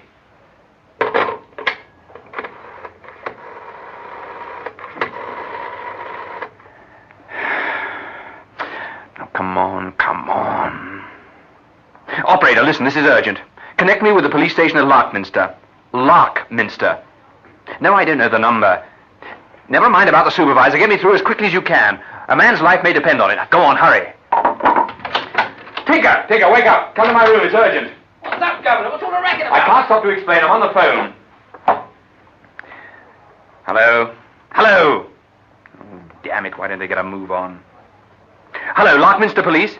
Listen, Sergeant, this is Sexton Blake speaking. Send round at once to Mr. Quexley's house. Mr. Quexley. He's been shot. Take a doctor with you. Don't talk, man. Get busy. It's serious. I'm coming down straight away. I'll answer any questions when I get there. Hurry. You say that Mr. Quexley's been shot, Governor? Yes, get dressed as quickly as you can. How did it happen? I'll tell you all I know on the way. Hurry up, Tinker, and get the car. It's just after 2:30. We ought to get to Larkminster about 4:45. Quexley was dead when we got here, sir. Shot twice through the chest. Both bullets pierced his lungs. The doctor said he practically drowned in his own blood. Poor old Quexley. They've made a pretty thorough mess of the place, Inspector Hedges. Yeah, they certainly have. Looking for those playing cards. There's little doubt that was the objective. Mr. Quexley surprised them when they shot him. Have you any idea what the message on the cards means, Mr. Bragg? Not at the moment, Inspector. But do you think that Mr. Quexley was telling the truth when he told you that he didn't know anything about it, or who sent him? Yes, I'm fairly sure he was. How well did you know Mr. Quexley, sir? We were old friends. Quexley was a journalist of political stuff, mostly foreign affairs. He was attached to the Chronicle for a number of years. Then he came into a bit of money on the death of an uncle, I believe. And I lost track of him until I ran into him at the pub last night. I see. He didn't say anything at all that might help to explain this business, sir. There wasn't time to talk much. I had an appointment with the Home Secretary and had to dash away to get back to London in time. If I'd known what was going to happen to the poor chap... It didn't strike you that there was anything serious about the message on the cards? Would it have struck you, Inspector? Well, no, sir, I can't say it would. More like a sort of crossword puzzle. Well, we may find some sort of clue when we go through all this litter, but of course we can't touch anything until the photographers and fingerprint chaps have been. I doubt if you'll find anything. I must be getting back to London. I'm leaving my assistant to have a prowl around the village. Any special object, Governor? No, just a picker-up of unconsidered trifles. Quexley must have made a few friends when he came to live here. See if they can tell you anything. Well, I thought you were sure that Mr. Quexley didn't know anything about the playing cards. That doesn't necessarily mean that someone he knew didn't and doesn't. Use your common sense. Goodbye with the President, Inspector. Oh, goodbye, Mr. Blake. I'll let you know if we get onto anything. I'll do the same. Yeah, Governor. If you're going to take the car, how do I get back? Hire a car from somewhere, or you might try hitchhiking. Though I hardly think you've got the right sort of legs to be very successful. Mr. Blake isn't available at the moment. No, I've no idea. I'm sorry, but I can't give you any information at all. Yes, I understand that. I'll give Mr. Blake your message. Yes, I'll make it quite clear. Goodbye. Ooh. I'm back, Paula. Anything important? Well, they've been ringing up from the Home Office all morning. They don't sound a bit pleased. It's the starch in their diet. You said you'd let them know this morning if you would undertake that... I know. You got my note about poor Quexley. Yes, I'm terribly sorry. Did you find out anything at Larkminster? Nothing. Tinker's still there making inquiries. I doubt whether they'll amount to much. Did you get on to Chief Inspector Coots? Yes, he's ringing back. Good. What about any other Quexley? It's an unusual name. There can't be many of them. I've got Nichols onto that. Oh, if that's a Home Office again, what do I say? The first thing that comes into your head. It's a language they understand. Oh, very funny. Mr. Sexton Blake's residence? Oh, hold on a second, please. It's Chief Inspector Coots. Hello, Coots, old man. Nothing at all, eh? I thought it was just possible there might be something in CRO. It would take too long to explain now. I'll tell you all about it when I see you again. You always are in a hurry. Take it a bit more easily. You'll be getting stomach ulcers. So long, chum. Thanks for your trouble. There's no record of anyone called a sin eater. No. Get Mrs. Bardell to make a pot of coffee, will you, Paula? Very strong. Yes, of course. I don't want to see anybody. Don't worry, I'll cope. Oh! Anything the matter, Paula? Just as you told, mister, this bird's going to get her face sliced, see? We don't want no trouble. Don't let me go, you... Who are you? What do you want? We want those playing cards, mate. That's all. Just them cards.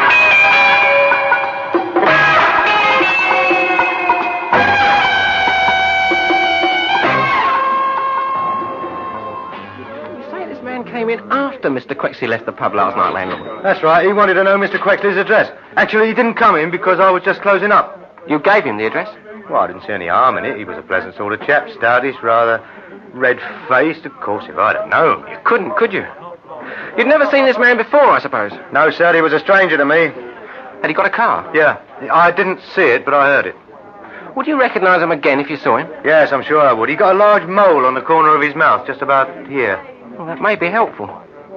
You're a Londoner, aren't you, Mr. Jasper? That's right, sir. I only took over the lark a year ago. Be quiet after the smoke, eh? Yeah, you're right there, sir. This is the first bit of excitement we've had. I suppose robbery was the motive. Was anything valuable stolen? Well, the police are still checking up. I hope they get whoever did it. You know, that chap didn't look like a burglar. Well, there's no evidence that he was. Except that it's a queer thing he should come here asking for the address on the same night that it happened. Don't you think so, sir? We may be able to explain that when we find him. Maybe you're right, sir. Is there any place I can hire a car to get me back to London? Not in the village. The nearest place you get anything like that would be Retford. It's just over 7 miles. 7 miles? Yeah, just a minute, sir. When do you want to go? Well, as soon as possible. Miss Joan will be driving up to London in about 20 minutes. She'd take you, I'm pretty sure. Miss Joan? Miss Joan Clements. She's the vicar's daughter. This is her date for going up to London. Why don't you pop round to the vicarage and see her? She'd take you willingly. Well, I can but try, can't I? Well, thanks a lot, Mr. Jasper. You're welcome, sir. You'll find it'll be all right. The vicarage is just along the road and it's next to the church. Yeah, I know. I pass it on the way here. Well, goodbye and thanks again. Come on now, look, Slippy. We ain't got the rest of the blasted week. Chuck over them cards. What cards? Shall I give her a tickle with a nasty? Ted, you hurt that girl. What can you do, eh? She'd lose half her face before you could blink. Ain't that right, Ted? That's right, mate. No, I ain't touched you yet, darling. You don't want to start singing before you got something to sing about. Who sent you here? Who was it, Ted? Was it the Duke or the Archbishop? I can't remember now, can you? I thought it was His Royal Highness. I haven't got the cards you want. Don't push the bird's luck, mate. Ted, dish him for a bit of fun with his knife. The police have got them. Where shall I start the carving, Steve? What about a bit of this? No! I don't like spoiling a pretty thing like you, sweetheart. Listen, I have not got those cards. I'll give you just 1 minute to hand them over or the bird gets it, good and proper. Don't answer it, let it ring. That's it. Let it ring. What you mean? If that call isn't answered, it'll be automatically transferred to the porter's office downstairs. So what? The porter knows that both Miss Dane and myself are in. We always tell him when this flat is left empty so that the switchboard girl can take incoming calls. We couldn't care less, mate. But you will. In my profession, one has to take precautions. The porter has instructions to notify the police if he suspects anything. Eh? He'll be suspicious when he knows that we are in, but haven't answered the phone. He's bluffing, Steve. This building will be full of police in about 1 minute, 30 seconds. You'll find it difficult to get away, unless you go now. Come on, Ted. I ain't risking it. Oh, leave the bird. Yeah, you fool. Come on. Oh. Put Rogers on the house phone, Miss Baker. It's urgent. All right, Paula? Oh, well, just a little shaky. Rogers, there are 2 young thugs on the way down. Usual type. I want them followed. They believed you about the porter and the telephone. I was afraid the phone would ring again and spoil it. I daren't do anything with that knife at your throat. Well, he'd have loved to have used it. Yeah, drink this brandy. It'll pull you together. I wonder who that phone call was from. The Home Office again, probably. They have their uses after all. Do you want me to... Yes? I see. Well, it can't be helped. You did. Well done. Yes, all right, Rogers.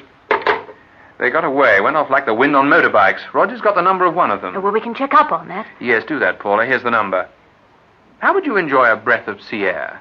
Sea air? Health-giving ozone. Clean and invigorating. Be ready to leave in 15 minutes. Are you serious? Very. Where are you going? To follow up the message on those playing cards, we're going to find the ace. And I hope the black Zambomba. All right. I'll see you downstairs in 15 minutes.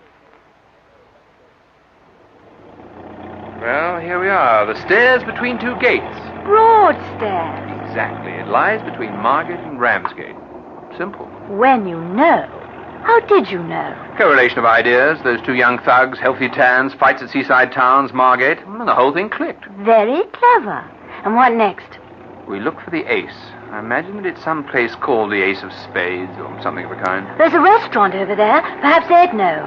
Paula, you're not hankering after food again, are you? It's becoming a fetish. It may have slipped your memory, Mr. Blake, but I haven't had anything to eat since my breakfast. Well, you'll have to wait. Here's the police station. That's the most likely place to find out.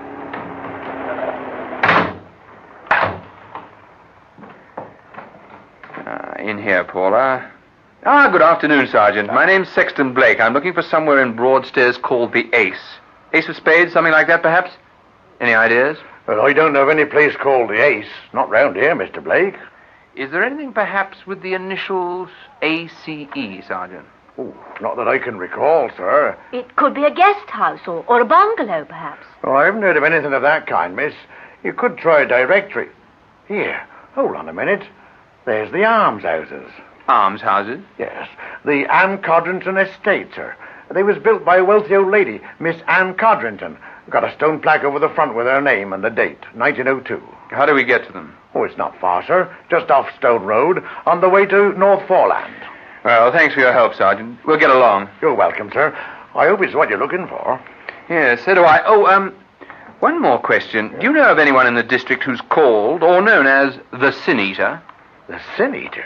Well, queer sort of name, sir. No, I'm afraid I don't. I'm sorry. No, never mind, Sergeant. Thanks again. Come on, Paula. There you are, Mr. Blake. The Anne Codrington Estate. 4 quite attractive little cottages. Which one do we choose? We might try number 1. The ace stands for the highest or the lowest value. Shall I come with you? As long as you don't chunter on about food. Come on.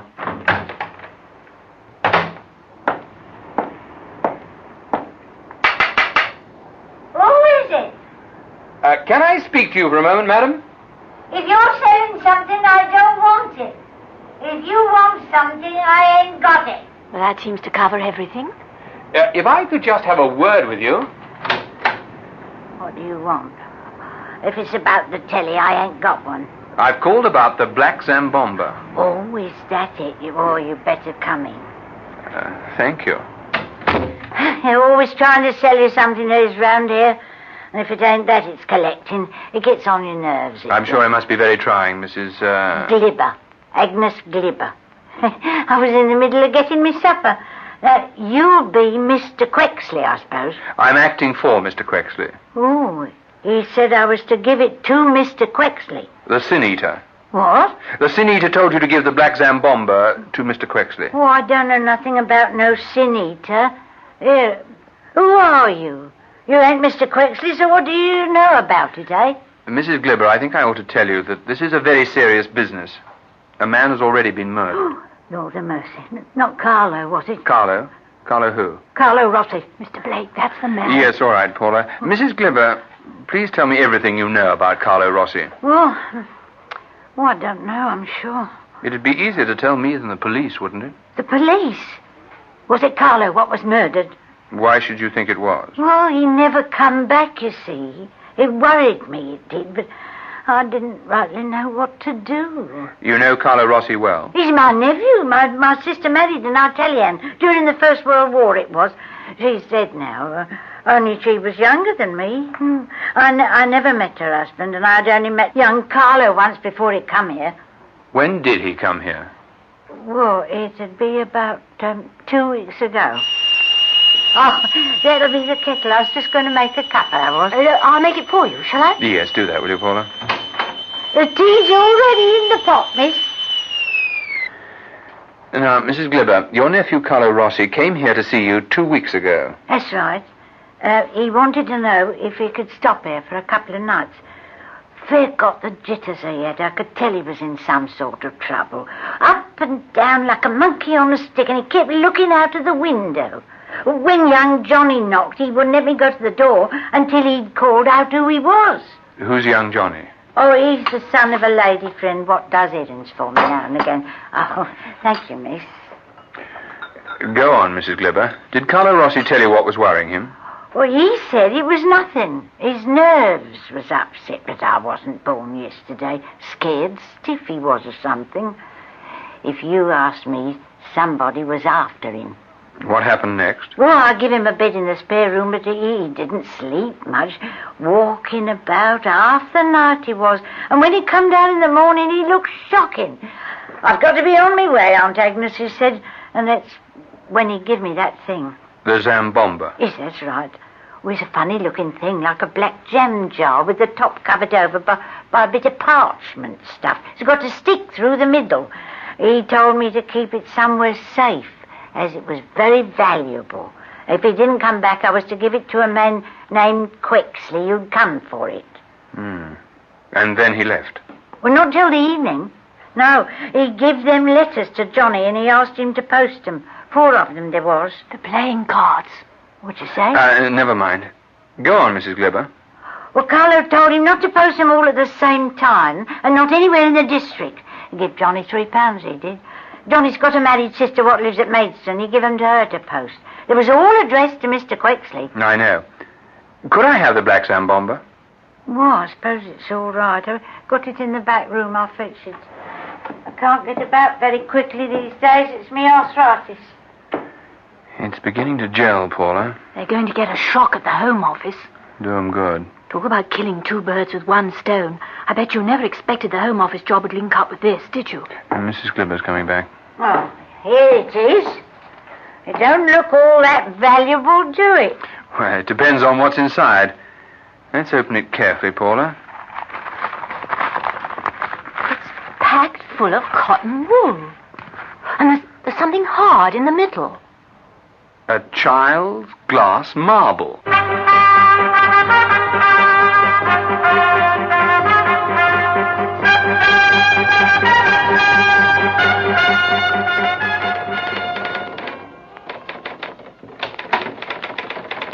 Hello, Paula. Where's the governor? I don't know. Playing marbles with the Home Secretary, probably. Doing what? Oh, I get it. You're talking about the marble in the Zambomba thing. Has the governor found out what it means? I wouldn't know. He's being a bit oysterish. We like springing a surprise. It gives him his kicks. And I've got a little surprise I'm going to spring on him. Well, it's difficult to surprise the governor. He usually knows all about it already. Oh, here he is now. Hello, you two, gossiping as usual? I've got Nichols' report on the Quexleys. It doesn't matter now. You'll never believe what I'm going to tell you. You know. About the Quexley we wanted, yes. He's been working as a rather obscure civil servant in a department of the Home Office. Bang goes the little surprise, Paula. Eh? Oh, never mind. Have you seen this Quexley? No, he's away on leave. A walking tour in Scotland or something. It just shows how these government departments are run. Most of the staff don't even know the name of the chap along the passage or what his job is. What's Quexley's job? From what I can gather, he initialed forms which were then passed on for somebody else to read. However, he doesn't matter very much. But I thought he was the man to whom Carlo Rossi intended to send the cards. Oh, yes, he was, but he doesn't know anything about it. By the way, how did you get back from Larkminster, Tinker? Managed to hire a car? I hitchhiked. The vicar's daughter gave me a lift to London, and she did have the right legs. Fine. Well, what's the next move, Gov? Masterly inactivity until this evening. And what happens then? We tie everything up neatly and call it a day. Quite a nice problem it was, really, when you come to think of it. Why aren't we stopping at the pub, Gov? Out you get. You're too late for a drink. It's closed. There's still a light in the bar. Perhaps we can get the landlord to open up for us. I do wish I knew what you were up to. Same here.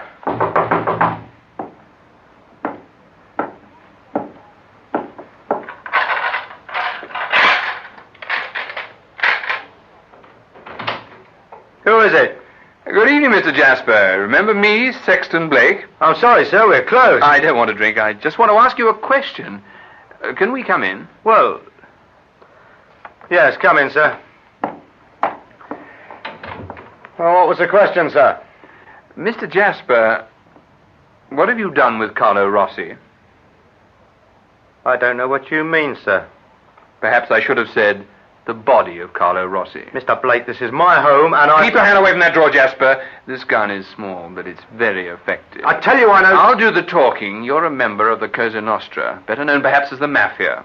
So was Rossi, until he got sick of all the killings and the violence. What the blaze are you talking about? I know nothing about the Mafia. The Mafia don't like any of their members getting out. They liked it less in Rossi's case, because he knew the name of the man who was head of the British organization. All this has got nothing to do with... And that is you, Jasper. You're talking nonsense. Rossi came to England with the Mafia hot on his heels. He was badly frightened, but he was determined to get his information into the right hands. During the war, he worked with the resistance movement in France. The liaison officer was a man named Quexley. Not the Quexley you murdered. Another Quexley. Another Quexley? Rossi's code name was the Sin Eater, and communications were written in code on playing cards. Rossi knew that anything he sent on playing cards to Quexley, particularly if it included the name Sin Eater, would be understood. But he sent them to the wrong Quexley. That was a shock for you, Jasper, when this one showed me the cards in the bar. But you didn't know I'd taken them. You were called away to the other bar, and when you came back, I'd gone. You shot poor Quexley, but it wasn't until you couldn't find the cards that you realized that I'd got them. There's not a word of truth in all this. You sent those two thugs to get the cards from me. Steve Munt's been pulled in, and he'll talk. So will Ted when the police get hold of him. You can't connect me with any thugs, Mr. Blake. I don't know anything about them. Now, will you go, please? I'm tired and I want to go to bed. Open the door, Tinker. Right, Gov. I'm sure Inspector Hedges is getting tired of waiting. The police are going to tear this place apart, Jasper, and there's nothing you can do about it because they have a special Home Office warrant. I'll carry on, Inspector. Right, sir. I'll keep an eye on Mr. Jasper right here. Oh, dear. I don't know how I'm going to get through a day's work tomorrow. Today? You would come, Paula. Well, I wasn't going to miss anything. You didn't. Anyway, there's enough on Jasper to keep him out of circulation for a good many years. And we've got a list of all the mafia who have infiltrated into the country. That'll please the Home Office. And the body of Carlo Rossi in that barrel in the cellar. How did you know Rossi would be there? No, I didn't. It was a long shot.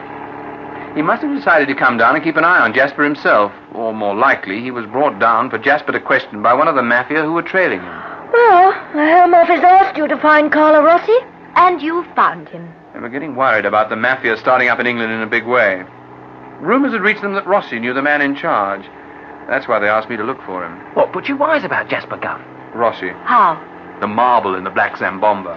How the dickens does that link up with Jasper? But Jasper in French signifies marble. Strictly speaking, jasper, to face with marble. Like a fireplace or something like that.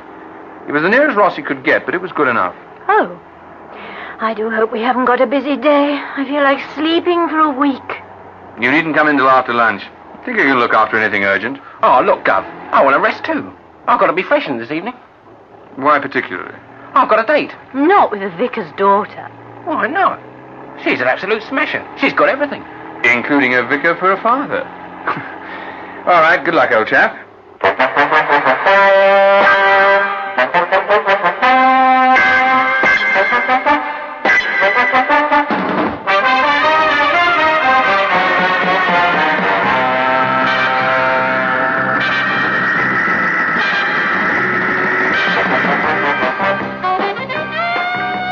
That story in our Sexton Blake series was called The Sin Eater and was written by Donald Stewart. William Franklin was Sexton Blake, David Gregory, Tinker, and Heather Chasen, Paula. Mr. Jasper, the landlord of the Morning Lark, was played by James Beck, Daniel Quexley and Ted Clint by Henry Stamper, Inspector Hedges by Ronald Badley, Steve Munt and the police sergeant, Norman Mitchell, and Agnes Glibber was played by Betty Hardy. The series was devised for radio by Philip Ridgway and produced by Alistair Scott Johnston.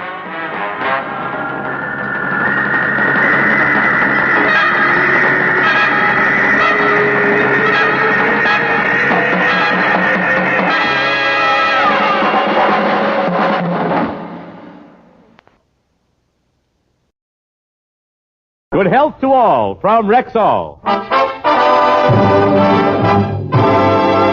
From Hollywood, it's the Jimmy Durante Show. A-dink-a-dee, a-dink-a-doo, a-dink-a-dee. Oh,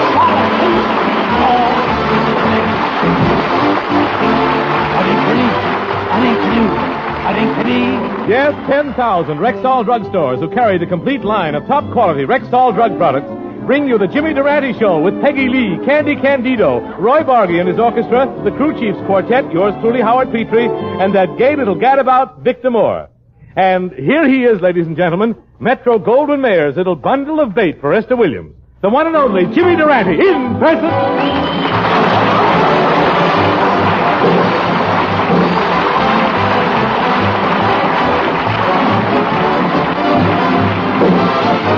gotta start off each day with a song. Now even when things go wrong, you feel better, you even look better. I'm here to tell you that you'll be a go-getter. Now the way that you shake my hand will tell you how I stand. Now isn't it better to go through life with a smile and a song than walking around with a face 11 miles long? Now you know that you can't go wrong. Try if you start off each day with a song. You've got to start off each day with a song. Even when things go wrong, you feel better, you even look better. How do you like that? When I sing, the man who walks starts to run. But that don't bother me, Howard. There's good news tonight. Los Angeles now has the largest population in the country. The heavy winds last night blew Pismo Beach into Beverly Hills. My lawn is now spouting clams. Snaz, you're really in fine spirits tonight. Why shouldn't I be, Howard? I just got in from Washington where I attended the annual Jackson Day dinner that cost $100 a plate. Gosh, Jimmy, how does it feel to eat a dinner that costs $100 a plate? How would I know? I only had $7 with me. I had to eat out of a saucer. What a dirty look I got from Truman's dog. It was his saucer.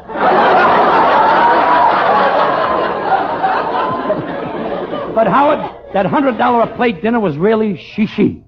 All the political big shots were there. Governor Dewey, ex-Governor Stassen, Senator Taft, Governor Warren. Oh, but Jimmy, those are all Republicans. What were they doing there? This year, the Democrats can't afford to be choosy. They'll take anybody's money. Laughing. Where's the next line? Oh, yeah. And to prove it, Howard, here's a picture I took of the Republican delegation. Well, let's see it, Jim. Oh, yes, there's Taft, Dewey, Stassen. But who's this little guy on the end? He's from the finance company. The Republicans have been out of office so long, they had to borrow the $100. Well, Jimmy, tell me, how were the speeches? Did they call on you? Indeed, they did. And when my speech was over, I sat down to finish my dinner, and everybody in the joint came over and slapped me on the back. Well, they liked your speech, huh? No, I was choking on an olive pit. Several faux pas later, that's the way my folks want me, elegant. Truman wanted to discuss my speech with me, and I was very hurt when he invited me to step out on the balcony. You were hurt? Yeah, it's lucky I wasn't killed. This balcony isn't built yet. Say, Jimmy, tell us about the big event of the evening, the speech the president made. It was very interesting, Mr. Petrie. The president outlined his political platform, and immediately after Truman's speech, they had entertainment. Entertainment? Yeah, a group of Southern Democrats got up and sang, "I'm Just Mild About Harry."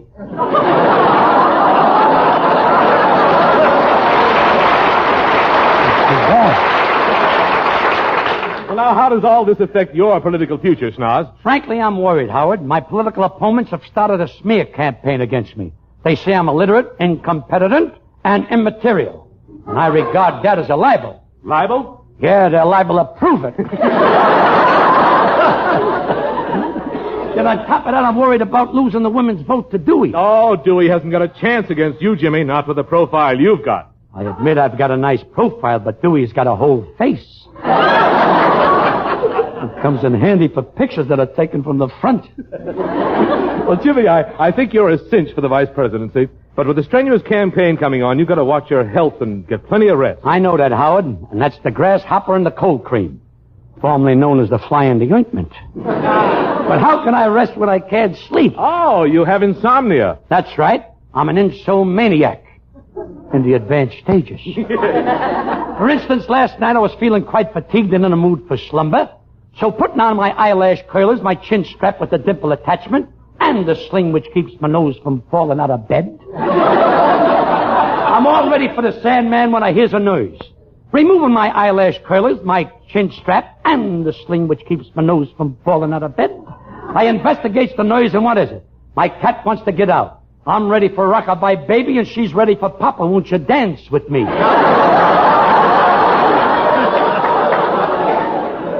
So I opens the door, and she's off to meet Arthur Murray's Tomcat.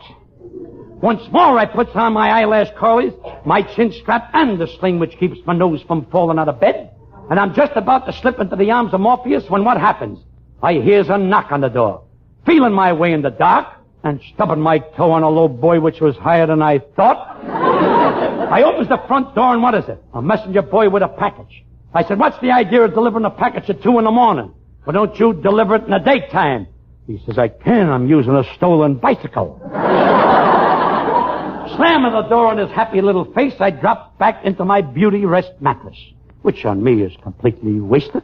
I tried the left side, the right side, the top, the bottom, the corners, and the edges. But no matter which way I turn, the dimples in my back don't fit the buttons in the mattresses. 2 hours later, I'm just about to drift into Slumberland and again I hears a scratching at the door. So once more I opens the door and what is it? The cat has canceled her date. The other cat was a Henry Wallace fan. He brought along a third party. Now you know that you can't go wrong. If you follow the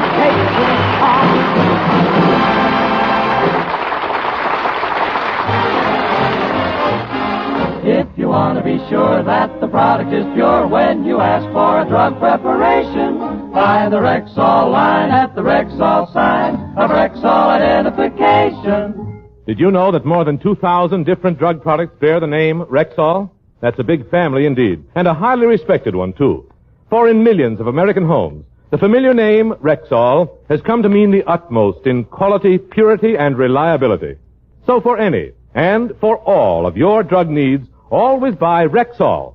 Have confidence in what that name means. Quality, purity, and reliability in drug products. Get them at Rexall drugstores throughout the nation, where 25% of America buys its drug needs. If you want to be sure that the product is pure when you ask for a drug preparation, buy the Rexall line at the Rexall sign of Rexall identification. Good health to all from Rexall.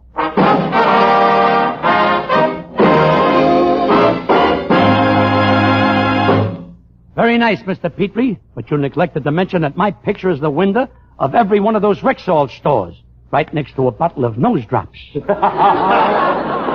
say that's right, Jimmy, and tell me, how does it feel to have your picture all over America like that? I don't mind as long as I give my permission. But last week, without my permission, a likeness of me appeared on a national advertising campaign, and I was about to sue. Well, if it was a likeness of you, Jimmy, why didn't you sue? The makers of rival dog food proved it was a Cocker Spaniel. Unnatural mistake. We both happen to have the same beauty marks. Yes. I apologize. But now, ladies and gentlemen, to proceed from the nonsensical to the non-sequitur, which is just 20 miles this side of San Bedou, I'm proud to present... Pardon me, is this the Take It or Leave It program?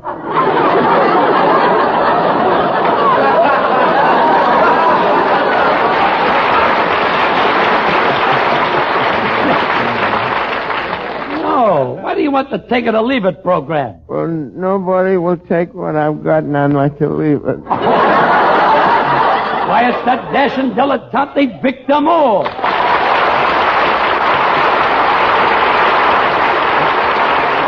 You know, Victor, it's good to see you brimming over with vim, vigor, and vitamins.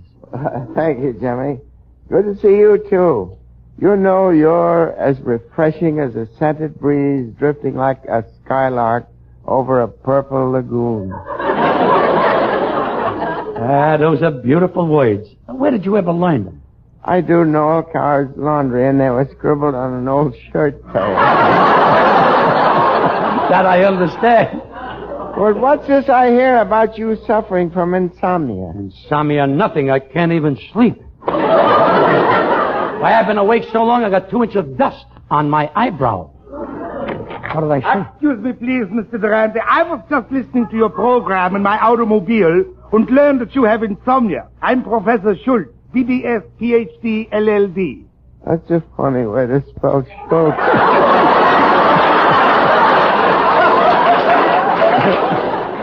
Victor, please. We're in the presence of a man with a night school diploma. Mr. Durante, at the University of Heidelberg, I discovered a sure cure for insomnia. Oh. Now, if you buy this phonograph record of Brahms' Lullaby, and when you go to bed tonight, you play it over and over, I guarantee you will fall down asleep. Sounds all right, but won't I have to wake up to turn off the record? Oh, that's what everybody says. I just can't sell any of these records.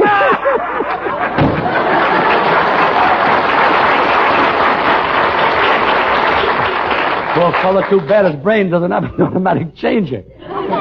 Jimmy, you don't need that guy. I got a sure remedy for insomnia. Every night I drink 3 glasses of warm milk. 1 pasteurized, 1 homogenized, and 1 terrorized.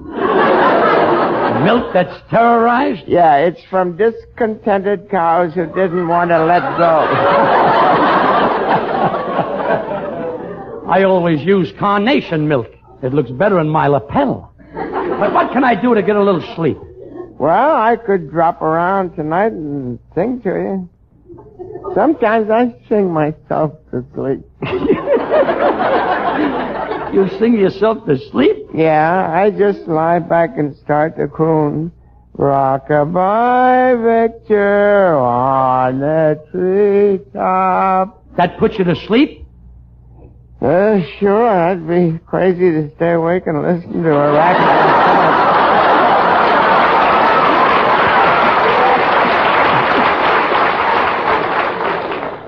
He nearly lost his place, too, there for a minute.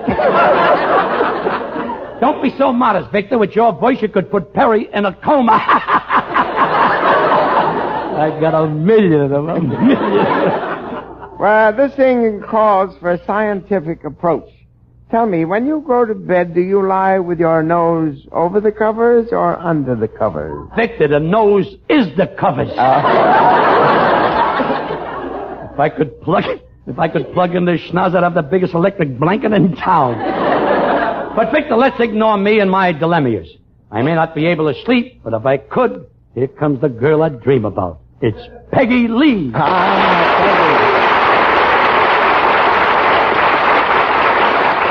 Greetings. Peggy, might I say that you're looking very chick tonight? Well, so are you, Jimmy. As a matter of fact, I don't know which one of you is prettier tonight. You or Victor? Well, I got dimples. Well, Victor may have dimples, but I must have something. He's got insomnia. Ah, you poor thing. Jimmy, what you need is some fresh air and relaxation. I went out to the racetrack yesterday, and I feel terrific. Say, that sounds like a good idea. Did you win any money? Well, I was wearing a dress with a new look, so I only bet to win and place. How come? Well, with a new look dress, nothing ever shows. Ah, Peggy, you blonde bombshell, you. Everybody wants to get into the act. Say, that's funny that you mentioned the racetrack, Peggy. Just this afternoon, I found a free pass to the clubhouse. See, Jimmy, we can go out and spend the whole afternoon at Santa Anita without spending a dime. A tempting proposition. Well, don't you sing, Peggy, while Victor and I go into my mulling room and mull it over. Glad to, Jimmy, glad to.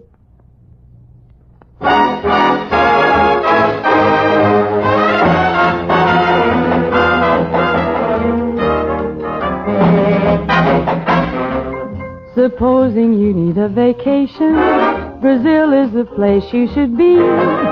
So you can't understand what they're saying, or you can't read a sign that you see. But you don't have to know the language, with the moon in the sky and the girl in your arms and the look in her eyes. You stop at the Copacabana with Sugarloaf Mountain in view. So the words on the menu mean nothing. You can't ask a soul what to do, but you don't have to know the language, with the moon in the sky and the girl in your arms and the look in her eyes. When she smiles your way, what more could you want anyone to say? So you sigh, just sigh, the Brazil, so you can't understand what she's saying. You need an interpreter still, but you don't have to know the language, with the moon in the sky and the girl in your arms and the look in her eyes. Don't have to know Archichornia, don't have to know como está bien. You don't have to know the language. With the moon in the sky and the girl in your arms and the look in her eyes. No, you don't have to know. Here's a 60-second story from the Rexall Laboratory. One of the most ingenious instruments in the great Rexall Control Laboratory is the pyrometer. As the name implies, this instrument measures heat. It's really a hypodermic thermometer with a long needle-like attachment which can penetrate a container and take the temperature of the product inside. Some Rexall products, such as surgical ointments, are sterilized even after they are sealed in tubes. The pyrometer's needle can be inserted in the tubes to make absolutely certain that the ointment itself has reached sterilizing temperature. The pyrometer is only one of the many scientific instruments used daily in the Rexall laboratory for measuring, analyzing, and testing. But it's one more reason why you can depend on any drug product that bears the name Rexall. So for any and for all of your household drug needs, always buy Rexall at Rexall drugstores everywhere.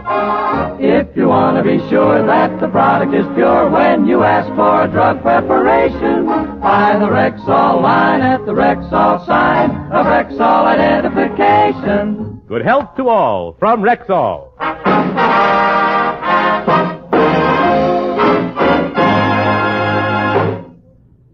Victor, this promises to be a great day. A free pass to the races might be just the thing for my insomnia. And who knows, at the track we might even meet a few girls of the female species.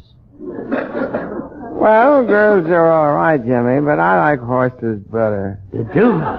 Yeah, ever since I was a young man, I spent most of my time with horses. A recommendable pastime. But haven't you ever thought of marriage? I have, but I just can't find a horse that's serious. If any of my friends are listening in Chicago, please stop that joke before it reaches New York. But my boy is as frisky as a 2-year-old. He's feeling his oats tonight. Well, come on, Jimmy. Let's go to the track. This free pass is burning a hole in my money belt. Okay, Victor, I'll go. But remember, no betting. Okay. Racing farms. Get your racing farms here. One side, my good man. We're not betting today. That's right, buddy. Now let me have that free pass, Victor. And watch the way I impress this guy at the ticket window. Hello, my good man. Here's our pass. What are you doing out here? I'm betting $2 on you in the next race. Betting on me? Wait a minute. I'm not a horse. Then why is that oat bag hanging down in front of your face? That's not a note bag, and stop counting my teeth. I'll tell you how old I am. Just a minute, Buster. This fella happens to be a friend of mine. I've yet to see the day you can holler at my friend. Go you tell hear? him, Victor. I've yet to see the day you can holler at my friend. Pipe down or I'll brain you. Well, this is the day. It's great to have a front man, but my boy is too much front and not enough man. But come on, Victor, let's rub hoofs with the horsey set. Look, there's Lana Turner. What scintillating hair. What bewitching eyes. What delectable skin. Yeah, and what delicious lips. You know it, too? No, I was just helping you take inventory.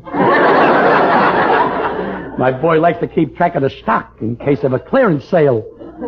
Hi, fellas. Boy, am I crying the blues. I got a couple of bucks I want to spend, and I can't understand this silly racing form. Why, it's simple, Peggy. Look what it says about the first entry. Bred in Kentucky, does the mile in 140, wears blinkers, white bandages on legs, and chestnut markings on nose. Say, that sounds all right. Should I bet on him? That's just the owner. Wait till we get to the horse. Let's see. His name is Blind Date. Well, before Peggy bets on it, Jimmy, why don't you look under his name and check on his parents? You see, under this horse up here, it says, "Whirl away out of Pretty Mary by Seabiscuit." Well, what does it say under Blind Date, Jimmy? Oldsmobile out of gas by Griffith Park.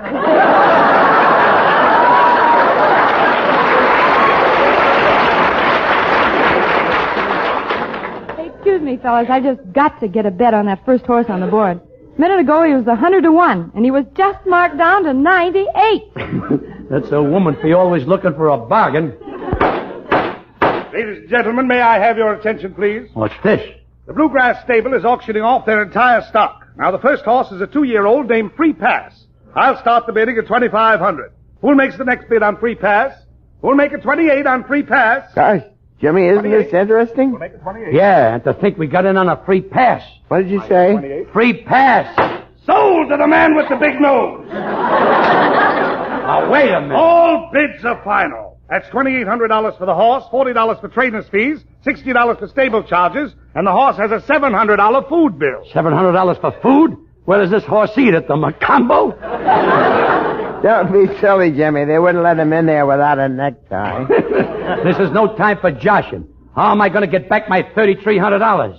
Bread out, boys. It's hot breath Houlihan. But attention, Eastern States, we just solved your heating problem.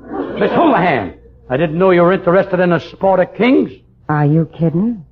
Why, the last time Seabiscuit ran in the Kentucky Derby, I was standing at the finish line. What happened? It was the first time the jockey came in ahead of the horse.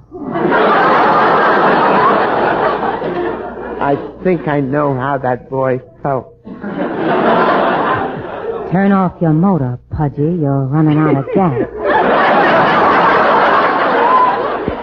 Wait a minute, Hot Breath. Maybe you can help me get my money back on this horse I just bought. You seem to know a lot about horses. Well, Natch, I'm from Texas. Whenever I go away from Texas, I feel like I've left a part of me there. If you'll have it shipped out here, I'll be happy to pay the freight. Yeah, and have them put a sticker on it. Use no hooks. Thanks, Muscles. Now, listen, I got some information that's right out of the horse's mouth. That sounds like an awful sloppy place to keep it. Victor. Look, boys, the horse you just bought is entered in the next race. Now, for $500, I think I can fix it so he's got a chance to win. Good. What's your plan? I'll put a martini in his oats, a Manhattan in his hay, and a bucket of champagne in his water trough. Will that make him win? I don't know. But if he loses, he'll be the happiest horse on the track. It's a deal, Hot Bread. Here's the $500. Thanks. Free Pass will be the last entry, number 10. So long, Flute Snoot. So long. And goodbye to you, Lover Lips. It gets around. It gets around.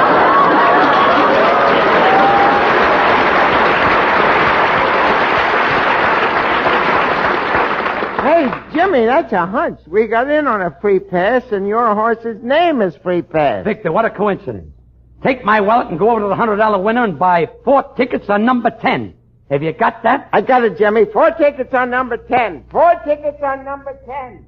4 tickets on number 10. With a hunch like that, my $3,300 is practically right back in my pocket.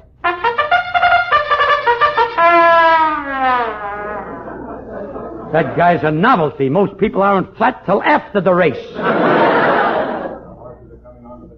Boy, what a thrill. There's my horse number 10 walking along the rail. Hey, Free Pass, I'm depending on you. How do you feel about the race today? I'm feeling mighty slow. I'm surrounded by assassins. I gotta catch Victor before he makes those bets. They're off and running. It's too late. There goes my dough. Heading down the back stretch, it's Candy Bar in front. Bit of Honey, Wacky Packy, and Free Pass was left at the post. He's fumbling with the lock on the starting gate. Going into the far turn, it's Bit of Honey, Candy Bar, Wacky Packy, and Free Pass is still at the post. Now he's sending up Flash for a locksmith. And now Free Pass is broken from the starting gate. He's gaining, and now the horses are coming down the line of finish, and the winner is number 10, Free Pass. Victor, Free Pass did it. He did it. That makes me even. Just think, 4 tickets on number 10. What did you say? I said 4 tickets on number 10. You got me 4 tickets on number 10, didn't you? No, I got you 10 tickets on number 4.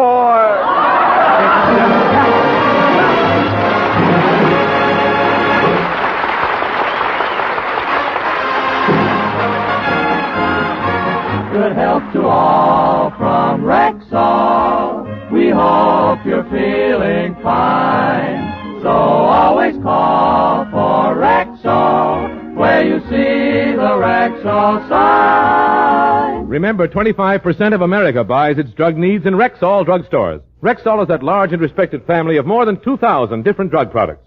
You can depend on any drug product that bears the name Rexall. Available in Rexall drugstores everywhere.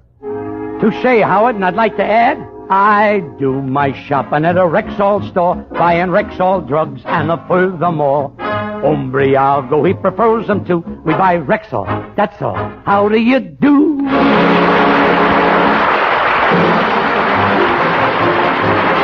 Now who will be with you when we're far away? Let me hear that high note, maestro. What a note, Mr. Petrie. A delightful note, Mr. Durante. But, Jimmy, I've got a note here that I'm very proud and happy to read. Here it is. Tonight, because of your great charitable spirit, over 1,000 of your friends and admirers will gather at the Biltmore Bowl here in Los Angeles, where the Men's Club of the Mount Sinai Duarte National Medical Center will present you with a heart of gold. No better choice, Jimmy, could be made. Because down through the years, you have given your time, your money, and your heart to the less fortunate. When your friends pay tribute to you tonight, Jimmy, they are honoring not only America's favorite comedian, but one of America's favorite people. That's the message, and here's the fact, Jim.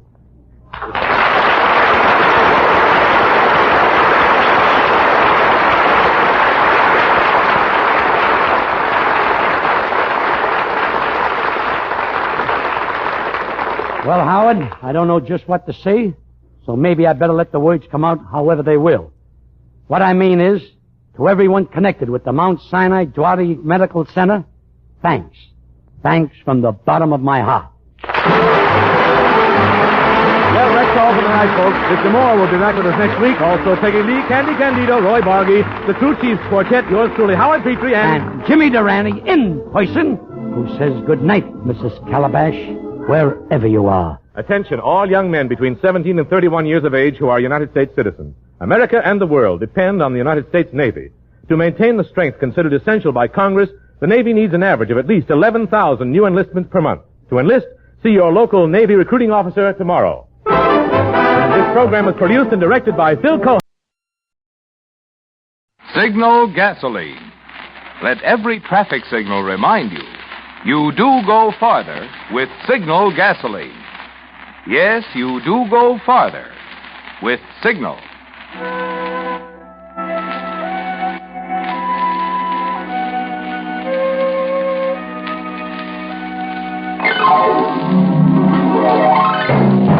The Signal Oil Company and your neighborhood Signal dealer bring you another curious story by The Whistler.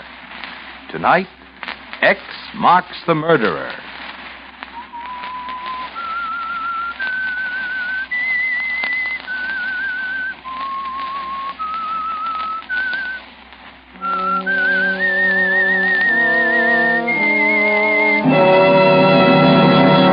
I am the Whistler, and I know many things, for I walk by night. I know many strange tales hidden in the hearts of men and women who have stepped into the shadows. Yes, I know the nameless terrors of which they dare not speak.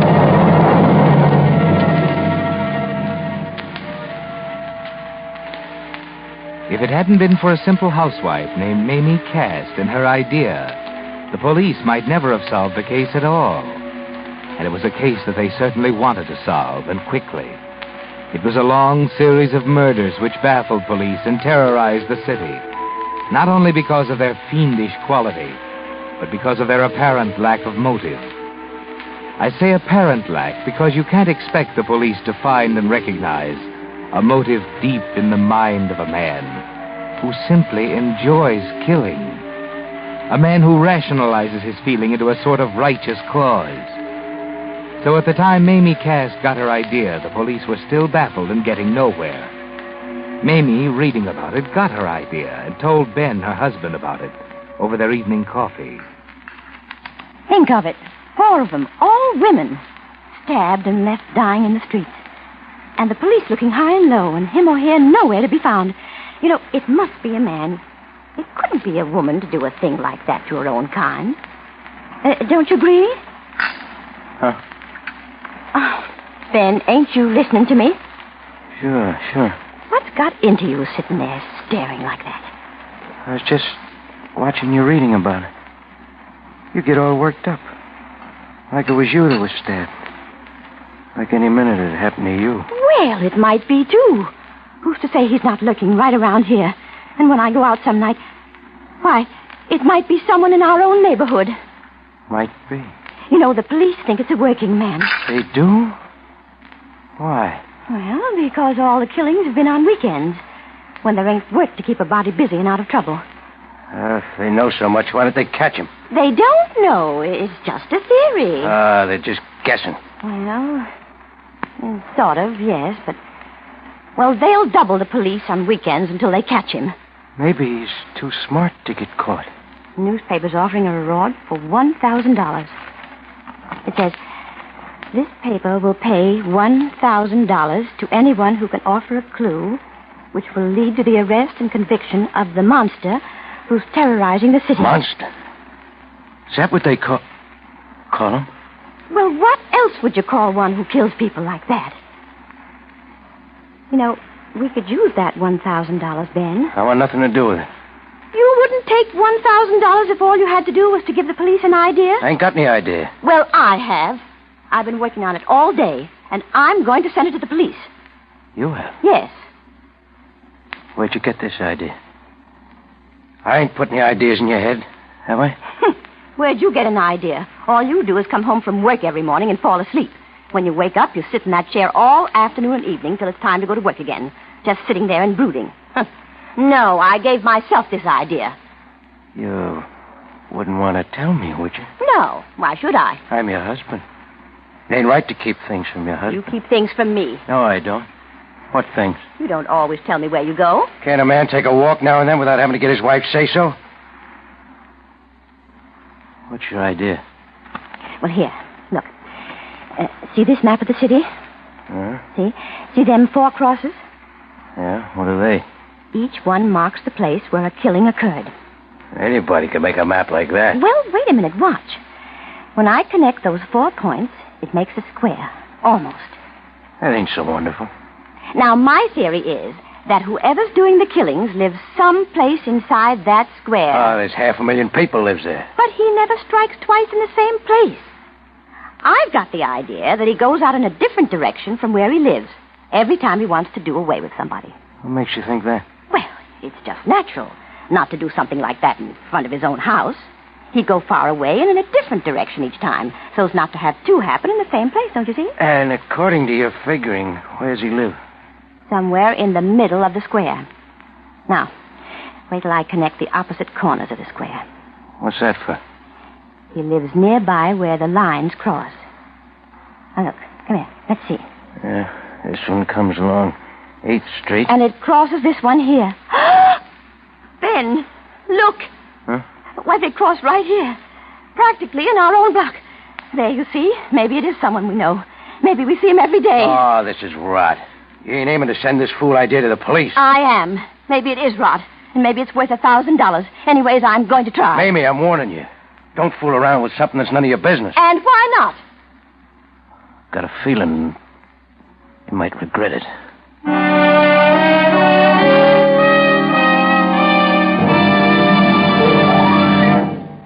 Now It Can Be Told is on everyone's lips these days, with all sorts of news breaking. For wartime security, American industry has had to maintain secrecy about many of its most amazing projects. For instance, Signal Oil Company, who brings you the Whistler each week, would like to have been able to tell you about Signal's new super fuel as it was being developed. For during the last few years, petroleum chemists have found ways of completely changing the composition of gasoline, giving new performance undreamed of before the war.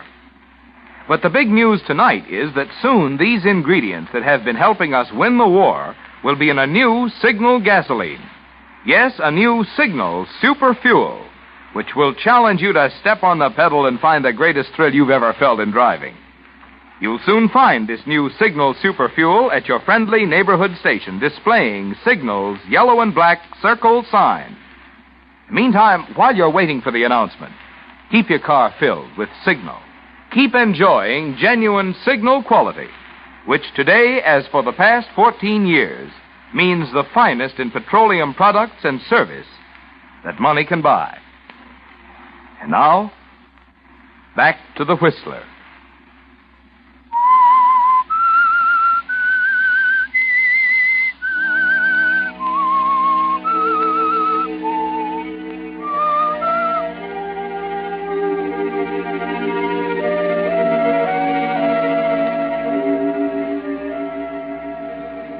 Yes, that was the beginning of the end of the atrocity murders that terrorized the city. Mamie Cast had an idea, and in spite of her husband Ben's objection, she sent it in to the police. That was on a Tuesday, and all day Wednesday she waited for somebody to call her. But of course they didn't. And that night, as a patrolman strolled down 8th Street,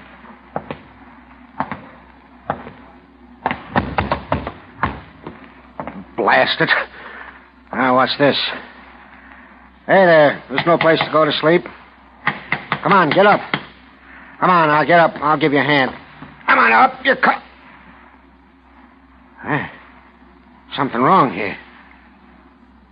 Mother in heaven. Another one.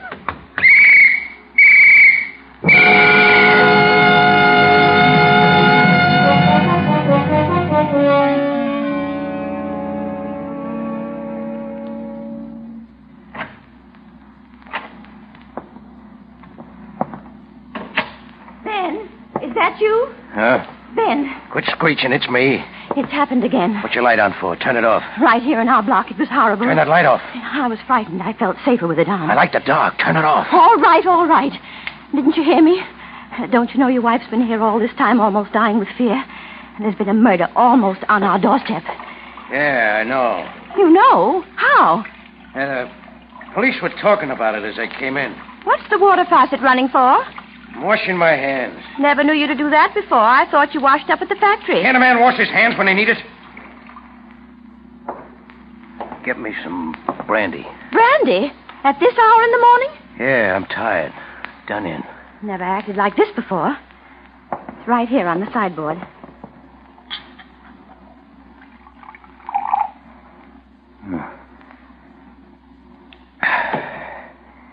Yeah, it's better. Yeah, you better have some. I will have a drop. Now what do you think of your fine theory? This time it didn't happen on a weekend. I wonder why. All the others did. You said he lived in this block, went far away in a different direction. Maybe you ain't so smart after all. You better stick to your dishes and housework and not dream about rewards. I'll dream if I want to. And if I get another idea, I won't tell you about it. I'm going to bed. Will you be coming? Pretty soon. I'll be along as soon as I wash my hands.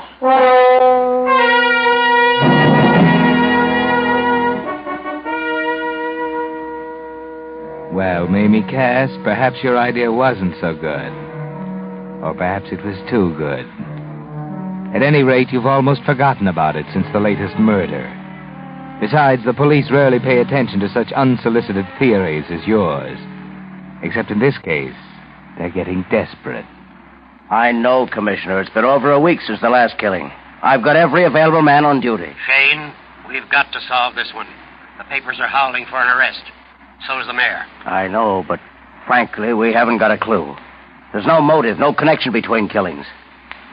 It's pretty baffling. All we can hope is that somebody will come up with something. Now that the papers have increased the reward to $5,000. Well, Shane, do your best. Goodbye. Goodbye, sir. Sergeant Smith.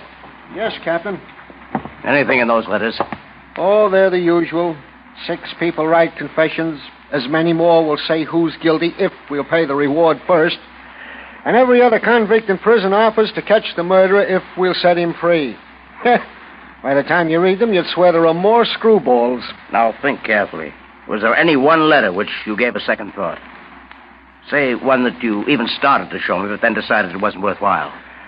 Well, out of the whole pile, there was only one letter that made even an impression. Yes? A woman by the name of Mrs. Cass wrote that if the 4 points at which a murder occurred were connected, well, they formed a square, and that the guilty man probably lived someplace inside that area. Everybody, including the police, noted that. It was suggested in the newspapers. Well, she narrowed it down to the place where 2 diagonals of the square intersected. X marks the spot. We arrest the man who lives at the point, and the X case is solved, huh? But here's what makes me remember the letter. It was dated the 23rd. And the next murder took place the next night within 100 feet of the point where the lines intersected. Yes, it's a coincidence. Leave the date on my desk, and I'll make a check when I can find the time.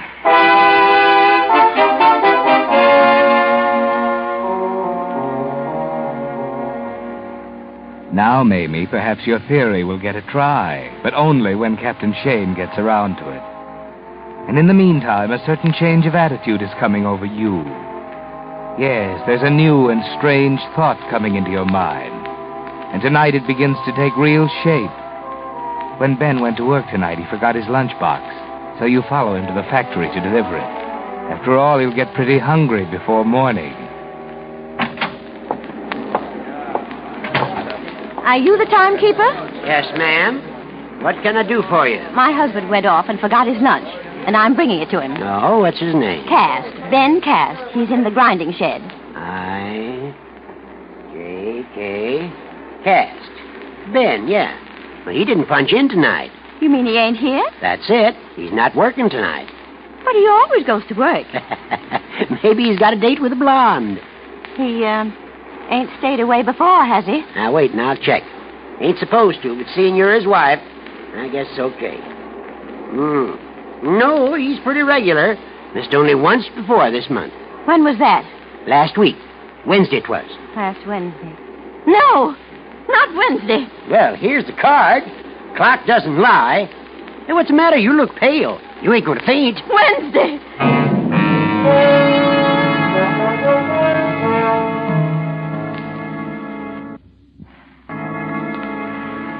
What is it you're thinking, Mamie? Wednesday, last Wednesday, Ben didn't come to work. Last Wednesday, when a woman was killed just outside your door, and Ben came in and washed his hands. When you get home, he's not there yet. You wait, and finally...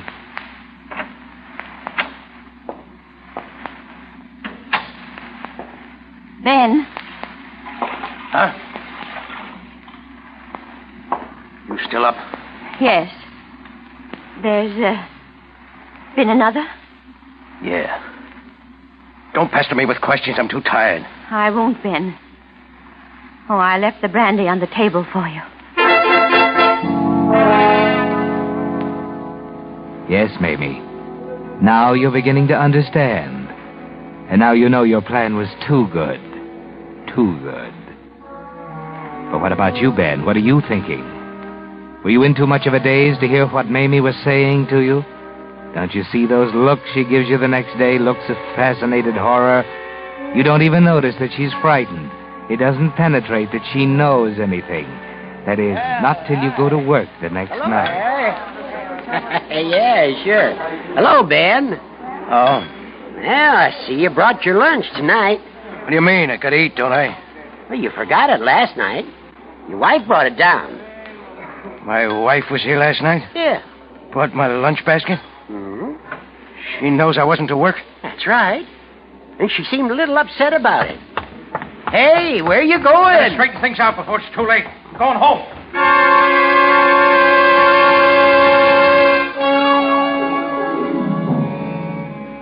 Yes, Ben, now you know. Now the danger signals penetrate through your numbed consciousness. And you're going home to Mamie fast. Only as you climb the stairs, you realize someone is there before you. There are voices at your door. You shrink back in the shadows of the hall. Well, good night, Mrs. Cass. Good night. Sorry to have bothered you. I'm afraid your letter won't be of much help. Thanks for sending it in anyway. Good night. Good night. Oh, what do you think, Captain? I won't think anything now. I'll wait till we check with her husband. She seemed frightened. Almost in a daze. Well, you can't blame her. First a murder nearby, and then the police calling on her.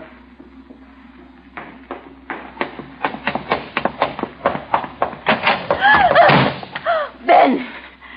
You're home. What those men want? Well, they just came to ask about the letter. It doesn't mean a thing. They check up on all letters like that. You were right, Ben. The idea wasn't any good. They ask about me? Yes, but just what they call routine questions. What you did, where you worked, and how long we'd been married, and, things like that. You told them? Oh, yes, I had to. And did you tell them I didn't go to work last Wednesday? No, I didn't tell them that. You know. Don't you, Mamie? No. You don't have to tell me where you were. I'm not asking you anything, Ben. How'd you know the other night when you asked me if there'd been another one? It was in the newspaper. Wasn't in the papers when you asked me. Then it wasn't in the papers when you told me. It's you. You're the monster. No, don't call me that. No. I'm not. Monster. That's what you are. You, a woman who'd sell her husband for $1,000. I never said a word. You. Ben, please, put down that knife. You. I swear I'll never say a word. I'll never tell a soul. You've set the police on my trail. No. They'll go to the factory and find I wasn't at work. And they'll be like a pack of hounds sniffing and baying at me and let me have no peace. I can save you, Ben. I know I'm only a woman, but I can throw them off the scent. How can you? It don't prove anything. You're not being at work. And when they come back to check, I'll tell them you were with me every minute of the time. Don't you see, Ben? You need me. I need you. Yes, more now than you ever did. You need someone who can swear to where you were those nights you weren't at the factory. I'm the only one who can do that. The only one who will do it. Yeah, that's right. I'll have to tell him I was someplace. But you'll have to have someone to back you up. You're not going to turn me in? No. You can put that knife down now, Ben. I won't ever tell. I'm your alibi now. Without me having the chance, I'm your alibi.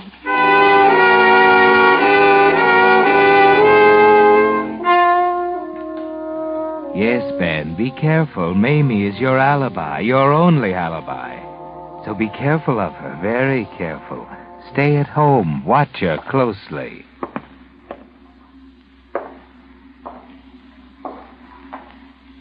Ben, can't you stop pacing up and down? That's all you've done for 3 nights now. That and sit brooding in the armchair. It's getting foggy. Heavy black fog. Can't see the street light. Ain't it about time you started for work? Ben! What'd you say? I said, ain't it about time you started for the factory? I won't be going to the factory tonight. Not going to... What's come over you? You'll call the factory and tell them I'm not coming in tonight. Don't. Don't make me do that. You'll do as I say. All right. But don't go out. Not again. Not another one. What difference does it make? Oh, no. Rotten world anyway. Oh, no. You're better off out of it. We'd all be. Oh, but Ben... Call the factory. Tell them I won't be there. I'll be back in the morning. No, Ben, come back! Don't go! Ben!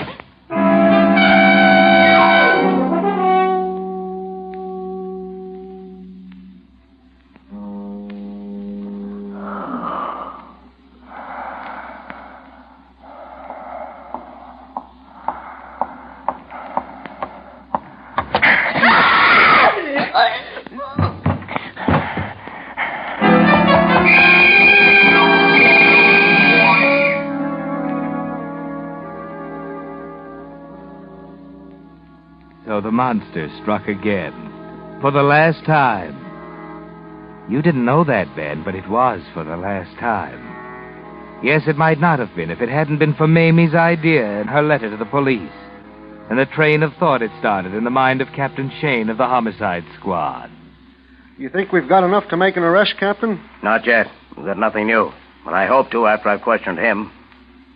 Everyone knows what to do? Oh, yes, sir. We've even rehearsed like actors. Good. Then bring him in.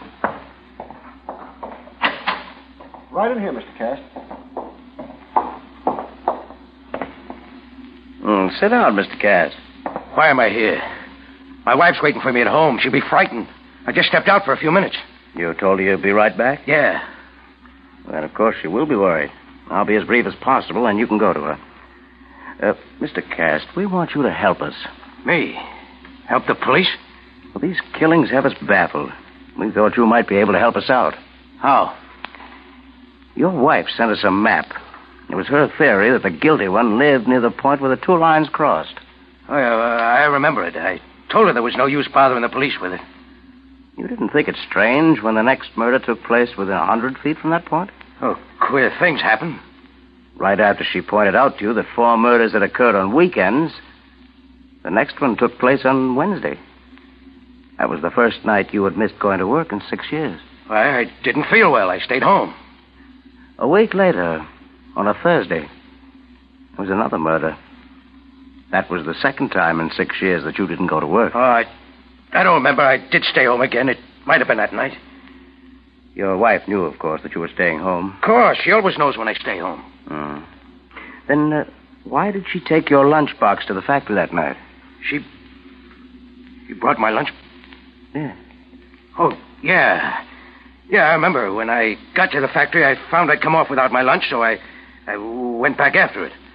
And when I got home, it wasn't there, and I knew my wife had taken it to the factory. I waited for her to come home, but she took so long I didn't bother to go to work. I stayed home. Tonight, about an hour ago, a woman was killed. And tonight you weren't at work, Mr. Cast. Where were you an hour ago? I was home. I was just leaving on an errand when your men come up and asked me to come down here. Oh, I'm sorry. My man must have thought you were coming home, not leaving. That's a very serious mistake on your part, Sergeant Schmidt. You must be more careful about such things. I'm awfully sorry, sir. I accept my apologies, Mr. Cast. Now, Mr. Cast, we're not questioning your word, but I'm sure you'll agree that you'll be in a better position if you could prove just where you were. By that, I mean, have some witness who could swear that he saw you. You mean an alibi? Yes, that's right. My wife will prove everything I say is true. And where will we find your wife? Why, at home, of course, where I left her. I'm afraid not, Mr. Cast. We tried that, and she wasn't there. Not there? In fact, I think I can safely say that your wife will never prove what you say. Your alibi is worthless, Mr. Cast.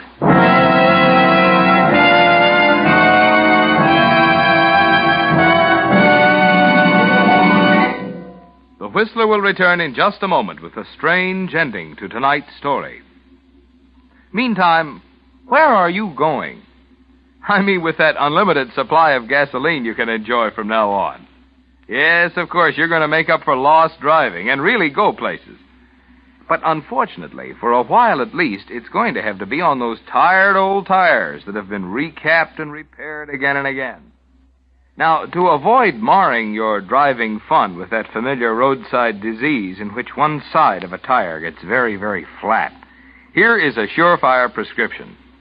Tell your neighborhood Signal gasoline dealer you'd like for him to keep an eye on your tires, to catch little cuts and injuries before they grow big and let you down before you can buy a new tire. You'll find your Signal dealer is completely equipped to give you the finest in modern tire repair, whether it's a small patch or a full recap. For those friendly dealers displaying Signal's yellow and black circle sign are much more than just a place to get Signal Go Farther gasoline and fine Signal lubrication. Each Signal dealer has a complete line of automotive services and fine accessories to keep your car running better, looking better, and lasting longer. And now, back to the Whistler.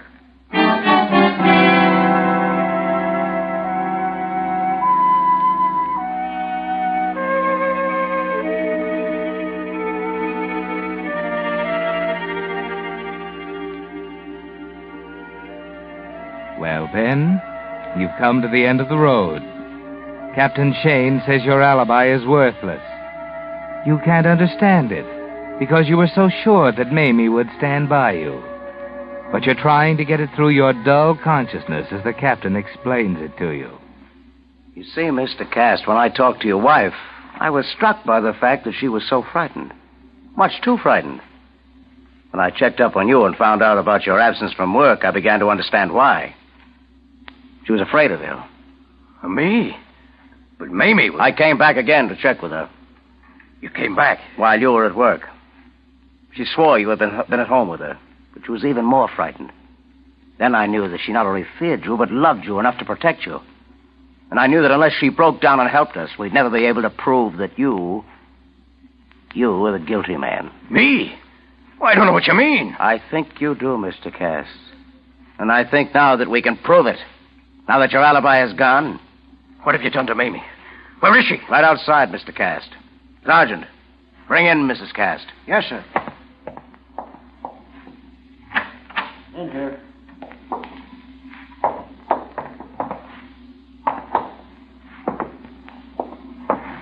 Put the body down. Body? What's my wife doing on that stretcher? She's dead. No. No, my alibi. What have you done to her? We didn't do anything to her, Mr. Cast. Tonight she ran out after you, probably to try to stop you, and walked right into your trap. It was your wife you killed tonight, Mr. Cast.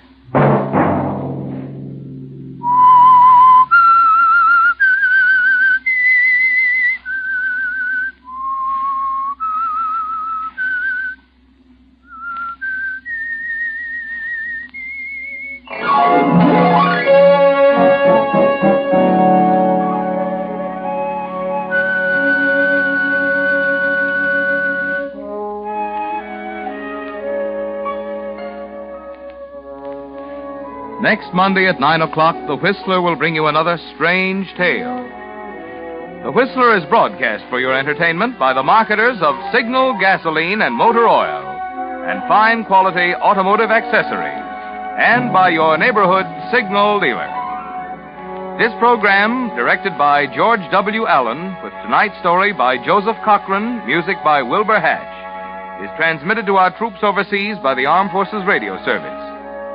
This is Marvin Miller speaking, and suggesting that you let every traffic signal remind you that you do go farther with Signal gasoline. Yes, you do go farther with Signal. This is CBS, the Columbia Broadcasting System.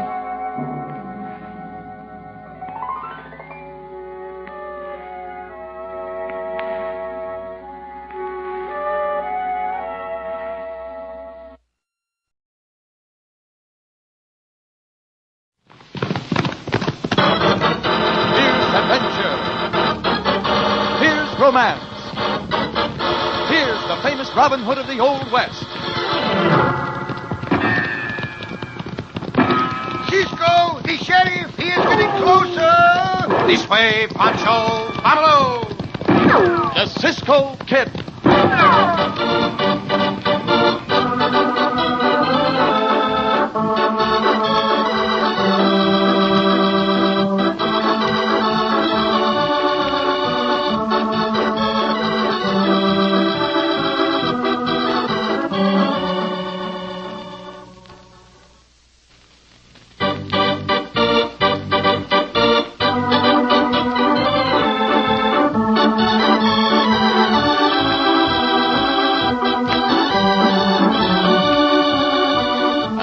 Another exciting adventure of the CISCO Kid.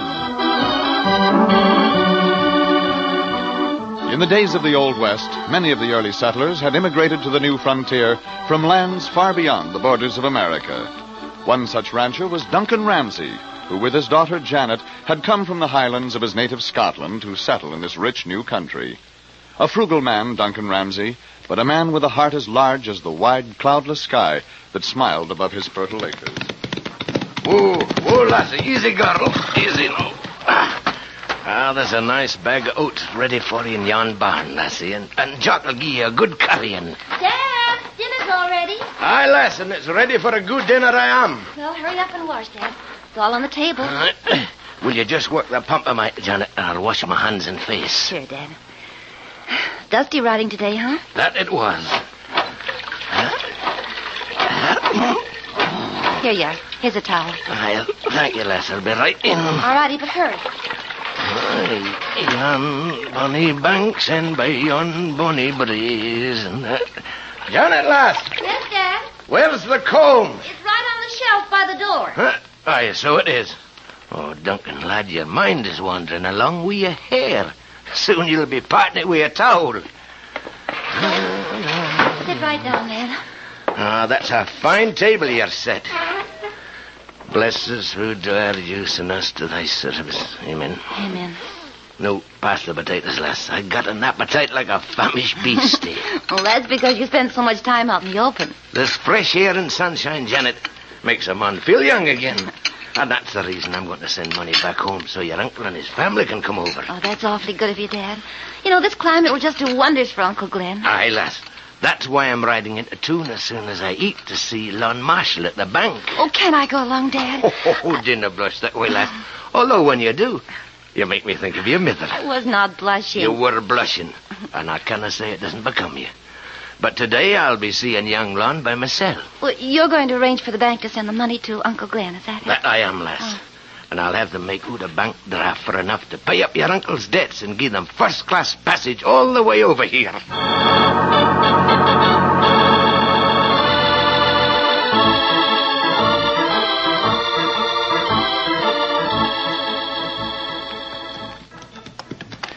And so, Cisco, what do you think happened then? Oh, I do not know, amigo. What happened when the senorita rode down the trail and met the bandito? The bandito shot a gun. Bang, bing, bang, boom, boom, bang, bang, bang, bang, bang, bang. And the big tree come falling down. Crash! And the senorita screamed, hee, hee, ooh, ay, hee, hee. And the senorita's horse starts to gallop. Gallop, gallop, gallop, gallop, gallop, gallop, gallop. The bandito jump on his horse and say, get up, get up, get up. Ho, hold up, hold up. That's you, loco, ho, ho. Your story, Pancho, was so good that even Loco believed it. Well, come, amigo. We are almost at the rancho, Senor Duncan Ramsay. You know the Senor Ramsay, Cisco? Oh, I met him one day when I was in Newton some time ago. Pancho not meet him. No, Pancho, that day you were not with me. Huh? Senor Ramsay has a large and very fine rancho, and asked that we stop by and see him if we were ever out this way. So we go out there now, huh? Si, amigo. Uh-huh. Perhaps Senor Ramsay will ask us to stay for supper. Oh, that's good, Cisco. Who do the cooking there? I do not know, Pancho, but I hear that Senor Ramsay has a very attractive daughter. Mm-hmm. Pancho wonder why we go there. And now he find out. Another senorita. Ay, Cisco. Oh, Pancho, we do not go there because of the senorita. We go there because, Cisco not for Pancho. Pancho know why we go there. No, not at all, Pancho. We go there to visit Senor Ramsay. Pancho no. Wait, Pancho. What? I think there is Senor Ramsay riding this way. Yes, Cisco. Maybe we meet Senor Ramsay here. We not got to go to the rancho. Of course we will go to the rancho, amigo. Well, Cisco, Pancho just wondering. What is this, Senor Ramsay? Hello, Cisco. Well, it is good to see you, laddie. We were just coming to visit you, senor. This is mi compañero, Pancho. Buenos dias, senor. Pancho it is. Uh-huh. Well, a bro lad, that. Glad to have you visit with us. Now, both of you ride on to the ranch. I got to go into town, but my daughter Janet will make you welcome. Si, Senor Ramsay. I trust we are not intruding. You'll no be intruding. It will be a great pleasure to have you. Now, I'll not be very long in town. Just a wee visit to the bank, and then I'll be right back home again. Now, come on, get up, lassie. I'll see you later, lassie. Adios, amigo. This the senor will go to visit Cisco? Si, amigo. That is Senor Duncan Ramsay. Pancho think he speak with a very broken accent, Cisco.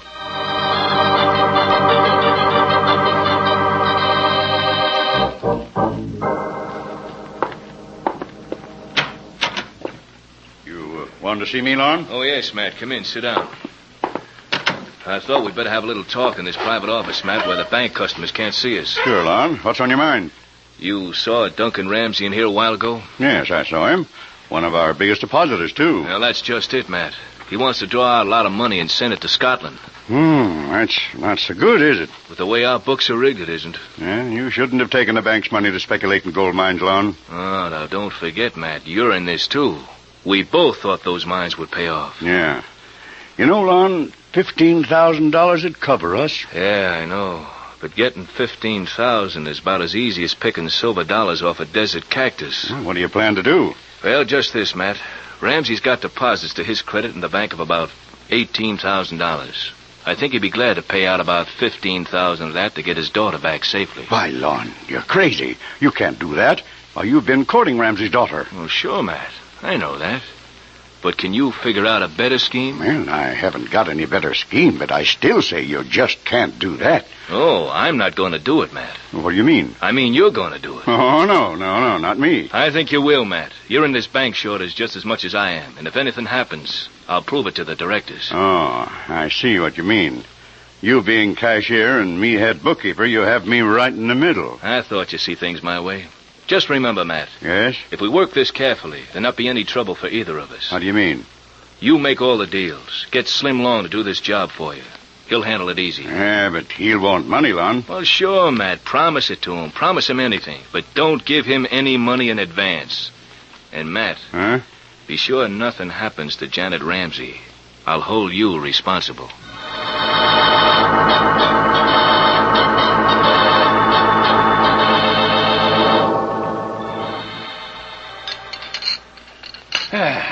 That, Senorita Janet, was a most delicious supper. Well, thank you, Cisco. It's a pleasure to cook when folks eat so heartily. Pancho think you like to live here all the time. You should taste some of the good food we have in Scotland. Uh-huh. No, lad, did you ever eat a haggis? Haggis?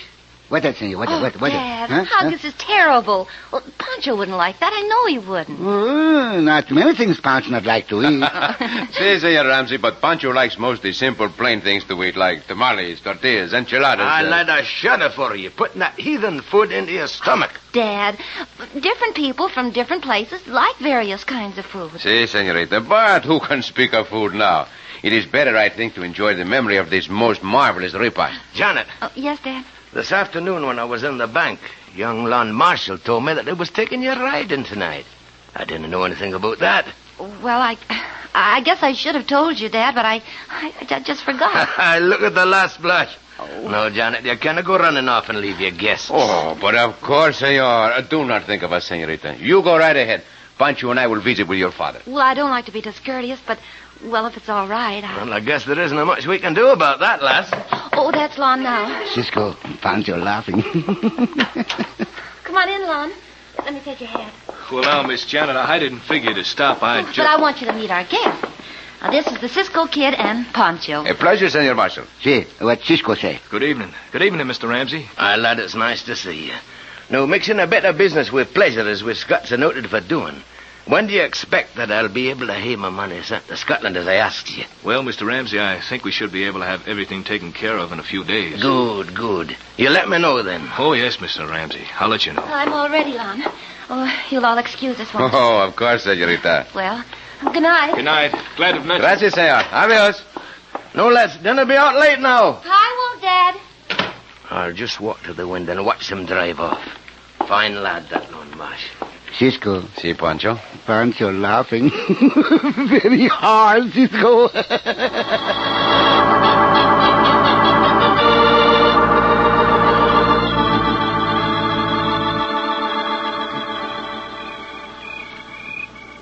Now, look here, Matt. How do you know this is going to work? Now, everything's all arranged, Slim, like I told you. Lon Marshall is taking Janet for a ride. He's coming along this road. It's your job to stage a holdup and kidnap Janet. I don't like doing this without getting some money in advance.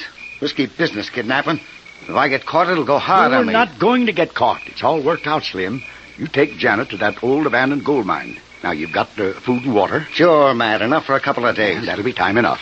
Old man Ramsay will have the money by then. Now, remember, the first thing you do is have Janet write a note to her father, telling him to get $15,000 and leave it at the entrance of the mine shaft. Yeah, I know all that. Be sure that the note says if he ever expects to see his daughter alive to get the money fast. Sure, I'll take care of that. All right, now do this tonight. Give me the note, and I'll see that it gets to Ramsay. Shh. Quiet now.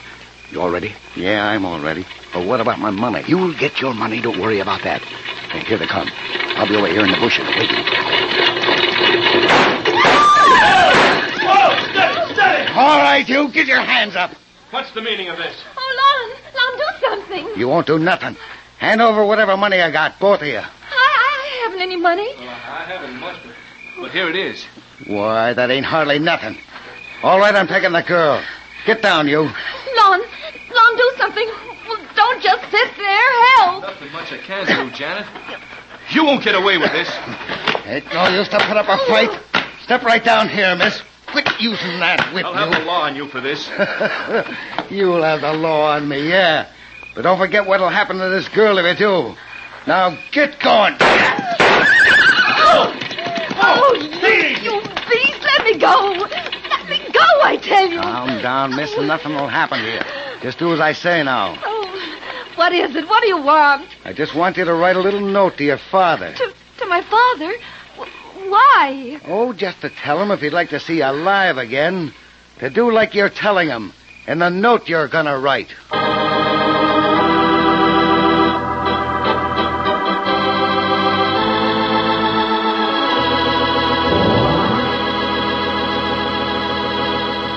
In just a moment, we'll continue with our exciting story of the Cisco Kid.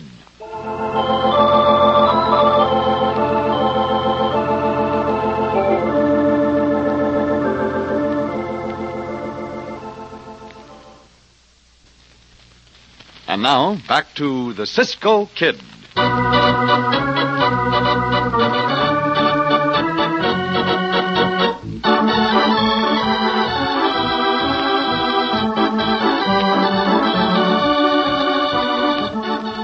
Cisco and Pancho, unaware of what is happening to Janet, are seated in the living room of the Ramsay Ranch, talking to Janet's father, Duncan.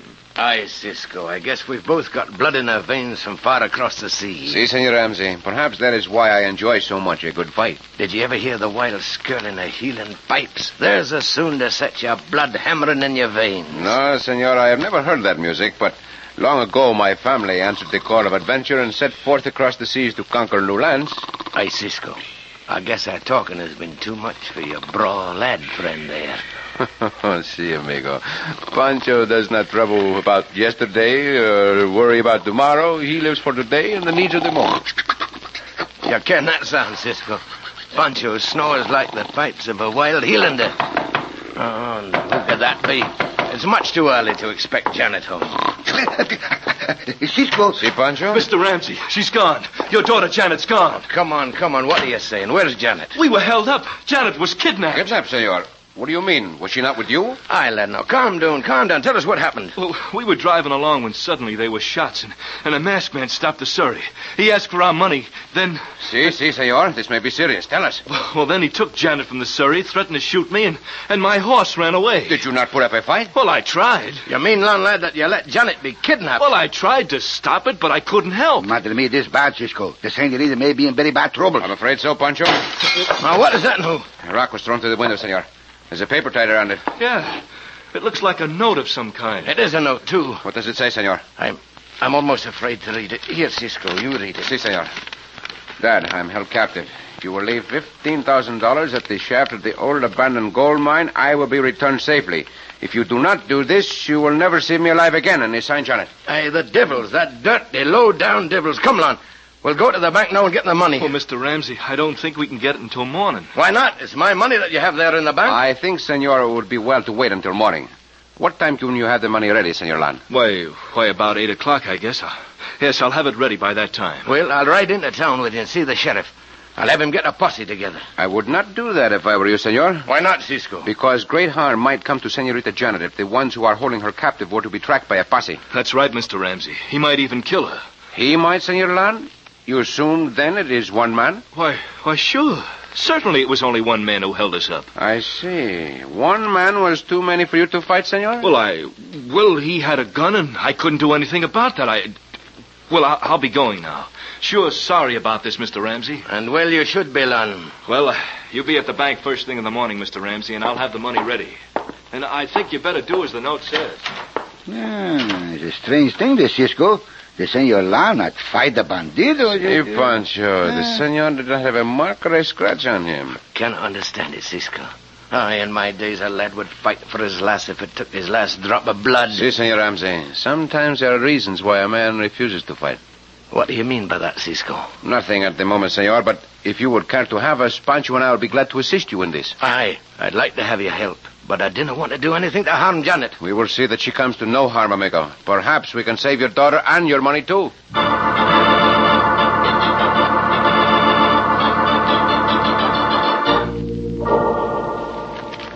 There, Matt. That's the last of it. 15 packages. They look all right? I guess so, Lon. Those 20s on the top and the way you have it wrapped makes it look like the real thing. Yeah, Matt. That paper stacked between the $20 bills is a good match. Well, Ramsay should be here any minute. Everything's going all right? So far, Matt. But I didn't figure on the Cisco Kid and Pancho being at the Ramsay Ranch. They're just visiting, and I don't think they'll cause any trouble. Ramsay has been warned to do exactly as the note says, and... Oh, here's Ramsay now. Open the door for him. All right.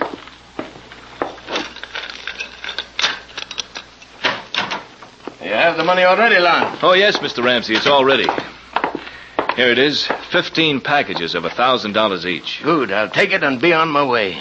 I want to get the thing over with. I didn't get a wink of sleep all night. I'm sorry to hear about your trouble, Mr. Ramsay. I certainly hope everything works out. It's a bad thing when this happens in a civilized country. As soon as Janet is safe, I'm going to get that man who did the kidnapping. I'll find him. Aye, lad. You could have done more last night if you'd tried, I think. Here's your money, Mr. Ramsay. I put it in this canvas bag. Good. I'm going right out there now. Oh, just a minute, Mr. Ramsay. You forgot to sign a check for the $15,000. I'll take care of that when I come back. No, Mr. Ramsay. This is a bank, you know, and we must have your receipt for this withdrawal.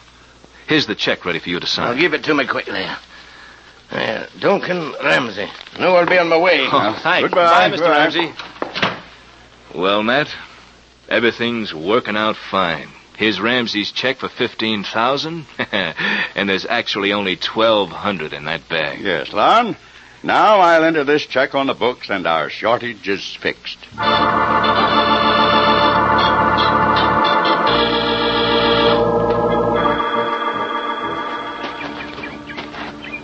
Right down below us, Pancho, is the entrance to the mine. Si, Cisco. This way Senor Ramsey leave the money, eh? See, Pancho, it's probably in this old mine that Senorita Janet is held captive. Come, quietly now. We look around. Where we look? Usually these old mines have another entrance, sometimes through the back, a small opening for ventilation. Do you think maybe we get in that way? I do not know, amigo. These mine tunnels under a small hill. Let us go around the other side of the hill where the brush is thick. It's just over this rise here, Cisco. See, amigo. Should not be far from this spot if there is a shaft. This mesquite grows very thick here, Cisco. Very thick, Pancho. Look out for snakes. We beat the bushes to try them out, huh? No. We cannot do that. No? We'll make too much noise. Just be careful. Pancho, get up. Listen. Oh, please, let me go. I'll let you go as soon as your father brings the money. In here. In these bushes, look. A small shaft.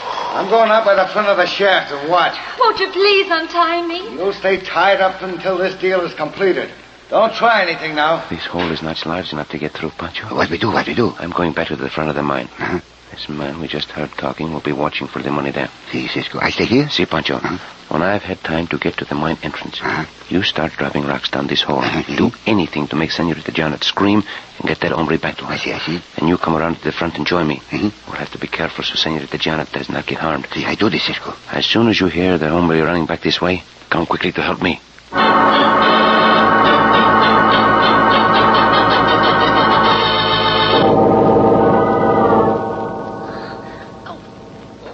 Why did this have to happen?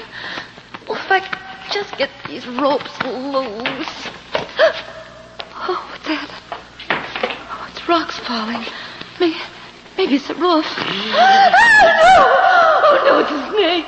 And I'm helpless. What's happened? What's the matter? Snakes, help me. Oh, please untie me. Stop this noise. Stop. Shut up.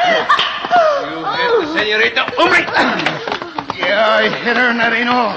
She'll never get out of here alive, and neither will you. We will see about that. This gun will answer for me.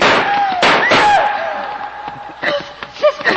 It's all right, senorita. This hombre's aim is bad. Oh, yeah? I'll try it again. I think not, hombre. Cisco. Pancho here. I help. Bueno, Pancho. Untie senorita Janet. You low down ornery swine. You have not had enough. All right, I've had enough. Very good. Just take your gun. Pancho. Si, Cisco. You have the senorita untied? Si, Pancho have. Bueno, now tie up this hombre. Cisco, the snake. It was just terrible. The snake? What snake, senorita? Well, it rattled and it hissed. Oh, senorita, that was not a snake. That Pancho. Pancho? When I told you to make Senorita Janet scream, I did not mean you were to scare her to death. Oh, Pancho, sorry, Cisco, but the senorita scream all right. Well, come. We will go to the entrance and meet her father. He should be here any minute. Oh, Cisco. Oh, I'm so thankful you came. Oh, and so am I, senorita. This hombre not want to walk with us, Cisco. Well, Pancho, that is your problem. You know what to do. Si, Pancho do. Pancho, hombre. Get moving or Pancho get very mad with you. Yeah, I'm coming. Yeah. Here we are, senorita. The sunlight seems good to you, no? Oh, it certainly does, Cisco. Oh, look. Dad's riding this way. See, it is, Senor Ramsey. Yeah, he rides fast, too. Whoa, Lassie, whoa. Yeah. Buenos dias, senor. Janet. Oh, Dad. Well, we'll thank God you're safe. Well, it wouldn't be if it hadn't been for Cisco. I brought the money, Cisco. Is this the villain who kidnapped Janet? See, Senor Ramsey, this is the one. Speak up, man. Why did you do it? I ain't talking. You'll talk all right. I'll kill you with my bare For a hand. moment, Senor Ramsey. You brought the money as the note requested? Yes, Cisco. It's right here in this bag. Suppose we take a look at it. I'll just take it back to the bank now that I didn't need it. Look here, Senor Ramsey. There is very little money in these packages. Very little money? Why, man, there's $15,000 there. Sure, there's $15,000. Someone wanted to make it look like $15,000, but these packages are mostly paper with a few $20 bills on the top. Why, them skunks wouldn't trust me. I should have got cash in advance. What you say is very interesting, hombre. These skunks you mentioned, who are they? Oh, no, you don't. I'm not talking. You do not need to, hombre. It is evident that Land Marshal arranged this whole deal. Oh. No, Cisco, I cannot believe Oh, that. no, he wouldn't I do think that. you will Cisco. find otherwise. Senor Ramsay. Aye, Cisco. Did you not have difficulty in obtaining the money you wished to send to Scotland? I did, but Land said it took time to arrange foreign exchange. I think that was for Land Marshal's convenience, senor. A bank draft on your account could have been made out and sent immediately. Well, then, now that you mention it, I thought myself it was strange. It was also strange, senorita, that your escort of last night, this same Land Marshal, should have allowed you to be kidnapped. Yes, it is strange, Cisco. Why, he didn't seem to want to put up any fight at all. Si, senorita. Now, hombre, talk. Yes, I'll talk. They're in this, too. They hired me to do the job. Land Marshal and Matt Hunter. Very well. We will now go to the sheriff with our story. I am afraid, Senor Ramsay, that you are the victim of a swindle. You may have to go to court for your money, but you may be thankful that your daughter has been returned to you unharmed.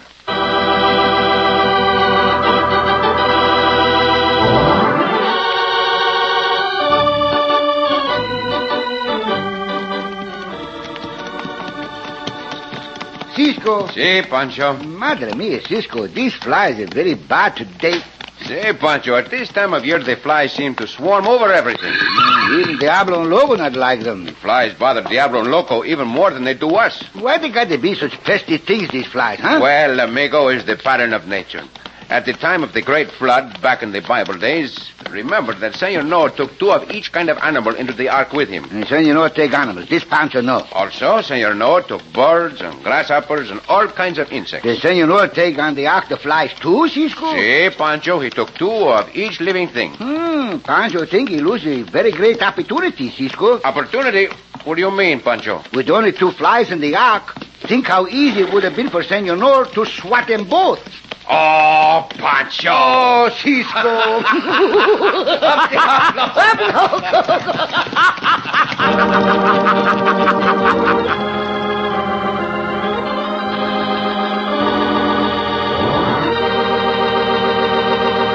And so ends another exciting adventure with O. Henry's famous Robin Hood of the West, the Cisco Kid.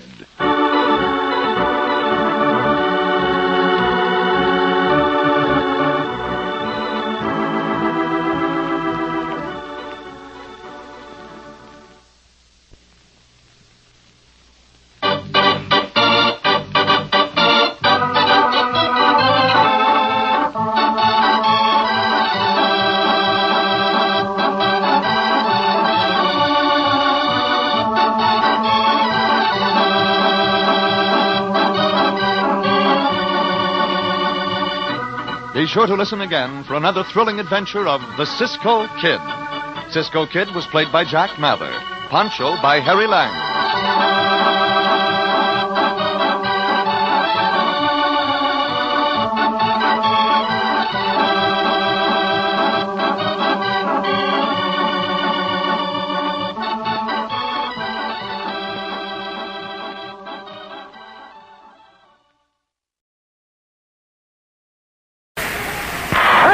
Who wants a baseball match? Who wants to be champ? Presenting, Hail the Champ. Hail the Champ, presented by the American Broadcasting Company, is radio's new and only sports fun quiz for the champions of tomorrow, the boys and girls of today. Right now, some boy or girl is going to win the proud title of champ. The champ will have his fondest dreams come true, anything he desires, plus gifts galore. You listeners at home can win, too, by sending in sports questions to be used on this program. And to all of you who send in these questions goes a swell certificate for membership in the Champs Club. But now, here he comes, bouncing with health and bursting with joy, Coach Pereira, better known from coast to coast as Tony. Hiya, gang! Well, we got a great gang here tonight, and I'm glad to see the whole bunch of you. So let's all get together and have a lot of fun. Now, here's what's going to happen. We've just selected 6 contestants from the studio audience. We've divided them up into teams of 3, and we're going to win through and find out which kid is the champ. There'll be all kinds of gifts, radios, footballs, cameras, and most important of all, whatever your wish is, whatever your dream is, that's going to come true. So get ready for the time of your life. Get set to receive gifts galore. And now, let's go! Evening, a freestyle swimming match. The contestants, Frank Carpenter and Bill Trulock. Hello there, Frank. How are you? Fine. And how old are you, Frankie? 16. And where do you live? 1440 West 90th Place, L.A. L.A. Tell me, Frank, what is your particular hobby? What do you like to do best for pleasure? Build airplanes.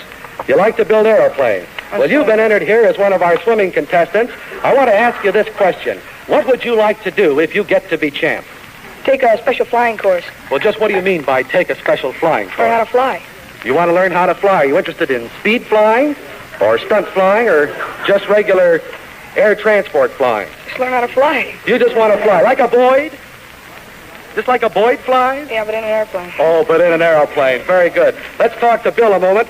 Bill, how old are you? 14. And where do you live, Bill? 6254 Simpson Avenue. Fine. Do you have any hobbies? Yes, photography. Photography. Have you done much with it? Well, not much. I've done a lot of reading on it, and I enjoy it quite a lot. I see you're entered as one of our swimming contestants tonight. You do much swimming? Yes, I've done quite a lot. Well, let me ask you this question, Bill. What would you like to do if you get to be champ? Well, I'd like to take a special photography course from somebody who knows how and get some equipment to work with. Do you have some particular idea in mind? Do you want to be a commercial photographer? Do you want to get into motion pictures? Or what type of photography work would you like? Well, I'd just like to do mostly professional and amateur. Mostly professional, say still photography, that type of thing? I think that's swell desires on the part of both of you boys. Now, just to qualify you and warm you up, I think we ought to give you a couple of questions just to see how much you know about swimming.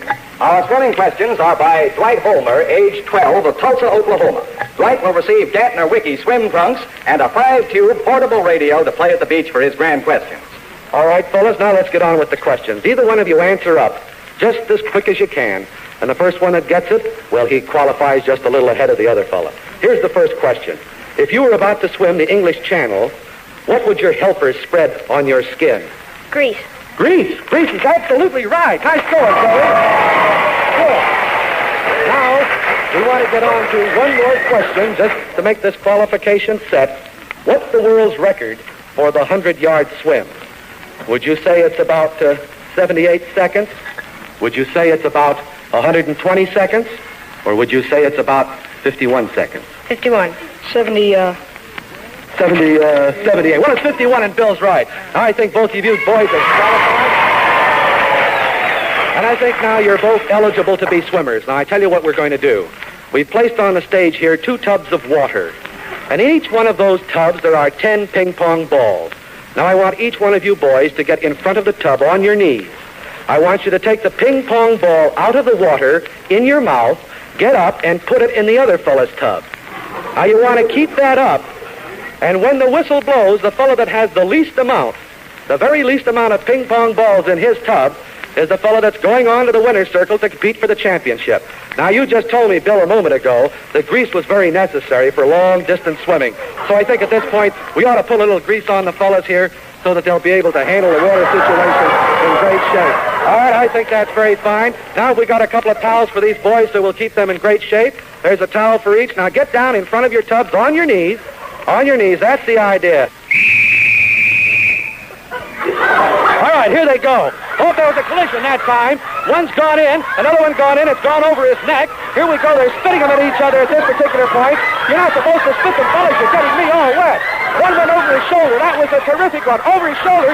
One is on the top of the fellow's neck. That one will count in because he really got it in and it fell over. How are we doing at the present time? We're down at the present time to... All right, let's count. Over here, Bill has 1, 2, 3, 4, 5, 6, 7. So Bill is the winner. He has the least amount. Let's give a big hand to Bill. Bill Trulock. And Bill goes on to the winner's circle. Well, that's very fine work. And here we come with Frank Carpenter. Frank, you were in there fighting every minute. I saw that you got the gimmick on that thing. You were spitting him over his shoulder. But you did a very fine job. We have some gifts for you. Frank Carpenter, we have first for you a very fine pair of swim fins. I think you're going to have a lot of fun out of those. And just to keep you going in great shape, we got you the water wings just to keep you propelled, and you hit it with those swim fins, and you'll go to beat the band. And here you are. Here is a certificate for one of those very fine Reynolds pens. And thanks a lot for being such a good sport. Thank you.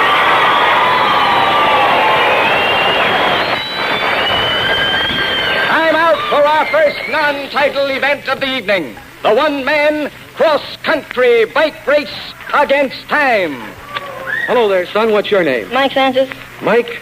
Mike Sanchez. Where do you live, Mike? 501 East 25th Street, L.A. Los Angeles. How old are you, Mike? 15. Tell me, I understand that you're quite a bicycle rider. Well, yes. No.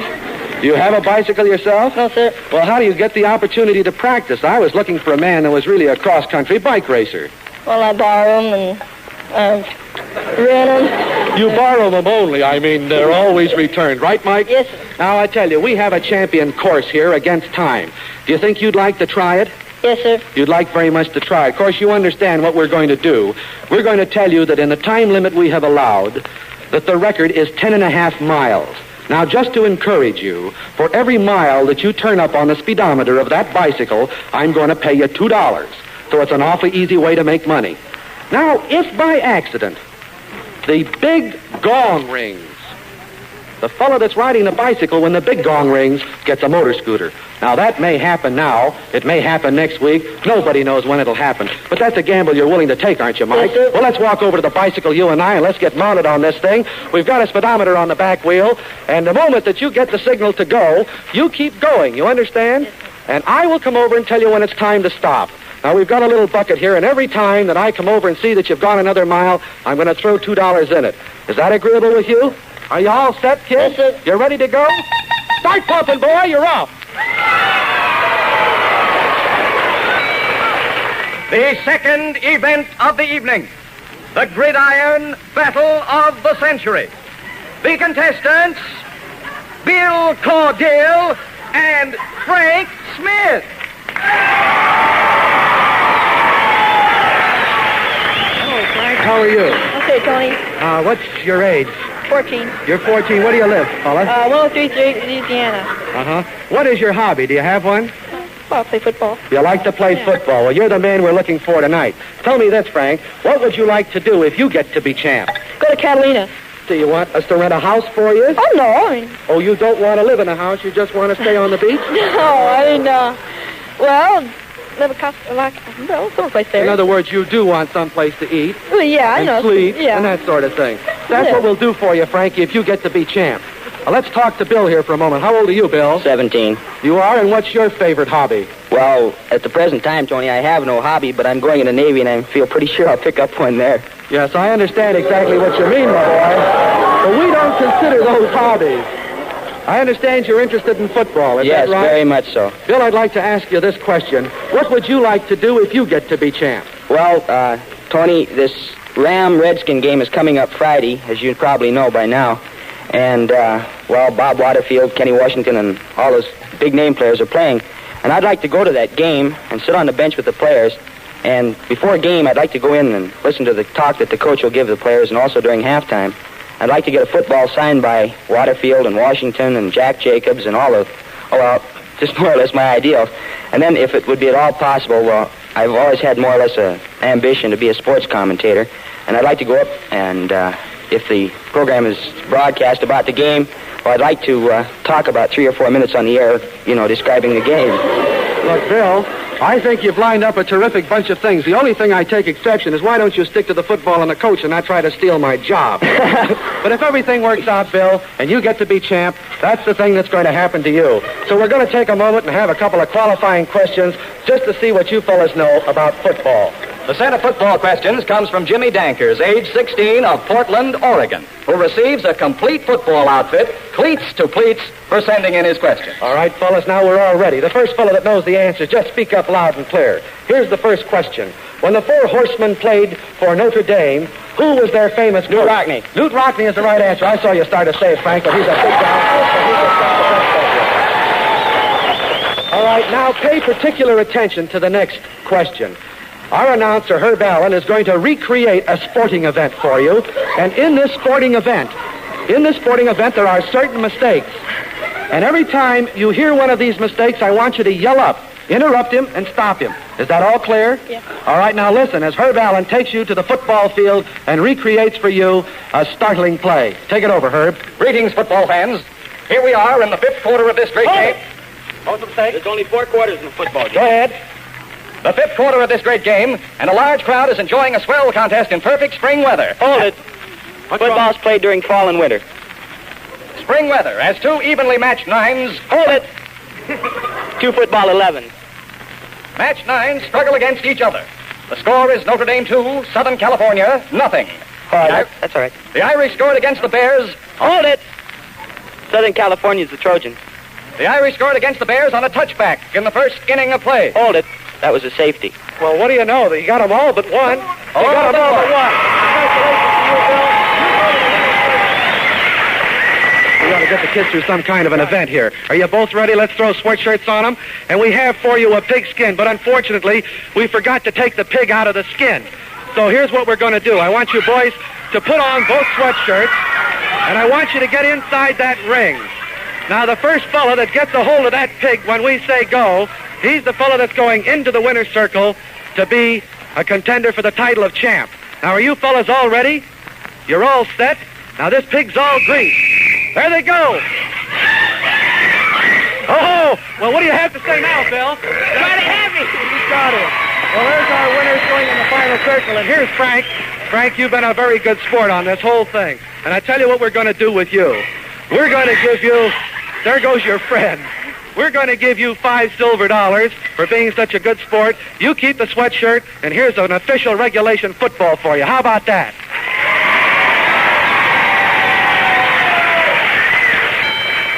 Introducing our second non-title event of the evening. Presenting a real champ.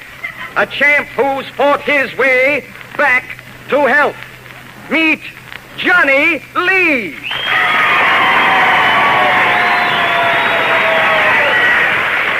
Hello, Johnny. How are you? Okay, how are you? Gosh, it's nice to see you up. Same here. What was your particular trouble, Johnny? Oh, I had streptococcus and scarlet fever and osteomyelitis in the CD hospital. What do you mean by CD hospital? Well, that's contagious diseases. It's a very wonderful hospital, and you get marvelous care. How long were you there, Johnny? I was there 10 weeks. And all those 10 weeks, were you laid up in bed? No, sir. I had to lay flat on my back for 6 weeks, and then I was allowed to get up for 4 weeks. And how long have you been out now on crutches, John? 6 months. And how much longer do you think it'll be before you're up? Well, most people I've talked to have been on it from 1 to 2 years. Tell me, Johnny, something that would interest me. When you're in that hospital and you're in bed lying on your back, is there some particular thing that you think that kids in hospitals would like to have to help pass the time away? Yes, there's many things. They like radios and books and games. Anything to pass the time away, anything of any interest. Also, they also like magazines, movie magazines, and Reader's Digest are also important. Well, tell me, Johnny, if our sponsor sent along to your hospital some radios and some books and some magazines, do you think it'd help make the kids that you've just left a little happier? I believe so. They appreciate those things very much. Oh, well, that's wonderful. And one other question I'd like to ask you. If our listeners had some additional athletic equipment around their house, and say they dropped a penny postcard and some of our gang picked them up and took them to the hospitals in their particular towns, do you think that'd help? Yes, sir, it would. They appreciate those things. That's wonderful, Johnny. Gosh, we're glad that you came and visited us here tonight. We have a few things for you. We think that you'll get a lot of fun out just the moment you're able to throw away those crutches and step out. Here's a complete fishing reel. Oh, thank you very much. Nylon rod. It's got flies in there, Johnny. It's got the whole blooming work.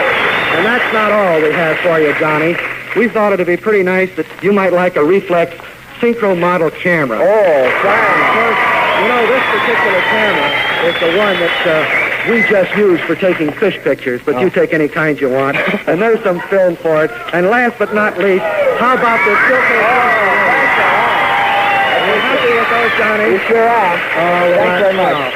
And we're awfully glad that you came to visit with us. And all I can say, fellas and gals, there goes a real champ. Let's give him a hand.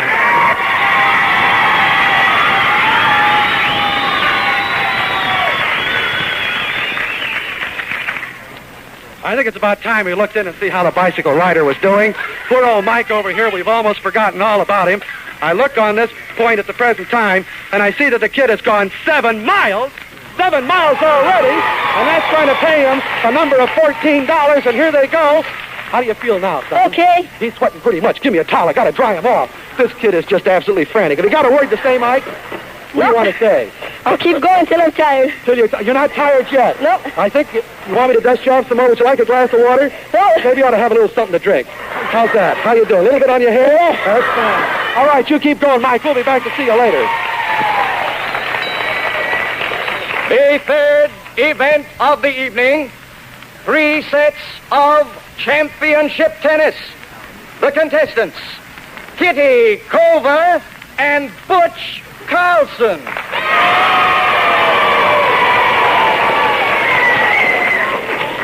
Hello, Butch. How are you? Oh, I'm swell. Say, that's a cute name for a girl. How did you pick that up? Oh, Ferdy got it for me. Who's Ferdy? Old man down at camp. I say, how old are you, Butch? 16. You're 16. Where do you live, Butch? I live in San Fernando, 16405, Rand Street.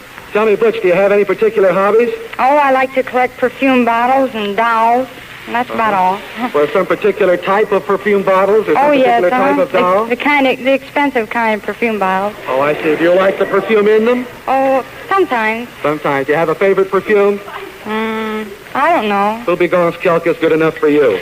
I want to ask you this question, Butch. What would you like to do if you get to be champ? Oh, I'd love to go back to North Dakota and visit some friends there. I've lived there for 15 years and been out here in California for 2 months, and 2 years, and I'd love to go up back there again. And how long would you like to stay? Oh, I don't know. For snow and everything else, all the sports. Well, Butch, if you get to be champ, that's just the thing you're going to get to do. Let's talk to Kitty over here. How old are you, Kitty? 14. You are, and where do you live? 5757 Tobias, Van Nuys, California. Fine. Kitty, tell me this. What do you have as a hobby? The hobby, well, I like to ride horses very much. Oh, you do? You've been riding long? Well, my folks owned racehorses, and then they sold them, and now, when I was little, I didn't appreciate them, but now I'm sorry I didn't. Well, tell me, Kitty, did you ever ride any of these horses in a race? No. Did you ever train any of them? Well, I helped my dad once in a while, but I didn't do any strenuous work. I see. All right, Kitty, tell me this. What would you like to do if you get to be champ? Well, I'd like to ride not a race, but be a racing jockey, just see what it's like. I mean, to really ride and get the thrill out of crossing the finish line. You just like to be first. You like horses so well, your whole idea is that you'd like to be a racehorse jockey. And I think that'd be something unusual. I kind of hope you get your wish there, that you get to be champ, because I'd like to see a girl jockey. Well, I think it's about time that we put you girls through a couple of qualifying questions just to see if you're ready for the sporting event. Are you both ready? Sure. All right, here we go. The tennis questions are from Dorothy Holbrook of Denver, Colorado.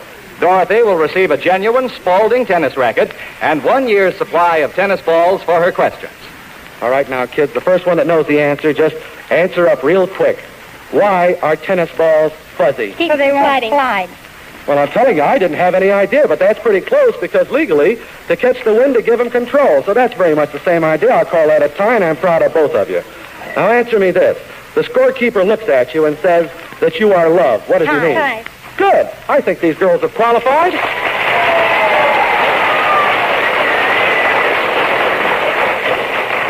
Well, now, you kids both know that no really good tennis player ever gets tangled up in a net. That's right, isn't it? Yes. All right. Now, let's step over here just for a moment, and we'll get over on this side, and I want you girls to turn around and face me. And we're going to see, now get together right here in the middle of the stage, and we're going to see that nothing in particular happens. You know, the whole idea of this thing, hey, what's happening here? Well, I got the mic now. This is Herb Allen. Tony got tangled up in the net that the girls were supposed to get tangled up in, and now all three of them are inside this huge tennis net, and they're struggling to get out, and Tony looks like Tony's not doing too good, so both of the girls got out almost a tie. I think Kitty Culver got out first, but I know that Tony got out last.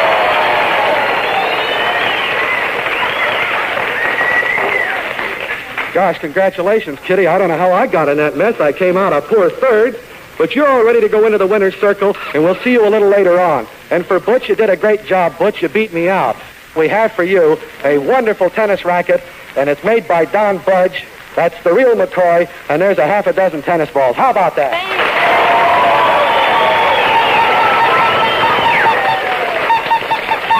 Oh, let's see what Mike's doing. Mike's in there. Time is up, Mike. You're going to have to stop. How do you feel now, son? Pretty good. You do. How many miles have we got on our speedometer? Let's take a look. We've got 9 miles. Mike, that means you've won $18. Let's you and I walk over here. I want to pay you off. Come on, Mike. Brother, but you're wet. How was the ride? Oh, pretty good. Hiya, son. Yes. Well, there you are, Mike. There's 18 silver dollars, and take them all with you. How about that? Let's give a great big hand to Mike. A swell sport. I see you're interested. That's fine, and thank you again very much, Mike. Oh, wait a minute, Mike. You told me you didn't have a bicycle, didn't you? Yes, sir. How would you like to own that bike? I'd like it very much. You would like it very much? Yes, sir. Well, don't get on it, kid. It's yours.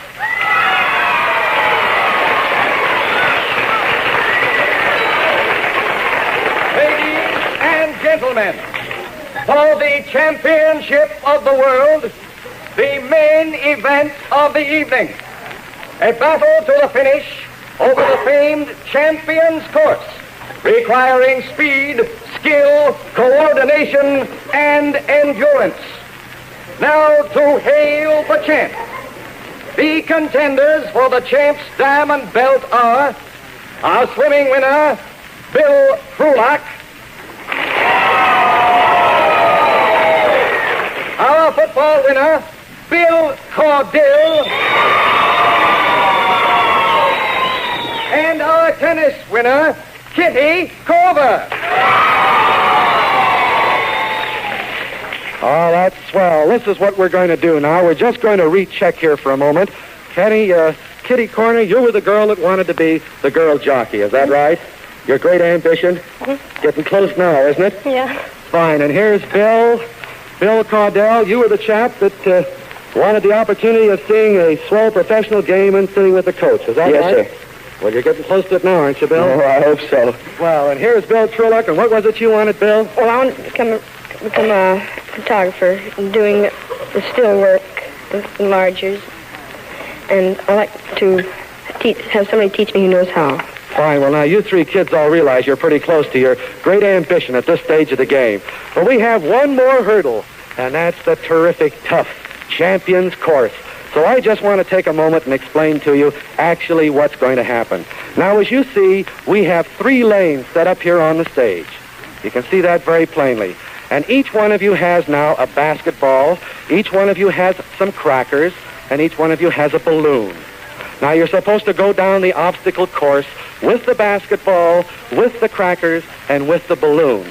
But, of course, that wouldn't be much of a contest, now would it? Oh, No, not at all. So I'll tell you what we'll do.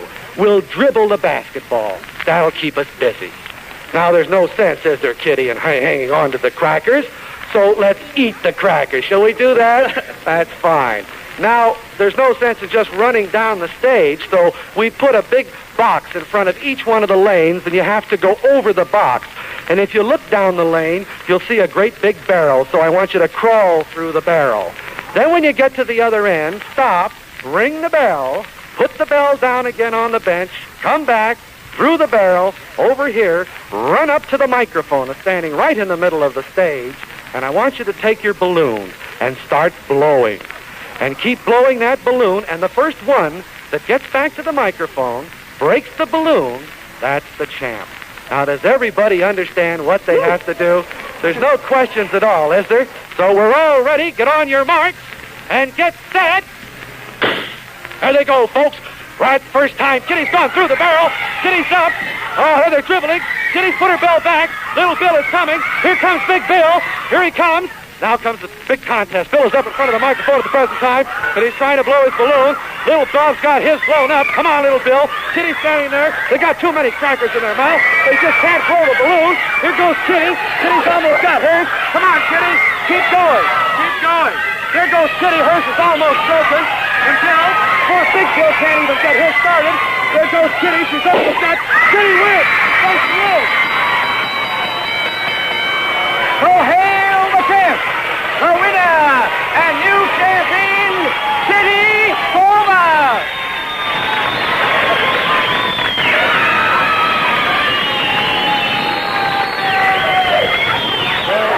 Congratulations to you, Kitty. You just jumped a foot when that balloon broke. It didn't scare you, did it? Yeah. Huh? You still eating those crackers?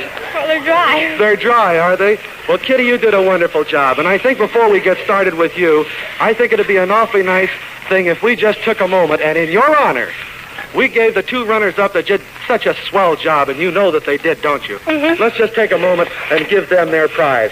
Here was Bill Gaudell in football, and for him, we have a swell basketball. We have a terrific softball for you.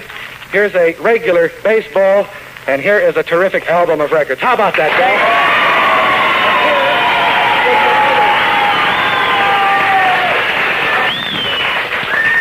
Here was your other runner-up. And little old Bill Trulock, he did a terrific job. He was our swimming entrant. And in your honor, champ, we have for Bill this regulation basketball to take home with him and this terrific Hawaiian surfboard. How about that? And just so you'll be able to operate on the surfboard, there's swim gloves. It'll help you move easier, and a certificate for a Reynolds pen. How about it, Bill? Well, I think at this particular time that we ought to get back to the champ and really start talking about things that we have for her. First of all, champ, because you are the champ diamond-studded champ's belt, the one and only.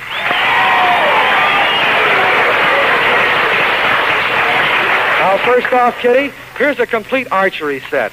A half a dozen arrows, you've got an arm shield, a 20-pound bow, and coming with that, of course, is a complete target. There you are also, Kitty. There's a complete badminton set for 4 people, rackets, nets, the balls, the whole works.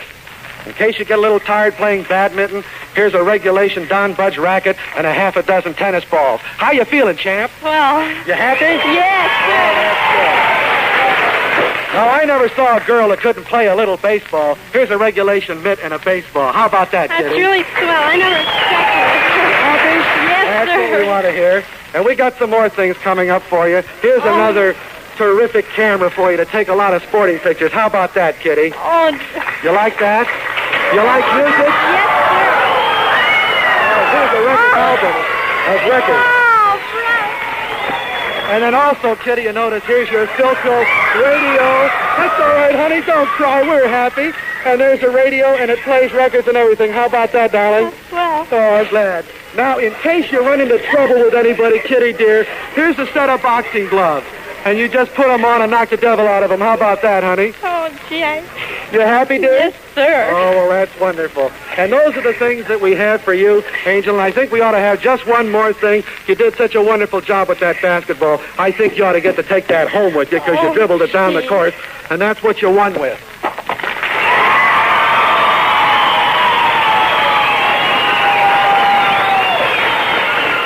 Well, that's our chance. We're not through with you yet. We're not through with you yet, honey, because now you're champ, and now you get to have your wish. And you're the little girl that wanted to go horseback riding. You wanted to be a jockey. You want to do all those things in horse racing, right? Well, honey, that's what you're going to get to do because you're our champ, and a real champ you are. Congratulations, honey. God bless you.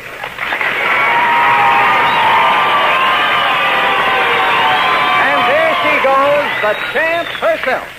Now remember, guys and gals, send in your questions for prizes and gifts galore. To everyone sending in questions will go a certificate of membership in the champ. Buy wisely. Buy for flavor. Buy Del Monte. Del Monte, the brand you trust for flavor in so many good foods. Time now for Rocky Jordan, brought to you by Del Monte Foods, the brand preferred by more women than any other line of canned fruits and vegetables in the world.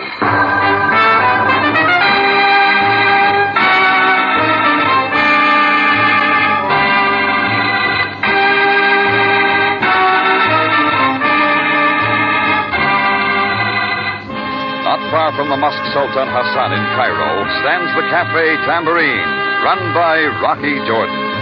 The Cafe Tambourine, crowded with forgotten men, alive with the babble of many languages.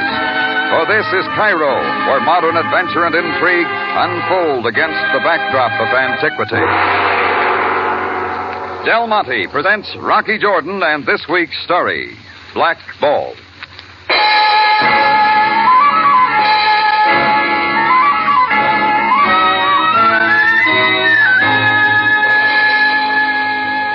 It was in the quiet part of the afternoon. I was back in the office of my tambourine catching up on some paperwork when Chris, my bartender, stuck his head in the door. The afternoon mail, Rock. Oh, thanks, Chris. Just lay it on the desk. They're just bills, mostly. Say, Rocky. You been expecting something from Monte Carlo? Monte Carlo? No, why? Well, this little package here, it's stamped Monte Carlo. Wonder what it is. Well, there's one way of finding out. Oh. Well, what is it, Rock? You ever see one of these? Well, I'll be. It's nothing but a little black ball. The kind they use on a roulette wheel. Roulette, sure. Well, isn't there anything else in the package, or a note or something? Well, what's the game, Rock? Beats me. Then I guess we'll find out soon enough. Chris went out, and I sat there for a minute, tossing the black ball around in my hand, looking at it. Then I dropped it in the top drawer and got back to work. The crowds came into the tambourine heavy that evening, and I took over at the back end of the bar. From there, I saw her come in. She was Italian, pretty in a way, except for the look in her eyes. Her coal black hair seemed a little unkempt. A light traveling coat covered her too slim figure. Her right hand was in the coat pocket, and she kept it there. She pushed her way back and found a place directly across the bar from me. Philo, an awful place. This is called the Cafe Tambourine, is it not? That's what the sign says, lady. It is owned then by a man named Rocky Jordan. Well, it's no secret. Would you please find him and tell him there is someone here to see him? What about? Tell your Mr. Jordan Carlotta is here. He will know what it is about. I don't think he knows anyone by the name of Carlotta. At one time he did. At one time he knew me very well. Huh? Where? In Milan. Now, would you please call him for me? I have something for him. Well, I hope he's going to like it. Where is Mr. Jordan, please? You're looking at him. I ask you not to jest with me. It's a fact. I'm Rocky Jordan. Do you not think I would know Rocky Jordan when I see him? The wavy brown hair, the thin smiling lips, even the cleft of his small chin. Somebody's been playing a game with you. Hey, Chris. Yeah? What's up, Rock? Tell this lady my name. Your name? Oh, but can't you... Just tell her. It's Rocky Jordan, of course. Oh, I see. Thanks, Chris. Sure. Well, want to see some identification? Driver's license? Tax receipt? No, that is not necessary. I believe you. Again, I have been made such a fool. It happens to us all, one time or another. And I had something so nice for him. Something I have carried all the way from Milan. His present, huh? There in your pocket. Makes a bulge like a gun. You wish to see it? Very well. I'll cut it. Put it away. Of course. That's better. I will find him, no matter what his real name is. Let me know when you do. I don't like guys passing themselves off as me. Or if you meet him before I do, please tell him Carlotta is at the Hibbert house, waiting. She went out, and I kept wondering who'd been in Milan passing himself off as me. I stepped to the door and watched her walking aimlessly down the street. That's when I noticed a man in a white suit and broad-brimmed Panama hat to match standing across the way under a street lamp. He was watching Carlotta, too. He looked vaguely familiar, so I started out to have some words with him. I never made it because he in his white suit saw me and slipped away into the shadows.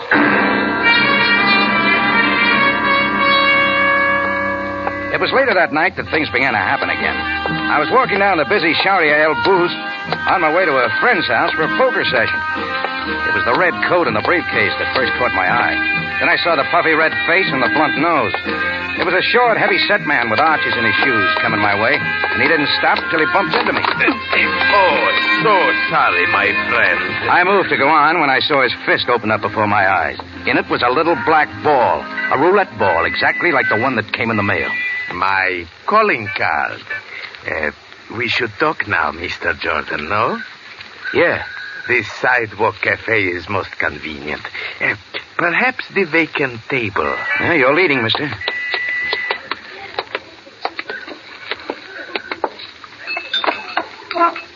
Here we are. Mr. Jordan, I am Emil Karnak. You are Rocky Jordan, are you not? That's right. Your orders, monsieur? Oh, just coffee for me. The same for me. All right, Mr. Karnak, you've got business with me. Let's hear it. Good. Right to business. That's what I like. I am employed, Mr. Jordan, by the International Club of Monte Carlo. You, of course, understand now why I am here. As a matter of fact, I don't. I have the figures. Let me see now. Yes, here we are.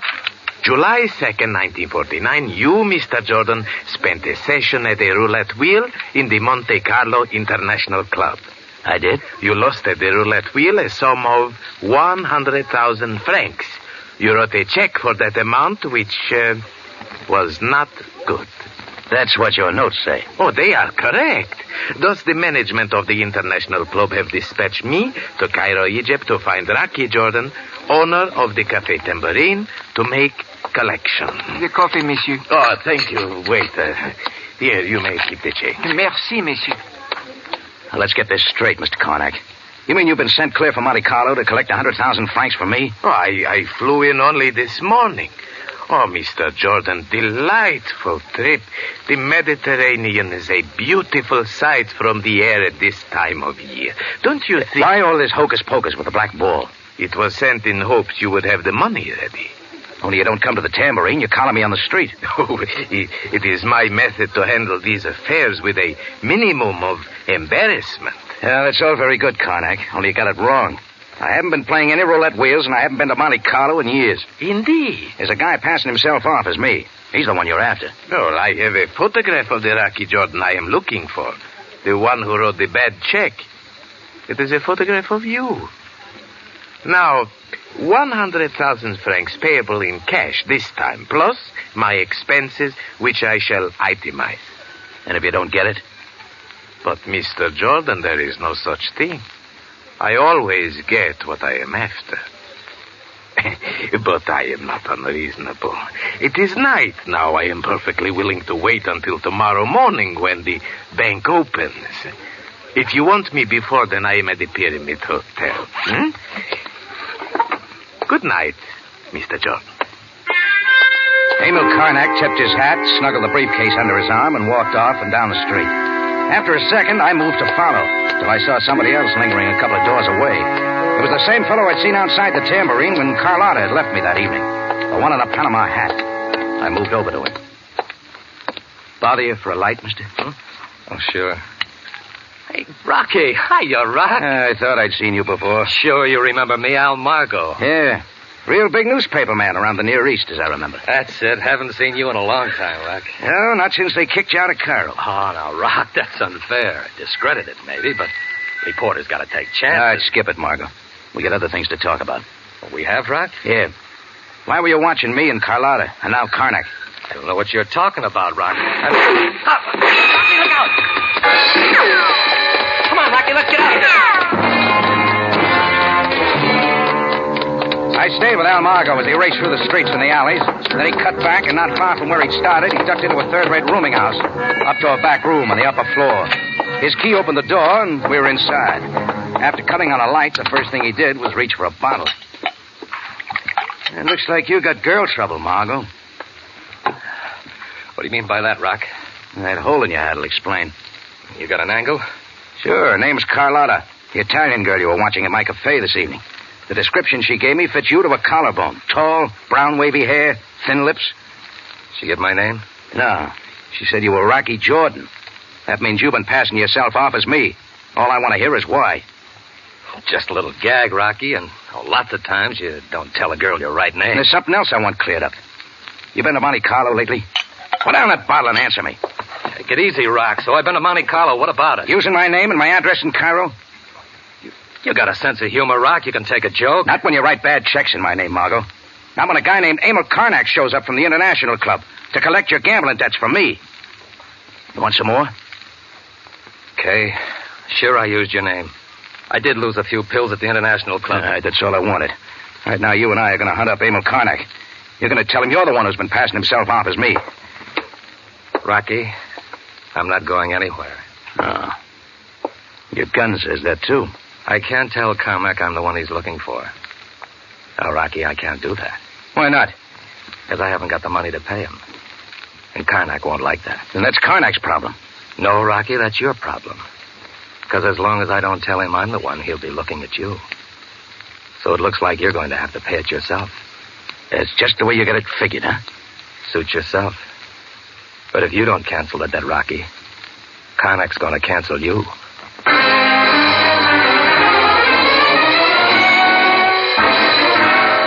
Del Monte Foods is presenting tonight's adventure with Rocky Jordan.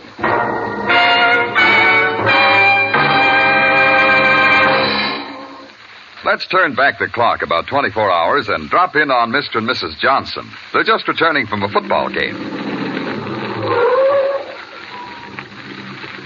Well, here we are, home at last, and boy, am I hungry. Oh, so am I. Let's start thinking about some food. Big, juicy hamburgers, maybe. Say, that's for me, with plenty of catsup. Uh-huh. Del Monte catsup. It has such marvelous flavor. And Mrs. Johnson really knows her catsup. Del Monte catsup, the zestiest, liveliest catsup that ever pleased a man.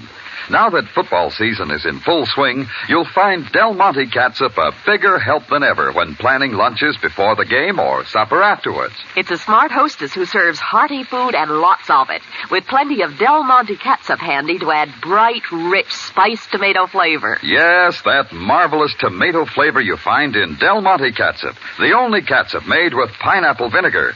That superlative vinegar that coaxes out all the best in tomato flavor. Remember, for real zip and zest, it's Del Monte catsup every time. Next time you go shopping, look for Del Monte catsup. You'll like its quality, and you'll like its thrifty price.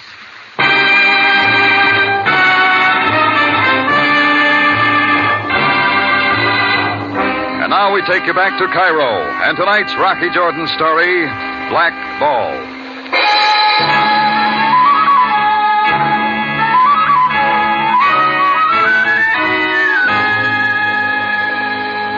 Yeah, Al Margo had admitted everything. That he'd been a lot of places posing as me, Rocky Jordan. And now he held a gun that said the conversation was over. And a lot more. So I got out. I had one job before I made my next move, and that took me to the Hibbert house, where Carlotta had said she'd be waiting.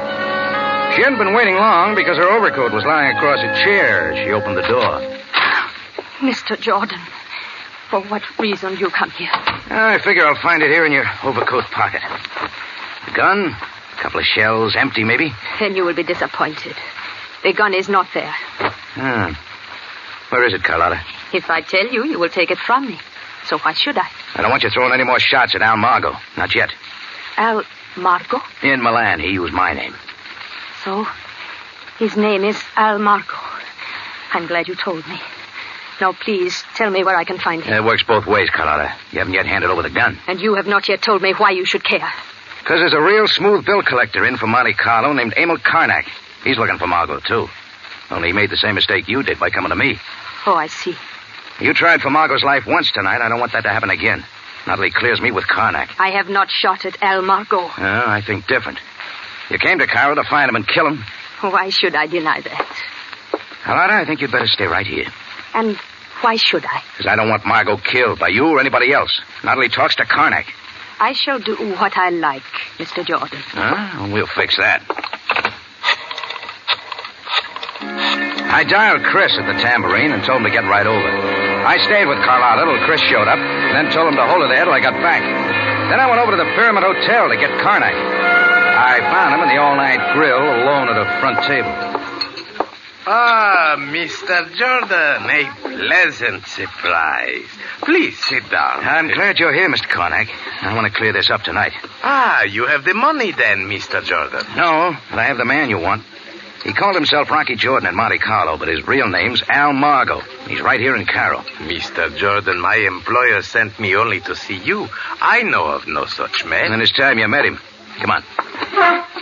Very well, my friend, if you wish. I'll take you to Margo, and he'll give you the truth if I have to beat it out of him.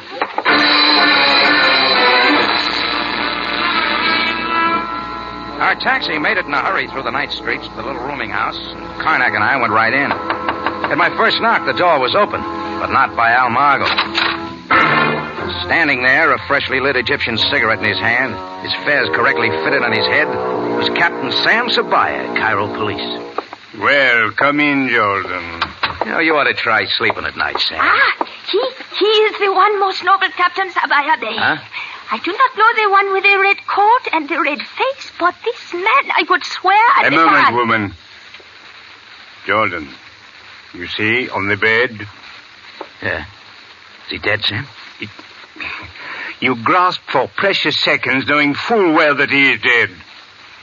You know him, of course. Sure, he's Al Margo. Mr. Karnak here and I were coming for a talk with him. Captain Sabaya, may I explain that Mr. Jordan brought me here? He will have to explain why. Well, Jordan? Margo could have told you that. You see, Sabaya Bey. Like the thief in the night, he returns to the scene of his crime. Hey, wait a minute. What's she driving at, Sam? Continue, woman. Tell him what you told me. Most immediately, sir. I, the landlady, heard the sound. I opened my door to see the unfortunate person fleeing in terror before this man. Like a wild one, he pursued the frightened one down the hall and into this room. We were both running from the same thing. Let her continue, Jordan. There were shouts of violence from the room. I shrunk into my own humble quarters until much later I heard the shots, and when the police came... Sam, are you trying to build a case on that kind of a witness? I wasn't in this room 5 Enough, Jordan. As yet, you stand accused of nothing. You better start hunting for an Italian girl named Carlotta. At the moment, I must attend to the victim, but there is much to be told. You will both remain available for questioning. Anytime you say, Sam. My card, Captain Sabaya. I am at the Pyramid Hotel. Thank you, Mr. Karnak. I will see you both again, and very soon. Karnak and I went out down the hall to the street. Our taxi was gone, so we walked toward the Shariel booth to scout for a ride. That's when he got to talking. Oh, very regrettable, Mr. Jordan, that you have to be in such trouble. You think I am? Consider, if I should suddenly let Captain Sabaya know what you have said to me, that this Margo assumed your name, that he did much to place you in jeopardy, even to writing bad checks. Naturally, you were very angry. What are you driving at? There was a fight, was there not? Both the statement of the landlady and the appearance of Margot's room indicates that. Go on. It is not likely that Captain Sabaya will think but then I am not interested in seeing you face a charge of murder. And what are you interested in? That you pay me 100,000 francs, plus expenses. Until tomorrow morning, then, when the banks open. Karnak was still smiling as he turned and walked away. And I was off in another direction, to the Hibbert house. Right then, it looked like my plan to have Chris hold Carlotta in her room and out of trouble hadn't worked. And I wanted to know why. I didn't expect an answer to my knock. Hello, Rocky. Chris, what'd I tell you to do? What do you mean? All you said was... The bartender delights in work, Mr. Jordan. You should give him a raise. Chris, I told you to keep her in here. I told you not to let her... Take it easy, Rocky. She hasn't moved from that chair. And she's been in here all the time? Well, that's what you said, wasn't it? What difference does it make? Why are you so excited? Tell me, Mr. Jordan. All right, I will, Carlotta. Al Margo's dead. Oh. No, it can't be. But it is. He was shot within the last hour. Oh. Isn't that what you wanted? That is what I thought, but now I do not know. I do not know at all. It had to happen one way or another. Yes, I knew that his evil life would catch up with him. But perhaps I still love him. How can I say? I do not know. Carlotta, try to listen for a minute. Did you know about his being at Monte Carlo? Yes, I did know. There was once when he told me everything. About a gambling debt there? He paid it with a check signed in your name. For 30,000 francs. 30,000? Karnak's been asking for 100,000. Then he is mistaken. Al owed the International Club only 30,000. I am sure. Now, please. Thanks, Carlotta. Chris, you can run along home. I gotta see Karnak at the Pyramid Hotel.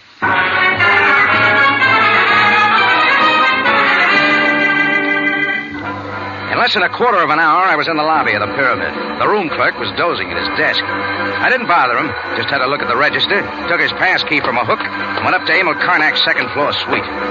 The transom was dark, so I quietly unlocked the door and went in, leaving it open. The sound of heavy breathing from the next room told me Karnak was asleep. So I scratched around and I found his briefcase on the desk. I opened it, moved over to the window where there was just enough light from the hotel sign outside blinking on and off. His passport was there, and it checked. Then I shuffled through the papers till I found a photograph. It was of Al Margo, but the name on the back said Rocky Jordan. This was the picture Karnak had told me he'd brought for identification, and it meant Karnak had known all along I wasn't the man he was supposed to be looking for. Now it was time to wake up, Mr. Karnak. Only I didn't have to. You will lay the briefcase back on the desk, Mr. Jordan. Are you quite through now, Mr. Jordan? All through, Karnak. And so is your shakedown. Oh, then you do not think I am from the International Club of Monte Carlo? Oh, I know you are. I know Al Margo owed the club 30,000 francs, and you were after it. So? But when you got to Cairo and found you had the wrong man, you decided on a deal of your own. To shake me down for 100,000, pay 30 to the club, and pocket 70 for yourself. Oh, you learn many things, but too late, my friend. Hey, it's a great deal, Karnak. You kill Al Margo so he can't tell me or anybody else he'd only lost 30,000. And also to pin the knockoff on me. To make me sweat and kick in with 100,000 in a hurry. That it, Karnak? But it is over now. I will regret to inform the police that I was forced to kill an intruder. There is no other way. And I like my business done quick. Unbelieving, I saw Karnak drop his gun, twist, and slump to the floor. The shots had come from behind me. I whirled, and there, framed in the dark doorway, stood Carlotta. I'm sorry, Mr. Jordan. You better give me the gun, Carlotta. I am so very sorry. Oh, for saving my life? I did not do it for your sake. I shot him only for what he did to Al Margo. Al meant that much to you? I guess he did. Otherwise, I could not have finished it. Oh, you didn't, Carlotta. What? You're a poor shot. You hit Karnak, but that's all. You mean he is not dead? No. All we have to do is call a hospital, and then the police.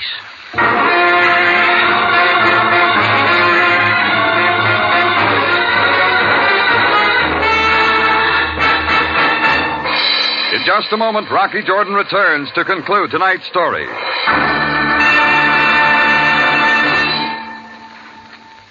The problem of how to cook new and interesting budget dishes these days is easily solved with Del Monte tomato sauce. That's because the rich, spiced tomato goodness of Del Monte tomato sauce really brings out the best flavor of the food you cook with it. Plain dishes become special dishes. Mrs. Irwin C. Jones of Los Angeles knows how helpful Del Monte tomato sauce can be. She's been cooking with it for 20 years, and she said, "We're a family of hearty eaters, and we love good food with lots of flavor. And there just isn't anything like Del Monte tomato sauce for flavor. It has a nice fresh tang, and it keeps so bright when you cook it in. And that's mighty important, especially with plain food such as pastes and leftovers. Oh, I'm sold on Del Monte tomato sauce, all right. I'd hate to be without it." And once you have tried Del Monte tomato sauce, you'll hate to be without it too, friends. So take a tip from Mrs. Jones. Pep up those plain foods. Give a zesty, hearty flavor to everyday dishes with Del Monte, the original tomato sauce. You can depend on its matchless flavor just as you depend on all Del Monte foods for flavor. Back now to Rocky Jordan for the conclusion of tonight's story.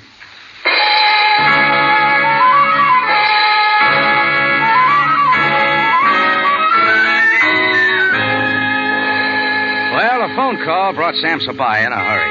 Karnak was carted off to a hospital with nothing more than a bullet hole in his shoulder, and Carlotta was taken to headquarters for questioning. And Sam joined me at the tambourine. I made up a pot of coffee in the kitchen, and we sat down in my office. When an Egyptian enjoys his food or drink, it's considered polite to show his host by making as much noise with it as possible. And Sam's as polite as they come.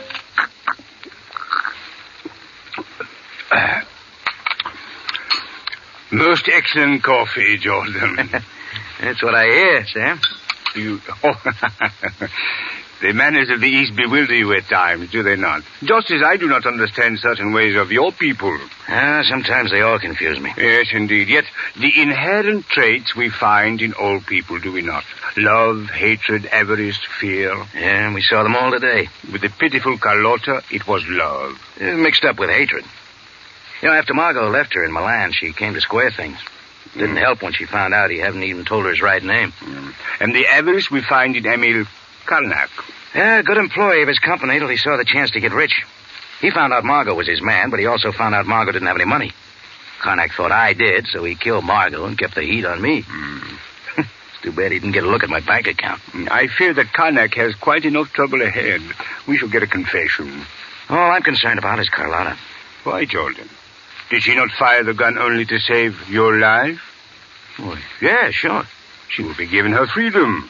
Oh, good. I guess she couldn't ask for any more than that. She will return to Milan most rich in her wisdom of the ways of the world. Want to know what I got out of it, Sam? What, Jordan? Yeah. There it is. A little black ball? Off a roulette wheel in Monte Carlo. As you Americans would say, you have been behind the black ball? Oh, you're a little mixed, Sam. You mean the 8-ball? In your case, is there any difference, Jordan?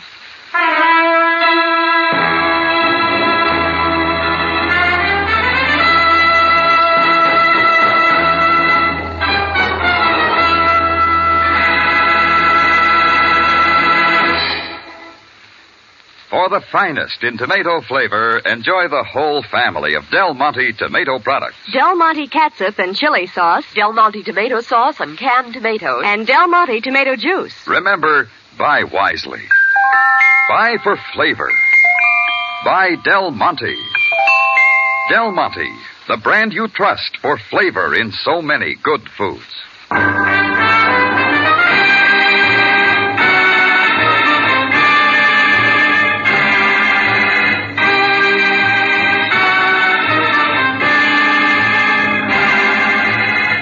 Rocky Jordan, written by Larry Roman and Gomer Cool, stars Jack Moyles in the title role with Jay Novello as Sam Sabaya, and is produced and directed by Cliff Howell, with original music composed and conducted by Richard Durante. Remember, you have a date next week at the Cafe Tambourine, run by Rocky Jordan. Same time, same station, and the story is The Strange Death of Van Dorn.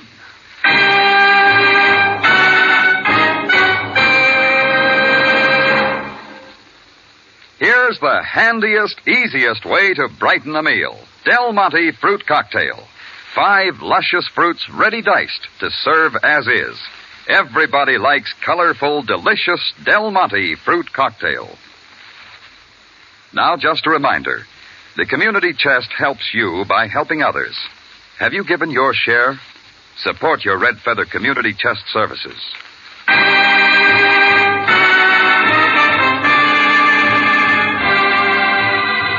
Larry Thor speaking. Rocky Jordan is presented over CBS, the Columbia Broadcasting System.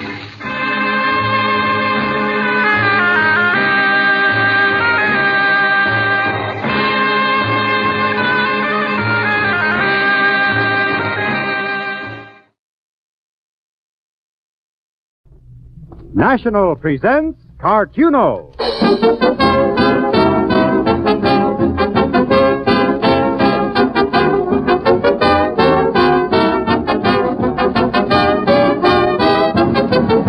It's CARTUNE-O time with Harold Stokes and his orchestra, yours truly, Pierre Andre, and your master of ceremonies, Bill Anson.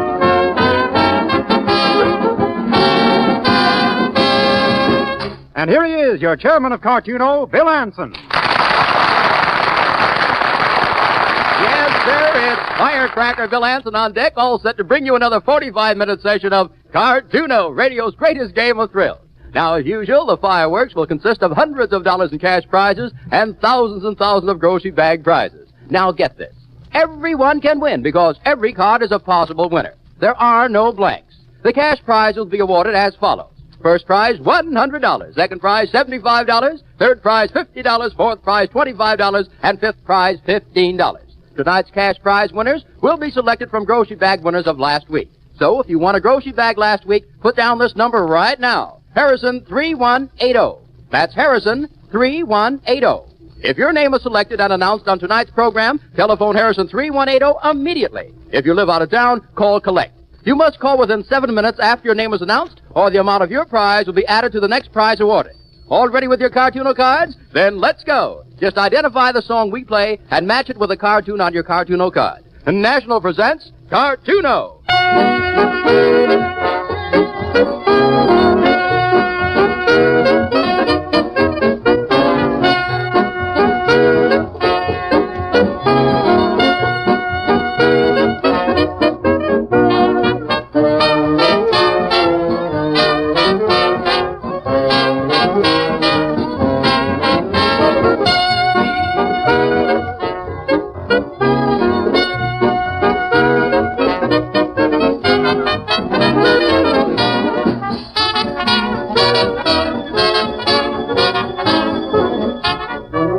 this first song is an old standard called I've Got Rhythm, and the cartoon that corresponds with it shows a drummer man sitting behind his drum and saying, okay, I got the beat.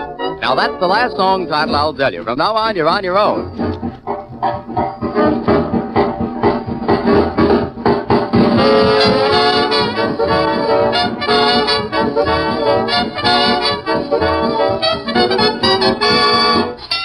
Here's the name selected as fifth prize winner on tonight's broadcast. The fifth prize of $15 goes to Mr. Herbert Wilkie of 6201 South Green Street, Chicago. Mr. Wilkie must phone Harrison 3180 within 7 minutes. The time is now 7:43, so Mr. Wilkie must call before 7:33, must call before 7:40 to claim the $15 cash prize. And if he fails to call, the $15 prize will be added to next prize awarded on tonight's program. Now, while we're sitting on pins and needles for Mr. Wilkie's call, waiting for that telephone, suppose the rest of us get on with tonight's game. I think Brother Stokey has reserved a swingy little thingy for this spot, so how about it, Harold? National presents CARTUNE-O.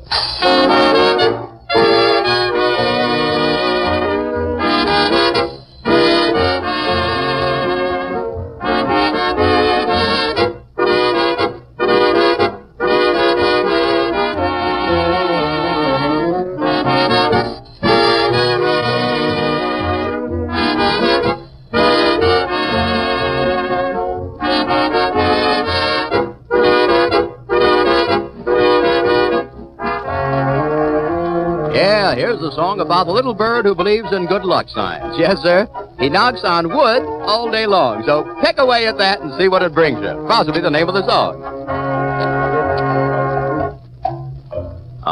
That was simple enough, wasn't it? And this next deluxe item is also very, very easy, although it's not quite so new. So make with the ocean motion, maestro. CARTUNE-O.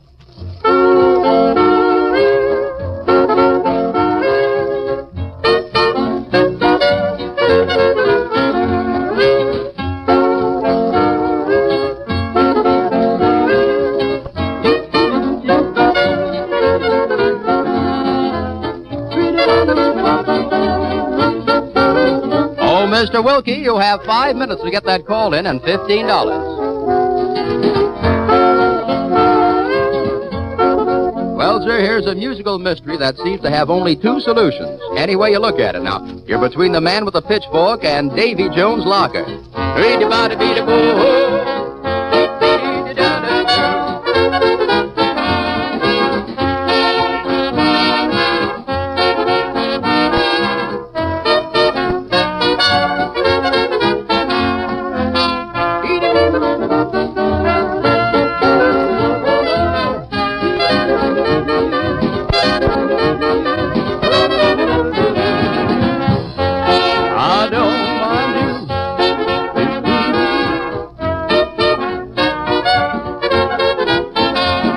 All of which brings us to the point where Mr. Pierre-Andre generally comes in, and I'll bet he's here. Thanks, Bill. Ladies and gentlemen, listen carefully because I'm going to tell you how to win one of those prize bags of groceries. Just identify the cartoons on your CARTUNE-O card with the songs played on the program. When you have identified all 5 cartoons across any row, name the songs on that row. Bring your CARTUNE-O card over to your National Food Store any time before closing Saturday night, and you'll get one of those big prize bags of groceries absolutely free. No slogans or limericks to write. Now remember this, if you win a bag of groceries tonight, you may win one of those big cash prizes next week, because the cash winners of next week's program will be selected from the grocery bag winners on tonight's program. So be sure to write your name and address on your CARTUNE-O card when you redeem it for groceries. Also, write down some identifying sentence of from 5 to 10 words advertising National Food Stores. And make a copy of that sentence, because you'll be asked to identify yourself by repeating your sentence if your name is selected as a cash winner next week. The sentence you write does not have to be grammatically correct, because it'll be judged on the basis of originality. And we'll let you give the full details on that in just a few moments, Pierre. Right now, however, we have a little song identifying to take care of, so ready, fellas? Then let's do it. National presents CARTUNE-O. Now, no better time than right now to give you all a glimpse of our guest vocalist, Catherine Hoyt, who's doing a swell job out at the Trianon with Bill McEwen and his orchestra. Here she is, Catherine Hoyt. Now that I'm here, how about letting me start right out by giving the people a song hint? Well, a fine idea, but be careful, though, and steer clear of all song titles. Sure thing.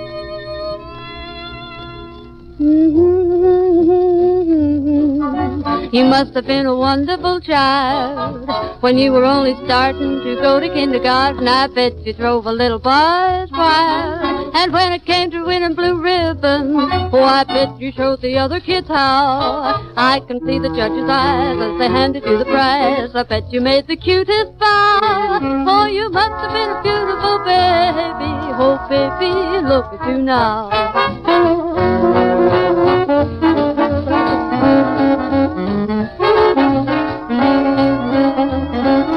I hate to interrupt Catherine, but Mr. Wilkie, you have 2 minutes to get that call through.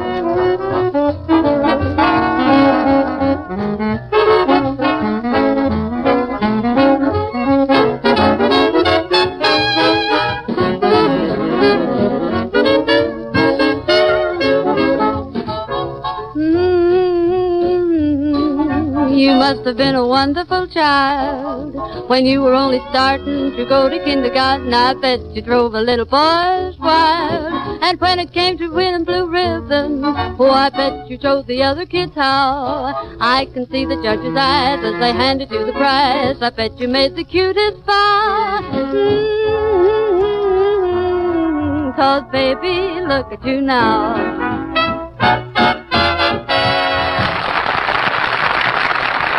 Thank you, Catherine Hoyt. That was swell. Oh, that must be Wilkie. Yes, sir. CARTUNE-O program, Valance speaking. Who's calling, please?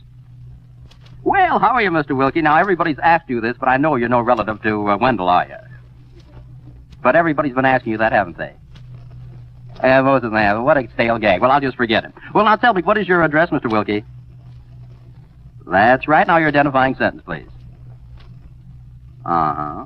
That's very good. Say, you just got in under the wire, incidentally. Folks, I have Mr. Herbert Wilkie, no relative to Wendell Wilkie, on the phone. He's identified himself and wins the 5th prize of $15. A postal telegraph messenger is leaving the studio immediately, Mr. Wilkie, with a check for $15. So congratulations, thank you, and goodbye. Well, meanwhile, let's all put on our freshman caps and go back to school for a little while. What do you say? That's all by way of telling you that our next little item is a bit of a collegiate atmosphere. National presents CARTUNE-O.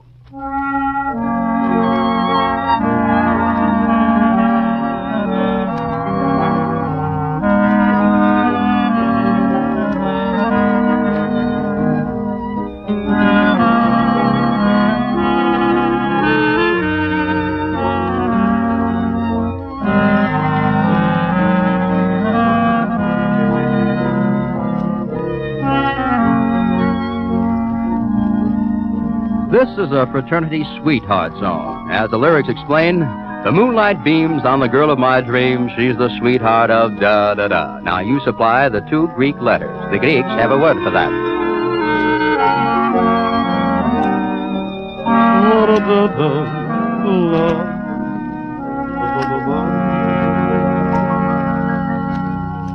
Oh, here's the name of our 4th prize winner. It's Mrs. Belle Buckley of 3949 North Prospect Avenue, Milwaukee, Wisconsin, who will get the regular 4th prize of $25. Now, Mrs. Buckley must call Harrison 3180-COLLECT within the next 7 minutes to claim her prize. The time is now 7:41, so Mrs. Buckley has until 7:48 to get that call-in for $25. Now, get that call-in, Mrs. Buckley. We're waiting.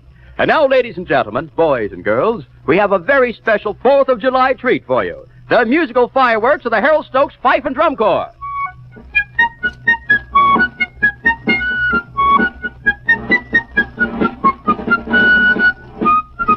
Citizens of this free CARTUNE-O Commonwealth, listen to some free speech about a revolutionary free offer.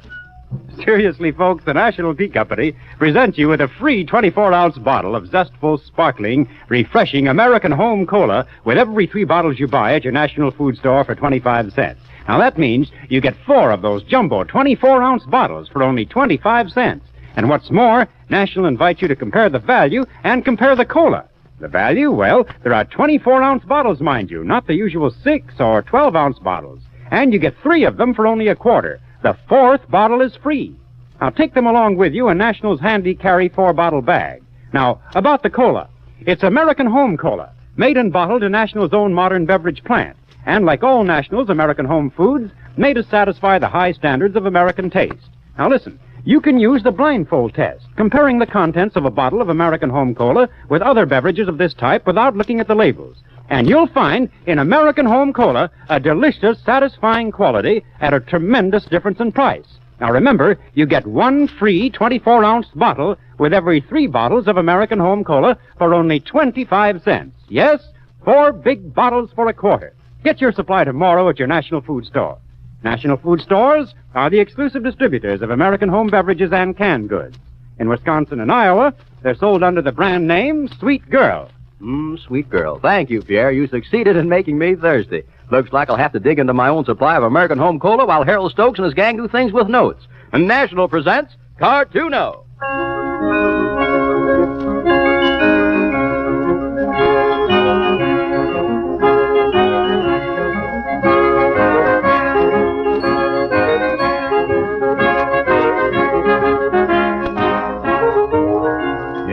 This one's so easy, I'm ashamed to give you a hint, but here goes anyway. I'll just tell you that it's about 3 of Mickey Mouse's relatives, who all had bad eyesight.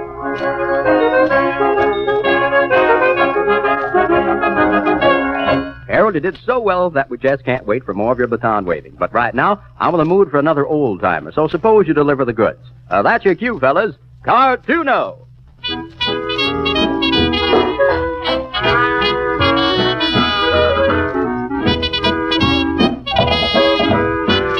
Mrs. Buckley, you have 3 minutes to claim your award. How about giving us a bit of a buzz, huh? $25 waiting for you, you know.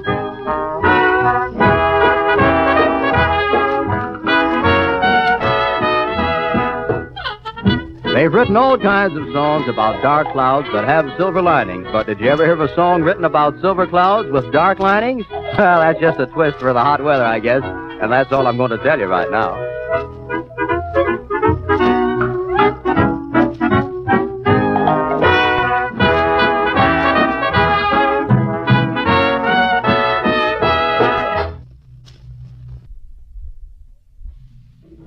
Well, ladies and gentlemen, here's Pierre Andre with that very important announcement.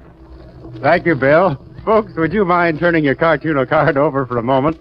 Right at the top of the card, you'll see in big black type the word notice. Now, that's a very important notice about our new time next week. CARTUNE-O will be heard on WGN, 720 kilocycles, Friday night at 8:30 p.m. Central Daylight Saving Time, 7:30 p.m. Central Standard Time, Friday, July 12th. Now, I'll repeat that for those of you who don't have CARTUNE-O cards to refer to. CARTUNE-O will be heard on WGN Friday night at 8:30 p.m. Chicago time, beginning Friday, July 12th. Now, that's a week from tomorrow.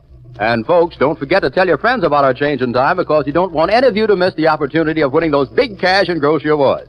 And speaking of winning grocery bags, if you identify this next tune, it may complete a row for you. So let's see about that right now. National presents CARTUNE-O.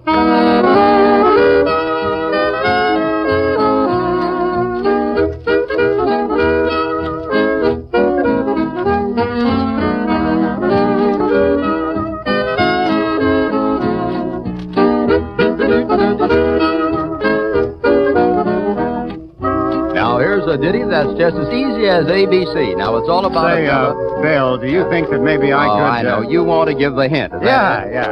Well, I just can't help mentioning right here that the National Deluxe coffee, sold in all national food stores, is really delicious. Bill, could I pour you another cup? Yeah, thank you. I'll have another cup and some pie, too. You forgot that, didn't you?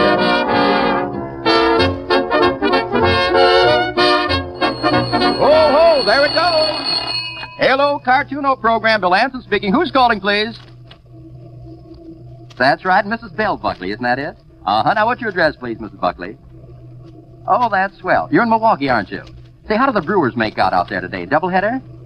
You know, our Sox won a doubleheader from the St. Louis Brownies. Are we happy out here? Well, anyway, you're happy. You got $25 coming. Now, what's your identifying sentence? Think hard. That's absolutely right. Now, a postal telegraph messenger is leaving the studio immediately with a check for $25. Congratulations, thank you, and goodbye, Mrs. Buckley. Well, now that Pierre, my clues are clever, Andre, has succeeded in giving that one away, we'll just take a tuck in our tunics and order up another slice of music from Harold Stokes. May we have it, Harold? CARTUNE-O!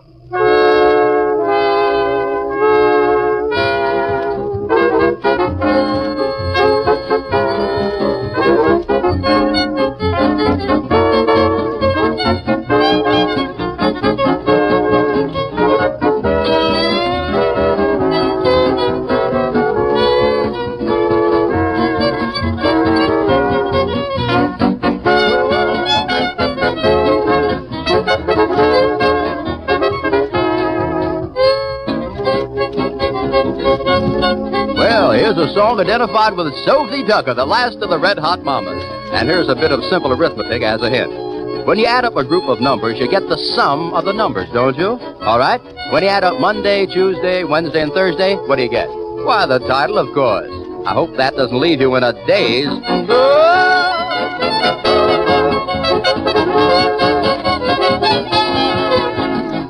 Say, Bill, do you mind if I just step in here for a minute to invite everybody to play CARTUNE-O? Oh, not at all. You know, you can get a CARTUNE-O card at your national food store simply for the asking. You don't have to buy a thing, and you can get a new card every day if you wish.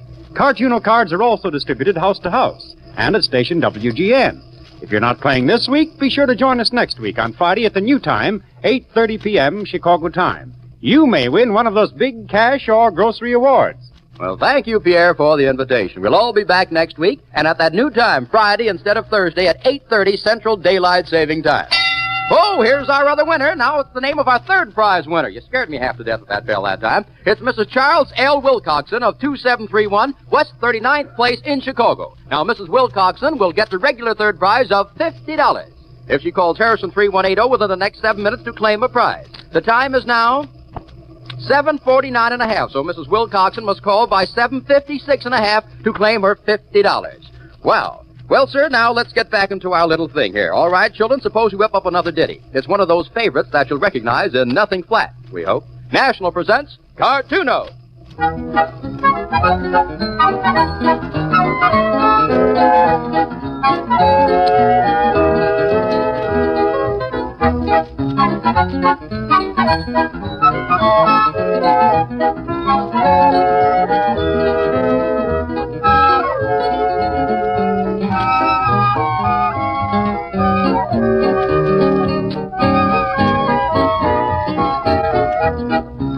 You'll have to be on your toes to get this one, but sure, I bet you got it on the tip of your two lips already. Oh, dear.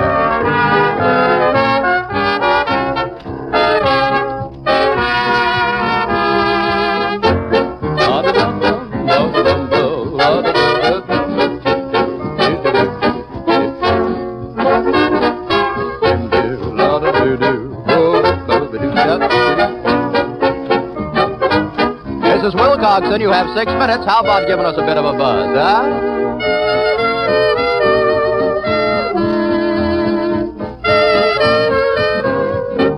You're down, da-da-da-da.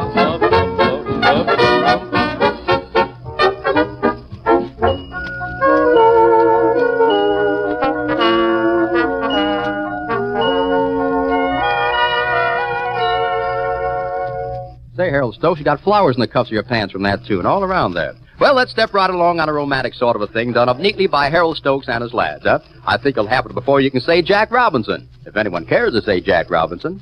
National presents CARTUNE-O.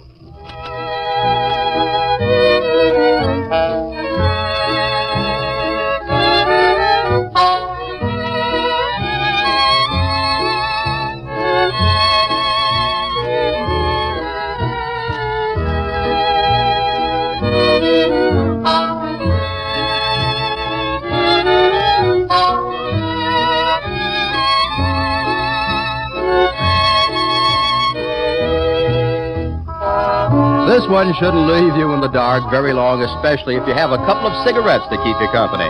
Now, there's your match, so light up.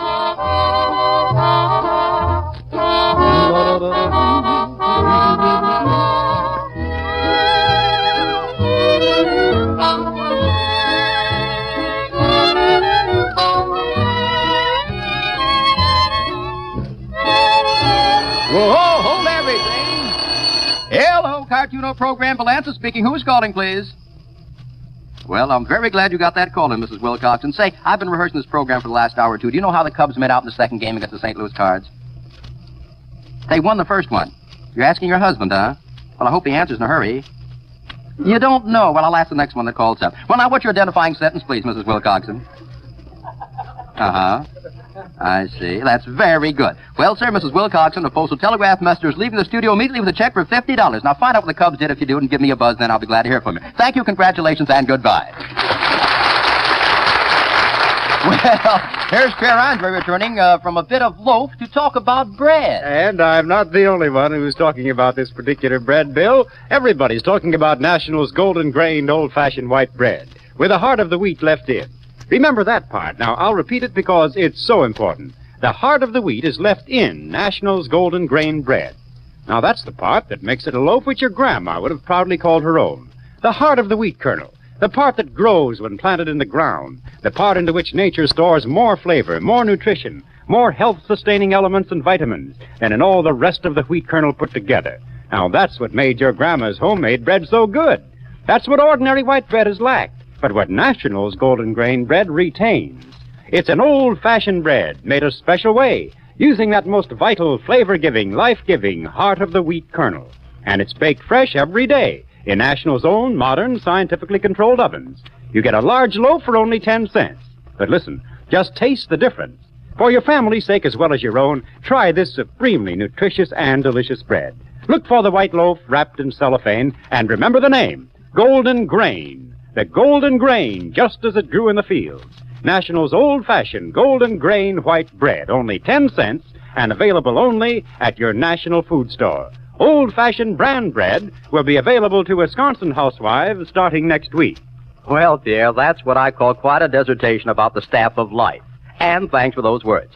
Now, here's the name of our second prize winner. It's Bob Johnson, Jr. of 1101 North Latrobe Avenue in Chicago, who'll get the regular second prize of $75. Now, Bob Johnson, Jr. must call Harrison 3180 within the next 7 minutes to claim his prize. The time is now 7:55, so Mr. Johnson Jr. has until 8:02 to call, and I hope when he calls he has the score of the Cubs. All right, let's get on with the show right now, huh?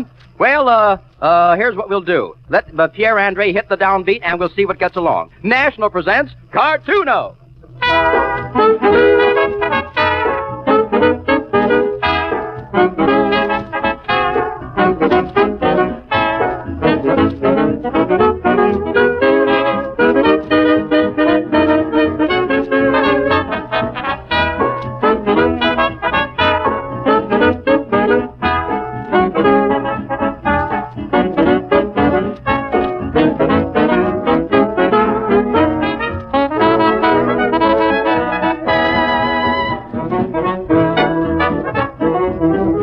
Wrote this one, and as he explained in the title, you're the eighth wonder of the world. You're the absolute pinnacle. Well, sir, you're the best there is. There's nothing higher.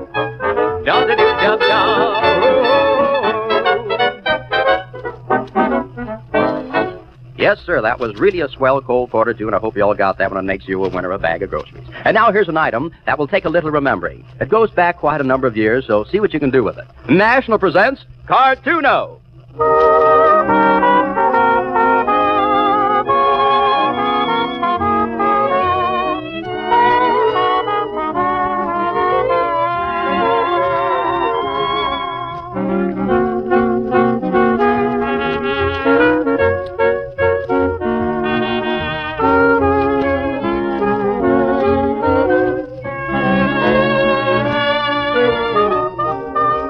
A singular song with a plural title. You'll get it in a jiffy, I think, if you'll just study the ads in your newspapers.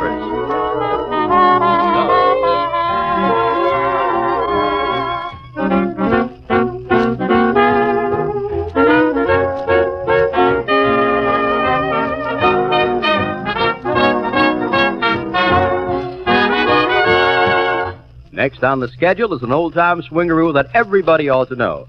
You should have it after the first 4 bars, in fact, so here it is. National presents CARTUNE-O.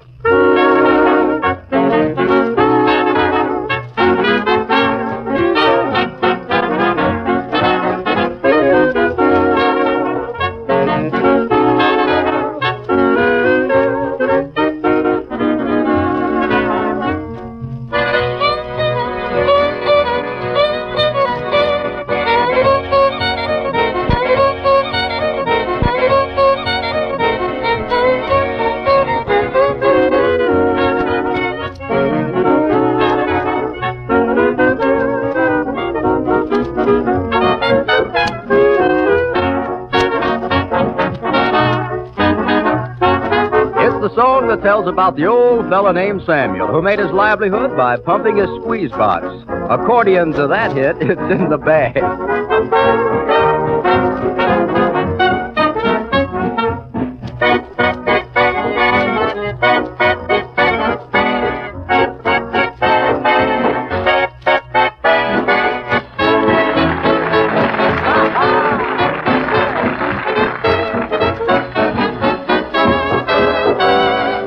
That applause is for Harold Stokes, who impersonated Samuel that time. In case you're still a bit muddled about the last one, just look for the man with the handlebar mustache while we continue with a little musical fish story. National presents CARTUNE-O.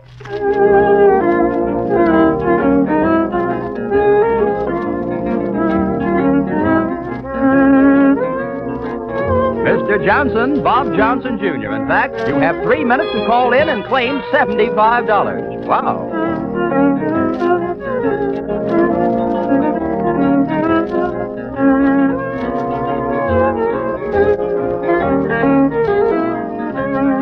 The fiddle solo now being played is by Joe Johnson. Gosh, he'd like to call in, but he's the wrong Johnson.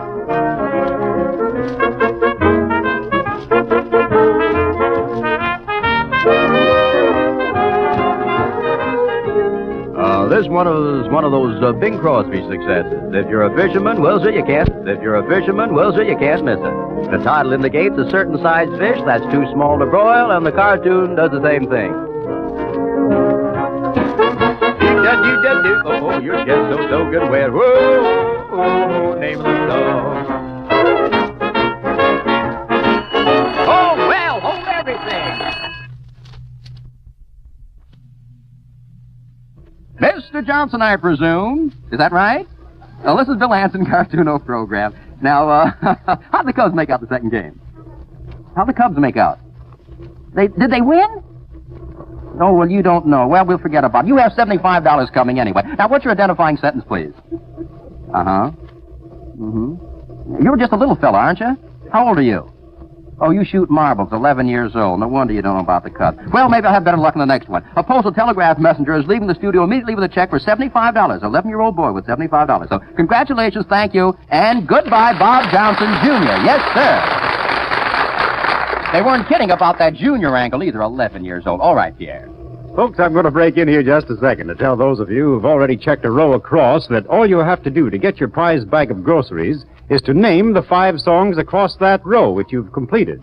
And bring your Cartuno card over to your National Food Store before closing Saturday night. Yeah, and don't forget, folks, all of you who win grocery bags tonight will be eligible for cash prizes on next week's show. So when you redeem your Cartuno card for a big bag of groceries, be sure to write your name and address on the back of your Cartuno card. Also include some identifying sentence of from 5 to 10 words advertising National Food Stores, and be sure to keep a copy of that sentence, because you'll be asked to identify yourself by repeating it if your name is announced next Friday, and keep track of the baseball games. And now, it's on with the show and more music a la Harold Stokes. National presents Cartoon-O.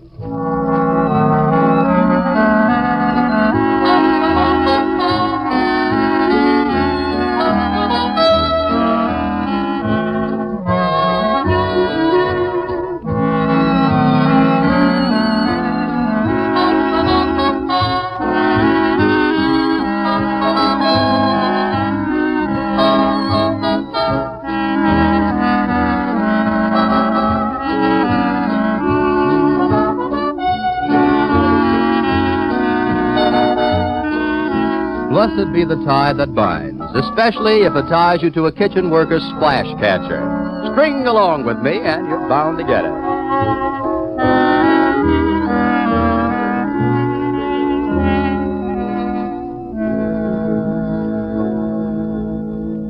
And now is a sentimental thing that speaks of... Oh, wait a minute. Before that sentimental thing, here's the winner, our first prize winner. It's Mrs. L. Marisso of 6338 South Knox Avenue in Chicago. She will get the regular first prize of $100. Now, Mrs. Marisso must call Harrison 3180 within the next 7 minutes to claim her prize. The time is now 8:03, so Mrs. Marisso has until 8:10 to call and get that $100. Well, sir, now I'll start all over again. Here's a sentimental thing that speaks of a round-trip ticket to a lover. Isn't that beautiful? We didn't want to miss that. Now, you might call it the song of a return address. Demonstrate, will you, Mr. Stokey? Cartoon-O. Come on, Phil. You just gotta let me sing now. Why, Catherine, I've been waiting for this one, holding it open just for you. Now, do it nicely, and we'll let you skip on back to the Trianon.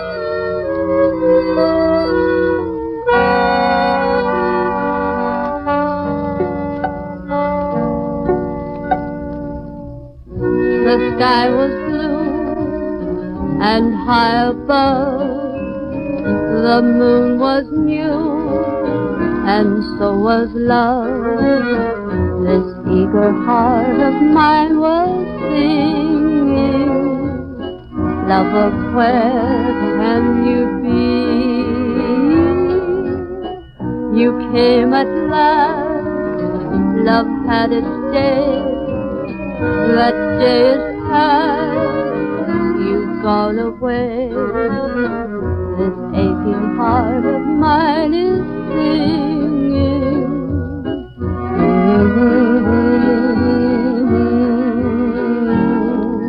I remember every little thing you used to do.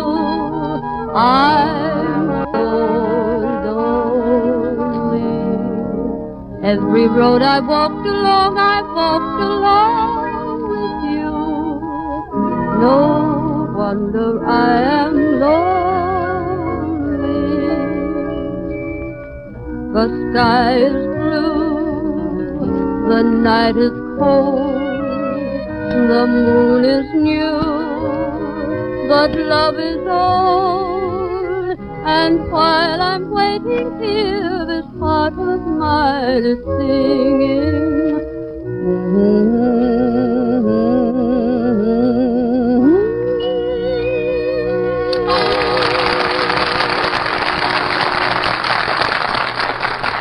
So long, Bill. Well, so long, Katie. I'll be getting down to here at the Trianon very, very soon. Now, Harold Stokes and his quick change artist are all ready to deliver another bit of a ditty. Now, do it, fellas. We'll listen. National presents CARTUNE-O.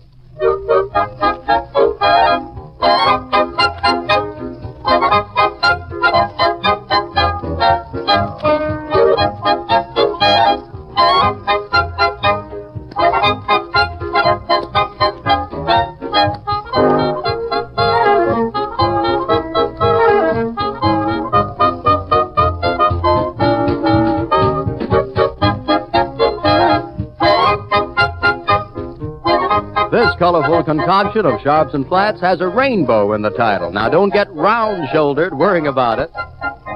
La-di-dee-dee-do, la-di-dee-dee. Oh, Mammy, I'm in love.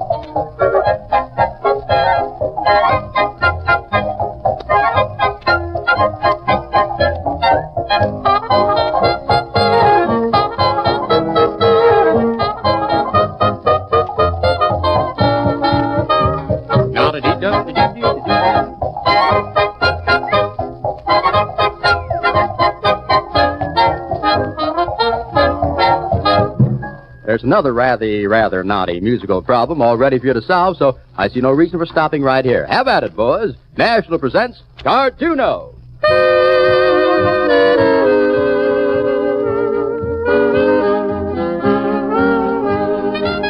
Mrs. Mariso, you have 3 minutes to call in and claim your $100 prize. My goodness, how about giving us a buzz?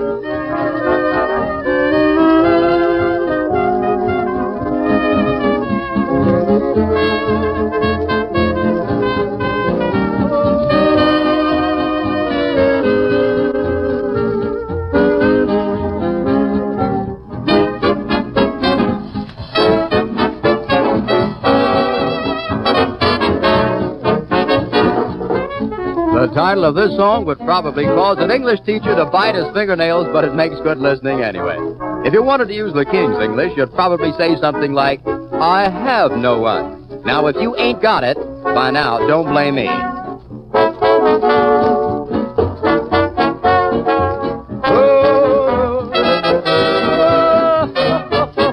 That's the title right there.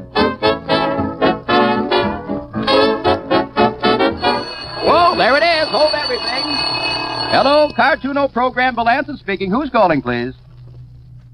Yes, that's fine. Well, we've been waiting for your call. Now, what's your address, please? And your identifying sentence. Yes. sir. That gets you $100. Say, how did the Cubs make out their second game? Do you know?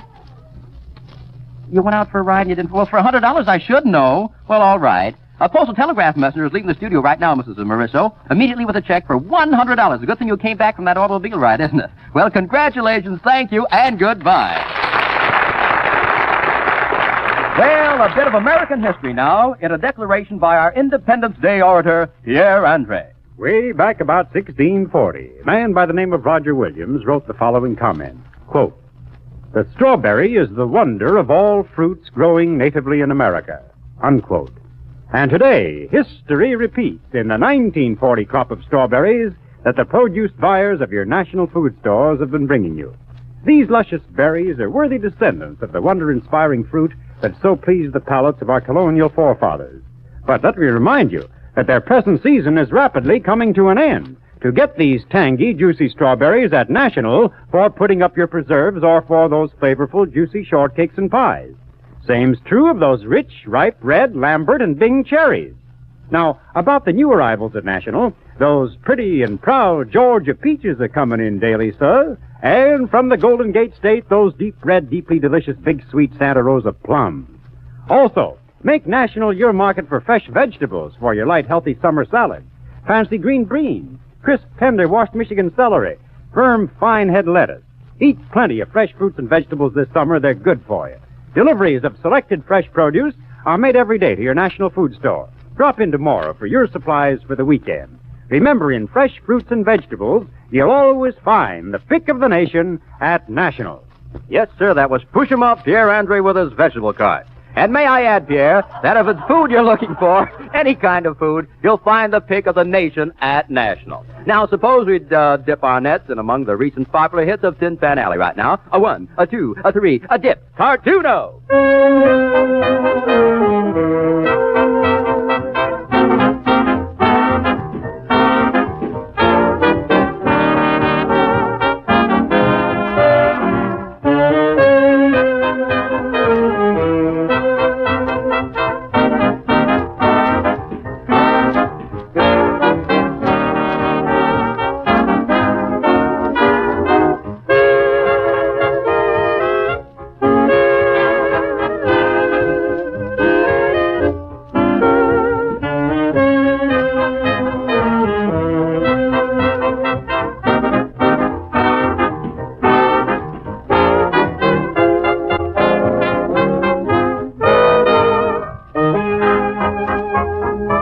Picture this scene. A big yellow moon is coming up and shining on a couple of cute little birds with blue feathers.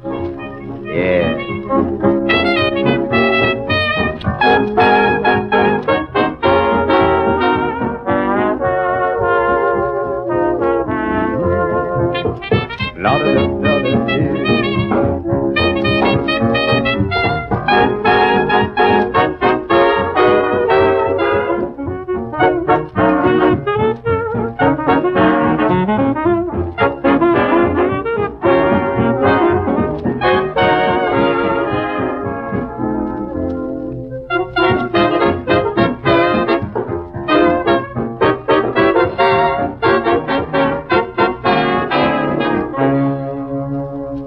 You got that one quick, didn't you? Still time for one more, so let's get right into it. I think you'll find it's a happy little tune. National presents CARTUNE-O!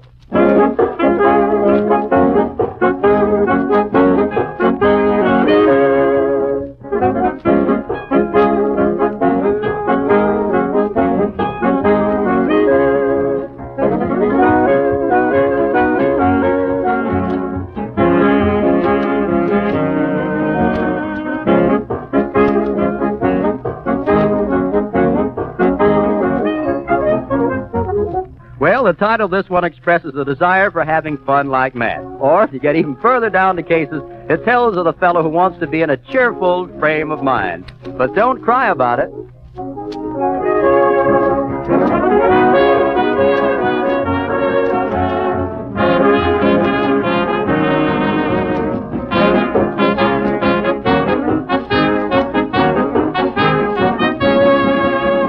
And that's all there is. There isn't any more. But before we say so long, I want to remind all of you once more that beginning next week, CARTUNE-O will be heard on Friday nights instead of Thursday at 8:30 Central Daylight Saving Time. Remember, that's Friday, July 12th at 8:30 for CARTUNE-O. Let's make a date, huh? Till then, this is your old friend CARTUNE-O friend, Bill Anson, saying so long and the Cubs long.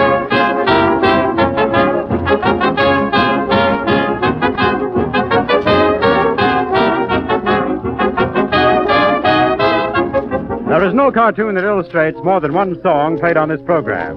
And there's no song played on the program that is not clearly illustrated by a cartoon. The judge's decision is final, and duplicate prizes will be awarded in case of ties. Listen next Friday at 8:30 for another exciting CARTUNE-O contest. This is Pierre Andre speaking and saying goodbye for your neighborhood national food store.